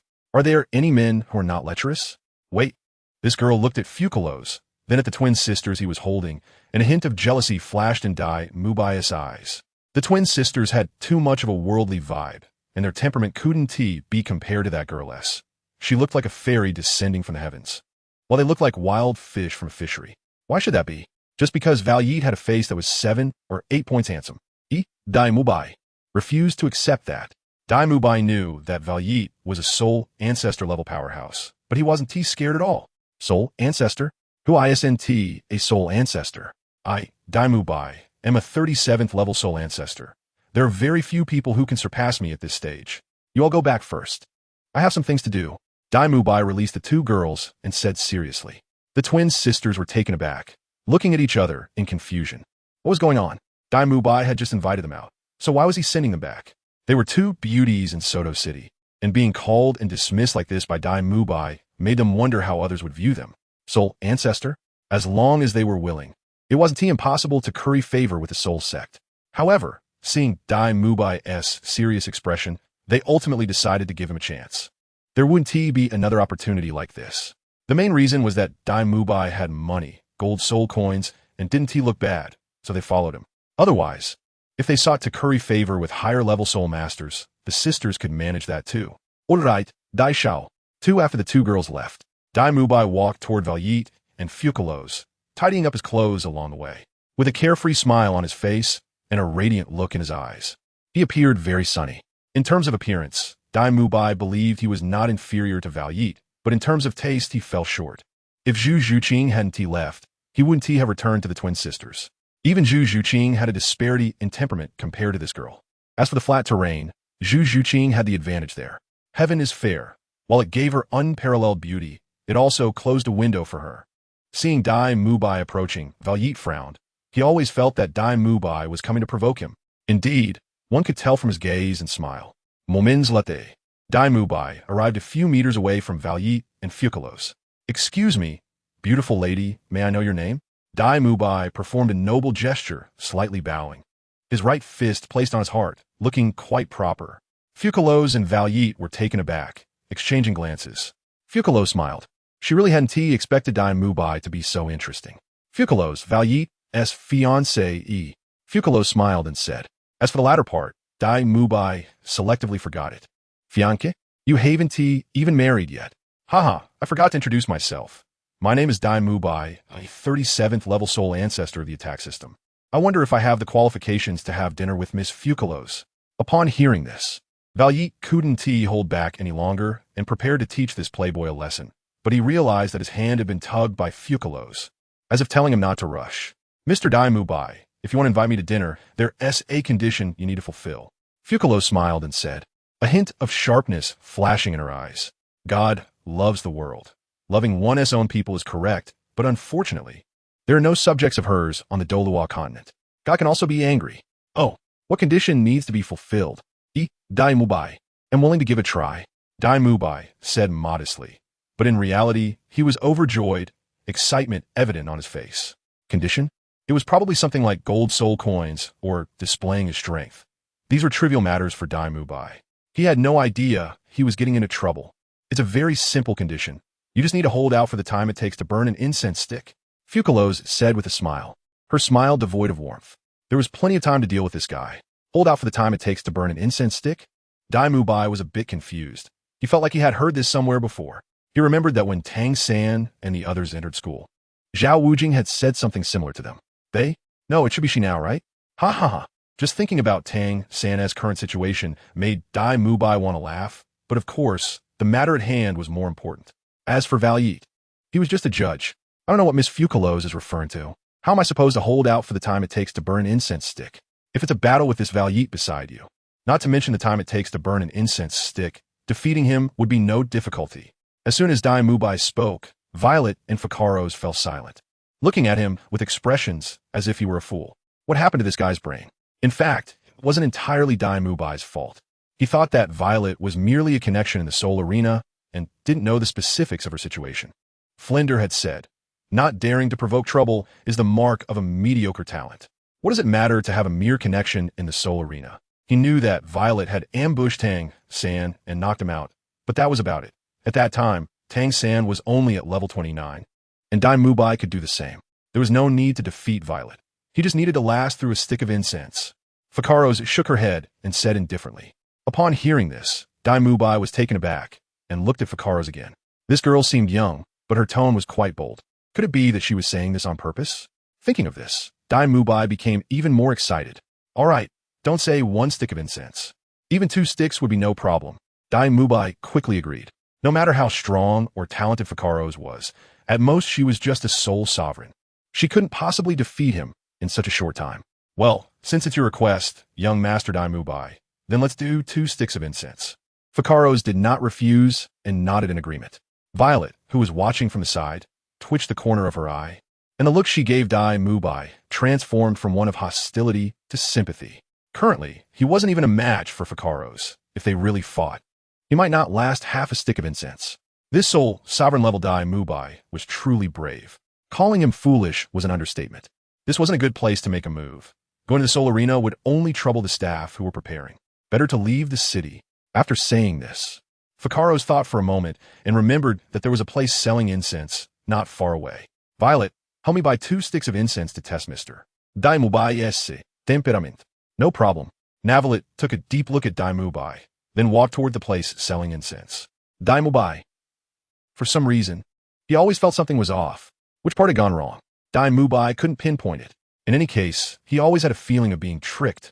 This Navelite, with such low strength, a dignified 3-ring soul master, why didn't he lose his temper?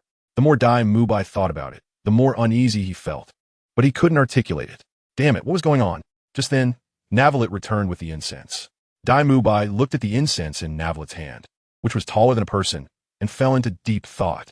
A regular incense could probably last for 15 minutes. But the one in Navelite's hand probably wouldn't even burn out in 150 minutes, right? Not to mention, there were 2 of them. Seeing this, Fucalos couldn't help but laugh. With a soft squint of her beautiful eyes, her gaze towards Navelite became even gentler. This little guy was angry. Was he planning to beat Dai Mubai to death? Haha, Dai Mubai looked confused, glancing between Fucalos and Navelite. He thought of a possibility, but faintly felt it was impossible. That means that Violet and Fucalos will gang up on him. Dai Mubai. Of course, if that's the case, Dai Mubai isn't afraid. After all, he's a 37th level soul master. If he can't win, He can still run away, right? Let's go take a look and talk later. With a nervous heart, Dai Mubai followed Violet and Fucalos out of the city. Ever since the last time he was beaten up, he has had some psychological shadows. Soon, the three arrived at an open area and finally stopped. Violet casually threw the incense stick in his hand, then snapped his fingers with his left hand, and the incense stick was instantly lit, standing straight up in the ground. Dai Mubai's expression changed upon seeing this. He didn't expect Violet to have such a skill. The control over soul power must have reached an extraordinary level. He underestimated this person. He couldn't afford to offend them. Unfortunately, since he was already here, his job as a referee meant he had to announce the start of the soul fight. No problem. No problem. Let the soul fight begin. As the two agreed, Violet did not hesitate and directly announced the start of the match since the incense was already lit. After the announcement, Violet quietly distanced himself. He was afraid of being accidentally harmed later. Dai Mubai breathed a sigh of relief upon seeing this. As long as the opponent wasn't attacking him in groups, just facing Fucalos alone, could he, Dai Mubai, not handle that? Lasting for 2 incense sticks? Absolutely impossible. White Tiger possession. Dai Mubai was not careless and instantly completed his martial soul possession, with 3 soul rings, 2 yellow and 1 purple, quickly rising from beneath his feet. His figure, under the martial soul possession state, involuntarily grew taller, his hands transformed into tiger paws, and his golden hair turned white under the martial soul possession, with a faint king character appearing on his forehead. Dai Mubai, martial soul, evil eye white tiger, level 37 assault system battle soul respect. Please guide me. Fucalos did not have a martial soul, but simulating such an effect without being noticed was very simple for her. She casually condensed a sword formed from water elements, temporarily using it as her martial soul. 3 water blue soul rings also appeared on Fucalos. Dai Mubai was completely dumbfounded. How could her soul rings be the same as Violet's? Fucalos, martial soul, water, elemental sword, 36, seafood, 3 generals. Fucalos, who was a bit slippery, truly spoke lies without a flushed face or a racing heart. KingNavelite thought to himself. After a moment of contemplation, he silently nodded. Indeed, this woman could deceive the heavens, so when she lied, she naturally wouldn't have any psychological burden. It seems he was also the one being deceived. No, having 10 children is still too few. It must be more. While KingNavelite was lost in thought, Fucalos had already introduced herself. Fucalos, martial soul, water element sword, level 35 control system, soul master. As for why her sword martial soul is not a strong attack type, Dai Mubai would find out soon enough. After knowing Fucalos' soul power level, Dai Mubai almost laughed out loud. Level 35? Haha, she is only level 35 and dares to boast about holding on for a stick of incense. Who gave her the courage? Could it be that she truly despises KingNavelite, which is why? Thinking of this, a slight smile appeared at the corner of Dai Mubai's mouth, and he suddenly became more confident. Indeed, Dai Mubai is still very charming. Oh, wait a minute. Fucalos just said she is a control system soul master? Dai Mubai looked at the sword in Fucalos' hand and fell into deep thought. Sword martial soul. Control system soul master? Not only has he never seen it, he hasn't even heard of it. Little did he know that 2,000 years later, in the Tang sect, there would be a pair of the main and vice sect leaders. They are both sword soul masters, the passionate sword and the heartless sword. And they're also control system soul masters. And the martial soul fusion skills they unleash can even control god-level powerhouses. That's truly terrifying. Miss Fucalos, you should go first. I'm afraid I might hurt you. Dai Mubai said with a smile, flicking his hair back with his right index finger. Fucalos' soul power level is 2 levels lower than his, and she looks delicate and weak. How could she possibly be his opponent? Then I won't hold back. Fucalos said calmly, and then her first soul ring flickered, forming a cute octopus wearing a gentleman's hat out of water elemental power. First soul skill. Come out, Lord Usser. But that's not all. To Dai Mubai's astonished gaze, Fucalos' second and third soul rings almost flash simultaneously. Second soul skill, Lady Havema. Third soul skill, Miss Shebelita. It was a Q version of seahorse and a crab, both looking very cute and appearing quite gentlemanly. Navelette. He took a sharp breath. Isn't this the elemental skill of Funina? In the game, after Fucalos' death, Funina obtained a water elemental vision. And one of the elemental skills is to summon these 3 seafood generals. After a moment of thought, Navelette shook his head. After all, Fucalos is the god of water. And besides, Funina is one of her followers.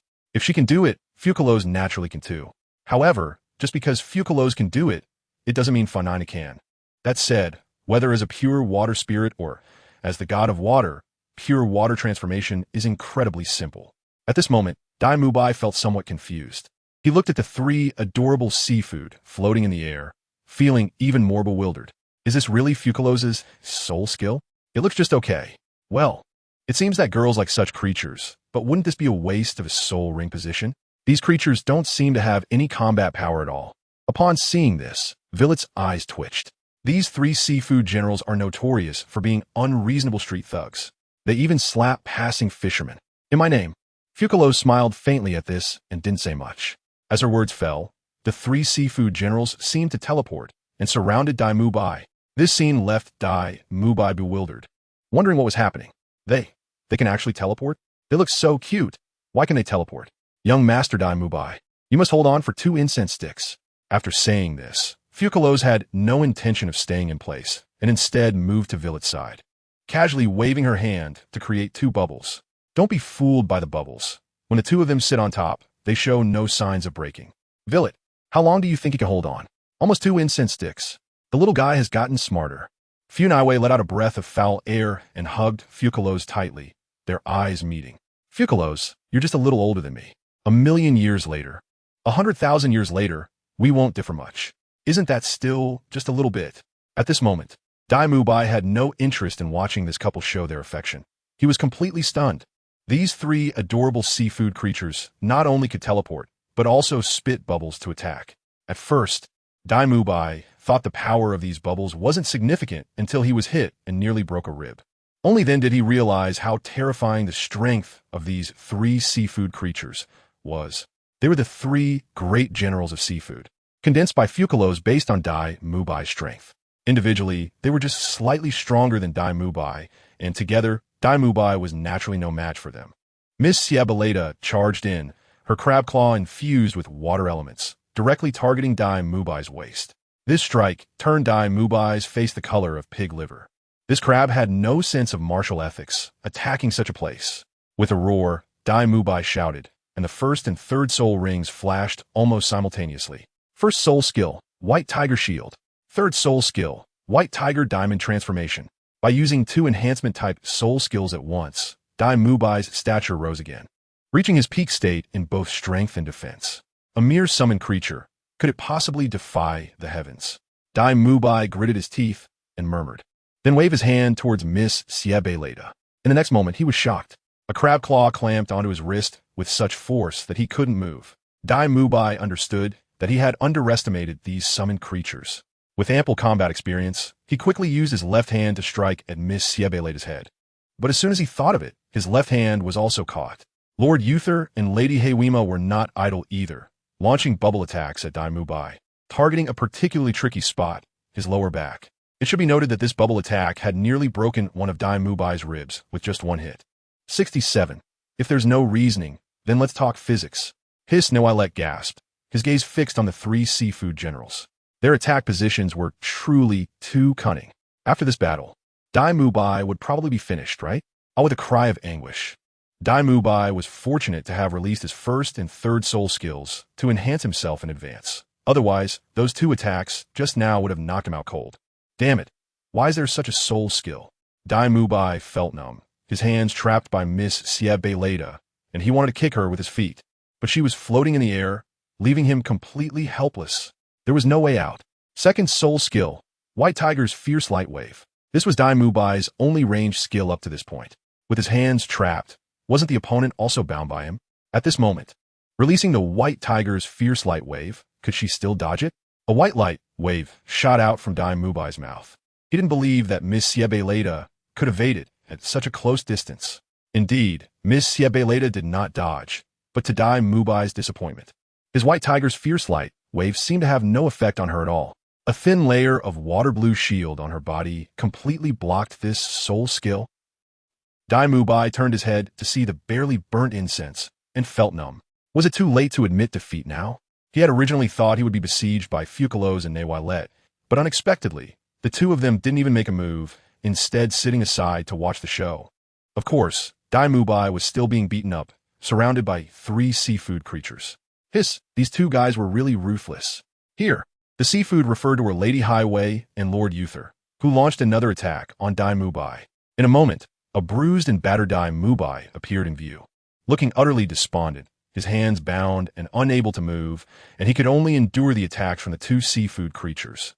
Each strike had the combat power of a soul master. "Spare me, I was wrong," Dai Mubai cried. The last time he was beaten up, he still had the strength to resist, but this time, he couldn't even fight back. It was really because of this Miss Siebeleda, damn crab. Her power was too great. If given the chance, Dai Mubai would never want to see seafood again in his life. "Young Master Dai Mubai, there's still less than 1/10 of the incense time left. Oh, and there's still 1 stick of incense," Fucalos said gently, her expression unchanged, with a full smile. However, these words fell into Dai Mubai's ears like a death knell, causing him to tremble uncontrollably. Just as Dai Mubai was about to resign himself to his fate, a voice rang out. "Young Master, Miss, where mercy is to be found, let mercy be shown. Dai Mubai has already been punished. Please spare him." After the words fell, a middle-aged man wearing glasses and with black wings on his back appeared in front of Fucalos and Navelite, with 2 yellow, 2 purple, and 3 black rings. It represented that the person before them was a soul sage with the best soul ring configuration.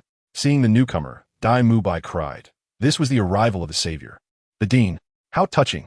Suddenly, Dai Mubai seemed to think of something and became bold. This was a level 78 soul sage. With him as a backing, what did Dai Mubai have to fear? "Dean, save me. They're not following the rules of martial arts." Ignoring Dai Mubai's plea for help, Flander had originally not intended to come out, but Dai Mubai was truly too miserable. His injuries had just healed, and after this, he would probably have to stay in bed for another month.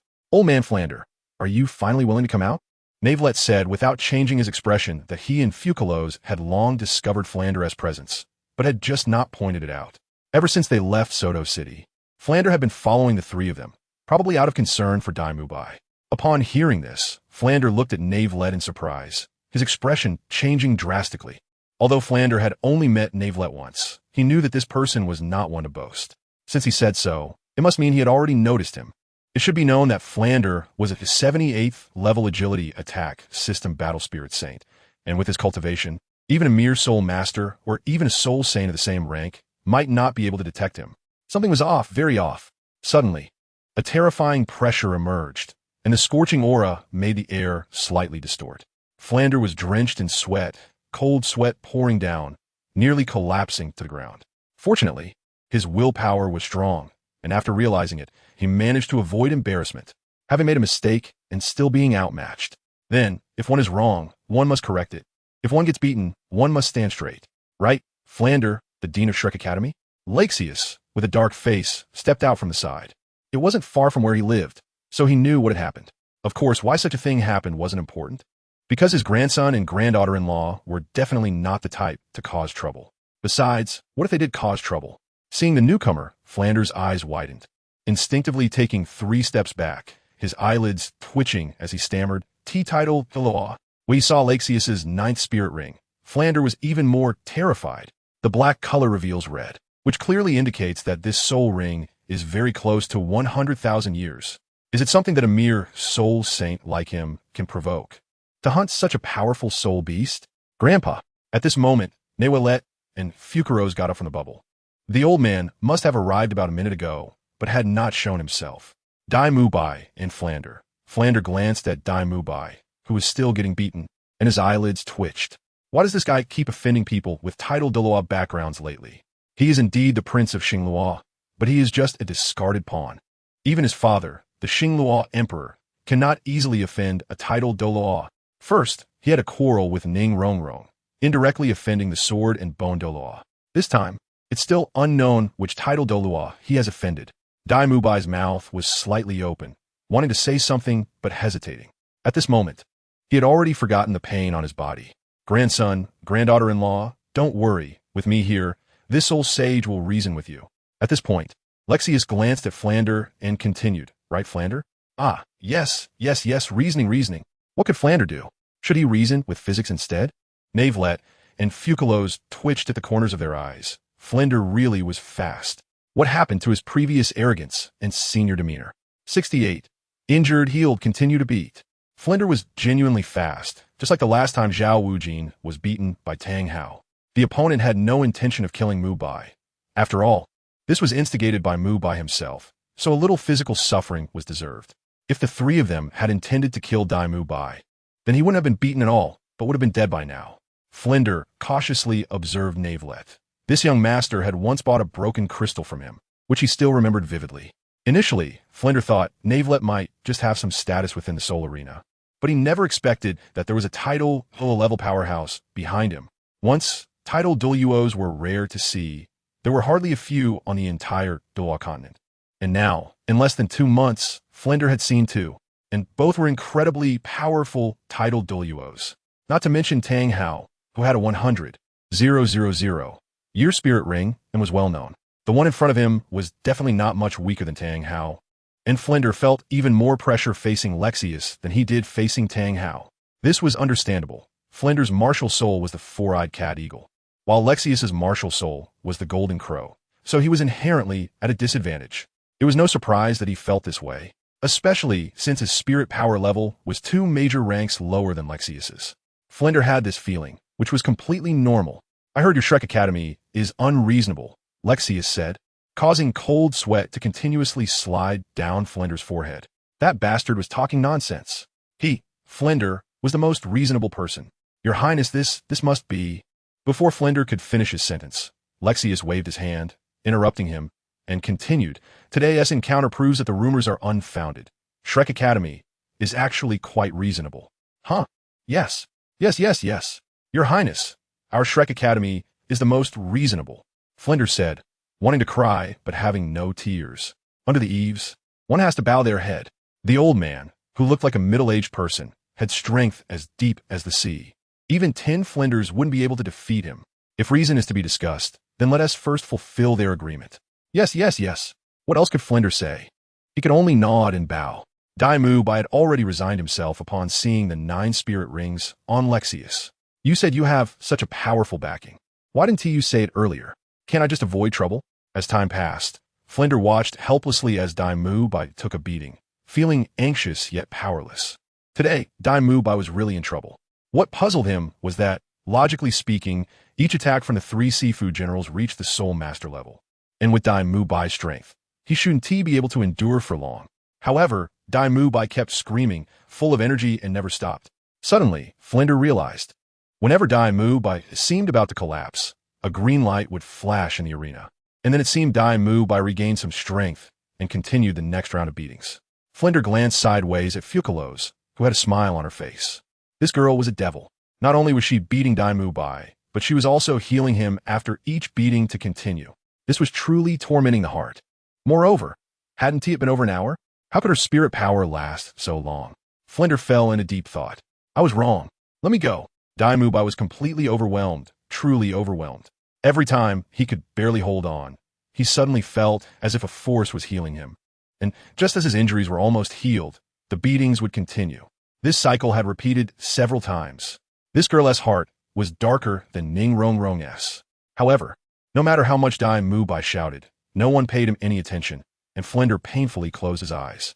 "You asked for trouble, but not this kind of trouble. Bullying the weak. Do you even understand what a soft persimmon is?" About 2 more hours passed, and the second incense stick finally burned out.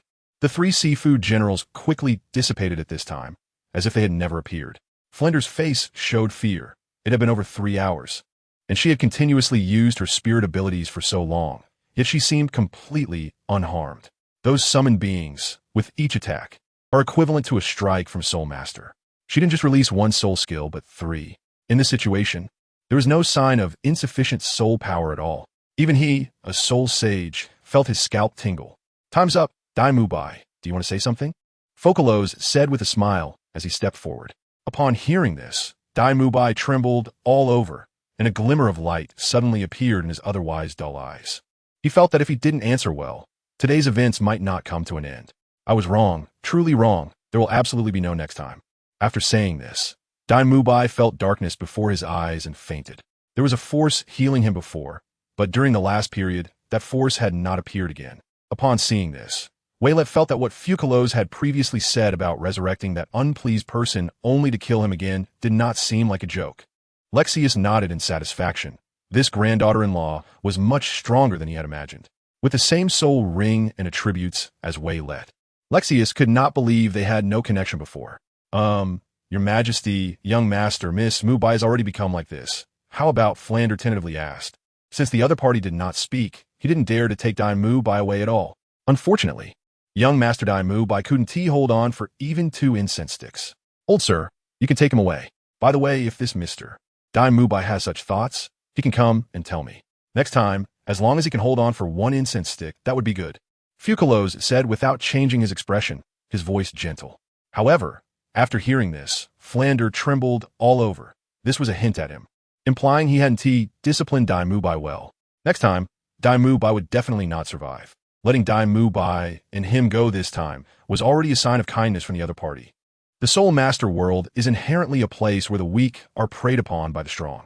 It is very normal for Soul Masters to fight to the death over a disagreement. However, to beat Dai Mubai to this extent without taking his life was not the other party showing kindness. Thank you, miss. Thank you, your majesty. Thank you, young master. Mubai definitely won't dare again. I, Flander, guarantee that if Dai Mubai dares again, I, Flander, will definitely not jump out. Who is this person? He has nothing to do with me. After Flander took the severely injured Dai Mubai away, Lexius then said, this person's martial soul is very similar to the inherited martial soul of the Star Luo royal family. If I am not mistaken, he should be the 3rd prince, Dai Mubai, who escaped from Star Luo Empire 3 years ago. Grandson, granddaughter-in-law, how did he provoke you? The Star Luo Empire has a heritage of over 10,000 years, and Lexius naturally knew about the royal family's inherited martial souls, especially Dai Mubai's pair of eyes. The heterochromatic pupils were indeed very distinctive. Whether it was the Heaven-Do Empire or the Star Luo Empire, as long as it was a slightly larger city, there would be a soul fighting arena. The soul fighting arenas were filled with all kinds of people, and interesting news could be learned every day. Although the 8 major families did not care about the direction of the Douluo Continent or who ruled the continent, they would still record some interesting news to share at the annual meeting for a laugh. Yes, just for a laugh. Who wins or loses in their fights has nothing to do with the soul fighting arena. For the soul fighting arena, this news was just a source of entertainment after meals. Knavelet and Fucalos exchanged a glance, and in the end, it was Knavelet who recounted the events. After hearing the story, Lexius was furious. If he had known things were like this, how could he let Dai Mubai and Flanders leave just now? He should have burned them to ashes, ending it all. His grandson and granddaughter-in-law were too kind-hearted. After some thought, Lexius decided that it was better to discuss certain matters privately with Knavelet. It was fine for his granddaughter-in-law to be kind-hearted, but Knavelet should not be. Killing a mere pawn, what harm would it do? Who would know? And could the Xingluo royal family even find evidence? As for why he wanted to tell Knavelet privately, it was because Fucalos was still present. How could he reprimand a man in front of his wife? Suddenly, a thought struck Lexius, and he felt a spark of inspiration. Earlier that morning, he had been conflicted about whether to share those 2 self-created soul skills with the other 7 families. In the end, Lexius could not decide. He wanted Fucalos and Knavelet, who had provided these 2 soul skills, to decide whether to share them. By the way, grandson, granddaughter-in-law, should we share those self-created soul skills with the other 7 families? Our 8 families have been united for thousands of years, and there aren't many secrets among us. But one of these self-created soul skills is truly precious. Before Lexius could finish, Knavelet paused for a moment and said, Grandpa, you can decide this for yourself. After all, it's not something particularly precious. For Knavelet and Fucalos, these 2 Tang sect secret skills were indeed not considered precious. Moreover, these 2 Tang sect secret skills were not much different from picking something up off the ground. There was no need to create conflict over such a trivial matter. I just couldn't make up my mind, which is why I wanted to ask you. After all, these things were brought back by you, Lexius said somewhat awkwardly. What he regarded as treasures were not considered valuable by Knavelet. Let's share them. We shouldn't let something small complicate our hearts. After hearing this, Lexius looked deeply at Knavelet, surprised that at such a young age, she understood this principle. After thinking it over, he agreed. If something small could complicate people's hearts, it would be difficult to lead this team in the future. All right, I initially planned to meet those old fellows during the annual meeting, but since that's the case, let's go take a look around early. Time passed, and before long, Evening arrived. After bidding farewell to Lexius, Navelette and Fucalos returned to the Soul Fighting Arena. Fucalos had nothing to do, but Navelette had to act as a referee in the evening. As night fell, Navelette once again stepped onto the Soul Fighting Arena. There were both joys and sorrows. At Shrek Academy, everyone was gathered around Dai Mubai's sickbed. This guy had just gotten out of bed for 2 days and was back lying down again. Flanders, what happened? How could Xiao Bai get beaten like this? The one speaking was Zhao Wujing, the immovable king, who was less than 7 meters tall. Since being injured by Tang Hao, he had been recovering and had only just gotten better these past couple of days. Seeing Flanders carrying the seriously injured Dai Mubai back, Zhao Wujing was completely stunned. Aside from that Tang Hao, who would dare to teach someone from Shrek Academy a lesson in Soto City? Don't ask. It's all in the past now. Flanders waved his hand, indicating that he was unwilling to say more. What good would it do to speak about it? Could they go find someone to take revenge? But that's a title Douluo level powerhouse. Don't say it's Zhao Wujia. Even the entire Shrek Academy combined wouldn't be enough for him to defeat with just one hand. Hearing this, Zhao Wujia's expression changed, and he looked at Flander with some dissatisfaction. Flander, as the dean and teacher of Xiao Bai, is this how irresponsible you are? Zhao Wujia didn't fully realize the seriousness of the situation. He was just feeling that Dai Mubai was being treated unfairly. After all, playing is one thing. But Dai Mubai usually respects him very much, often inviting him for drinks and meals. Dai Mubai is in trouble. Out of compassion and reason, he should support Dai Mubai, right? Old Zhao's words are not without reason. Flander, what is the situation? Li Yusong said at this moment. Seeing this, Flander's eyelids twitched. Since they wanted to know and seek revenge, then he would give them the opportunity.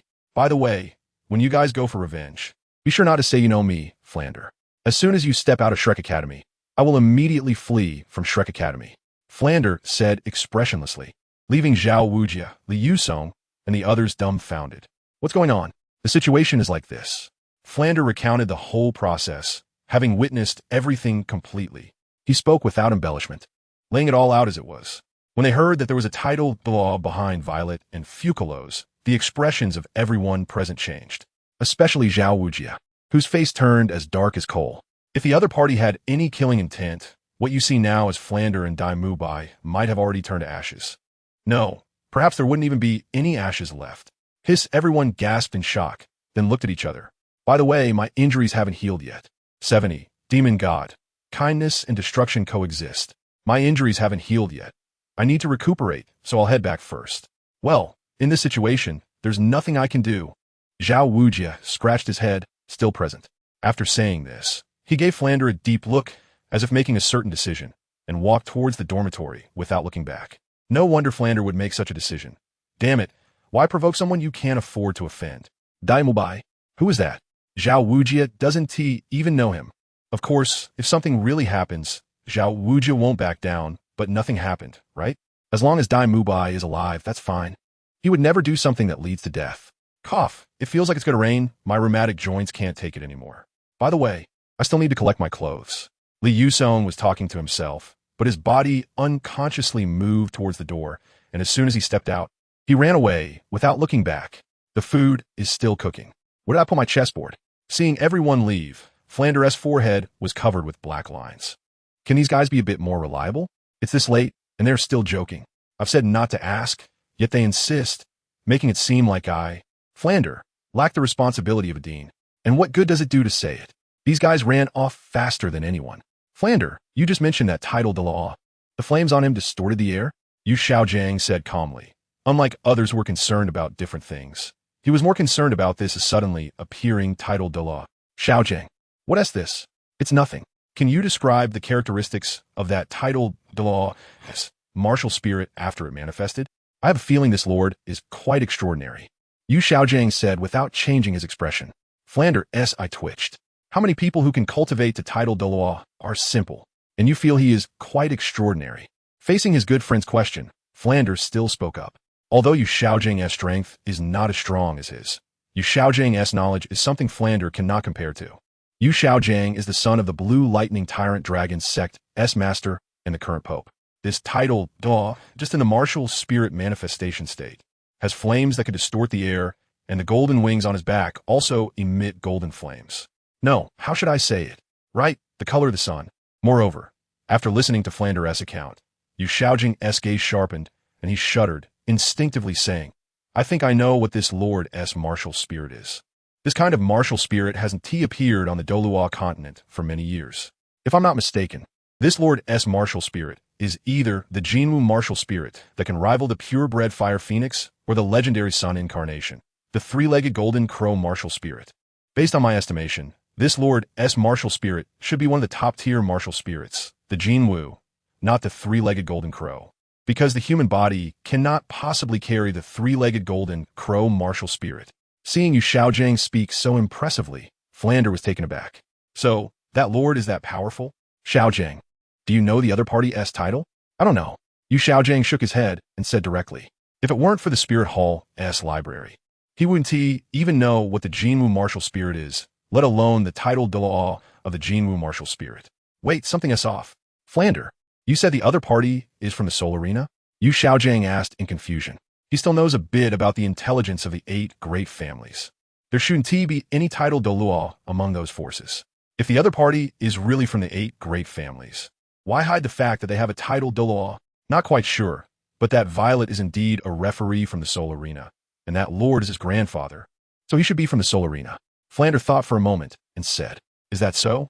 Yu Shaojing stroked his chin, falling into deep thought. He felt that the other party shouldn't be from the Soul Arena. Sending his grandson to the Soul Arena should just be for training. Or that young man named Violet just wants to have some fun in the Soul Arena. It should be like this. With Yu Shaojing's intelligence, he shouldn't misjudge. Regardless of whether the other party is from the Soul Arena, since they have already let Mubai go, it means this matter has passed. Flander slowly exhaled a breath of turbid air and said, I'm tired. I'm really mentally exhausted. Being a dean, I have to be on edge every day, guarding against title Douluo, looking for trouble. This dean position is becoming hard for him to hold. He is just a little soul sage. Hearing this, Yu Shaojing didn't say anything. Dai Mubai's matter has nothing to do with him. As long as Tang San is fine, that's good. Yu Shaojing was completely unaware that his disciple, Tang San, had just been beaten by Violet last night. After Yu Shaojing left, Ma Hongjun and Oscar walked in with confused expressions. They looked at Dai Mubai, who was still lying in bed unconscious, and their eyes twitched. Dai Mubai just got off the sickbed a couple of days ago, and now he's up there again. Oscar, Ma Hongjun, you must remember, when you're out, try not to cause trouble if you can. After glancing at Dai Mubai, Flander said seriously and earnestly to the two, Dean, teacher, didn't you tell us that not daring to cause trouble is a sign of mediocrity? Oscar and Ma Hongjun almost blurted out without thinking. As soon as these words came out, Flander's expression darkened even more. Not daring to cause trouble is mediocrity. Randomly causing trouble is foolishness. He did say that. But do these guys have no understanding at all? Can't they bully those who have no background and are weaker than themselves? This is the consequence of causing trouble. Flander pointed at Dai Mubai and continued. He provoked someone he shouldn't have, and I could only stand there, just standing there watching Dai Mubai get beaten, being taught a lesson like a grandson. I didn't even dare to speak loudly. Do you know why? After pausing for 2 seconds, Flander continued, that's because I'm not as skilled as them. They're the pinnacle existence on the continent, with the most top-tier martial spirits. And I simply cannot afford to offend them, because my strength is inferior. You are the same. Dai Mubai got beaten like this by someone who looks even younger than him. Do you know? Even I feel inferior in front of this girl. She is both kind and ruthless. Saying she's kind is because she let us go, clearly having the chance to destroy the evidence. Saying she is ruthless. Do you know how long Dai Mubai was beaten? 3 full hours. When Dai Mubai was seriously injured, I helped him heal, and after he recovered a bit, the beating continued. Thinking of that scene, Flander felt a chill. What kind of criminal deserves to be treated like this? Ma Hongjun and Oscar were trembling at this time, their eyes filled with fear. So terrifying, truly terrifying. Boss Dai is suffering worse than death. No wonder the dean would revise the school rules overnight. It turns out it was like this. Dean, teacher, we understand. We absolutely want to cause trouble recklessly. The two quickly nodded, keeping this matter in mind. The reputation of Shrek Academy was not very good to begin with. Due to this school rule, for the past 20 years, every batch of students would inevitably cause trouble around Soto City. Bit by bit, Shrek's reputation naturally became quite poor. The City Lord's mansion and the Spirit Hall wanted to manage it, but Shrek Academy's combat power was too strong. It wasn't worth offending these powerhouses over trivial matters. Therefore, as long as it wasn't a major issue like murder or arson, they would turn a blind eye and be too lazy to intervene. If it really came to blows, the Spirit Hall did have soul Douluos and title Douluos. The Spirit Hall could easily resolve the issue by sending a few soul saints. But these trivial matters weren't worth mobilizing such important figures. The City Lord's mansion had the desire, but lacked the power. This was one of the reasons why Shrek Academy had been carefree until now. The students of Shrek maintained a policy of causing trouble, but not killing or committing arson. You understand my concerns, right? In the past, I was too presumptuous, and I made mistakes. I thought that in such a small place like Soto City, there couldn't possibly be stronger individuals than us. Who knows why these powerful beings prefer to live in such small places? Flinder was truly exhausted. In the Soto City area, it was rare to see a soul emperor, yet he encountered a title Doa with 9 soul rings. In the future, I'll try to stir up less trouble. I, Flinder, can't handle it. Yes, Dean teacher.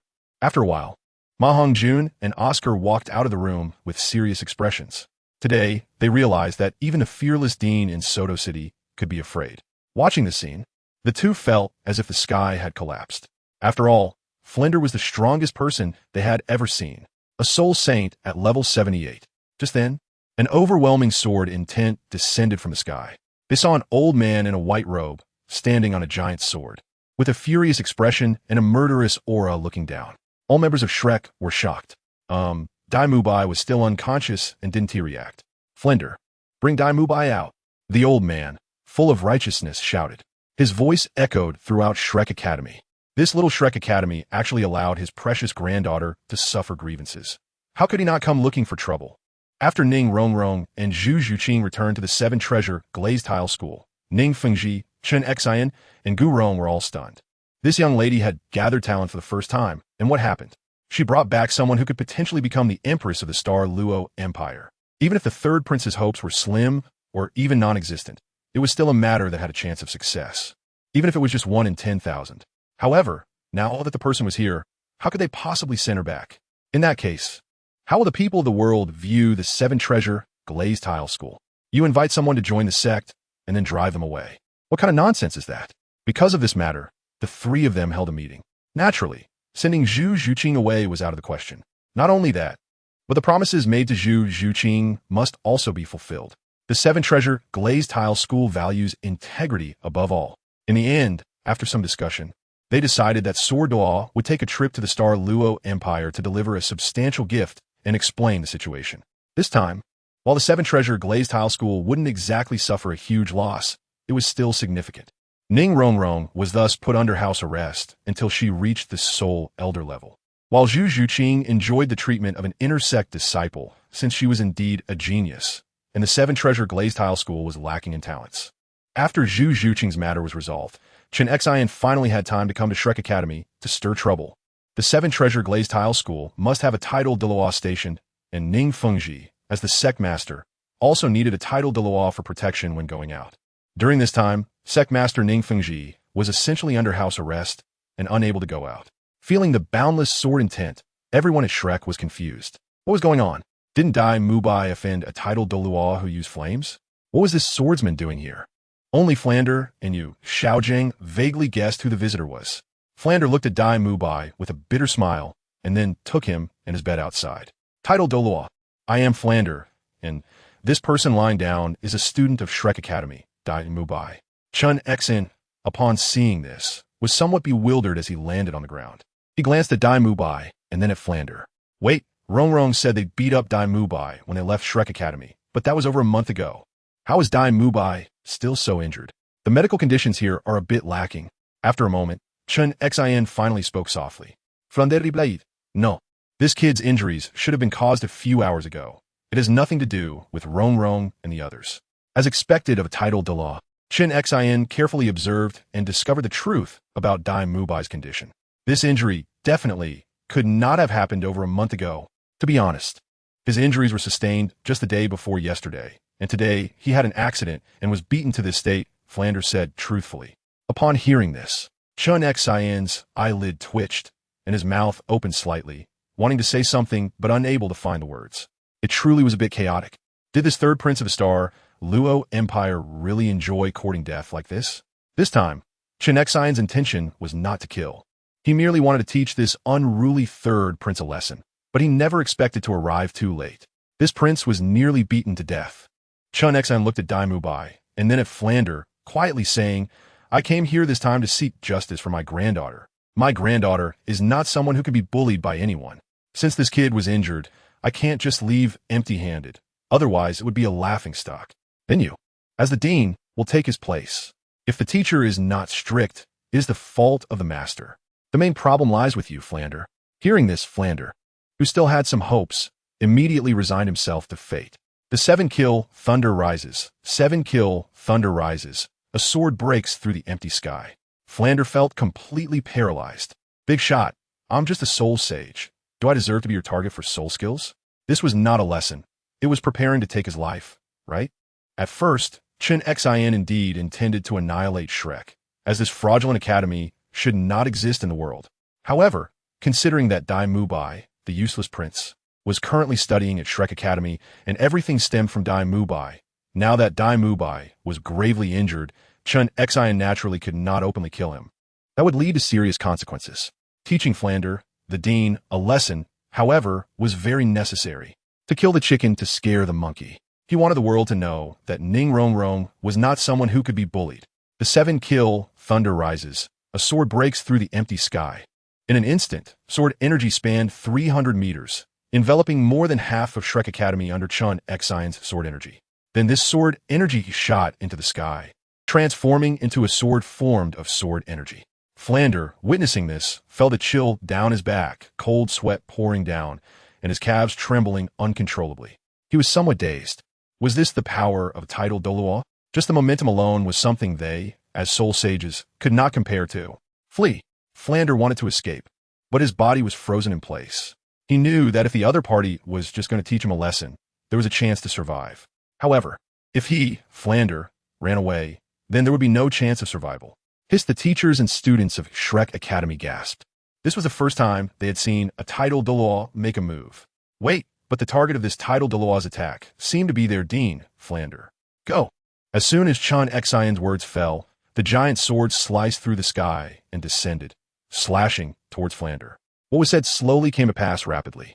Flander stood frozen in place, completely afraid to resist, and even more afraid to move. What if the sword of the tidal lord veered slightly and took his life?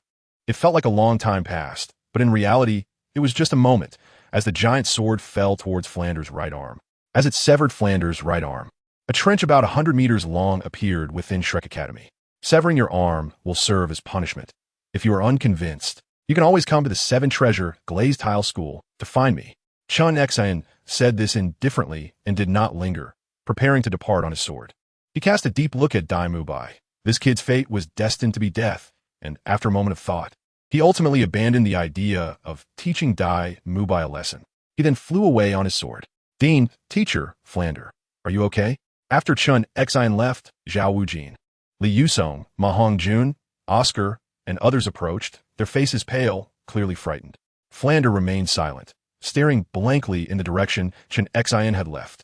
Many years later, whenever the reclusive Flander thought of today, he wished he could slap himself twice. What was the point of teaching those twisted theories? When the students caused trouble, he, as the dean, was too weak to hold it together. For an entire day, he felt the threat of death from 2 tidal Douluos. In fact, from the very beginning, he should never have established Shrek Academy. Flander murmured.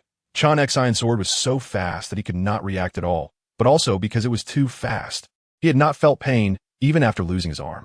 As a soul master, although his cultivation was unaffected by losing a right arm, his combat power had significantly decreased. Moreover, breakthroughs in cultivation would now take much longer than before. I'm fine. Tidal Douluo Qian Renxue showed mercy. Flander said without changing his expression that as for seeking revenge on Qian Renxue, he had no hope in this lifetime. After all, Qian Renxue was a renowned sword Douluo with a soul power level of 96. What was Flander in comparison? What kind of tidal Douluo was this? Before Ma Hongjun could cry out in anger, Flander shouted sternly, Hongjun, be careful with your words. Hearing this, Ma Hongjun immediately covered his mouth to stop himself from speaking. He didn't expect that just after the teacher was instructing them not to cause trouble, they would have someone come to their door, and without saying a word, directly cut off a hand of his teacher. Sai Xiao Renxue helped Flander stop the bleeding and bandage him. Zhao Wuji sighed. and said. Their opponent was a title Douluo. Even if they wanted to help, they couldn't. The other party clearly wouldn't listen to these weaklings, and cutting off Flander's hand could be considered showing mercy. Zhao Wujia looked down at the trench over 100 meters long, and cold sweat dripped from his forehead. This was not something a soul sage could face. Even a soul Douluo would struggle against such an existence. Suddenly, Zhao Wujia seemed to think of something and turned to the somewhat dazed Oscar beside him, asking Oscar, "Where are Tang San and Xiao Wu?" Previously, when Dai Mubai was severely injured and sent back by Flander, he hadn't seen the two of them. Now, with a title Douluo coming to their door and almost destroying the academy, he still hadn't seen them, which was strange. They couldn't have also learned from Ning Rongrong and Zhu Zhuqing to run away, could they? After hearing this, Oscar finally came to his senses. "Teacher Zhao, I don't know. I've been with Ma Hongjun all day," Oscar said instinctively. He really didn't know the specific situation of Tang San and Xiao Wu.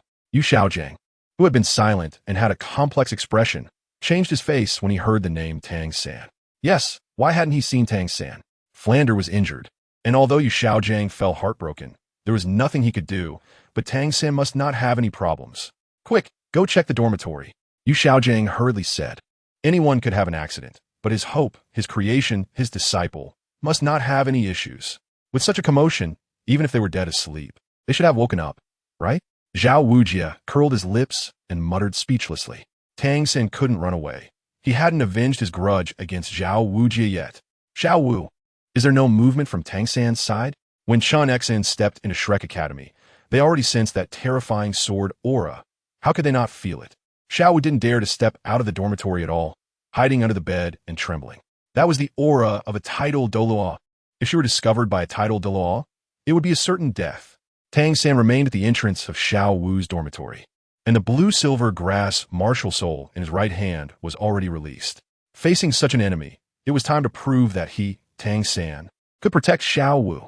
"Xiao Wu, I will protect you. Don't be afraid and don't come out." After saying this to Xiao Wu, Tang San waited at the door for the arrival of this formidable enemy, only to receive a sword strike from the enemy. Why are you avoiding me?"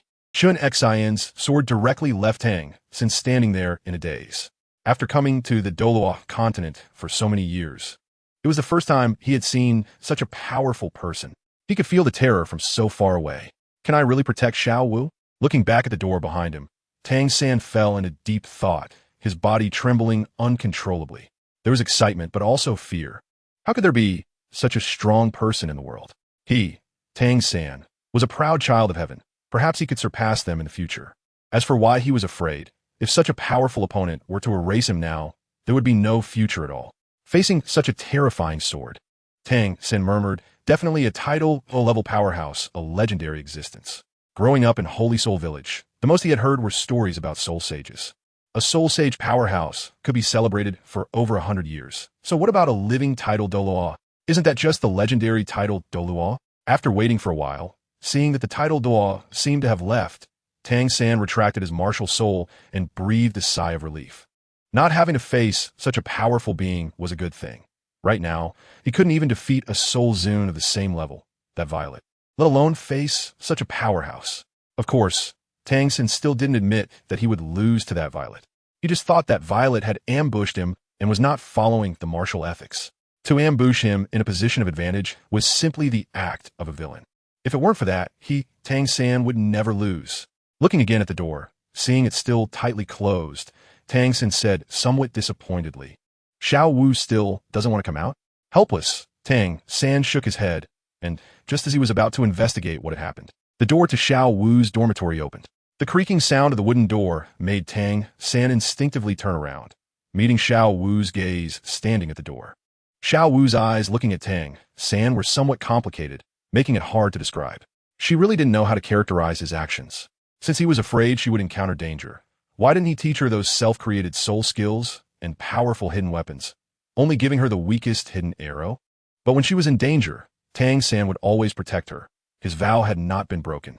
Just now, when the title Douluo attacked, Tang San didn't even know what kind of existence his opponent was, yet he was ready to protect her. It would be a lie to say she wasn't moved. Unfortunately, everything could not return to the past. Tang San looked at the somewhat haggard Xiao Wu and exclaimed, "Xiao Wu, you finally dare to come out." As if thinking of something, Tang San quickly moved forward, coming to Xiao Wu's side, and said, Xiao Wu, why? Why are you avoiding me? What happened? Why are you returning this hidden arrow to me? This is something I gave you to save your life. Tang San asked with a puzzled and somewhat frantic expression. He had been waiting here for almost a day just to find out the answer. The hidden arrow in his hand was the first hidden weapon he had created, which he had given to his recognized sister, Xiao Wu. But now this hidden weapon had returned to his hands. Did Xiao Wu want to sever ties with him? He had been practicing his vow at every moment, and protecting Xiao Wu had become his obsession. Now Xiao Wu no longer needed his protection, which was something Tang San found hard to accept. Yes, it must be because of that violet. If it weren't for that violet's appearance, Xiao Wu wouldn't have become like this. Xiao Wu was in a daze, her eyes twitching. A life-saving item? A broken hidden arrow? Tang San said this was a gift to her, a life-saving item? Could this thing really save her life at a critical moment? Without waiting for Xiao Wu to speak, Tang San continued, Xiao Wu, is it because of that violet? Tell me, is it because of him that you treat me this way? Seeing Tang San becoming increasingly frantic, Xiao Wu calmly shook her head. Was it really because of that violet? No, she had no relation to Navelite. It was just that seeing him felt like seeing someone of her own kind, which made her want to communicate with Navelite. She wanted to see how he survived in this human society. For Navelite, Xiao Wu had no feelings of affection or love. It was purely due to their kinship. Even if the other party was an upper-level being. Tang San, this matter has nothing to do with Navelite. You don't understand what I really need at all. You have no idea about my situation. The enemies I have to face cannot be solved with just one hidden arrow. Can this life-saving item truly protect me? Or is it better to return it to you? Xiao Wu said indifferently, her expression showing no change.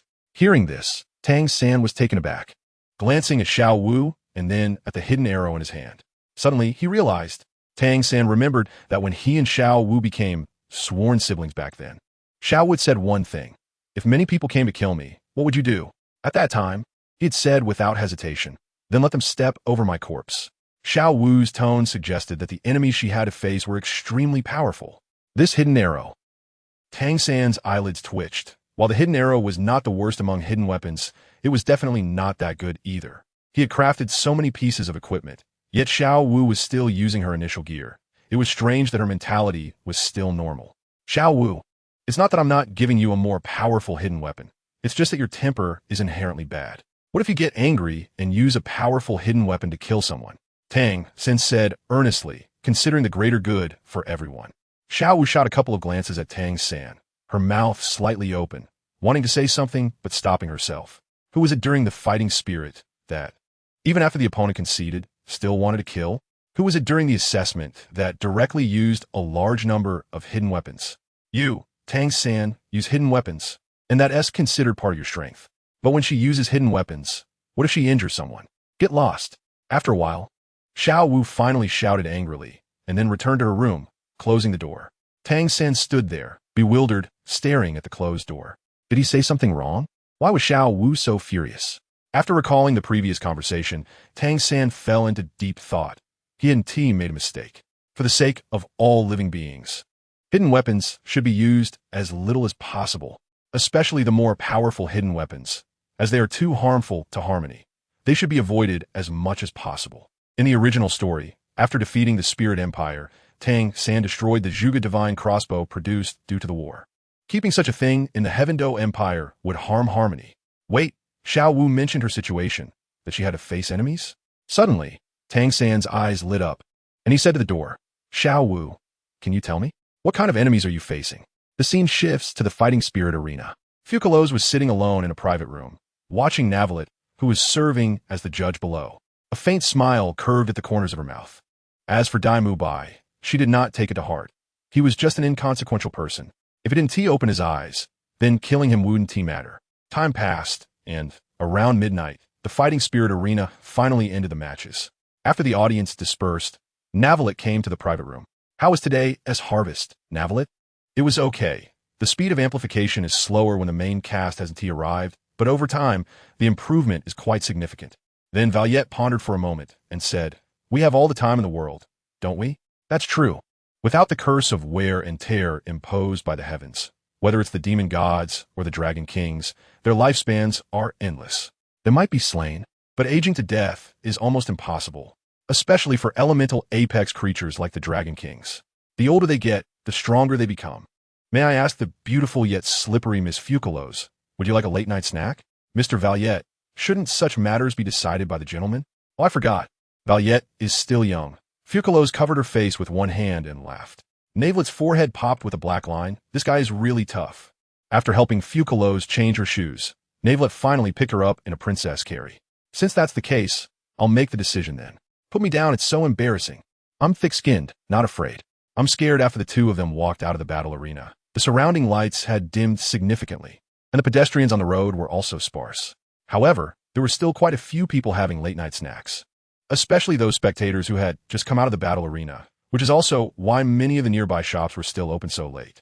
Navelite slightly turned his head, lowering his brows, looking at Fucalos. He and Fucalos were walking shoulder to shoulder, and from this perspective, there was no intention of blocking the line of sight. Walnut is a saint, and Fucalos isn't far behind. This won't do. Fucalos must be freed from the title of saint. Navelite doesn't mind, but no matter how poor one is, education should not be compromised, and children should not be made to suffer. I think I know what I should eat tonight. What about Violet? Fucalos only felt a fleeting glance from Violet, followed by a sense of foreboding. Looking at Violet with confusion, Fucalos found that the other person had an expressionless face, as if nothing had happened, which made Fucalos even more puzzled. What's going on? Violet, what were you thinking just now? Nothing, Navelite said without a hint of embarrassment. Suddenly, he seemed to think of something and quickly changed his words. Oh yes, I was just thinking about what to eat. By the way, the fruit platter over there seems pretty good. Really? Fucalos replied, her beautiful eyes filled with confusion. She always felt that things weren't that simple. Yes, that's exactly what I was thinking. All right then, let's go try it. As everyone knows, gods do not have money, and the god of water withdrew from divinity to escape this predicament. Therefore, Fucalos currently has gold soul coins, some from Navelite, and some as a meeting gift from the old man Laxius, enough for an ordinary person to live for several lifetimes. The two didn't walk far before arriving at a shop selling fruit platters, a store of moderate size. At that moment, there were a few young men and two beautiful women in the shop, and apart from them, there was no one else. Sir, miss, what can I get for you too? The owner said eagerly upon seeing customers. Just as he finished speaking, he took a closer look at Navelite and excitedly exclaimed, Lord Navelite? Hello, I almost didn't recognize you. I'm your fan. As soon as these words were uttered, the young men and women in the shop almost simultaneously turned their gazes toward Navelite. Being addressed this way by the owner in a place near the soul fighting arena, could it be that a master had arrived? Although they had heard of Navelite's name in recent days, they hadn't investigated further. Just a local celebrity. How strong could he be? However, now that he was right in front of them, they couldn't help but pay attention. Looking at the middle-aged man in his 40s, Navelite's eye twitched. We're his fans, usually young girls. I'm very happy to have your recognition. Thank you. Please give me a papaya juice, a papaya platter, and some papaya. Hearing Navelite say thank you, the owner was momentarily stunned. He was really a fan of him. Those previous adults were nothing like Navelite in terms of politeness. The owner quickly took note of Navelite's specific requests. He didn't feel there was anything wrong, but Fucalos' expression grew increasingly strange. She looked down at her toes, as if thinking that it was indeed necessary. Finally, just a glass of plain water will do. The rest is for Fucalos, and this glass of water is for Navelite. All right, Lord Navelite, you both sit down. I will arrange it right away. After saying this, the owner hurriedly ran to the kitchen. Yes, the kitchen. The fruits sold here are similar to platters and are not whole fruits. They're processed fruits. Navelite and Fucalos sat down calmly in a spot. Boss, I don't know why, but I always feel that Navelite is very strong. Yufeng, I have to say, I feel the same way, and it's a very strong feeling. It feels like he sits there like a great terror, and I don't have much courage. As soon as these words were spoken, everyone looked at this person with confusion. This group was indeed the members of the Imperial fighting team. The so-called captain is the direct descendant of the Blue Electric Tyrannosaurus clan, the grandson of the clan leader. Yuanjin. Tianheng, you're not joking, are you? Yinzi, I never joke, you know that. Tianheng said gravely, his gaze fixed on Navelite. This person gave him the feeling as if he were facing his grandfather, or rather, as if he were facing a superior. This was the tremor from his martial soul. Tianheng couldn't control his martial soul's fear. This was also the source of Tianheng's confusion. After all, his martial soul was the #1 beast martial soul in the world, the Blue Electric Tyrannosaurus. Although the voices of the crowd were small, Navelite and Fucalos could still hear them, even if they weren't intentionally listening. Fucalos winked at Navelite, as if to say, "They're talking about you." Navelite shook his head slightly, saying it was just a small matter, insignificant, and besides, these discussions weren't bad words. Yu Tianheng's expression grew increasingly serious. After all, he was a level 39 Battle Soul Master, with almost no rivals among his peers. This Navelite seemed to look even younger than him, and the pressure he felt was even stronger than when facing his grandfather, Yu Engine, which was very unusual. The martial soul would not lie, and he trusted his martial soul's judgment. Yu Tianheng suddenly stood up and, amidst the puzzled looks of the members of the Imperial fighting team, walked towards Navelite and Fucalos. "Wow, as expected of the boss, is he going to provoke them?" Yu Feng exclaimed. In his mind, Yu Tianheng was the strongest among his peers, and his earlier words were meant to express that the opponent was very strong. But at this moment, he wanted to prove that he was not weak either. That shouldn't be the case. Tianheng is not that kind of person. Duguyan shook her head and said, "As the most outstanding member of the Tiando Royal Academy and the grandson of the Blue Lightning Tyrant Dragon Sex leader, Yu Tianheng was proud. But he had the capital to be proud. In other words, who among the members of the Imperial fighting team wasn't proud? Those who could enter the Imperial fighting team were all the pride of heaven. Sister Yin, what you said, Duguyan slightly turned her head, lowered her eyes, and glanced indifferently at Yu Feng. "Ah, yes. The boss is not that kind of person." Yu Feng instantly felt a chill down his back and broke out in a cold sweat.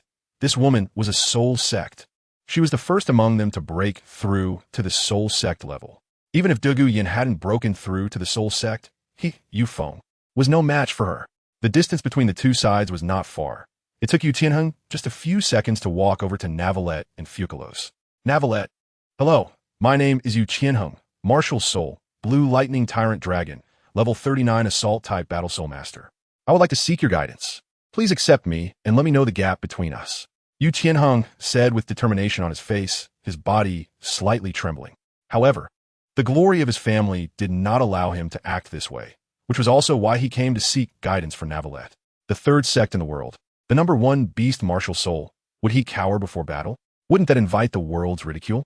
His pride and the honor of the Blue Lightning Tyrant Dragon sect did not allow Yu Tianheng to appear like this.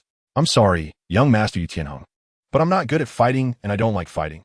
I'm just an ordinary referee." Navelite shook his head and said expressionlessly. As soon as he spoke, Fucalos, who was looking at Yu Tianheng, suddenly turned around to look at Navelite. The corner of her eye twitched. Her crimson lips parted slightly, as if she wanted to say something but hesitated. "So Valet said he is not good at fighting?" "Haha." Navelite actually said he isn't good at fighting. Wow, where did he learn that from? Even little Navi is lying now. Upon hearing this, the members of Team Huangdo, including Yu Tianheng, were all taken aback. Not good at fighting and not liking fighting? But you are the referee in the soul fighting arena. After a slight hesitation, Yu Tianheng continued, "Navelite, please be sure to spar with me. I just want to know how big the gap between us really is. If you don't agree, then don't blame me for making a move here. Navelite, why is this kid so stubborn? He insists on taking a beating before he is willing to give up, right?" The meaning behind Yu Tianheng's words is simple. Translated from Navelite's side, it's, "If you don't beat me up, I might just strike first. Navelite, it's just a sparring match. Don't worry, the boss won't hurt you." At this moment, Yu Feng walked over, looking relaxed, and he hadn't even considered what would happen if Yu Tianheng couldn't defeat the opponent. Little handsome guy, Tianheng's temper is just this stubborn. You should just have a match with him. If you win, I'll treat you to the poison wine brewed by the title Douluo. Duguyan had a faint smile on her face, and her words sent chills down people's spines. Poison wine brewed by the title Douluo? The members of the Emperor fighting team instinctively shrank their necks. Their gazes towards Duguyan changed. Could low-level soul masters really taste the wine from her grandfather? Not to mention them. Even soul sage powerhouses might not dare to drink Dugubo's wine. Since Miss Dugu has said so, I accept this sparring match. "Oh, you know me?" Duguyan looked at Navi-let with some confusion, as she had been stabilizing her soul power since arriving in Soto City and hadn't participated in any matches. Yet, this Navi-let could directly call her name? It was the first time meeting Miss Dugu, but I had met the old gentleman Dugubo once. Weila calmly said, "What I said is not wrong at all. This is indeed the first time I've met the real Duguyan in my life. As for Dugubo, I have indeed met him once. He had just returned from the ice and fire, yin yang, not long ago." This statement left all the members of Team Huangdo stunned. The handsome young man in front of them actually knew Dugubo? What kind of background does he have? They knew that even though they were classmates and partners with Dugu Yin, Dugu Bo had never even glanced at them. This guy, you actually know my grandfather? Dugu Yin was shocked, her face filled with disbelief. Mr. Dugu Bo, your granddaughter doubts the truth of my words. How about you come out to meet her? Wei Le said calmly under the puzzled gazes of Dugu Yin and the others. Yes, Dugu Bo was secretly watching. After Dugu Yin consumed the Earth Dragon Golden Melon, her soul power broke through to level 40, and her martial spirit also evolved. After bringing Dugu Yin to obtain her spirit ring, he was not reassured about his granddaughter's condition, which was why he secretly followed her to see if anything would happen, and this led him to Soto City. Haha, young friend, children could be ignorant. Why should you take it to heart? Dugu Bo laughed heartily and stepped out from the shadows.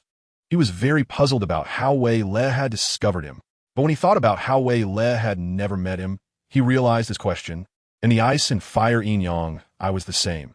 Even though he had never been there, he knew that there were healing treasures for him and Dugu Yin. With that thought, although Dugu Bo was confused, he did not dwell on it any longer. Dugu Bo was wearing green light armor, and when he stepped out, the members of Team Huando were left in a daze. Do you think the Soul Arena is your family's business? Wei Le not only knows Dugu Bo, but they seem quite familiar with each other. Wasn't it said that they only had a fleeting encounter? The poisoned Douluo. Once everyone came back to their senses, they hurriedly performed a noble salute to Dugu Bo. Dugu Bo waved his hand without paying much attention, but his gaze was fixed on Wei Le. Grandpa, why are you here? Dugu Yin stepped forward, hugged Dugu Bo's arm, gently shook it, and asked with confusion. Hearing this, Dugu Bo finally shifted his gaze from Wei Le to Dugu Yin. I can't help but worry about you. Dugu Bo sighed, rubbed Dugu Yin's hair, and said, I'm already grown up. Besides, Tianheng will protect me, right? Tianheng. Dugu Yin quickly blinked at the somewhat dazed Yu Tianheng.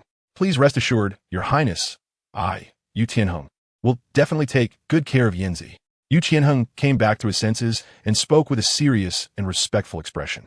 Dugu Bo had always opposed him being with Dugu Yin, but Yu Tianheng never knew the reason. He was born into a prestigious family, had strong abilities, rarely encountered rivals among his peers, was handsome, and had good character. Yet Dugu Bo opposed this marriage. Dugu Bo snorted coldly, showing no mercy to Yu Tianheng, and said, Is your strength higher than Yin Yan's? Do you have the ability to protect her? This left Yu Tianheng momentarily stunned, his mouth slightly open, wanted to speak, but hesitating. His current strength was indeed not as high as Dugu Yan's, and with Dugu Bo saying this, Yu Tianheng felt somewhat embarrassed. Grandpa, Tianheng is working very hard. He gritted his teeth, clenched his fists, as if making a decision, and finally said, Your Highness, although my current strength is not as high as Yanzi's, I will definitely work hard. At the same time, I will protect Yanzi. Whoever wants to hurt her will have to step over my dead body first. Leute, Dugu Bo, ist die Stützing. It's just the roar of the weak. If anything really happens to Yanzi, I will definitely chop you up first. Dugu Bo rolled his eyes. What use is it to step over your corpse? You still can't protect Yin Yan. Ignoring the resentful expressions of Yu Tianheng and Dugu Yin, Dugu Bo turned to KingNavelite and said, Young friend, it's been a month since we last met, and your demeanor is even more impressive. A month ago, the threat KingNavelite gave him was just that, a threat. But today it was much more than that. Old man Dugu is joking. Please take a seat. By the way, young master Yu Tianheng, our sparring will have to wait for a while. How about we do it after we finish our meal? It seemed like he was asking Yu Tianheng, but it was already decided. Hearing this, Yu Tianheng hesitated, glancing at Dugu Bo and then at KingNavelite. What are you looking at me for? It's your fortune to receive guidance from the young friend, Dugu Bo said irritably, and then sat down across from KingNavelite. Huh? Yu Tianheng was at a loss, knowing that if Dugu Bo was acquainted with this person, he wouldn't have come. There was no turning back once the bow was drawn. The arrow was on the string and had to be released. All right, no problem. Nodding, Yu Tianheng agreed, as he was also curious to see what kind of strength KingNavelite had that warranted such praise from Dugu Bo time past. And when the boss brought out the food, he was a bit bewildered. Why did the atmosphere outside feel a bit off? Although it was strange, the boss was just an ordinary person and didn't dare to ask too much. About a quarter of an hour later, Fucalos finally finished her meal. Just eating papaya wouldn't he do, and KingNavelite also took out a delicate little cake from his storage soul guide. Lady Fu Ning Na really likes it. I wonder if Lady Fucalos likes it? KingNavelite said expressionlessly. This scene left the entire team of the Imperial Battle in Dugu Bo in a state of confusion. Were they being served rations at night? They thought she would secretly eat at night, but it turned out to be prepared for me. Fucalos, with a smile, put away the small cake and said, "Let's go. We won't waste everyone's time. It's better to eat this small cake while watching the sparring of the battle spirits." Upon hearing this, everyone breathed a sigh of relief. So many people were waiting for her to eat alone. Who is this Fucalos? That relationship with Navelite seems quite extraordinary. When it came time to pay, the boss hurriedly declined, saying he was a fan of Navelite and that this meal was on him. "Boss, I appreciate your kindness." "Thank you. However, one should not receive a reward without contributing. Here are 2 gold soul coins. They should cover the cost of this meal." After saying this, Violet placed down 2 gold soul coins and then left the shop with Fucalos. "Lord Violet, that's too much. Please just put on my tab. We'll come again next time." All right. The surprise was too sudden. Lord Violet would actually come back to his little shop. Shouldn't he promote this? No, forget it. The owner shook his head, abandoning this money-making idea. After the group left the shop, they saw Violet and Fucalos heading towards the soul fighting arena. Yufeng quickly said, "Violet, you're going the wrong way. The soul fighting arena is closed right now. If you want to spar, you'd have to go outside the city.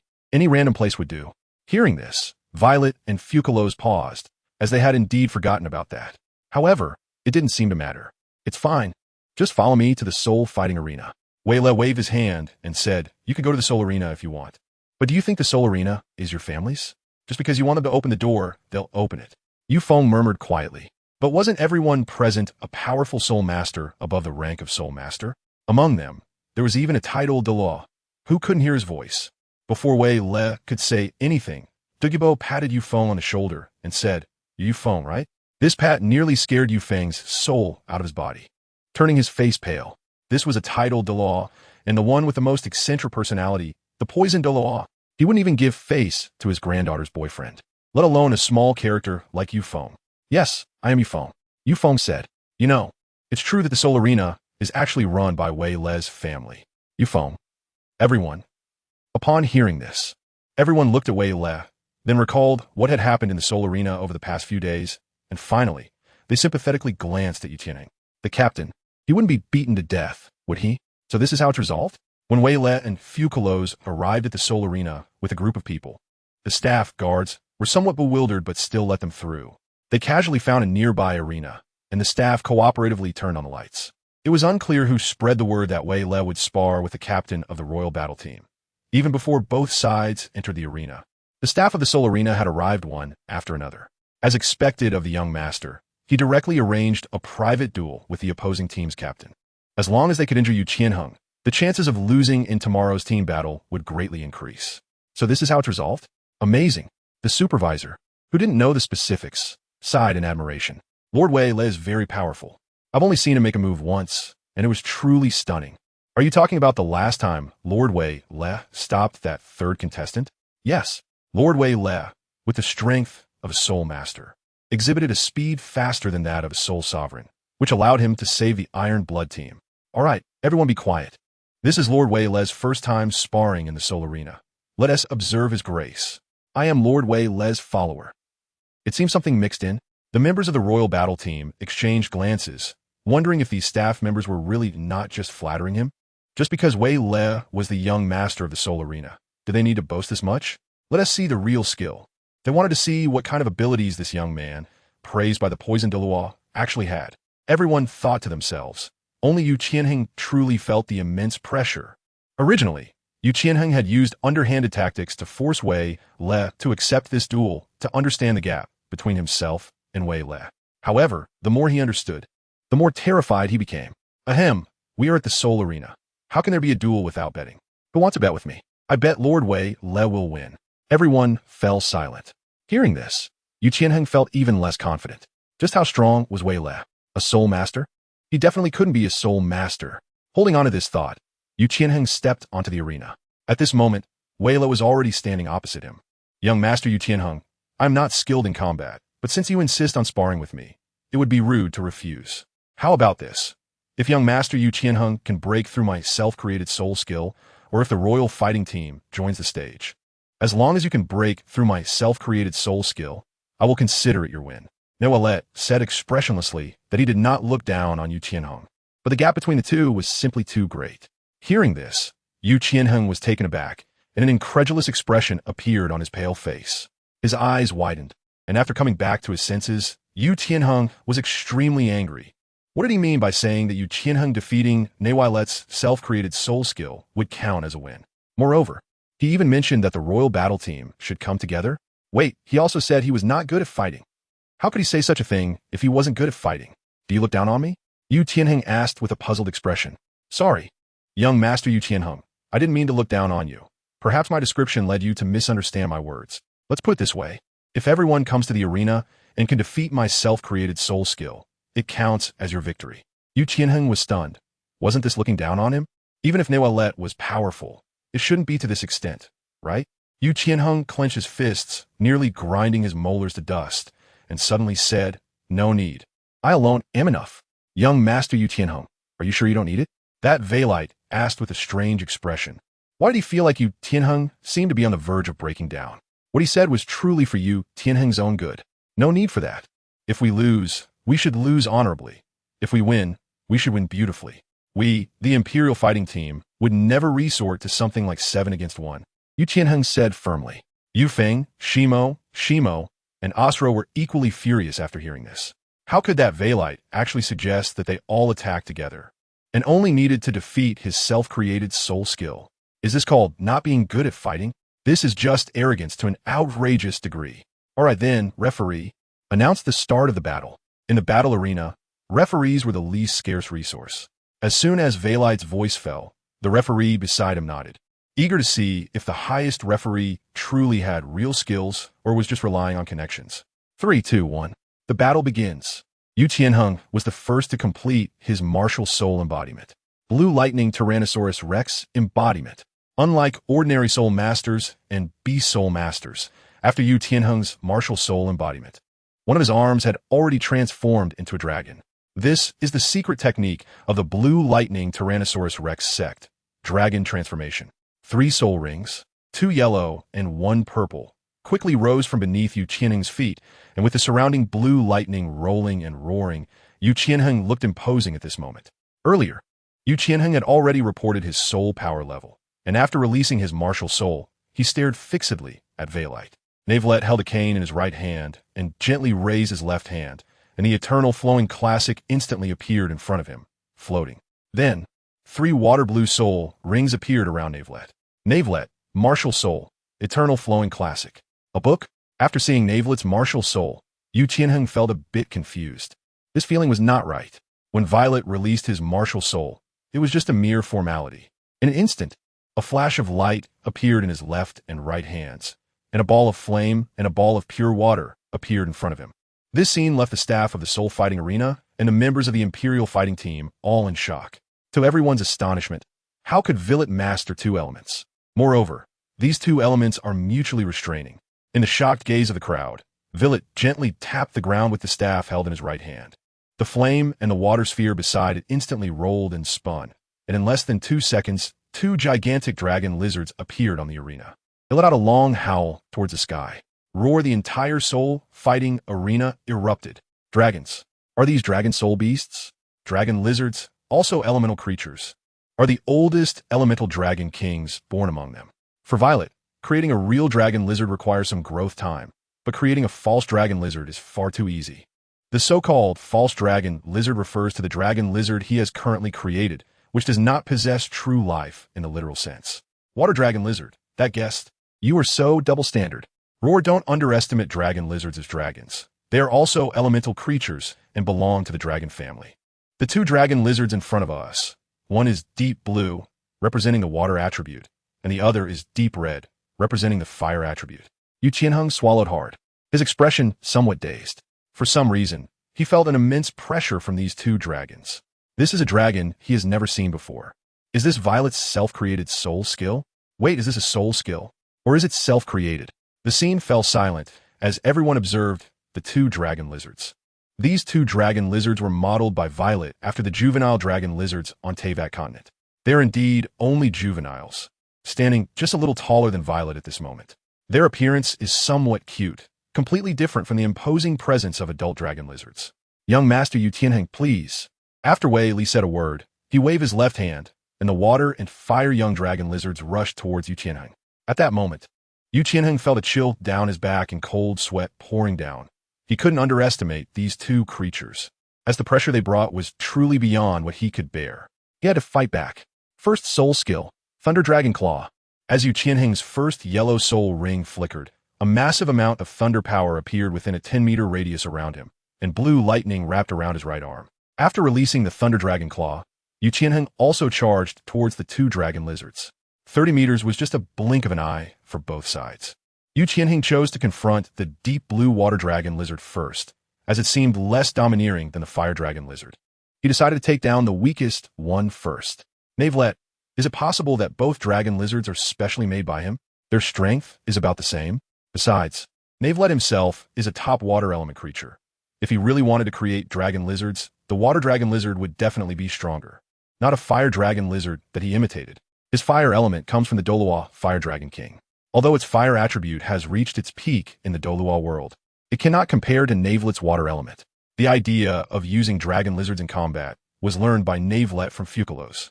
If Fucalos can have 3 major generals, why can't he create 2 dragon lizards with his bare hands? What? My Luxon? Impossible. They are so cute. How could they be made to fight? Such dirty work should naturally be left to the dragon lizards. Water dragon lizard. Navelite, you're so double standard. We are your subordinates. Just then, Yu Qianheng slapped the water dragon lizard with a dragon claw, and his face instantly lit up. Did he hit? They aren't as strong as imagined. Wait, no. Yu Tianheng's expression changed dramatically as he heard Douluo Yan shout, Tianheng, be careful. He indeed hit. But Yu Qianheng only felt like he had struck a flat surface or maybe hit cotton. The opponent showed no reaction at all. Instead, the attacker, Yu Tianheng, felt a bit of pain in his hand. This scene was reminiscent of a young rock dragon lizard slamming its head against a rice cracker, where the rice cracker remained unscathed while the young rock dragon lizard fainted. Only the setting changed. The dragon lizards became the main characters. Though Yu Qianheng was a powerful attack-type soul master, he wasn't slow. Before the young fire dragon lizard's claw could strike, he withdrew from its attack range. Yu Qianheng frowned tightly, staring intensely at the water and fire young dragon lizards. He was unsure how to win. Damn it. How could a self-created soul skill summon a dragon? He was thinking, but the dragon lizard's attacks wouldn't stop. The 2 dragon lizards charged at Yu Qianheng from left and right, and at the same time, their claws emitted corresponding elemental powers. Each strike would be infused with elemental power, 1 water and 1 fire, no matter how they hit. They would cause evaporative damage. Navelite was still holding back. If he strengthened the elemental intensity of both, Yu Qianheng would die in an instant. Damn, I can't even land a hit. Moreover, the combination of water and fire made it so that I couldn't dare to act rashly if I got hit. The damage caused by the water and fire would be no joke. Suddenly, Yu Qianheng realized. He finally understood why Navelite said he wasn't good at fighting. With these 2 bodyguards around, does he even need to fight? Even he, who possessed the blue lightning tyrant dragon martial soul, felt that he was subtly not a match for these 2 bodyguards. Who else at the same level could be a match for Navelite? Seeing Yu Tianheng fall into a disadvantage from the start, Douluo Yan, Yu Feng, and others were anxious but helpless. These 2 strange dragons were too terrifying. Even Yu Qianheng couldn't do anything about them. Tianheng Captain, go for it. The staff in the soul fighting arena were also stunned. It was their first time witnessing such a combat style. Lord Navelite is truly powerful. His avatar doesn't even need to take action. And the summoned creatures are enough to crush the opponent.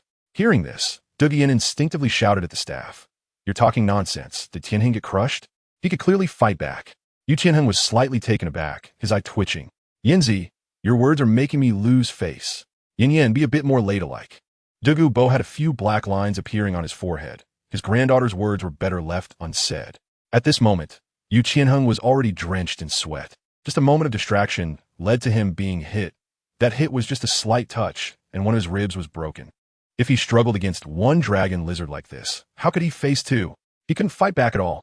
Tianheng, Douluo Yan roared, not caring to argue with the staff, as hadn't Navelite said before that their emperor fighting team could fight together? No wonder about her then. Douluo Yan immediately rushed to the arena. Seeing this, Yu Feng and the others hesitated for a second before also stepping onto the stage. That Violet, what you said before still counts, right? Yu Feng said with a stiff expression. He couldn't let Douluo Yan say that. Don't be fooled by his usual comedic role. In fact, Yu Feng is quite clever. Seeing this, Weilite's expression did not change much. He nodded and said, A gentleman's word is hard to retract. His previous words naturally counted. As soon as this was said, the staff at the Soul Fighting Arena erupted in excitement. Lord Wei Light really did. He really did. I am Krayan. I am Lord Wei Light's fan. Goodness, I finally found you, you little brat. On the stage, after Yi Lingling treated Yu Tianheng, the members of the royal fighting team assumed battle stances. Wei Light, what you're facing now is the complete royal fighting team. Then we shall get started. In the hearts of most soul masters in the Douluo Continent, a person's strength always has its limits and flaws. However, a complete soul master team is different. They have clear divisions of labor and can maximize their advantages, with teammates compensating for each other's shortcomings.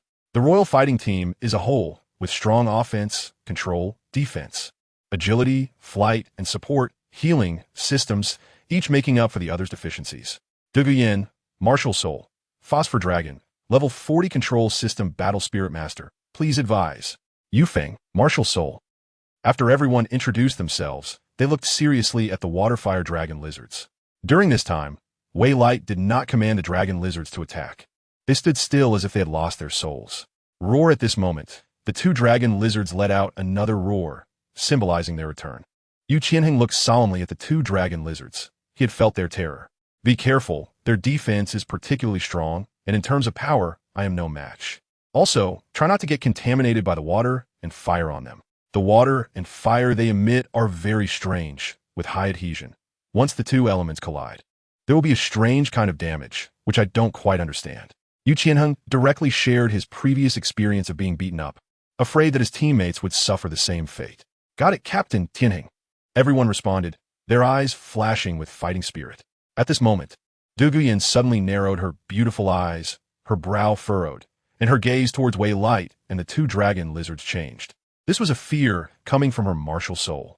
Du Guyan turned to look at Yu Qianheng. She seemed to understand why he had challenged Wei Light earlier. It should be noted that her martial soul had evolved into a sub-dragon species after she consumed that sweet potato. Such a powerful martial soul. Facing Wei Light and even confronting the two summoned beasts would still feel fear? Let's test their attack to see how strong it really is. The brothers Shi Mo and Shi Mo said almost simultaneously. Their martial soul was the Xuanwu turtle, the top existence among defense-type martial souls. You two be careful. Yu Qianheng did not refuse the brothers' proposal. He knew how strong their defense was. As the formation changed, the two instantly moved to the front, each facing one Dragon Lizard. At the same time, the Dragon Lizard's attack came. Without any fancy moves, it raised its paw and slapped down directly onto the Xuanwu shield. In an instant, Shi Mo and Shi Mo's expressions changed. This pure power was not something they could withstand. Amidst the bewildered gazes of the crowd, the two brothers holding the Xuanwu shield were sent flying backwards, crashing heavily to the ground. They just got knocked down? No. Their martial soul is the Xuanwu turtle. Did they fall down this quickly? The crowd was taken aback, and after some of the staff reacted, they burst into laughter. Lord Wei Light is truly amazing. These two summoned creatures knocked down the two top defense-type soul masters in just one strike. Wei Le's mouth twitched. He hadn't secretly strengthened the two Dragon Lizards at all. Yu Qianheng at least knew how to dodge, while these two fools went up with shields to take the hits, directly receiving a full-force blow. It's surprising they weren't sent flying. Are defense-type soul masters as confident in their own defense? It's no wonder that Shi Mo and Shi Mo, the two brothers, were confident. They had no idea how powerful the water and fire Dragon Lizards were. Blocking the opponent's attack is the way of a defense-type soul master. They didn't do anything wrong. They just underestimated their opponent. Yu Feng and the others were wide-eyed, mouths agape, wanting to say something but hesitating. No way. Is it that terrifying? No wonder the boss, Yu Tianheng, couldn't fight back the whole time. Just as everyone was in shock, the water and fire juvenile Dragon Lizards suddenly came together. This is bad. I have a bad feeling. Stop them.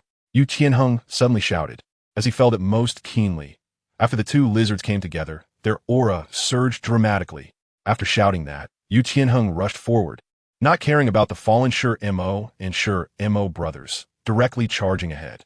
Yu Feng and Asro were stunned for a moment, then quickly reacted. They were agility-type soul masters, and with their full burst of power, they surpassed Yu Qianheng in speed. Unfortunately, it was too late. After the water and fire juvenile Dragon Lizards came together, back to back, elemental power quickly condensed, and their aura skyrocketed at that moment. The two dragon lizards simultaneously unleashed jets of water and fire, their bodies rotating clockwise.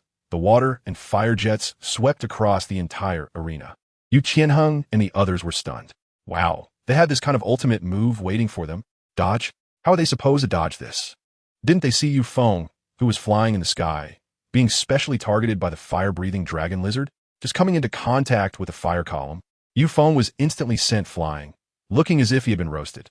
In contrast to the books, where no one's hair was out of place after fighting to the death, Yu Feng's hair was instantly burned away. We concede. We admit defeat. After shouting this, Yu Tianheng seemed to lose all his strength and collapse to the ground. He understood. In the face of absolute power, teamwork, it was just a joke. As soon as Yu Tianheng's words fell, Wei Le waved his hand, and the two dragon lizards instantly transformed back into their original forms, two pure elemental masses, slowly dissipating into the air. Tianheng, are you okay? Dugu Yan was about to find an opportunity to attack, but she had no chance at all. When the two dragon lizards released their skills, she and Yi Lingling were far away, or else they would have ended up like Yu Tianheng and Yu Feng. I'm Yufine. Look at Yu Feng and Osro. Their defense isn't as strong as mine, yet they withstood the first wave of attacks. Yu Qianheng said somewhat dejectedly. Such a powerful emperor fighting team. The whole team was defeated faster than he was alone. What does this indicate? Previously, he could resist for so long simply because Wei Le had been holding back. Yu Feng, Osro, you guys cough, it's fine. With Lingling here, we won't die. Yu Feng was numb. As a flying-type soul master, he should have had the advantage, but what happened? He was practically a living target. I am fine too, Osro said with some difficulty. Fortunately, Yu Qianheng conceded quickly. He only experienced the water column attack and wasn't hit by the fire dragon lizard. So terrifying. Wei Le, you are very strong. I believe in my instincts. Time will prove everything. I believe in my instincts. Even without these two summoned dragons, your strength is still formidable. Wei Le, next time, we will definitely not lose so badly. Originally, Yu Tianheng thought he would say something fierce, but instead, he said they wouldn't lose so badly next time. Yu Qianheng was overpraising himself. I'm not interested in fighting. Before Wei Le could finish speaking, Yu Tianheng frowned, suddenly stood up, and shouted at Wei Le. Wei Le, just keep pretending.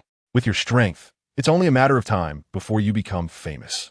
When you become famous, it will prove that I, Yu Qianheng, am not weak. Our team is also not weak. Losing to you, we accept it willingly. Yu Qianheng was almost kneeling on the ground, begging Wei Le to perform. Their emperor fighting team was indeed not weak. Suddenly, Yu Tianheng seemed to think of something, his eyes lighting up as he continued. I get it. It must be because you're too strong that you say you're not interested in fighting. Among your peers, no one is your match. You must feel lonely at the top, right? Haha, it must be like that. Without waiting for Wei Le to speak, after finishing this, Yu Qianheng turned and went to help Yu Feng up, then walked toward the arena exit. Wei Le, my perception will never be wrong. Time will prove everything, Yu Qianheng said without looking back, and after his words fell, he did not linger. Captain, is he cough? Yin Jie is still here. Oh, sure, Mo instantly shut up. After exchanging a glance with Sure Mo, he helped Osro up and chased after them. Tianheng, Ye Lingling. Wait, why is she the only one left on the stage? Wei Le, you are too modest. The captain might have a hard time accepting this fact, so please don't take it to heart. Yi Lingling said softly, her voice ethereal and melodious. Miss Yi Lingling, I don't mind this matter. But please remind young Master Yu Tianheng that for cultivators, mindset is very important. Navilette waved his hand and said expressionlessly. It was never his intention to battle with Yu Tianheng and the others, and now it seemed that Yu Tianheng had gone a bit crazy. All right, Navilette, I will convey the message. Farewell for now. Yi Lingling performed a soul master salute and then walked towards the direction of her teammates. Inside the battle arena, the staff exchanged glances. They never expected that this referee would be even more powerful than they had imagined. No wonder, at such a young age, he could become the highest referee. The other referees, who were somewhat unconvinced, also felt convinced at this moment. Ah, young friend, Yin Yin is always a bit reckless. So please don't take it to heart. This is the wine Yin Yin promised earlier, and I will pass it on to you. At this moment, Dugabo came to Navilette's side, smiling. Indeed, details determine success or failure. Dugu Yin forgot the previous promise due to the matter with Yu Qianheng and intended for Navi let to drink the poison brewed by a tidal Douluo. However, Dugabo did not forget this matter. He fulfilled the promise on behalf of Dugu Yin, and no one could find any fault with it. Only, when Dugabo looked at Navilette, A fleeting look of regret flashed in his eyes. Why did such a promising young man not catch Yue Na's eye? If Navelite were to be his granddaughter's husband, he would have no objections at all. Unfortunately, Dugu Yin and Yu Tianheng were already a couple. Although Dugu Bo looked down on Yu Tianheng, that was ultimately Dugu Yan's choice. Love the house and its crows. He was just angry that Yu Tianheng was not striving for success. Oh, Mr. Dugu Bo, your granddaughter was just joking. Why take it seriously? A gentleman's word is hard to chase. Young friend, this is what you said yourself. Upon hearing this, Navelite gave a bitter smile. This was indeed what he had said before. In that case, I will accept it. Thank you for your kindness. Old Mr. Dugu Bo, and please also convey my thanks to Miss Dugu Yin. Dugu Bo nodded in response. Although Wei Le cannot become a family member, it is still necessary to interact with such a potential strong person. The most important point is that Dugu Bo can clearly perceive that Wei Le is different from others. Others know him, Dugu Bo, and either fear him, keep their distance, or are insincere. Even Prince Xuexing, who owes him a life-saving favor, does not dare to drink Dugu Bo's wine. That way Lai Te is different. He truly is not like anyone else. Even when it comes to his pills, he shows no hesitation and swallows them directly. How long has it been since someone has felt this kind of trust? It is said that Dugu Bo has a reclusive personality and is quite strange, but humans are social creatures. Deep down, doesn't he long for friends? It's just that no one is willing to believe in him. Dugu Bo, little brother, although that matter was a transaction, I cannot repay the life-saving grace you and Yin Yin have given me. With that said, Dugu Bo extended 3 fingers towards Wei Lai Te. 3 matters. If I can accomplish them, I will unconditionally help you with 3 things. If you encounter difficulties, you can find me in Tiando City. After saying this, without waiting for Wei Lai Te to refuse, Dugu Bo instantly disappeared from spot. He is an extremely proud person, and, at the same time, very conceited, not wanting to be rejected. Given his understanding of Wei Lai Te, he knows the other party will most likely refuse, but he, Dugu Bo, cannot be rejected. Nay, why let? He hasn't even figured it out yet. How could he still have the cause and effect of the ice and fire double eyes? And now Dugu Bo is pulling this stunt. It seems that the Dugong family shouldn't be declining. Then Wei Le whispered. Dugu Bo did not know what kind of future his decision today would bring. After the soul contest ended, the staff gradually returned to their dormitories, as there was work to do tomorrow. If it weren't for Wei Le's appearance, they wouldn't have been interested in coming to watch. Once a hobby becomes a profession, they truly lost interest in the soul contest, unless it was particularly exciting. When Wei Le found Fucalos, the water god was currently eating a small cake. Just one glance, and Wei Le knew that Fucalos had just taken it out, having eaten at most 1 bite. Would you like to try it? Fucalos blinked, holding the small cake in his left hand and a small spoon in his right. Seeing this, Navelite's lips curled into a slight smile. Compared to the small cake, I now taste a high-end match even more. Navelite, why are you looking at me like that? Fucalos's eyes dodged a bit, her pretty face flushed, and her hand holding the small spoon trembled slightly. Hearing this, Navelite's expression didn't change, still smiling as she looked at Fucalos. After a while, Navelite chuckled, finding Fucalos's expression absolutely adorable. You rascal. In that moment, Fucalos realized she had been played. For a brief moment, her anticipation turned into anger. The events happening in the battle arena were temporarily unknown to outsiders. Apart from the royal battle team and Dugu Bo, the rest were staff of the arena. Meanwhile, at Shrek Academy, Qin Ming did not follow the royal battle team tonight, but returned to Shrek Academy alone. It had been many years since he had last visited Shrek Academy. Bringing the royal battle team members to Soto City for training was also his way of wanting to see Shrek Academy again. When Qin Ming walked into Shrek Academy, he was taken aback. Under the moonlight, he could still see signs of battle. Had Shrek Academy just experienced a fierce battle? No. It should be said to be a one-sided crushing. When Qin Ming saw Flinder's condition, he was completely bewildered. Who in the small Soto City could possibly sever Flinder's arm? After all, Flinder was a soul sage. Moreover, the other teachers at Shrek Academy were not weaklings either. What on earth happened? Principal, what happened to you? Qin Ming quickly approached the bed, looking both sad and angry. It's you, Qin Ming. I heard you become quite successful. Flinder shook his head, a faint smile appearing on his pale face. He didn't expect Qin Ming to come back to visit them at this time. I'm Fine, just a bit of wear and tear. Flinder didn't want to talk much about today's incident. The opponent was a titled Douluo, a very powerful existence among titled Douluos. He was worried Qin Ming would do something foolish. Just then, all the teachers from Shrek Academy arrived. When Qin Ming arrived, the first person to see him was not Flinder, but Li Yusong. Li Yusong's soul power level was not far from Qin Ming's. They were evenly matched. But Qin Ming's aura was slightly stronger. In the dim light, Li Yusong couldn't see clearly and mistakenly grabbed him. The crowd pushed open the door, with Zhao Wujie leading the way. Who dares to?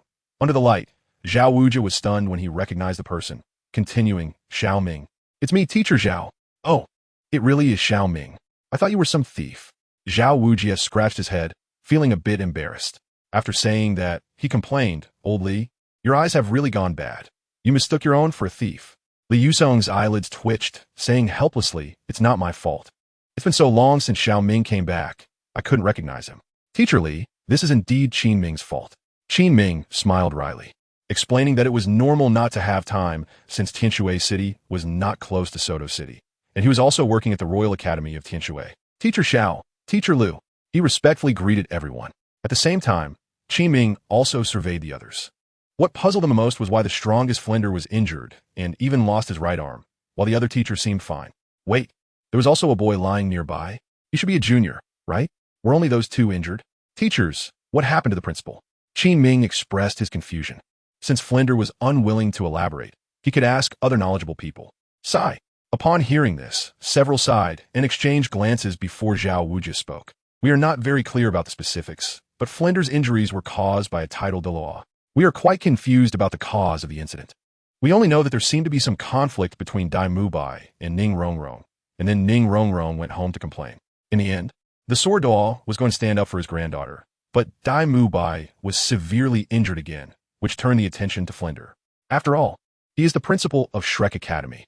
If they don't find Flinder, who else would they look for? Hearing Zhao Wujie's words, cold sweat broke out on Qin Ming's forehead. That was a tidal Douluo. How reckless must this junior be to offend such a powerful figure? Qin Ming didn't know what to say about this situation. However, he was extremely angry. How could a tidal Douluo just sever someone's arm? This was simply too much. Yet, when it came to speaking of revenge, Qin Ming found it hard to say.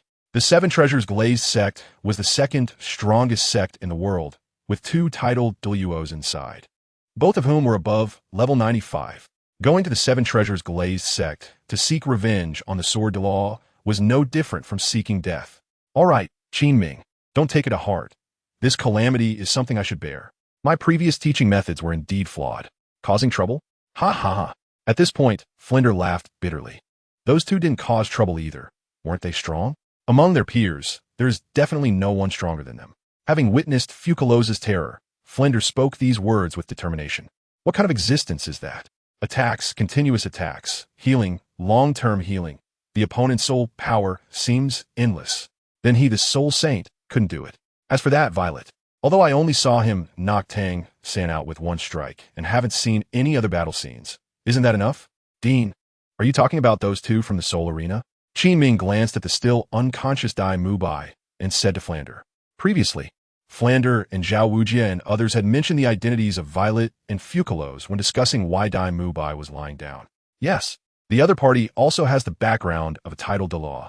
Qin Ming, this kid Mubai, if he doesn't cause trouble, he won't cause trouble, but once he does, it's a big mess. Wait, I remember Mubai mentioning that before Tang San came to Shrek Academy, they had a fight as well. After Zhao Wujie's words, Li Yusong and others were confused, and Qin Ming didn't know what was going on either. However, Flander's eyes widened. His gaze toward Dai Mubai changed. You really only know how to provoke soul masters with the background of tidal Douluo, right? Zhao Wujie and Flander exchanged glances, and both turned to look at Dai Mubai with changed expressions. So you only fight in high-end matches, right? If there's no tidal Douluo behind you. You look down on provoking, right? Behind Tang San is Tang Hao, the tidal Haotian. It is rumored that he killed the former pope. Moreover, Tang Hao comes from a #1 sect in the world, Haotian sect. Behind Ning Rongrong are Chun Xian and Gu Rong, both of whom are tidal Douluo above level 95, and there is also an entire 7-treasure glazed tile school. Nai Weilai, Fucalos. They did not know the name of that tidal Douluo, but it was definitely related to the 8 major families of the Soul Arena. Good gracious, a useless prince. Cough cough, who was treated as a discarded pawn. Is he really that carefree? Not daring to cause trouble is a sign of mediocrity, but you causing trouble is foolish. Flinder, I have a bold idea. Zhao Wujie crossed his arms, glanced at Dai Mubai, and then looked at Flinder, saying with an unchanged expression. Flinder understood. But just as he was about to agree, he looked again at Dai Mubai. After all, this kid had been in Shrek for 3 years. It might not be good to do this. Thinking of this, Flinder shook his head and said, "After all, Mubai is our student. It's my failure to teach him well that led to his mistakes. If they're SA fault, it's my problem. Let us just expel him. When he wakes up, we'll have a good talk with him."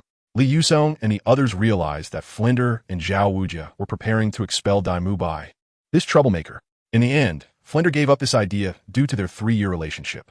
Indeed, although Xiao Bai loves to cause trouble, he is still a good person. It would be too regrettable to expel him like this. I hope he graduates soon. Zhao Wujia shook his head and said, Dai Mubai, who was in a coma, had no idea that his 2 deans had almost expelled him. Can this be blamed on Dai Mubai causing trouble? Hadn't he done anything wrong except for the last time? No, is pursuing beauty wrong? It is human nature to pursue beautiful things. He just chose the wrong target. The girl and her summoned beast are simply devils. In the student dormitory, Yu Xiaojiang and Tang San were sitting face to face, engaged in conversation. Tang San practiced well. One day you will reach the title Douluo Realm 2. The one who severed Flinder's arm today is a title Douluo, known as Sword. Sword Douluo Qinshin is the supreme elder of the 7 Treasure Glazed Tile School, the 2nd strongest sect in the world. When you reach title Douluo, Qinshin will definitely not be your opponent. Hearing this, the somewhat withdrawn Tang San's eyes flashed with a glimmer of light, and he asked in confusion, Teacher, you always say I'll be very powerful when I reach title Douluo, but my martial spirit is just blue silvergrass. Even with all my efforts, I am not a match for that soul master, referring to that Valletta. Tang San believed he was ambushed, but the opponent had the strength to ambush him. If it weren't for the water S edge, if it weren't for that Valletta sneak attack, his strength should be comparable to Valletta S, perhaps even able to win. Unfortunately, that Valletta did not adhere to martial ethics and took away the 2 ultimate skills of Tang's sect, which was a road to death. After hearing this, Yu Xiaojing nodded without showing any emotion, then stood up, hands clasped behind him, turning his back to Tang San, and said, Tang San, do you know the significance of a twin martial spirit? Seeing that Yu Xiaojiang stood up, the respectful Tang San could not remain seated. He also stood up, positioned himself respectfully behind Yu Xiaojiang, and said, Please guide me. Teacher, the blue-silver grass martial spirit is indeed a waste martial spirit. Even if I use all my knowledge to help you compensate, it would be difficult to make it top tier among peers, Yu Xiaojiang said without a change in his expression. He paused here and turned to look at Tang San. If it weren't for the teacher, there would be no today for me, Tang San. Yes, if it weren't for Yu Xiaojiang, Tang San, following the normal training and acquiring soul rings from plant-type soul beasts, might have awakened his blue-silver emperor bloodline long ago. Blue-silver grass is everlasting. Its healing ability is something that hasn't been developed, merely entangled in blue-silver. With the Haotian hammer martial spirit present, does blue-silver grass need to attack? What Tang San lacks is merely auxiliary means. Tang San, have you considered, when you become title Douluo, to attach 9 soul rings of over 50,000 years to your 2nd martial spirit? Upon hearing this, Tang San's eyes lit up, and he realized. So that's how it is? Title Douluo can have at most 2 soul rings of over 50,000 years, which are the 8th and 9th soul rings. Some title Douluos may not even have a soul ring of 50,000 years for the 8th. If he acquired 9 soul rings of over 50,000 years, when he used his 2nd martial spirit, wouldn't he be invincible? What Valletta, what Sword Douluo Qinshin are simply not worth mentioning. Tang San, you don't need to rush right now. With the blue-silver grass martial spirit, along with your self-created soul skills and hidden weapons, it's enough for you to get through the early difficulties. I will do my best to make your blue-silver grass martial spirit even stronger. After saying this, Tang San knelt down on the ground, looking grateful and determined, and said, Thank you, teacher. Without your guidance, I don't know how long I would have been lost in failure. You child, don't kneel so easily. A man's knee is worth gold. How can you do this? Yu Xiaojiang smiled as he helped Tang San up, saying without a hint of anger. He was somewhat happy in his heart. After all, this is the son of his idol, and he is an extraordinary genius. Look at how obedient he is. Good disciple. By the way, what did you just say about failure? Who did you fight and lose to? Yu Xiaojiang frowned, not because of Tang San's loss, but because someone was actually able to defeat Tang San. He roughly knew Tang San's strength, with those strange self-created soul skills, plus hidden weapons and the control of blue-silver grass. If not restricted, there was almost no way for anyone at the Soul Master level to beat Tang San's opponent. This was Yu Xiaojiang's affirmation of Tang San's strength, and Tang San did not disappoint him. It was a referee from the battle arena named Valletta. What? Valletta? Yu Xiaojiang was taken aback and instinctively exclaimed. After all, Dai Mubai's current injuries are related to Valletta. Teacher, do you know Valletta? Not very clearly, you continue. Help me. Valletta. Time slips away like sand in the palm of your hand. If you're not careful, it flows away. In the blink of an eye. It was the next day. In Soto City, the Great Soul Arena, Fucalos, what are you pondering again? Early in the morning, the sound of clinking and banging filled the air, causing Valletta to frown. Upon entering the hall, Valletta subconsciously said a sentence. Hearing Valletta's voice, Fucalos, who was squatting in the corner, turned to look at Valletta, and the smile on his face instantly froze. And no, it's nothing. A classic case of not a single word of truth. Did I disturb you? Newailette's eyes twitched. Wasn't this guy just asking for the sake of asking? It wasn't that he cared about being disturbed, but he was very curious about what Fucalos was actually doing. Then Violet quickly walked over to Fucalos, glanced at the parts and mechanisms on the ground, which made his mind a bit blank. At that moment, Violet fell into a brainstorming session. What are you planning to make? He knew about Fontaine technology, but he didn't understand the principles or how to make it. After all, he didn't have the memories of the former Supreme, Judge Violet. Didn't the old man give us this pair of bracelets? I plan to make a little gadget as a return gift. Since Violet discovered it, Fucalos didn't hide it anymore and took out the remaining parts from the storage soul guide. Unfortunately, the materials in this world seem not as sturdy as imagined, which wasted me some gold soul coins, Fucalos murmured softly. Looking at the scattered gears, screws, and some indescribable materials, Violet fell into contemplation. Fucalos managed to gather so many materials and parts in just one night? Wait, with so many materials and parts, could the little gadget she mentioned be something big? Navelette fell into deep thought. In fact, it didn't need to be so complicated. The old man lacked for nothing. It was enough for us to visit him often when we had the time. What the elderly man desired was just that. Navelette understood this much. Since it was almost finished, he might as well complete it. Little Navelette, you should go do what you need to do. I'll come find you once I'm done. After saying this, Fucalos grabbed Navelette's hand and, in the midst of Navelette's confused gaze, pushed him out the door. With a loud bang, the door closed. Facing the closed door, Navelette remained silent for a long time. He hadn't even stopped Fucalos.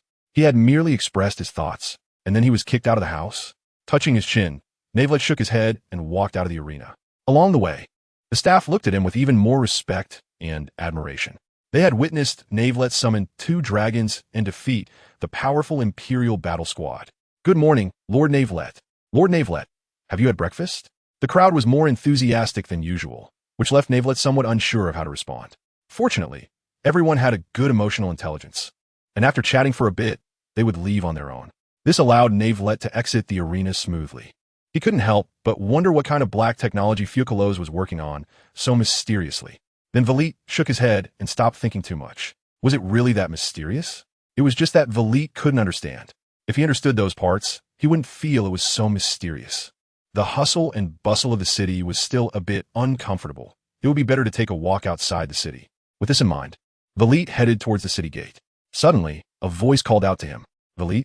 Looking towards the source of the voice, he saw Yu Tianheng, whose head was wrapped in bandages and whose right arm was similarly bandaged and slung around his neck, looking at him with determination. How did Yu Tianheng end up like this? He was fine when he went back last night, wasn't he? How did he become like this? This needed to be properly asked, thought Valit. Young master Yu, is there something wrong? Wei Litet paused and asked Yu Tianheng. The distance between the two was only about 10 meters.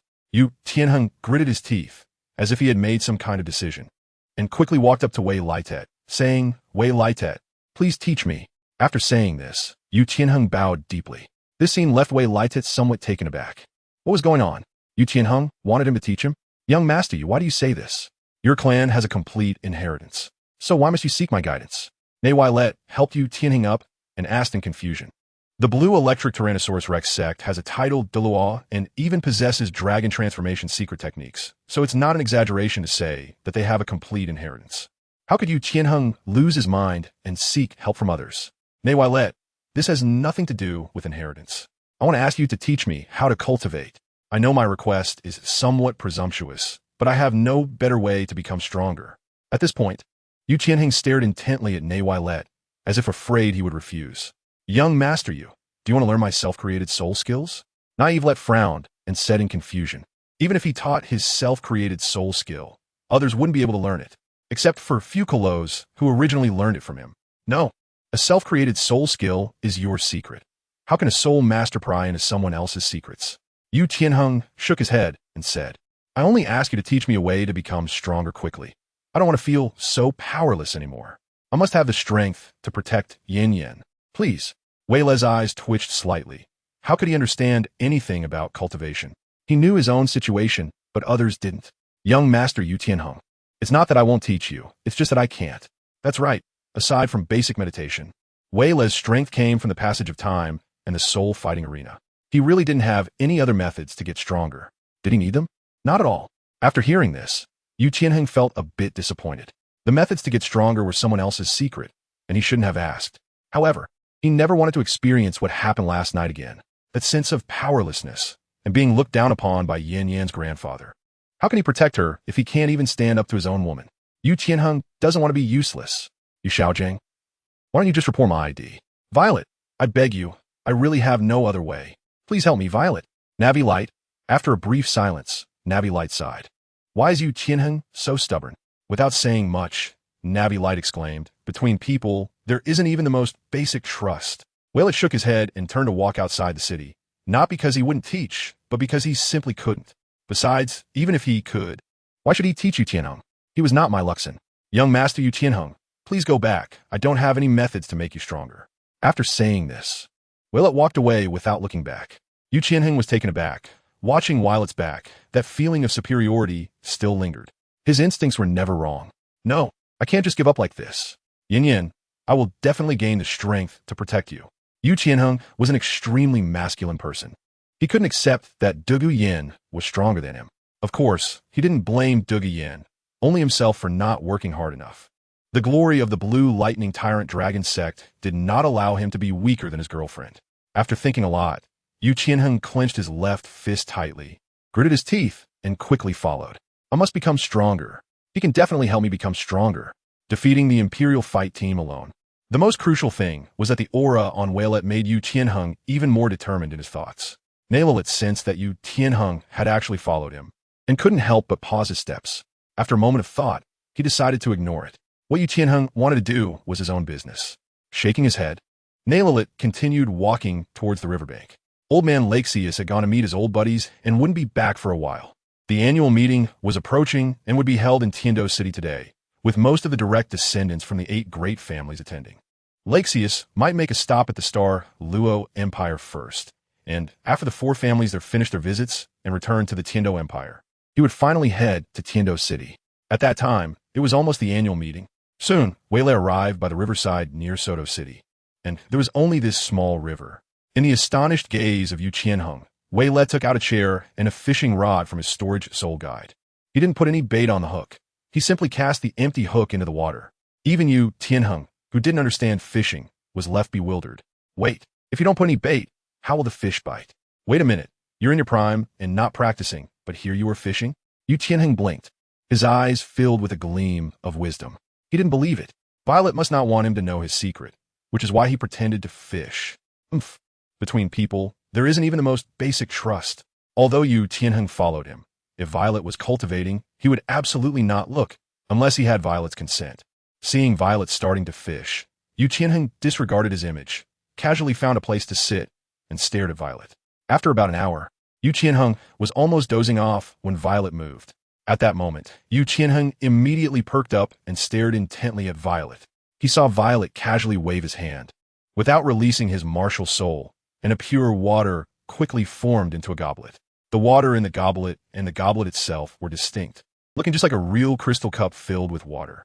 This scene nearly made Yu Tianheng's jaw drop to the ground. What kind of soul power manipulation is this? How could it be achieved to such an extent? No wonder he could summon 2 dragons. This level of soul power manipulation, Yu Tianheng had never even heard of, let alone seen. It should be noted that Violet did not release his martial soul. It's simply unbelievable. He even said he wouldn't teach. What is this?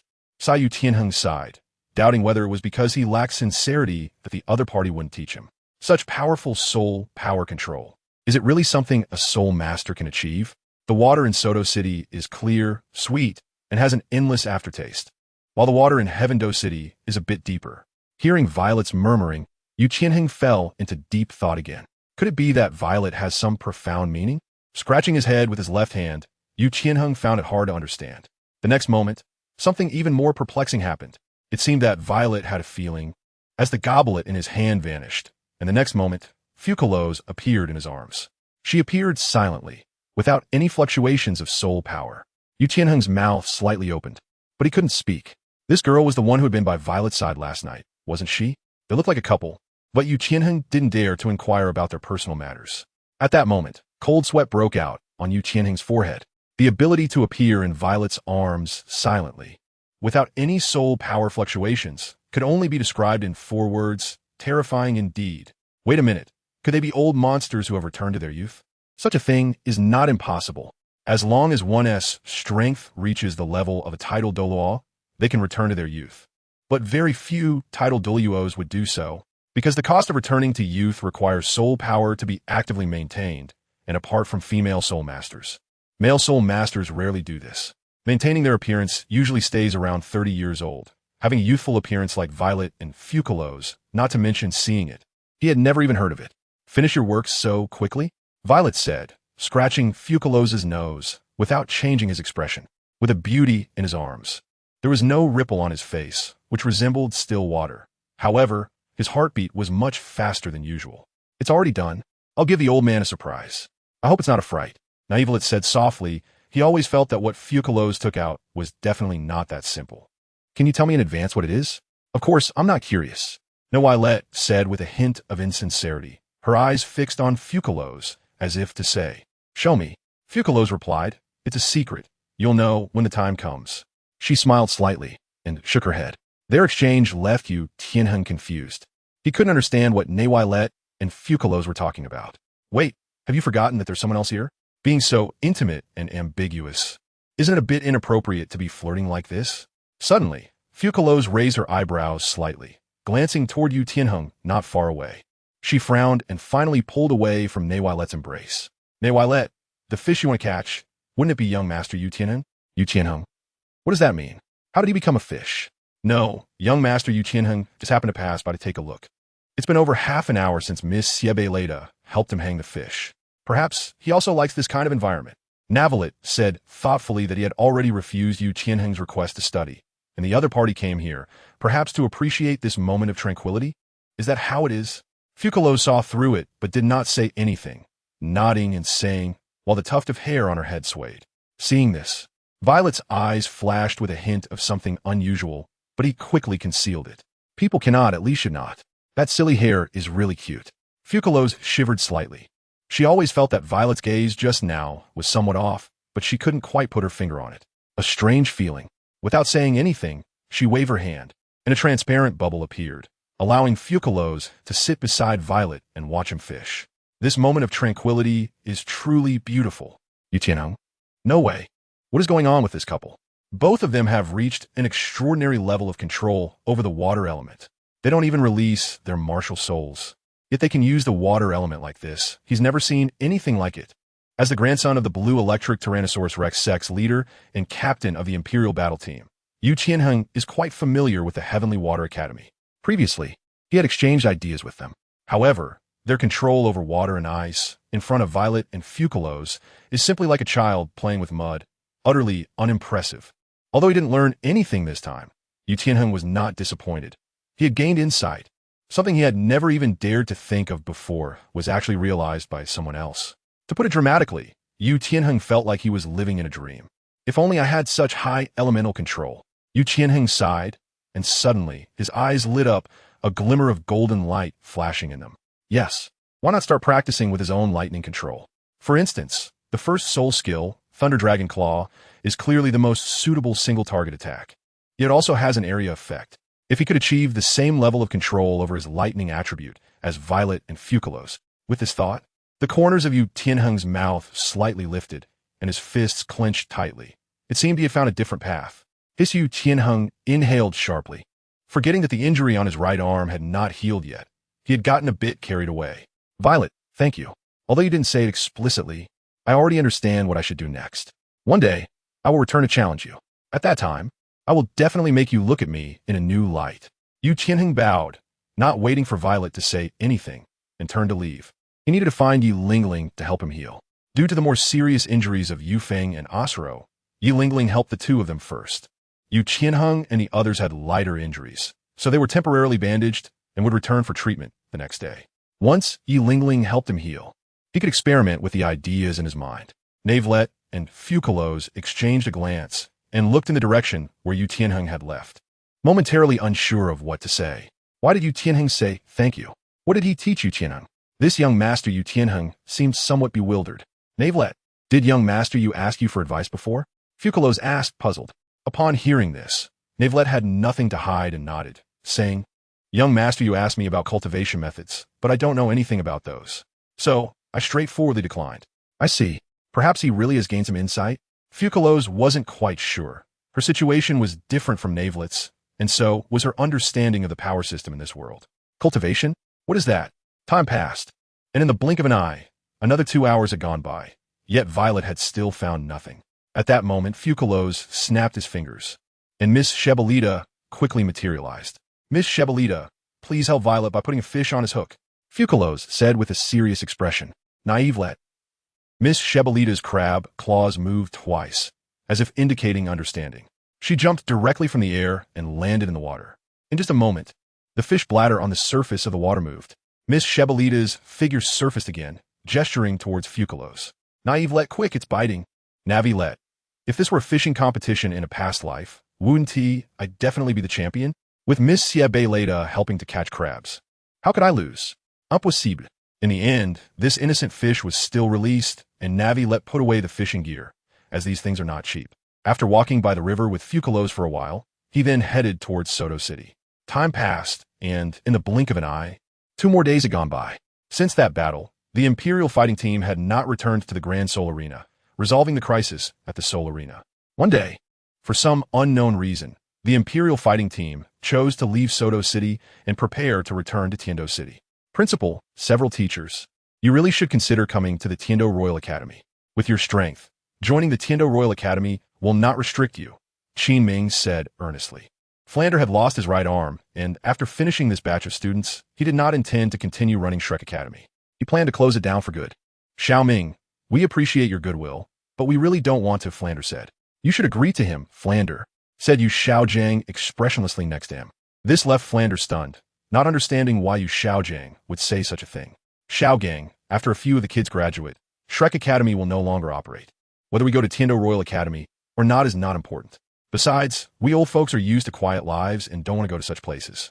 The reputation of Tiendo Royal Academy had never been very good, and this was common knowledge. Do you think I am considering you? Yu Xiaojiang said flatly, hands behind his back, with no change in expression. Hearing this, Qin Ming was taken aback, although he didn't know what Yu Xiaojiang meant. If he could persuade Flander and the others to join Tiendo Royal Academy, it wouldn't be bad. Huh? Flander was taken aback, frowning, and said, Xiaogang, we are all on the same side. Just speak your mind. There were still more than 2 years until the Continental Advanced Soul Master Academy Elite Competition, and Shrek Academy did not have a qualification to compete.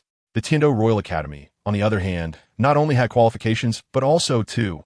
You and T want these kids to hide in this rural place like you did, would you? 86. Does losing an arm lead to enlightenment? Once these words were spoken, the faces of Shrek's members darkened. The reasoning was valid, but Yu Xiaojiang's bluntness was quite irritating. They needed a higher stage to showcase themselves in order to gain better resources, something Shrek Academy could never compensate for, no matter how hard they tried. Since this was the last batch, why not do it to the best? You may be old and indifferent, but these kids are still young. Flander, do you have a heart to delay their future? If you truly have the heart, you are the biggest sinner. Yu Xiaojiang finished his statement in one breath before stopping. He didn't care about the others, but if it was Tiendo Royal Academy, Tang San had to go. Although Tiendo Royal Academy had a bad reputation, it was the highest institution in the Tiendo Empire, with top-notch faculty, simulated training, food, and subsidies, all the best in the Tiendo Empire. With these resources, Tang San could grow rapidly. For Yu Xiaojiang, who had been through so much over the years, aside from his theories and Tang San, nothing else mattered. Tang San was considered his theoretical achievement. Unfortunately, the current Tang San was not a match for the Pride of Heaven, Navilet. In Yu Xiaojiang's view, Navilet should possess the top-level martial soul, the best resources, and the optimal soul ring configuration. Anyway, he enjoyed the best when it came to Soul Masters, which was why he could defeat Tang San. If anyone felt the most about Yu Xiaojiang's words, it was undoubtedly Qin Ming. Being the second youngest to break through to Soul Emperor on the surface, Qin Ming's talent was undeniable. His biggest regret in life was not having participated in the Continental Advanced Soul Master Academy elite competition. As a top student of Shrek Academy, he was not lacking in strength, but was hindered by not having the qualification to compete. Of course, Qin Ming did not blame Flander and the others. Without them, he wouldn't be where he was today. Yes, Principal, this master is right. The younger students need this opportunity. Qin Ming continued, wanting to repay the teachers of Shrek Academy by persuading them to enjoy life at Tiando Royal Academy. Flander hesitated and faltered. Yu Xiaojiang and Qin Ming's words were like a heavy blow to him, and he couldn't find a rebuttal. Especially Qin Ming, whose fleeting disappointment Flander noticed. It was all Flander's fault. If he hadn't established Shrek Academy, those students he had once convinced might have had better prospects. After a moment of silence, Flander nodded and said to Zhao Wujia and the others, "Brothers, since this kid Qin Ming has invited us to the Tiando Royal Academy to enjoy life, are we going or not?" As teachers of Shrek Academy, they all had some background. Otherwise, how could they hide in such a small place as Shrek Academy when they were at least Soul Emperors?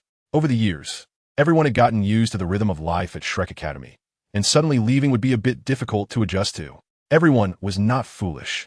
Flander's words indicated that he already had his answer in mind. We've been together for 20 years, right?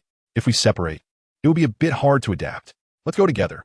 Li Yusong pondered for a moment before finally speaking.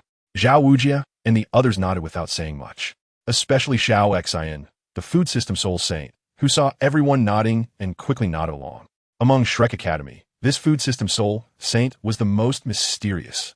It should be known that training as a food system soul master is the hardest, and across the entire Douluo Continent, there were definitely not more than 5 food system soul masters who reached the soul saint level. With his qualifications, he would be a guest of honor in any major power. Yet this soul saint was willing to stay in the small Shrek Academy, which was truly perplexing. All right, since that's the case, everyone go back and pack your things. By the way, Xiao Ming, when are we leaving? At this point, Flander suddenly remembered that Qin Ming hadn't mentioned when they would go to Tiando Royal Academy. Seeing this, Qin Ming finally smiled and thought for a moment before speaking. Principal, teachers, don't worry. There are still a few months until the next enrollment. However, we can enroll early. Once I return and discuss it with the 3 committee members, I'll come back to take the principal, teachers, and younger students to Tiando City. This trip would take at most 2 months, so please wait a while, principal and teachers. Upon hearing this, Flander nodded and said, "Then it's hard work, Xiao Ming." He knew how far Soto City was from Tiando City. Qin Ming would spend most of these 2 months on the road. Was that hard work? Not everyone can fly like the title Doa, quickly traveling from Heaven Do City to Soto City and back again. Chenexine, everyone discussed for a while. And only then did Qin Ming take his leave, leading the Imperial fighting team back to Heaven Do City. Their speed even faster than when they came. They called it a way to train everyone's physique. Flinder, you finally did something right, Yu Xiaojiang said calmly, with his hands behind his back. Flinder's eyes twitched. He didn't know why, but he felt that ever since Yu Xiaojiang came to Shrek Academy, he had subtly taken on an air of being the principal. He, Flinder, was the principal, okay. Of course, if Yu Xiaojiang was willing, he wouldn't mind handing over the principal position to him. If only he had done so earlier. Glancing at his empty right arm, Flinder said nothing more. Before Xiao Ming returns, the training of the children will be up to you. I am now willing but unable. Ever since he realized he shouldn't teach recklessly and establish Shrek Academy, Flinder had matured and understood a lot more. Perhaps this was triggered after losing an arm. Chen Xian broke through from level 96 to level 97 after losing an arm. Tang Hao lost an arm and a leg, and after reattaching them, he broke through from level 95 to level 97. Perhaps on the Douluo Continent, injuries and losing limbs can lead one to profound insights. All right, then I will temporarily teach them. But by the way, you all cannot interfere while I am teaching. Good. Flinder believed in his good brother. Although he didn't know his soul power level, he had mastered most of the knowledge of the Spirit Hall and the Blue Lightning Tyrant Dragon sect. Even if he couldn't apply it flexibly, it was still much better than their wild approaches. The scene shifted to the Soto City Great Spirit Arena. Hey, Violet, why aren't you officiating today? I'd rather do something else than officiate right now. P.S. This afternoon, I received the blades. And there's also a whetstone in the box. I dare not say much, but I want to emphasize one thing. Starting today, I will update diligently and never stop. Boss, is my vow still acceptable? 87. Elegant, so elegant. The sun is shining and the sky is clear. Creatures on the ground are sweating. On the official road, flowers bloom on both sides, and trees grow thickly, with butterflies dancing now and then and the sound of insects never ceasing. A young man faces forward, glancing sideways, with the scenery in his eyes being the girl beside him. The girl lowers her head, her gaze evasive, her face slightly flushed, holding the boy's hand. Feeling at a loss. Hey, Violet, what are you looking at? Enjoying the scenery, the most beautiful view in the world, KingNavelite said without blushing or skipping a beat. After being tempered by modern society, sweet talk is just something that comes to mind. Of course, this was also his heartfelt words. Hearing this, Fucalos' face became even more flushed. Yet she remained silent. The two continued to stroll leisurely. During the day, the fighting soul arena was not open. Just then, a few panting sounds echoed in their ears, causing KingNavelite and Fucalos to pause slightly. Tang San, is your teacher a devil? Who trains like this? Ma Ongjun exclaimed. If you don't want to run, just go back. My teacher's training methods are definitely right. Tang San shouted directly at Ma Hongjun behind him without thinking. At this moment, Tang San, Ma Hongjun, Oscar, and Xiao Wu were carrying a basket on their backs, which contained stones of various sizes. This was unavoidable. Shrek had these conditions, and there was no heavy armor or anything like that. I didn't say I wouldn't run. I just wonder, does this really help our training? The reason there were only 4 of them was that Dai Mubai was still lying down. His injuries were quite serious, and even though he had regained consciousness, his spirit was still somewhat dazed. That was several hours of brutal beating, a beating that left one unable to survive and unable to die. Dai Mubai, not collapsing mentally, can be considered a testament to his strong will. Regardless of whether it was effective or not, the teacher said to do it. So just do it and stop talking. Tang San took the lead, and he was also drenched in sweat, with beads of sweat pouring down his forehead like rain. His burden was the heaviest among the 4. Suddenly, the usually quiet Xiao Wu's eyes lit up. Look, she saw someone. Initially feeling a bit lethargic upon seeing that Violet, Xiao Wu instantly became energized. Ignoring the quarrel between Tang San and Ma Hongjun, Xiao Wu seemed to unleash her potential and charged towards Violet and Fucalos. Xiao Wu's unusual behavior caught the attention of Tang San, Ma Hongjun, and Oscar. The 3 were first taken aback before they noticed the 2 ahead. Violet, I'm so thirsty. Do you have any water with you? After arriving at Violet and Fucalos, Xiao Wu put down the backpack on her back. The vibration when the backpack hit the ground suggested it weighed around 80 kilograms, which is about 160 pounds. Who knows what that master was thinking? It should be Yu Xiaojiang, who suddenly proposed this method of weighted running. No one had prepared water in advance, and after running for so long, they were already thirsty. KingNavelite is a water attribute soul master, so asking him for water is definitely not a problem. After hearing this, he glanced at Xiao Wu, and KingNavelite exchanged a look with Fucalos, feeling somewhat speechless. Just as KingNavelite was about to say something, Fucalos spoke up. Miss Xiao Wu, we do have drinking water, but given your current situation, it's best to drink some warm salt water. After intense exercise, drinking cold water directly is not good for the body. Warm salt water is better as it can replenish fluids and electrolytes. Who carries salt around when they have nothing to do? Upon hearing this, Xiao Wu frowned. She didn't quite understand these things. Xiao Wu, what this lady said is very correct. We should try not to drink plain water right now. Tang San's eyes flashed with killing intent upon seeing KingNavelite and Fucalos, but he quickly restrained it. He knew he was not a match for these 2 right now. He had heard that Dai Mubai was beaten to such a state by this woman. Both of them were terrifying, and he currently had no way to deal with them. Xiao Wu took Tang San's words as mere background noise, ignoring them. KingNavelite, and this beautiful sister, please give me some water to drink. It doesn't matter if it's salt water or not. I'm almost done for. Ma Hongjun ran over, also putting down the basket on his back, sitting down on the ground with a pitiful look in his eyes and a strong voice. The volume of his speech didn't seem like someone who was almost done for. Oscar, being a support, food, type soul master, although he had reached the soul respect level, still had the weakest physique and was now slowly running over from a distance. Fucalos looked at Ma Hongjun, then at KingNavelite beside her, puzzled as to why these guys were so resistant to advice. KingNavelite nodded slightly, saying that drinking some clean water was nothing. They were soul masters, not ordinary people, and couldn't be treated like regular folks. All right then. Suddenly, Fucalos snapped her fingers, and several bubbles appeared in front of her, each containing pure water. This display left not only Tang San and the others stunned, but also Zhao Wujia, who was hiding in the shadows. Wow, how powerful must one's elemental control be to achieve this? Thank you, beautiful sister. The previously lifeless Ma Hongjun immediately got up and rushed over to Fucalos, grabbing a bubble and preparing to pop it to drink. However, after poking the bubble twice with his finger, it surprisingly didn't burst. Ma Hongjun's head stiffly turned towards Fucalos, his eyes slowly filled with shock. Young Master Ma Hongjun, use this. Suddenly, a hand appeared in front of Ma Hongjun, holding a straw made of condensed water. What? You two are really showing off. It was just drinking water, wasn't it? Ma Hongjun scratched his head, took the straw from Navelite, and began to examine it closely. Just examining it left him dumbfounded. How on earth was this even possible? Ma Hongjun's mouth opened slightly, wanted to say something, but hesitating, looking at the bubble and straw in his hand. He felt like he wasn't that thirsty anymore. They were all soul masters. Why were Navelite and this beautiful sister so impressive? Zhao Wujia, whose job was to secretly protect the others since Flander was still injured, couldn't find the words either. Could a water attribute, soul, saint achieve this? No, it was definitely impossible. A soul saint couldn't be this impressive. I want to learn this too. Zhao Wujia thought furiously. It was hard to imagine how elegant they must look while drinking water. Master? Or a mage? Unfortunately, he wasn't a water attribute soul master, so it was impossible for him to learn this. If he could master this skill, how much admiration would he garner when out and about? Just thinking about it made him a bit excited. Ma Hongjun, Oscar, and Xiao Wu did not hesitate, taking the bubbles and straws to replenish their hydration. As for Tang San, he was firm and did not take a bubble.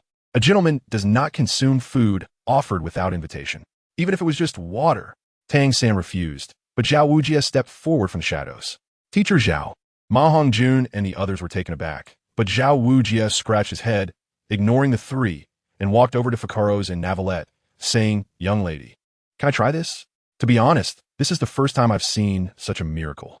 I really want to taste it." As Zhao Wujia spoke, his face was a bit red. Fortunately, his complexion was already quite rosy, so no one noticed anything unusual. A red face was normal. It indicated good health and vitality.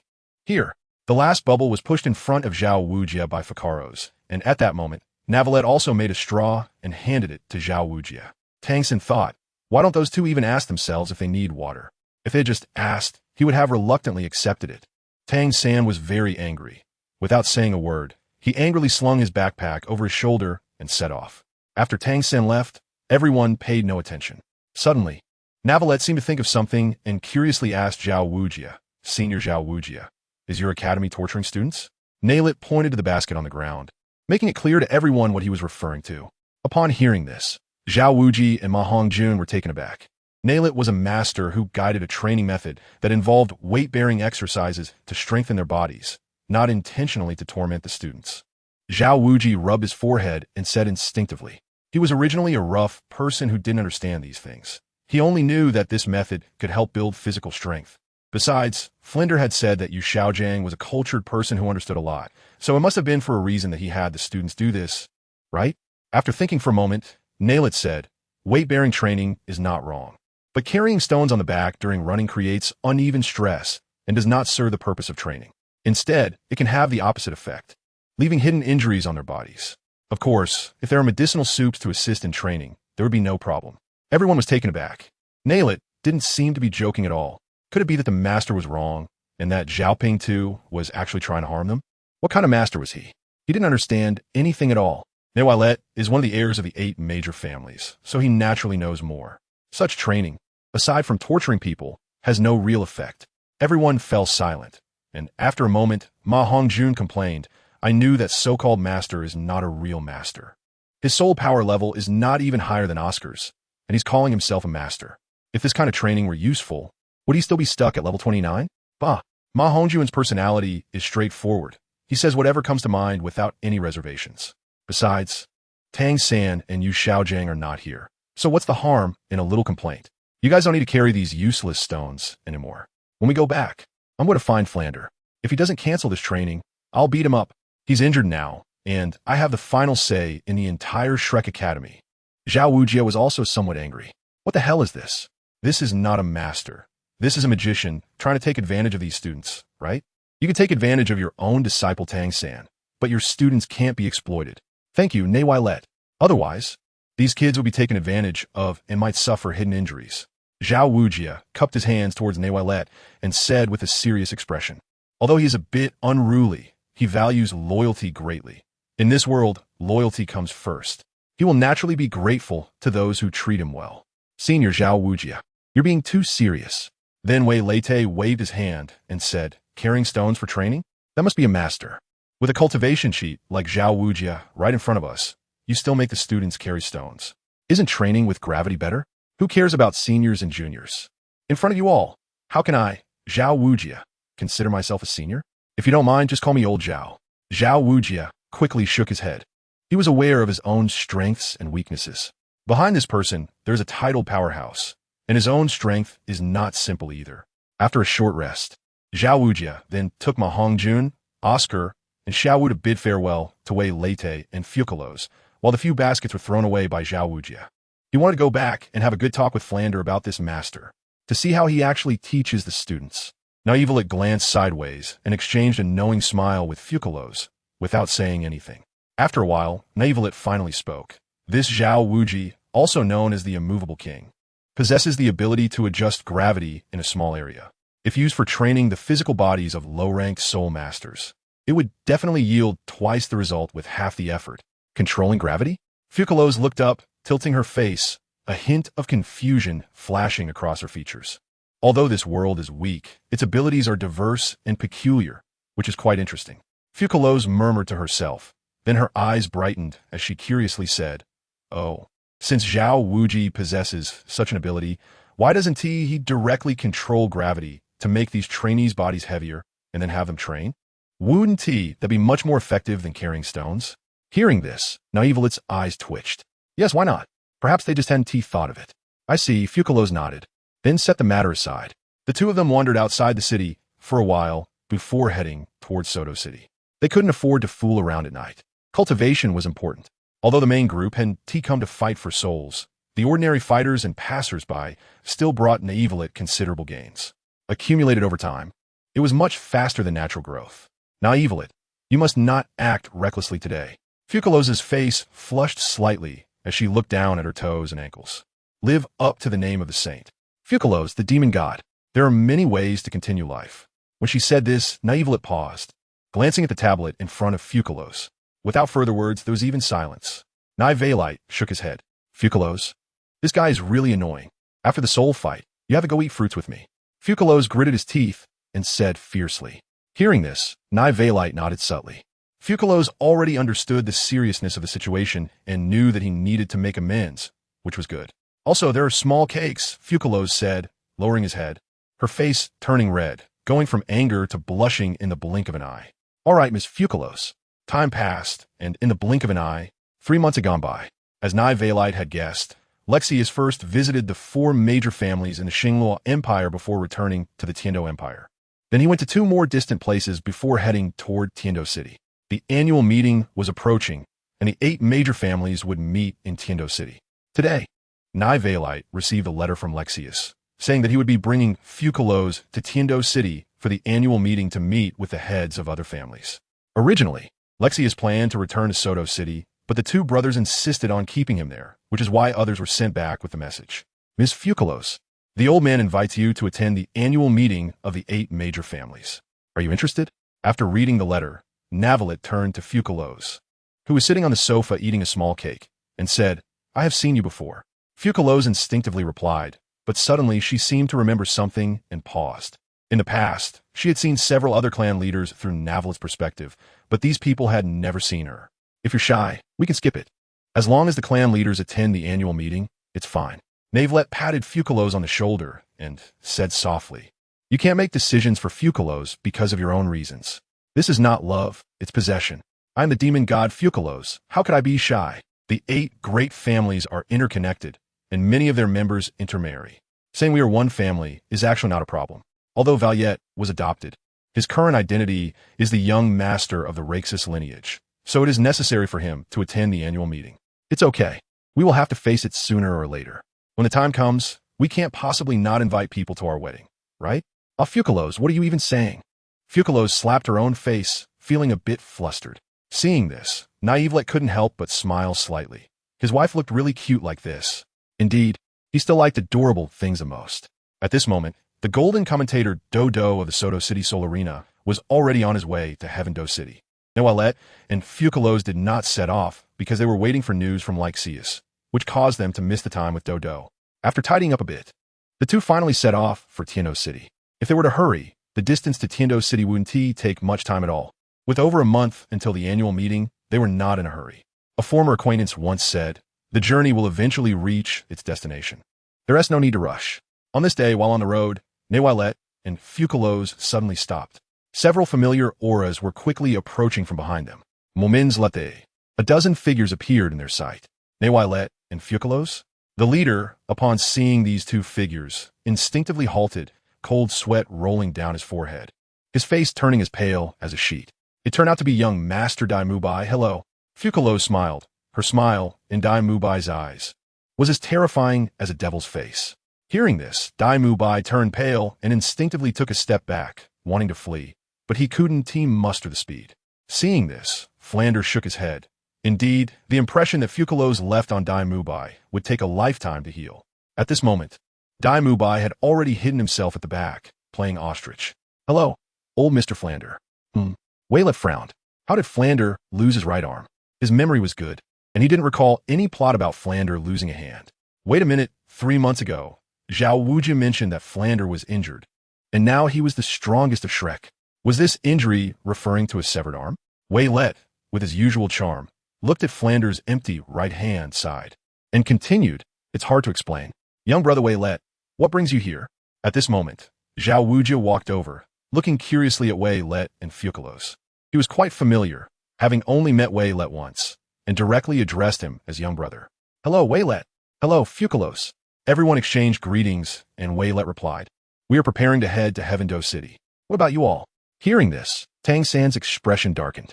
They were on their way to Heaven-Do City, and now Waylett was also going there. Besides Tang San and Dai Mubai, the others didn't feel much about it. The road was wide, and everyone was free to go wherever they wanted. At the back of the group, Yu Xiaojing felt a jolt when he saw Waylett. His martial soul seemed to tremble in fear. Luo Sanpao had a strong sense of danger, and Yu Xiaojing trusted his judgment. He had a significant opinion of Waylett. 3 months ago, because of something Waylett said, his identity as a master was questioned. People could insult him as a useless person in soul power training, but they couldn't doubt his knowledge. Zhao Wujie confronted Flander, questioning his knowledge directly, and they even had a quarrel over it. However, when Zhao Wujie recounted Waylett's original words, both Flander and Yu Xiaojing fell silent. After a moment of thought, they realized that Yu Xiaojing's teaching methods did have problems. Although he prepared medicinal baths, they couldn't completely resolve the aftereffects. If they continued training like this for an extended period, these kids could indeed become useless. At that moment, Flander also began to doubt Yu Xiaojing, but since they were brothers, he didn't voice his concerns.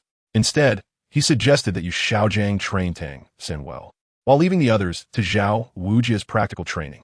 Although Flander didn't say it outright, how could Yu Xiaojing not sense the others' doubts? After chatting for a while, Waylett finally learned that Flander's right arm had actually been severed by Chun Xin. He hadn't known about this before. Ultimately, Waylett declined Zhao Wujie's proposal to travel together. Unlike Shrek's group, they didn't need to rush their journey. Once everyone left, the two exchanged glances. A somewhat stronger force was secretly watching them. This person couldn't possibly be the so-called Tang Hao, could it? Fucalos blinked and said casually. To her, Tang Hao, a title law, was just slightly stronger than Tang San, Dai Mubai, and the others. It should be him. Nai Weilai said with a nod. His breath was chaotic, indicating that he was injured. If it weren't for him, I couldn't think of a second title de law in such a situation. Following the Shrek group, secretly, was Tang Hao. He had been away for a while to check on Ayin. After spending some time with Ayin, he returned to Soto City.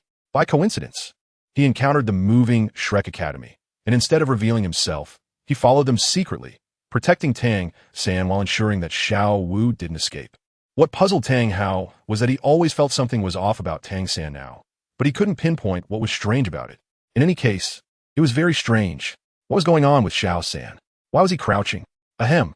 Tang Hao found it hard to understand, but he didn't think too much about it. Perhaps it was just Tang San's hobby. He couldn't just beat Tang San and tell him that it was wrong to lack masculinity.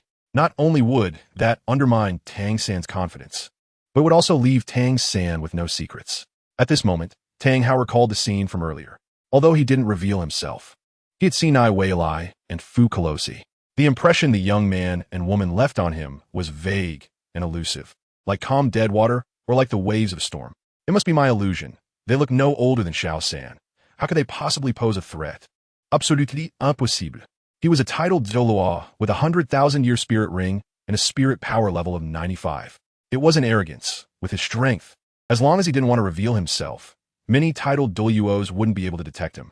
When Wei Li Te and Fucalos were talking with Zhao Wuji and others, glancing at the place where he was hiding, it should be a coincidence, right? No matter how outstanding you are, in the end, you will all be the whetstone for my son Tang San. On the side of Wei Li, he was unaware of Tang Hao's thoughts. After chatting about Tang Hao with Fucalos for a bit, they soon dismissed the topic. Tang Hao, he posed no threat at all. Such an opponent did not pique their interest in the slightest. Moreover, both Wei Li and Fucalos had gentle personalities and generally wouldn't take the initiative to act. There was no deep-seated hatred between them. Would they really kill Tang Hao just because he was Tang Hao and they had a disagreement? Of course, if there were a tribunal, they would take action against Tang Hao and capture him to judge his past crimes. Hey Wei, what do you think about establishing a tribunal on the Douluo Continent? Suddenly, Fucalos' eyes lit up as she spoke to Wei Li. Ms. Fucalos, please set aside your naive thoughts for now. This would cause disputes across the entire Douluo Continent. Navelite said calmly. He had thought about this matter before, but after coming to terms with it, he temporarily gave up on this naive idea. On the Douluo Continent, nearly every noble would engage in some form of oppression against the common people, along with the extraordinary powers brought by soul masters. Soul masters who kill ordinary people are not held accountable. Indeed, the laws of the Tiando Empire are like this. If a soul master kills an ordinary person, it is deemed that the ordinary person deserved it, and the soul master bears no responsibility. Whether they are commoners, nobles, or soul masters, they have become accustomed to this way of life. Establishing a court of judgment before changing this way of thinking is almost equivalent to opposing the entire Douluo Continent. The two of them were not locals, and their kind hearts made them want to help the immediate injustice, but they could not help the entire Douluo Continent. Ms. Fucalos, for now, we can only address the injustice at hand and spread the idea of fairness and justice. Only when many more people recognize it and strive for it can the court of judgment be successfully established. Some things cannot be changed by mere strength, such as human hearts. Upon hearing this, Fucalos suddenly realized, as a goddess of water, she was not foolish. Otherwise, she could not have deceived Navelite and the heavenly principles for 500 years. A revolution is needed. Yes, only by initiating a revolution to unify the entire Douluo Continent. Through education, can the world recognize that all people are equal, and that power and strength are not keys to do as one pleases. Navelite said calmly, while Fucalos raised her head, looking at Navelite's serious expression. Little Naive, you have really grown up. Fucalos locked eyes with Navelite, gently stroking Navelite's cheek with her right hand, and said with a smile. In her eyes, there seemed to be a hint of relief. Navelite's eyes twitched. Was Fucalos testing him? Slowly, he thought, let's first spread the name of justice. Time passed, and after about 10 days, Navelite and Fucalos finally arrived in Tiando City. This was Navelite's second visit to Tiando City, a place that felt both familiar and unfamiliar. As the capital of the Tiando Empire, the streets were not as bustling as those in Soto City. Most pedestrians were dressed in luxurious clothing, and their demeanor was filled with the grace expected of nobility. As for small vendors, there were none in Tiando City. It wasn't that they were banned, but rather that almost no one would patronize them. The majority of those living in the city were either nobles of the Tiando Empire or their servants and soul masters. Visiting small vendors would only detract from the noble status. When Violet and Fucalos arrived in Heavendo City, it was already evening. At this time, the Heavendo City Spirit Arena had begun to get busy, but the two did not head to the arena immediately. Instead, they strolled along the streets of Heavendo City. The streets were somewhat lacking in liveliness, but Violet and Fucalos did not mind. The joy of shopping was not about the surroundings, but rather about the company you have while shopping. Their appearance caught the attention of some nobles, who after a brief appraisal of the two, shook their heads in disapproval. The young man and girl, judging by their attire, clearly had an extraordinary background and should not be approached or offended easily. Just then, a cultured and friendly voice appeared behind Violet. I thought I mistook you for someone else, but it's really you, Violet. Are you looking for a girl? Navelite and Fucalos paused, the voice sounding somewhat familiar, as if they had heard it before. The two instinctively turned to look in the direction the sound came from. When they saw who it was, they exchanged a glance, surprise flashing in their eyes. It was her. He was still dressed as Yue Na, wearing a friendly smile that gave off a very approachable vibe. So, it was His Highness the Crown Prince. Hello, KingNavelite said without changing his expression, showing no sign of being affected by the knowledge of his identity. Unexpectedly, having just arrived in Tiando City, he ran into this spirit hall saintess again. The last time he encountered her was, if he remembered correctly, during his previous visit to Tiando City. He glanced at Yue Na, and from the surprised look in his eyes, it was clear that this was indeed a chance meeting, rather than something premeditated. Upon hearing this, Yue Na sighed. Then continued, Navilette, you are still so polite. She took a moment to assess the girl beside Navilette, Fucalos. The young girl was exceptionally beautiful, had the same hair color as Navilette, and her clothing was quite refined, clearly indicating that she was a young lady from a noble family. Sorry, Your Highness, we are all used to communicating this way. As soon as that Violet spoke, it made Yue Na feel a bit awkward. Indeed, that was just Violet's personality. The last time they met by chance in Tiando City, he was the same way. This time, her encounter with Violet was truly accidental. In Qian Renxue's heart, he was a talented genius with a strong background. Although the 8 great families were neutral, it was not impossible to win him over. To ease the awkwardness, Yue Na said, Little brother Violet, this young lady has an extraordinary aura. Although she is still young, she is a rare beauty. Why not introduce her to me? Seemingly recalling something, Yue Na added, Of course, everyone has a love for beauty, and I have no intention of coveting someone else's affection. He said this out of concern that Violet might misunderstand and think he had romantic intentions. Navelette and Fucalos exchanged a glance, their eyes twitching slightly. They both knew Snow Qinghe's background. Even if he wanted to do something, how could he possibly succeed? Before Navelette could introduce, Fucalos spoke up. Hello, I am Fucalos, Navelette's fiancé. Snow Qinghe was not surprised.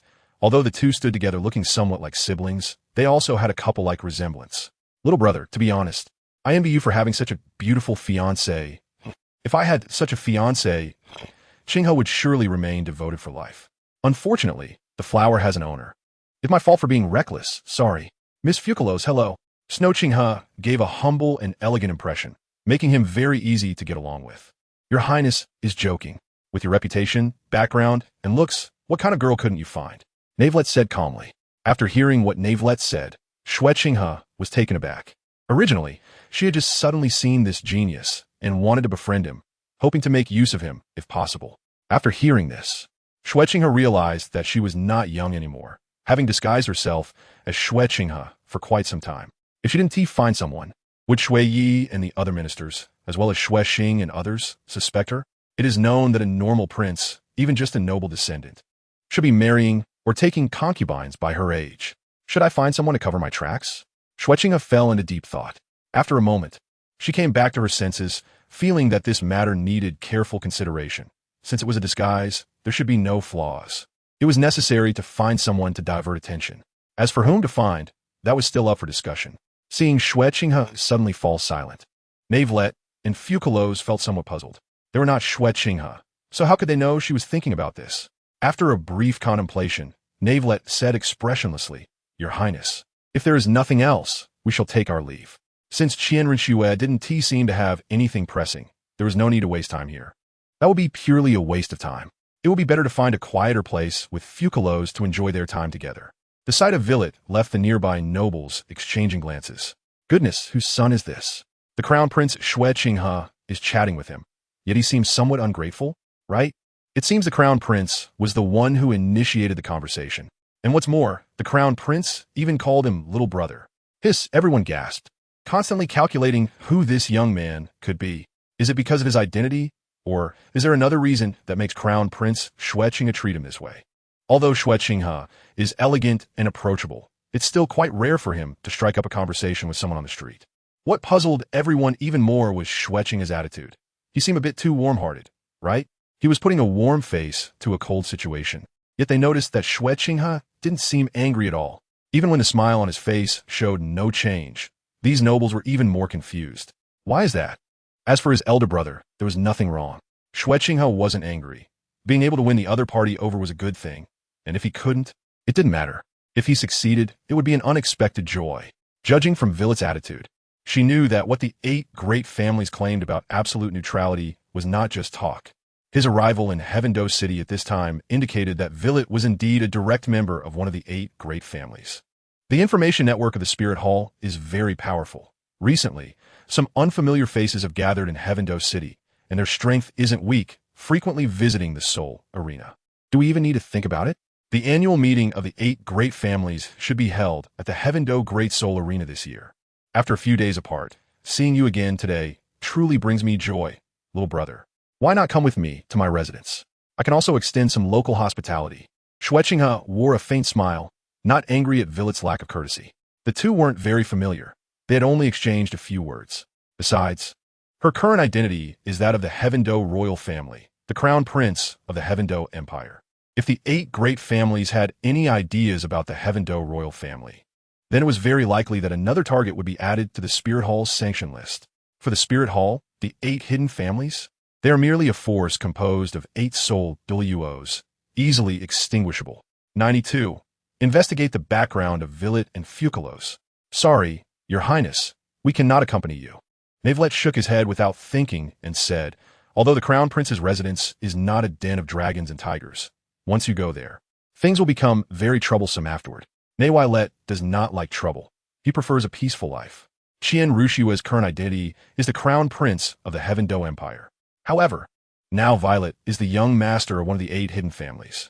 Furthermore, the hidden families had long ago stated that they would not participate in any conflicts on the Douluo Continent, and they have indeed upheld this promise. This is why, despite Bibi Dong defeating all the well-known forces on the Douluo Continent, the 8 families remained untouched. The Spirit Arena was not affected at all, even after the great battle ended. Going to the Tiando Prince's mansion with the saintess of the Wuhuan Temple is far more interesting than Werewolf. Upon hearing this, the disappointment on Xueqinghe's face flashed momentarily, but there was no change in her eyes, as she had already anticipated this outcome. Next time, perhaps she could use her identity from the Wuhuan Temple to test him. She was curious about Violet's exact status within the 8 families. From his demeanor and that indescribably noble aura, he was definitely not simple.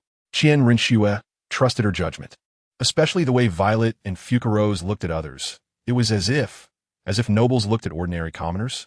No, that description is not right. Suddenly, Qian Renxue's eyes lit up. Their gaze towards others was akin to how humans look at monkeys or gorillas. Thinking of this, Qian Renxue swallowed hard. Feeling somewhat astonished and confused, they seemed like higher beings looking down upon the world, showing compassion to humanity while also feeling somewhat out of place. Yes, exactly. There was no way she could believe that Violet was just an ordinary lackey among the 8 families. Violet definitely needed to be investigated thoroughly, and so did Fucalos. For some reason, Qian Renxue always felt somewhat insignificant and even oppressed in front of Fucalos. She once suspected it was an illusion, as this feeling only flashed by. Xueqinghe awkwardly smiled and said, since the young brother is unwilling, I won't disturb you any further. Let us part ways here.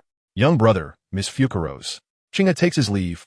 Xueqinghe cupped her hands, her insincere smile still plastered on her face, showing no signs of change. Your Highness, take care. No need to see me off. The onlookers nearby were stunned. Luckily, I still have some sense. Although I'm a wastrel, I didn't cause trouble for my family.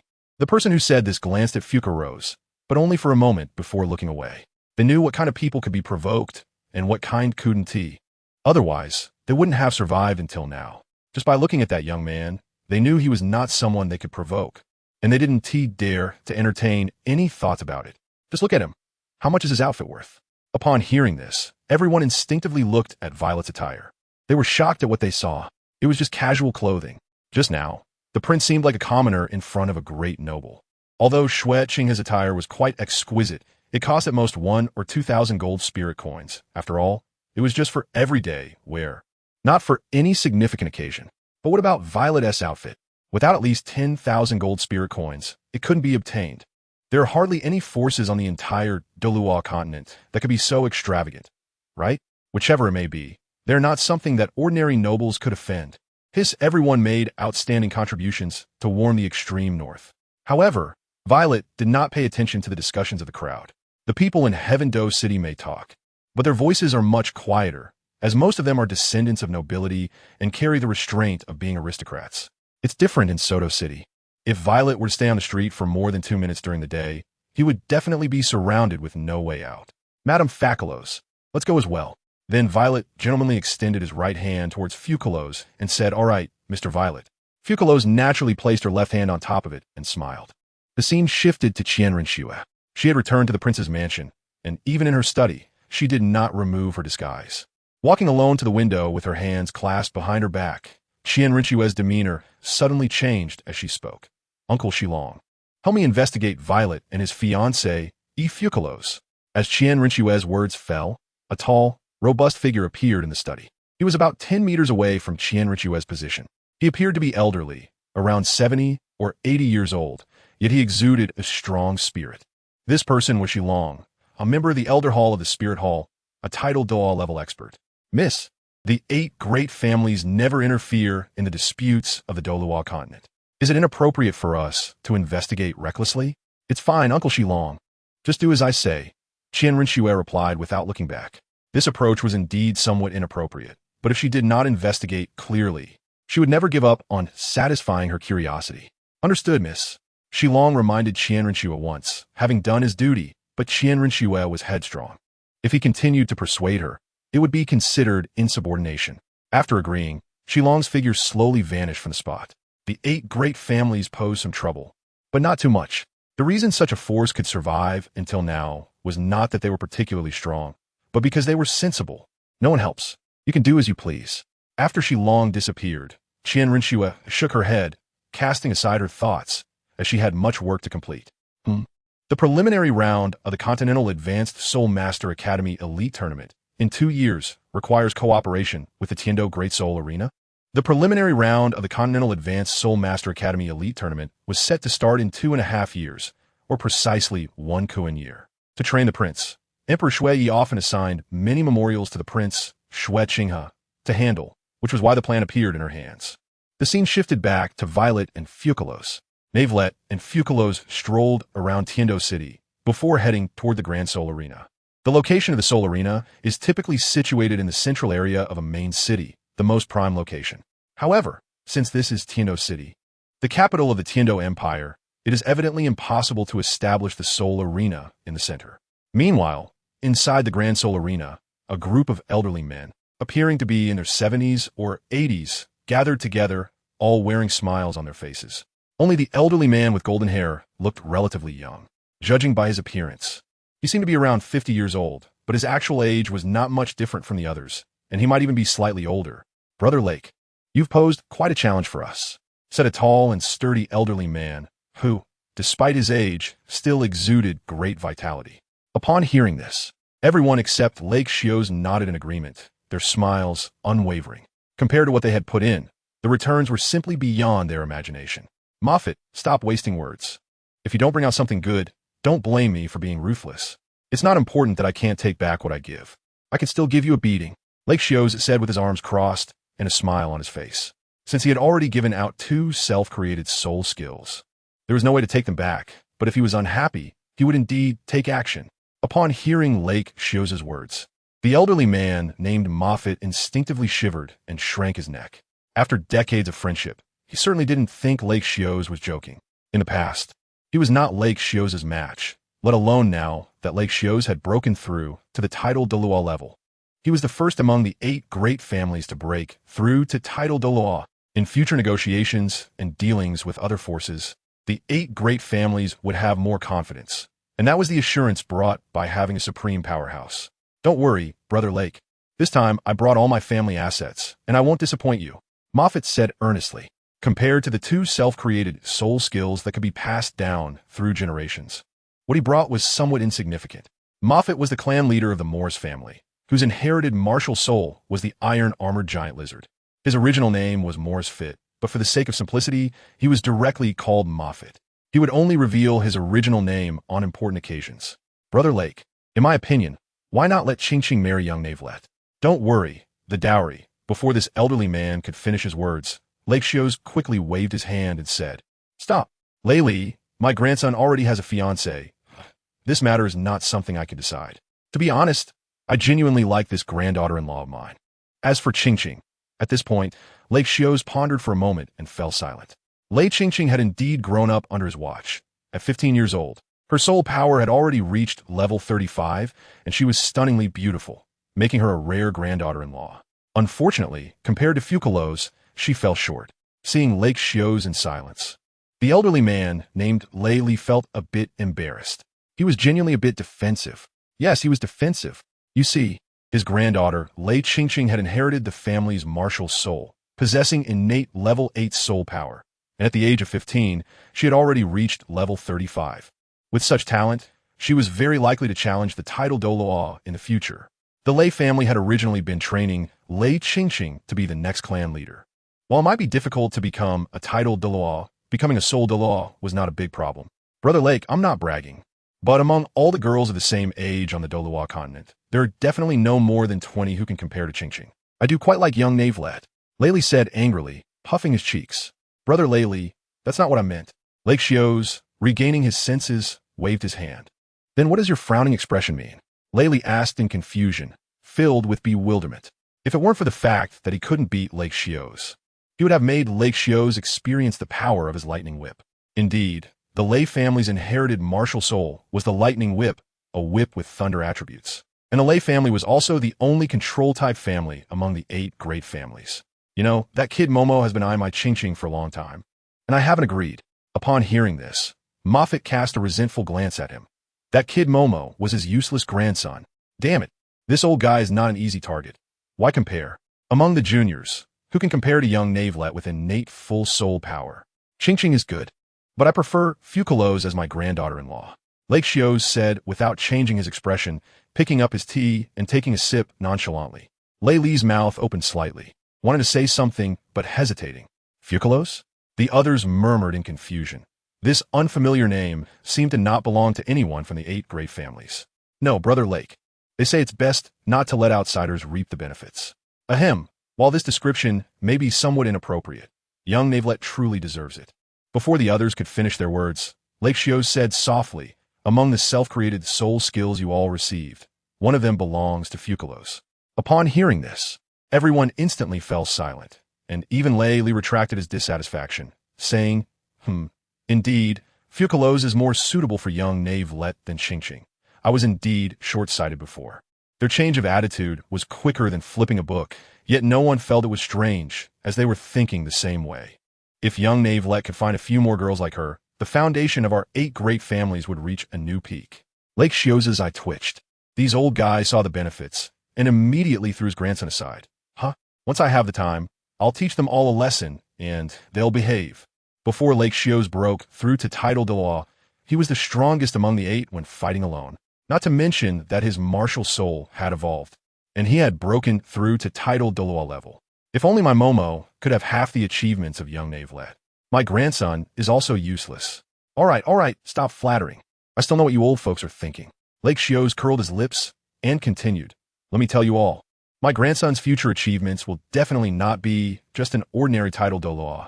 Lexius knows a bit about Navelette's current combat strength. A dragon that has lived for over 95,000 years can indeed kill in an instant. With such power, none of the 8 old guys in the hall combined could achieve that. Navelette has completely grown up now. Lexius recalled the scene of finding Navelette all those years ago. It has only been a little over a decade, and the little guy has grown to a point where even he has to look up to him. Hearing this, everyone exchanged glances, knowing that Navelette was born with full soul power and has the potential to become a title Douluo. However, is Lexius too certain that Navelette can become the pinnacle of humanity? What if he gets slapped in the face?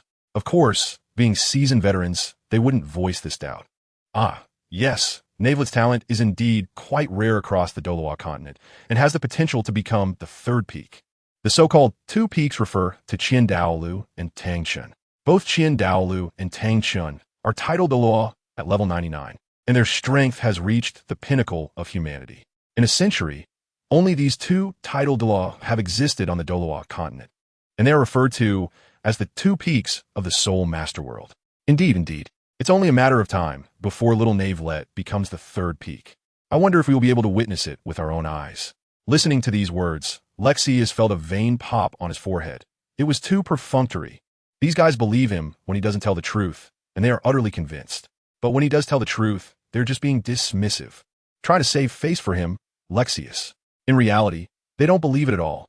In a few years, we'll see how my grandson slaps you in the face. Lexius thought to himself, but chose not to say more. An explanation was impossible. Lexius has always acted on his feelings, and his mood was quite poor right now. Grandpa, at that moment, a young girl walked in, calling out to Riley sweetly. This girl was about 7 meters tall, very beautiful, with a slender figure. And at just 15 years old, she already looked like a beauty. Behind her was a tall boy with a silly grin. King greeted Grandpa Lexius, Grandpa Montag, and me after greeting Riley, displaying the demeanor of a well-bred young lady. Wow, Qing has grown up so much. Not bad, not bad. Silly boy, why are you still grinning? Hurry up and greet your grandpas. After saying this, Riley, feeling quite irritated, slapped Mormo's shoulder and said, The Mo family is tall, due to their martial souls. Otherwise, how could they be defensive soul masters? When Mo Fit spoke, his voice, even when slightly raised, was no different from a roar. Hearing Mo Fit's voice, Mo shuddered and shrank his neck in fear. He often got scolded, and if the old man was in a bad mood, he might even get beaten. Yes. Mo quickly greeted the clan leaders, and everyone nodded. But Riley was not very happy. If Navelite pursued Qing, he would support it without question, but Mo, although he was tall, his personality was too timid to achieve greatness. Even if he is Mo Fit's own grandson, he might not necessarily be the future leader of the Mo family, unless he changes his character. Qing, didn't you go to watch the soul fights? Why are you back so soon? Riley asked suspiciously, as he was very clear about his granddaughter's situation. Don't be fooled by Qing's appearance of a well-bred young lady. She only behaves like that in front of the older generation. Her personality is extremely combative, and she participates in soul fights almost every day. If she doesn't fight, she gets restless. Grandpa, today's matches were all big soul masters big soul master duels, and there wasn't anything interesting, so I came back with Mo Go. As for Xiao Bai and the others, they were preparing to go on stage, and didn't come back. A few black lines appeared on Riley's forehead. This girl had let something slip. Then why didn't you go on stage? Xiao Bai and the others are also Soul Zune. But Qing was taken aback. Could she say it was because Xiao Bai and the others were too weak and completely uninterested? As a well-bred young lady, she certainly couldn't say such things. After thinking for a moment, Qing said, if I fought with Xiao Bai and the others, they always let me win, which isn't good. Qing, that's not true. You are clearly stronger than us. Morimo said seriously. Hearing this, Qing's eye twitched. Was Morimo really that foolish, or just pretending? Didn't he see she was trying to make the old man happy? She rolled her eyes subtly. Morimo's strength was good, but unfortunately, he wasn't her type. This boy's personality was too weak. If he were a bit stronger and showed some assertiveness, she might just agree to his pursuit. The clan leaders smiled and exchanged meaningful glances at Mo Fit and Riley. Riley and Mo Fit sighed. If only this girl, would change their personality a bit. What a pity. All right, stop teasing the kids. Weren't you all the same age back then? Should I recount your embarrassing stories? Lexius said, arms crossed. Everyone rolled their eyes. Wasn't it you who laughed the loudest just now? You want to be the good guy while we take on the bad guy? Time passed, and after about an hour, the children who had come to Tiando City with their elders had all returned. There were 4 boys and 3 girls, including Dodo, the gold medal host from Soto City. Although she wasn't the young master of the family, she was the granddaughter of a clan leader. So she naturally had the right to participate in the annual meeting. At this moment, Navelite and Fucalos also arrived at the Grand Soul Arena in Tiando City. After showing their tokens, they were led by the staff to the outside of the hall. Due to their status, the staff did not enter the room and only brought Navelite and Fucalos to the entrance before turning back to their posts. He did this for a reason. What if he heard something he shouldn't know? It was a form of self-protection. Oh, grandson, granddaughter-in-law. With Navelite and Fucalos' entry, the annual meeting was finally complete. After greeting everyone, Navelite took a seat with Fucalos. After a few rounds of drinks and dishes, they finally got to the main topic. Mo Fit was the first to speak. Little Navelite, the soul skills you and your wife created for our 8 families are invaluable. After our discussion, starting this year, one of the earnings from the Soul Arena will be unconditionally transferred to your name. Moreover, your direct descendants will also inherit this benefit. As soon as this was said, the younger generation looked at Violet and Fucalos with changed expressions. Indeed, one shouldn't underestimate this 1% profit. This represents 1% of the profits from all the soul fighting arenas, equivalent to Violet and Fucalos permanently holding 1% of the shares of the soul fighting arena. Even if the two were to pass away, their direct descendants would still enjoy this 1% share. As long as they don't spend it recklessly, they would never be able to use it all up. It should be noted that there are many direct descendants in the 8 great families, including the family heads, and no one else can enjoy such treatment. This is also why Lexius made such a remark when Violet awakened his martial soul. If he couldn't become a soul master, his pocket money would be enough for Violet to spend a lifetime.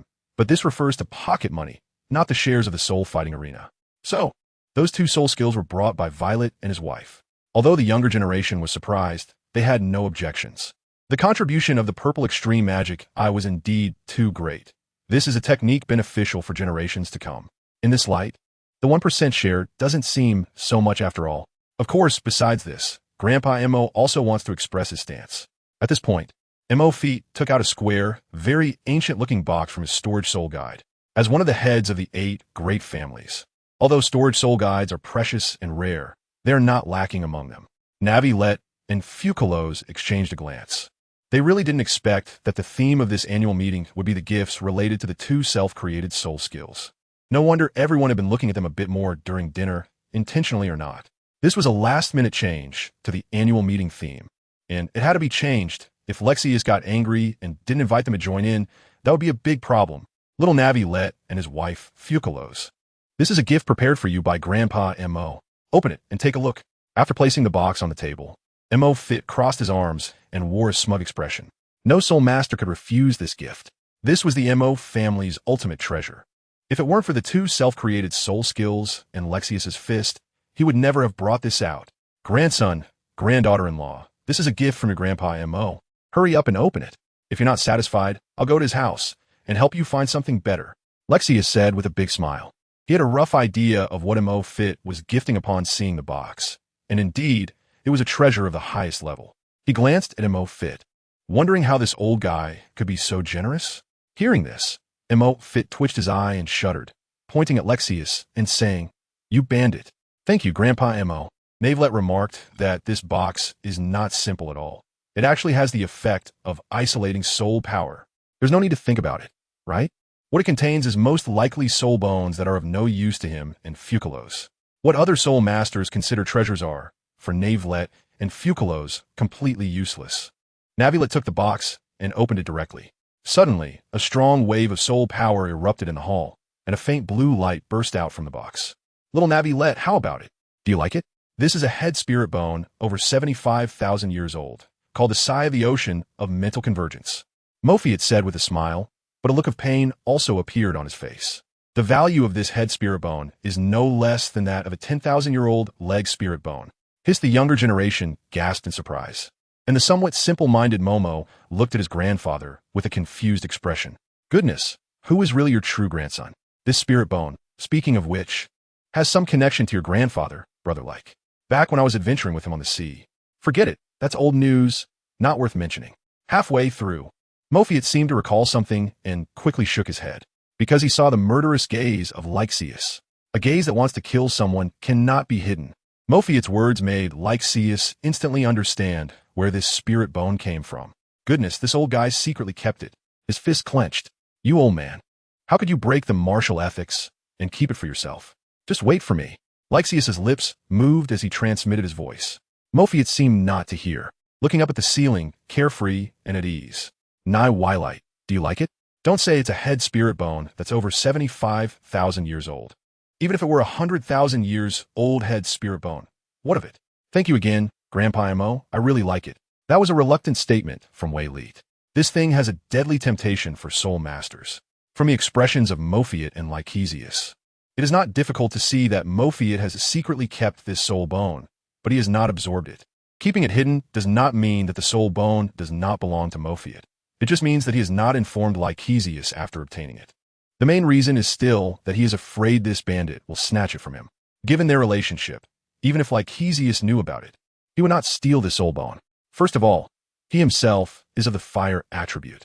The sigh of the ocean of mental gathering, on the surface, is of the mental power attribute, but it also carries the water attribute. If Lycesius were to absorb it, wouldn't that be courting death? A head soul bone is not something to joke about. Secondly, the two have almost grown up together, and, after so many years of brotherhood, how could it possibly waver because of a soul bone? Then Violet quietly put away the soul bone, which indeed has a certain collectible value. It's my turn now. After Violet stored the soul bone, Rayleigh smiled and said, I didn't expect Brother Amo to actually bring out such a treasure. My gift seems much less impressive. Saying this, Rayleigh also took out an ancient-looking box from his storage soul guide. This box appeared to be much smaller than the previous one, and what was inside probably wasn't a soul bone. This is a treasure I unexpectedly obtained during my travels in my early years. It is a defensive soul guide. Everyone knew that since that era, soul masters capable of crafting soul guides had vanished without a trace overnight. Nowadays, the remaining soul guides were mostly storage soul guides. Attack and defense soul guides were almost nowhere to be found on the Douluo Continent. Rayleigh's words earned the approval of the crowd. Indeed, it was like that. Due to the craftsmanship, storage soul guides could be passed down for a long time. The materials used to make storage soul guides were mostly gemstones, which inherently possess a certain space. With slight processing and engraving of inscriptions, they can last for a long time. Attack and defense soul guides, on the other hand, are made from special metals. After prolonged use, they will eventually suffer damage, unlike storage soul guides, which are more durable. Naturally, those that have been passed down are very few. Of course, those that have survived are almost all extremely powerful entities. For instance, the Sea God's Heart, also known as the Hanhai Qian Renxue. Indeed, the Sea God's Heart also belongs to the category of soul guides. The 8 great families have a long heritage, and there are records of soul guides and soul masters. This is also why everyone recognized Rayleigh's words. Naiwili was somewhat surprised, as defense soul guides at this time point were quite rare. Being able to produce a defense soul guide could be considered a significant investment. Unfortunately, it seemed that this item was still not very useful. As a complete dragon, Natelet's strength is still at a juvenile stage. But there are very few beings on the Douluo Continent that can harm him, very few. Even if someone could harm him, a defensive soul guide wouldn't save his life. As for Fucalos, she is a demon god, although her strength has not yet returned to its peak level. She is not someone that the gods of the Douluo Continent can deal with. By the way, the 500-year demon god is also in a juvenile phase, and even Fucalos wasn't at her peak during that time. The 500 years of the demon god does not mean that Fucalos has only lived for 500 years, but rather that she has only been a demon god for 500 years. As one of the attendants of the water god Egeria, Fucalos has also been a pure water spirit for quite some time. Little Natelet, why not take a look? Riley stroked his beard and smiled. This defensive soul guide once saved Riley's life, but he didn't know the specific level of attacks it could withstand. Lei Qingqing pouted beside him, showing no concern. Defense? Only the weak would defend themselves. Powerful attacks, continuous attacks, and frenzied attacks are what Lei Qingqing, pursues. Riley had once given her this defensive soul guide, but she had refused it. Experts never need defense. Grandpa just knows how to fool little Natelet with junk. The poor little guy probably doesn't even realize he's being fooled. Lei Qingqing thought to herself, but didn't say it out loud. As a young lady, basic etiquette still needs to be learned, and her grandfather had put a lot of thought into this matter. At this moment, neither Riley nor Lei Qingqing knew just how powerful this defensive soul guide truly was. Thank you, Grandpa Lei. Navelet thanked him with a nod, and then opened the box. What came into view was a palm-sized red heart-protecting mirror, quietly lying in the box, seemingly without any power. When looking at this heart-protecting mirror, Navelet raised an eyebrow, faintly feeling that this item was not simple. It did not seem like an individual object, but rather like an accessory to some armor.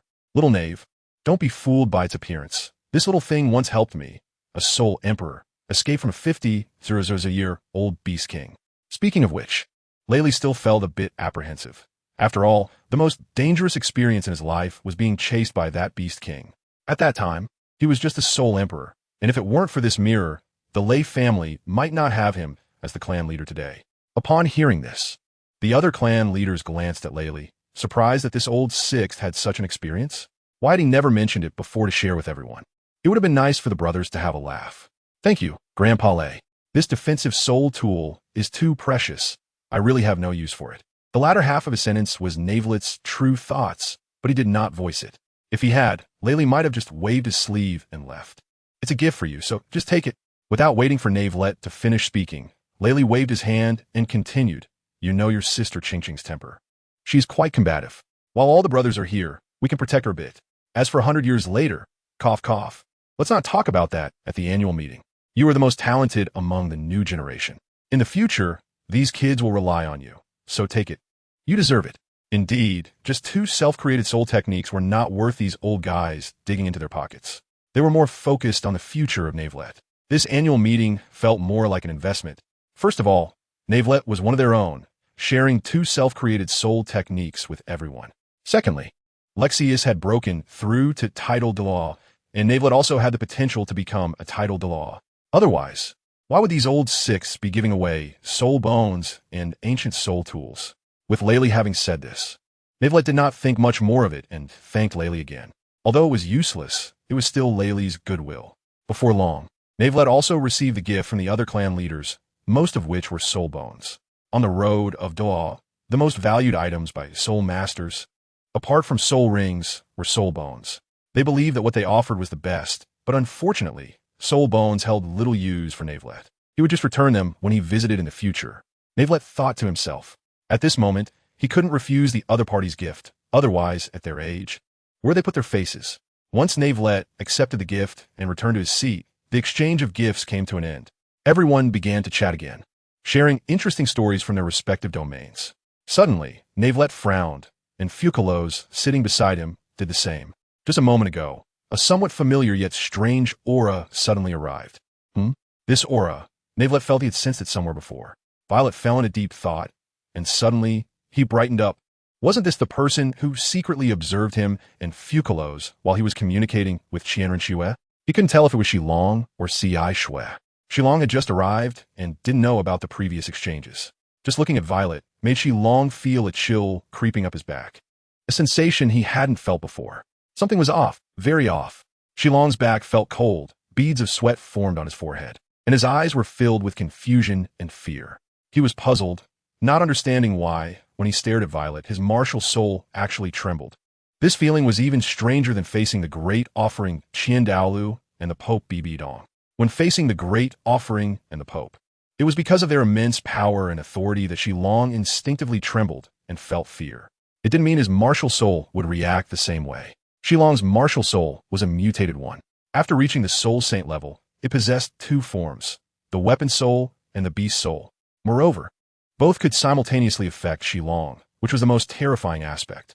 Such a powerful martial soul ranked among the top on the Douluo Continent. Besides, what kind of weak martial soul could reach the level of title Douluo? Initially, when he secretly observed Violet, Shilong felt nothing. He thought Violet was just a gifted child. However, his martial soul reacted with fear first. Goodness, the perception of the martial soul cannot be deceived. Even if one could deceive oneself, the martial soul's warnings could never be wrong. In all these years, it was the first time his martial soul exhibited such a reaction. Without a doubt, this kid Violet must have some hidden secrets. Otherwise, his martial soul wouldn't be so fearful. Suddenly, Shilong frowned, feeling as if he was being locked onto by someone. It should be known that he was a title Douluo. What good would a bunch of soul Douluo do if they couldn't detect a hidden title Douluo? This was also why Shilong dared to come and investigate during the Soul Arena annual meeting. He wasn't afraid at all, but now, Shilong was already drenched in sweat. This feeling of being locked onto, with the potential for a fatal strike at any moment, made him tremble uncontrollably. Suddenly, Lexius frowned. His eyes narrowed, filled with rage. The several clan leaders who were chatting were momentarily taken aback. Lexius, what's wrong? Mofi had asked, puzzled. Everyone was having a good time chatting. Why did he suddenly get angry? Was it because their gifts were inadequate? That shouldn't be the case. It's nothing, just found a rat in the sewer. Lexius waved his hand and said in a harsh tone, in such an occasion, to have someone peeking in the dark was completely disrespectful to the 8 great families. In the past, that was forgivable. They were just soul Douluo, perhaps unable to detect the hidden title Douluo. If they couldn't detect it, they naturally wouldn't be angry. Even if they accidentally discovered it, they would mostly have to swallow their anger. Title Douluo, after all, was title Douluo, but now it was different.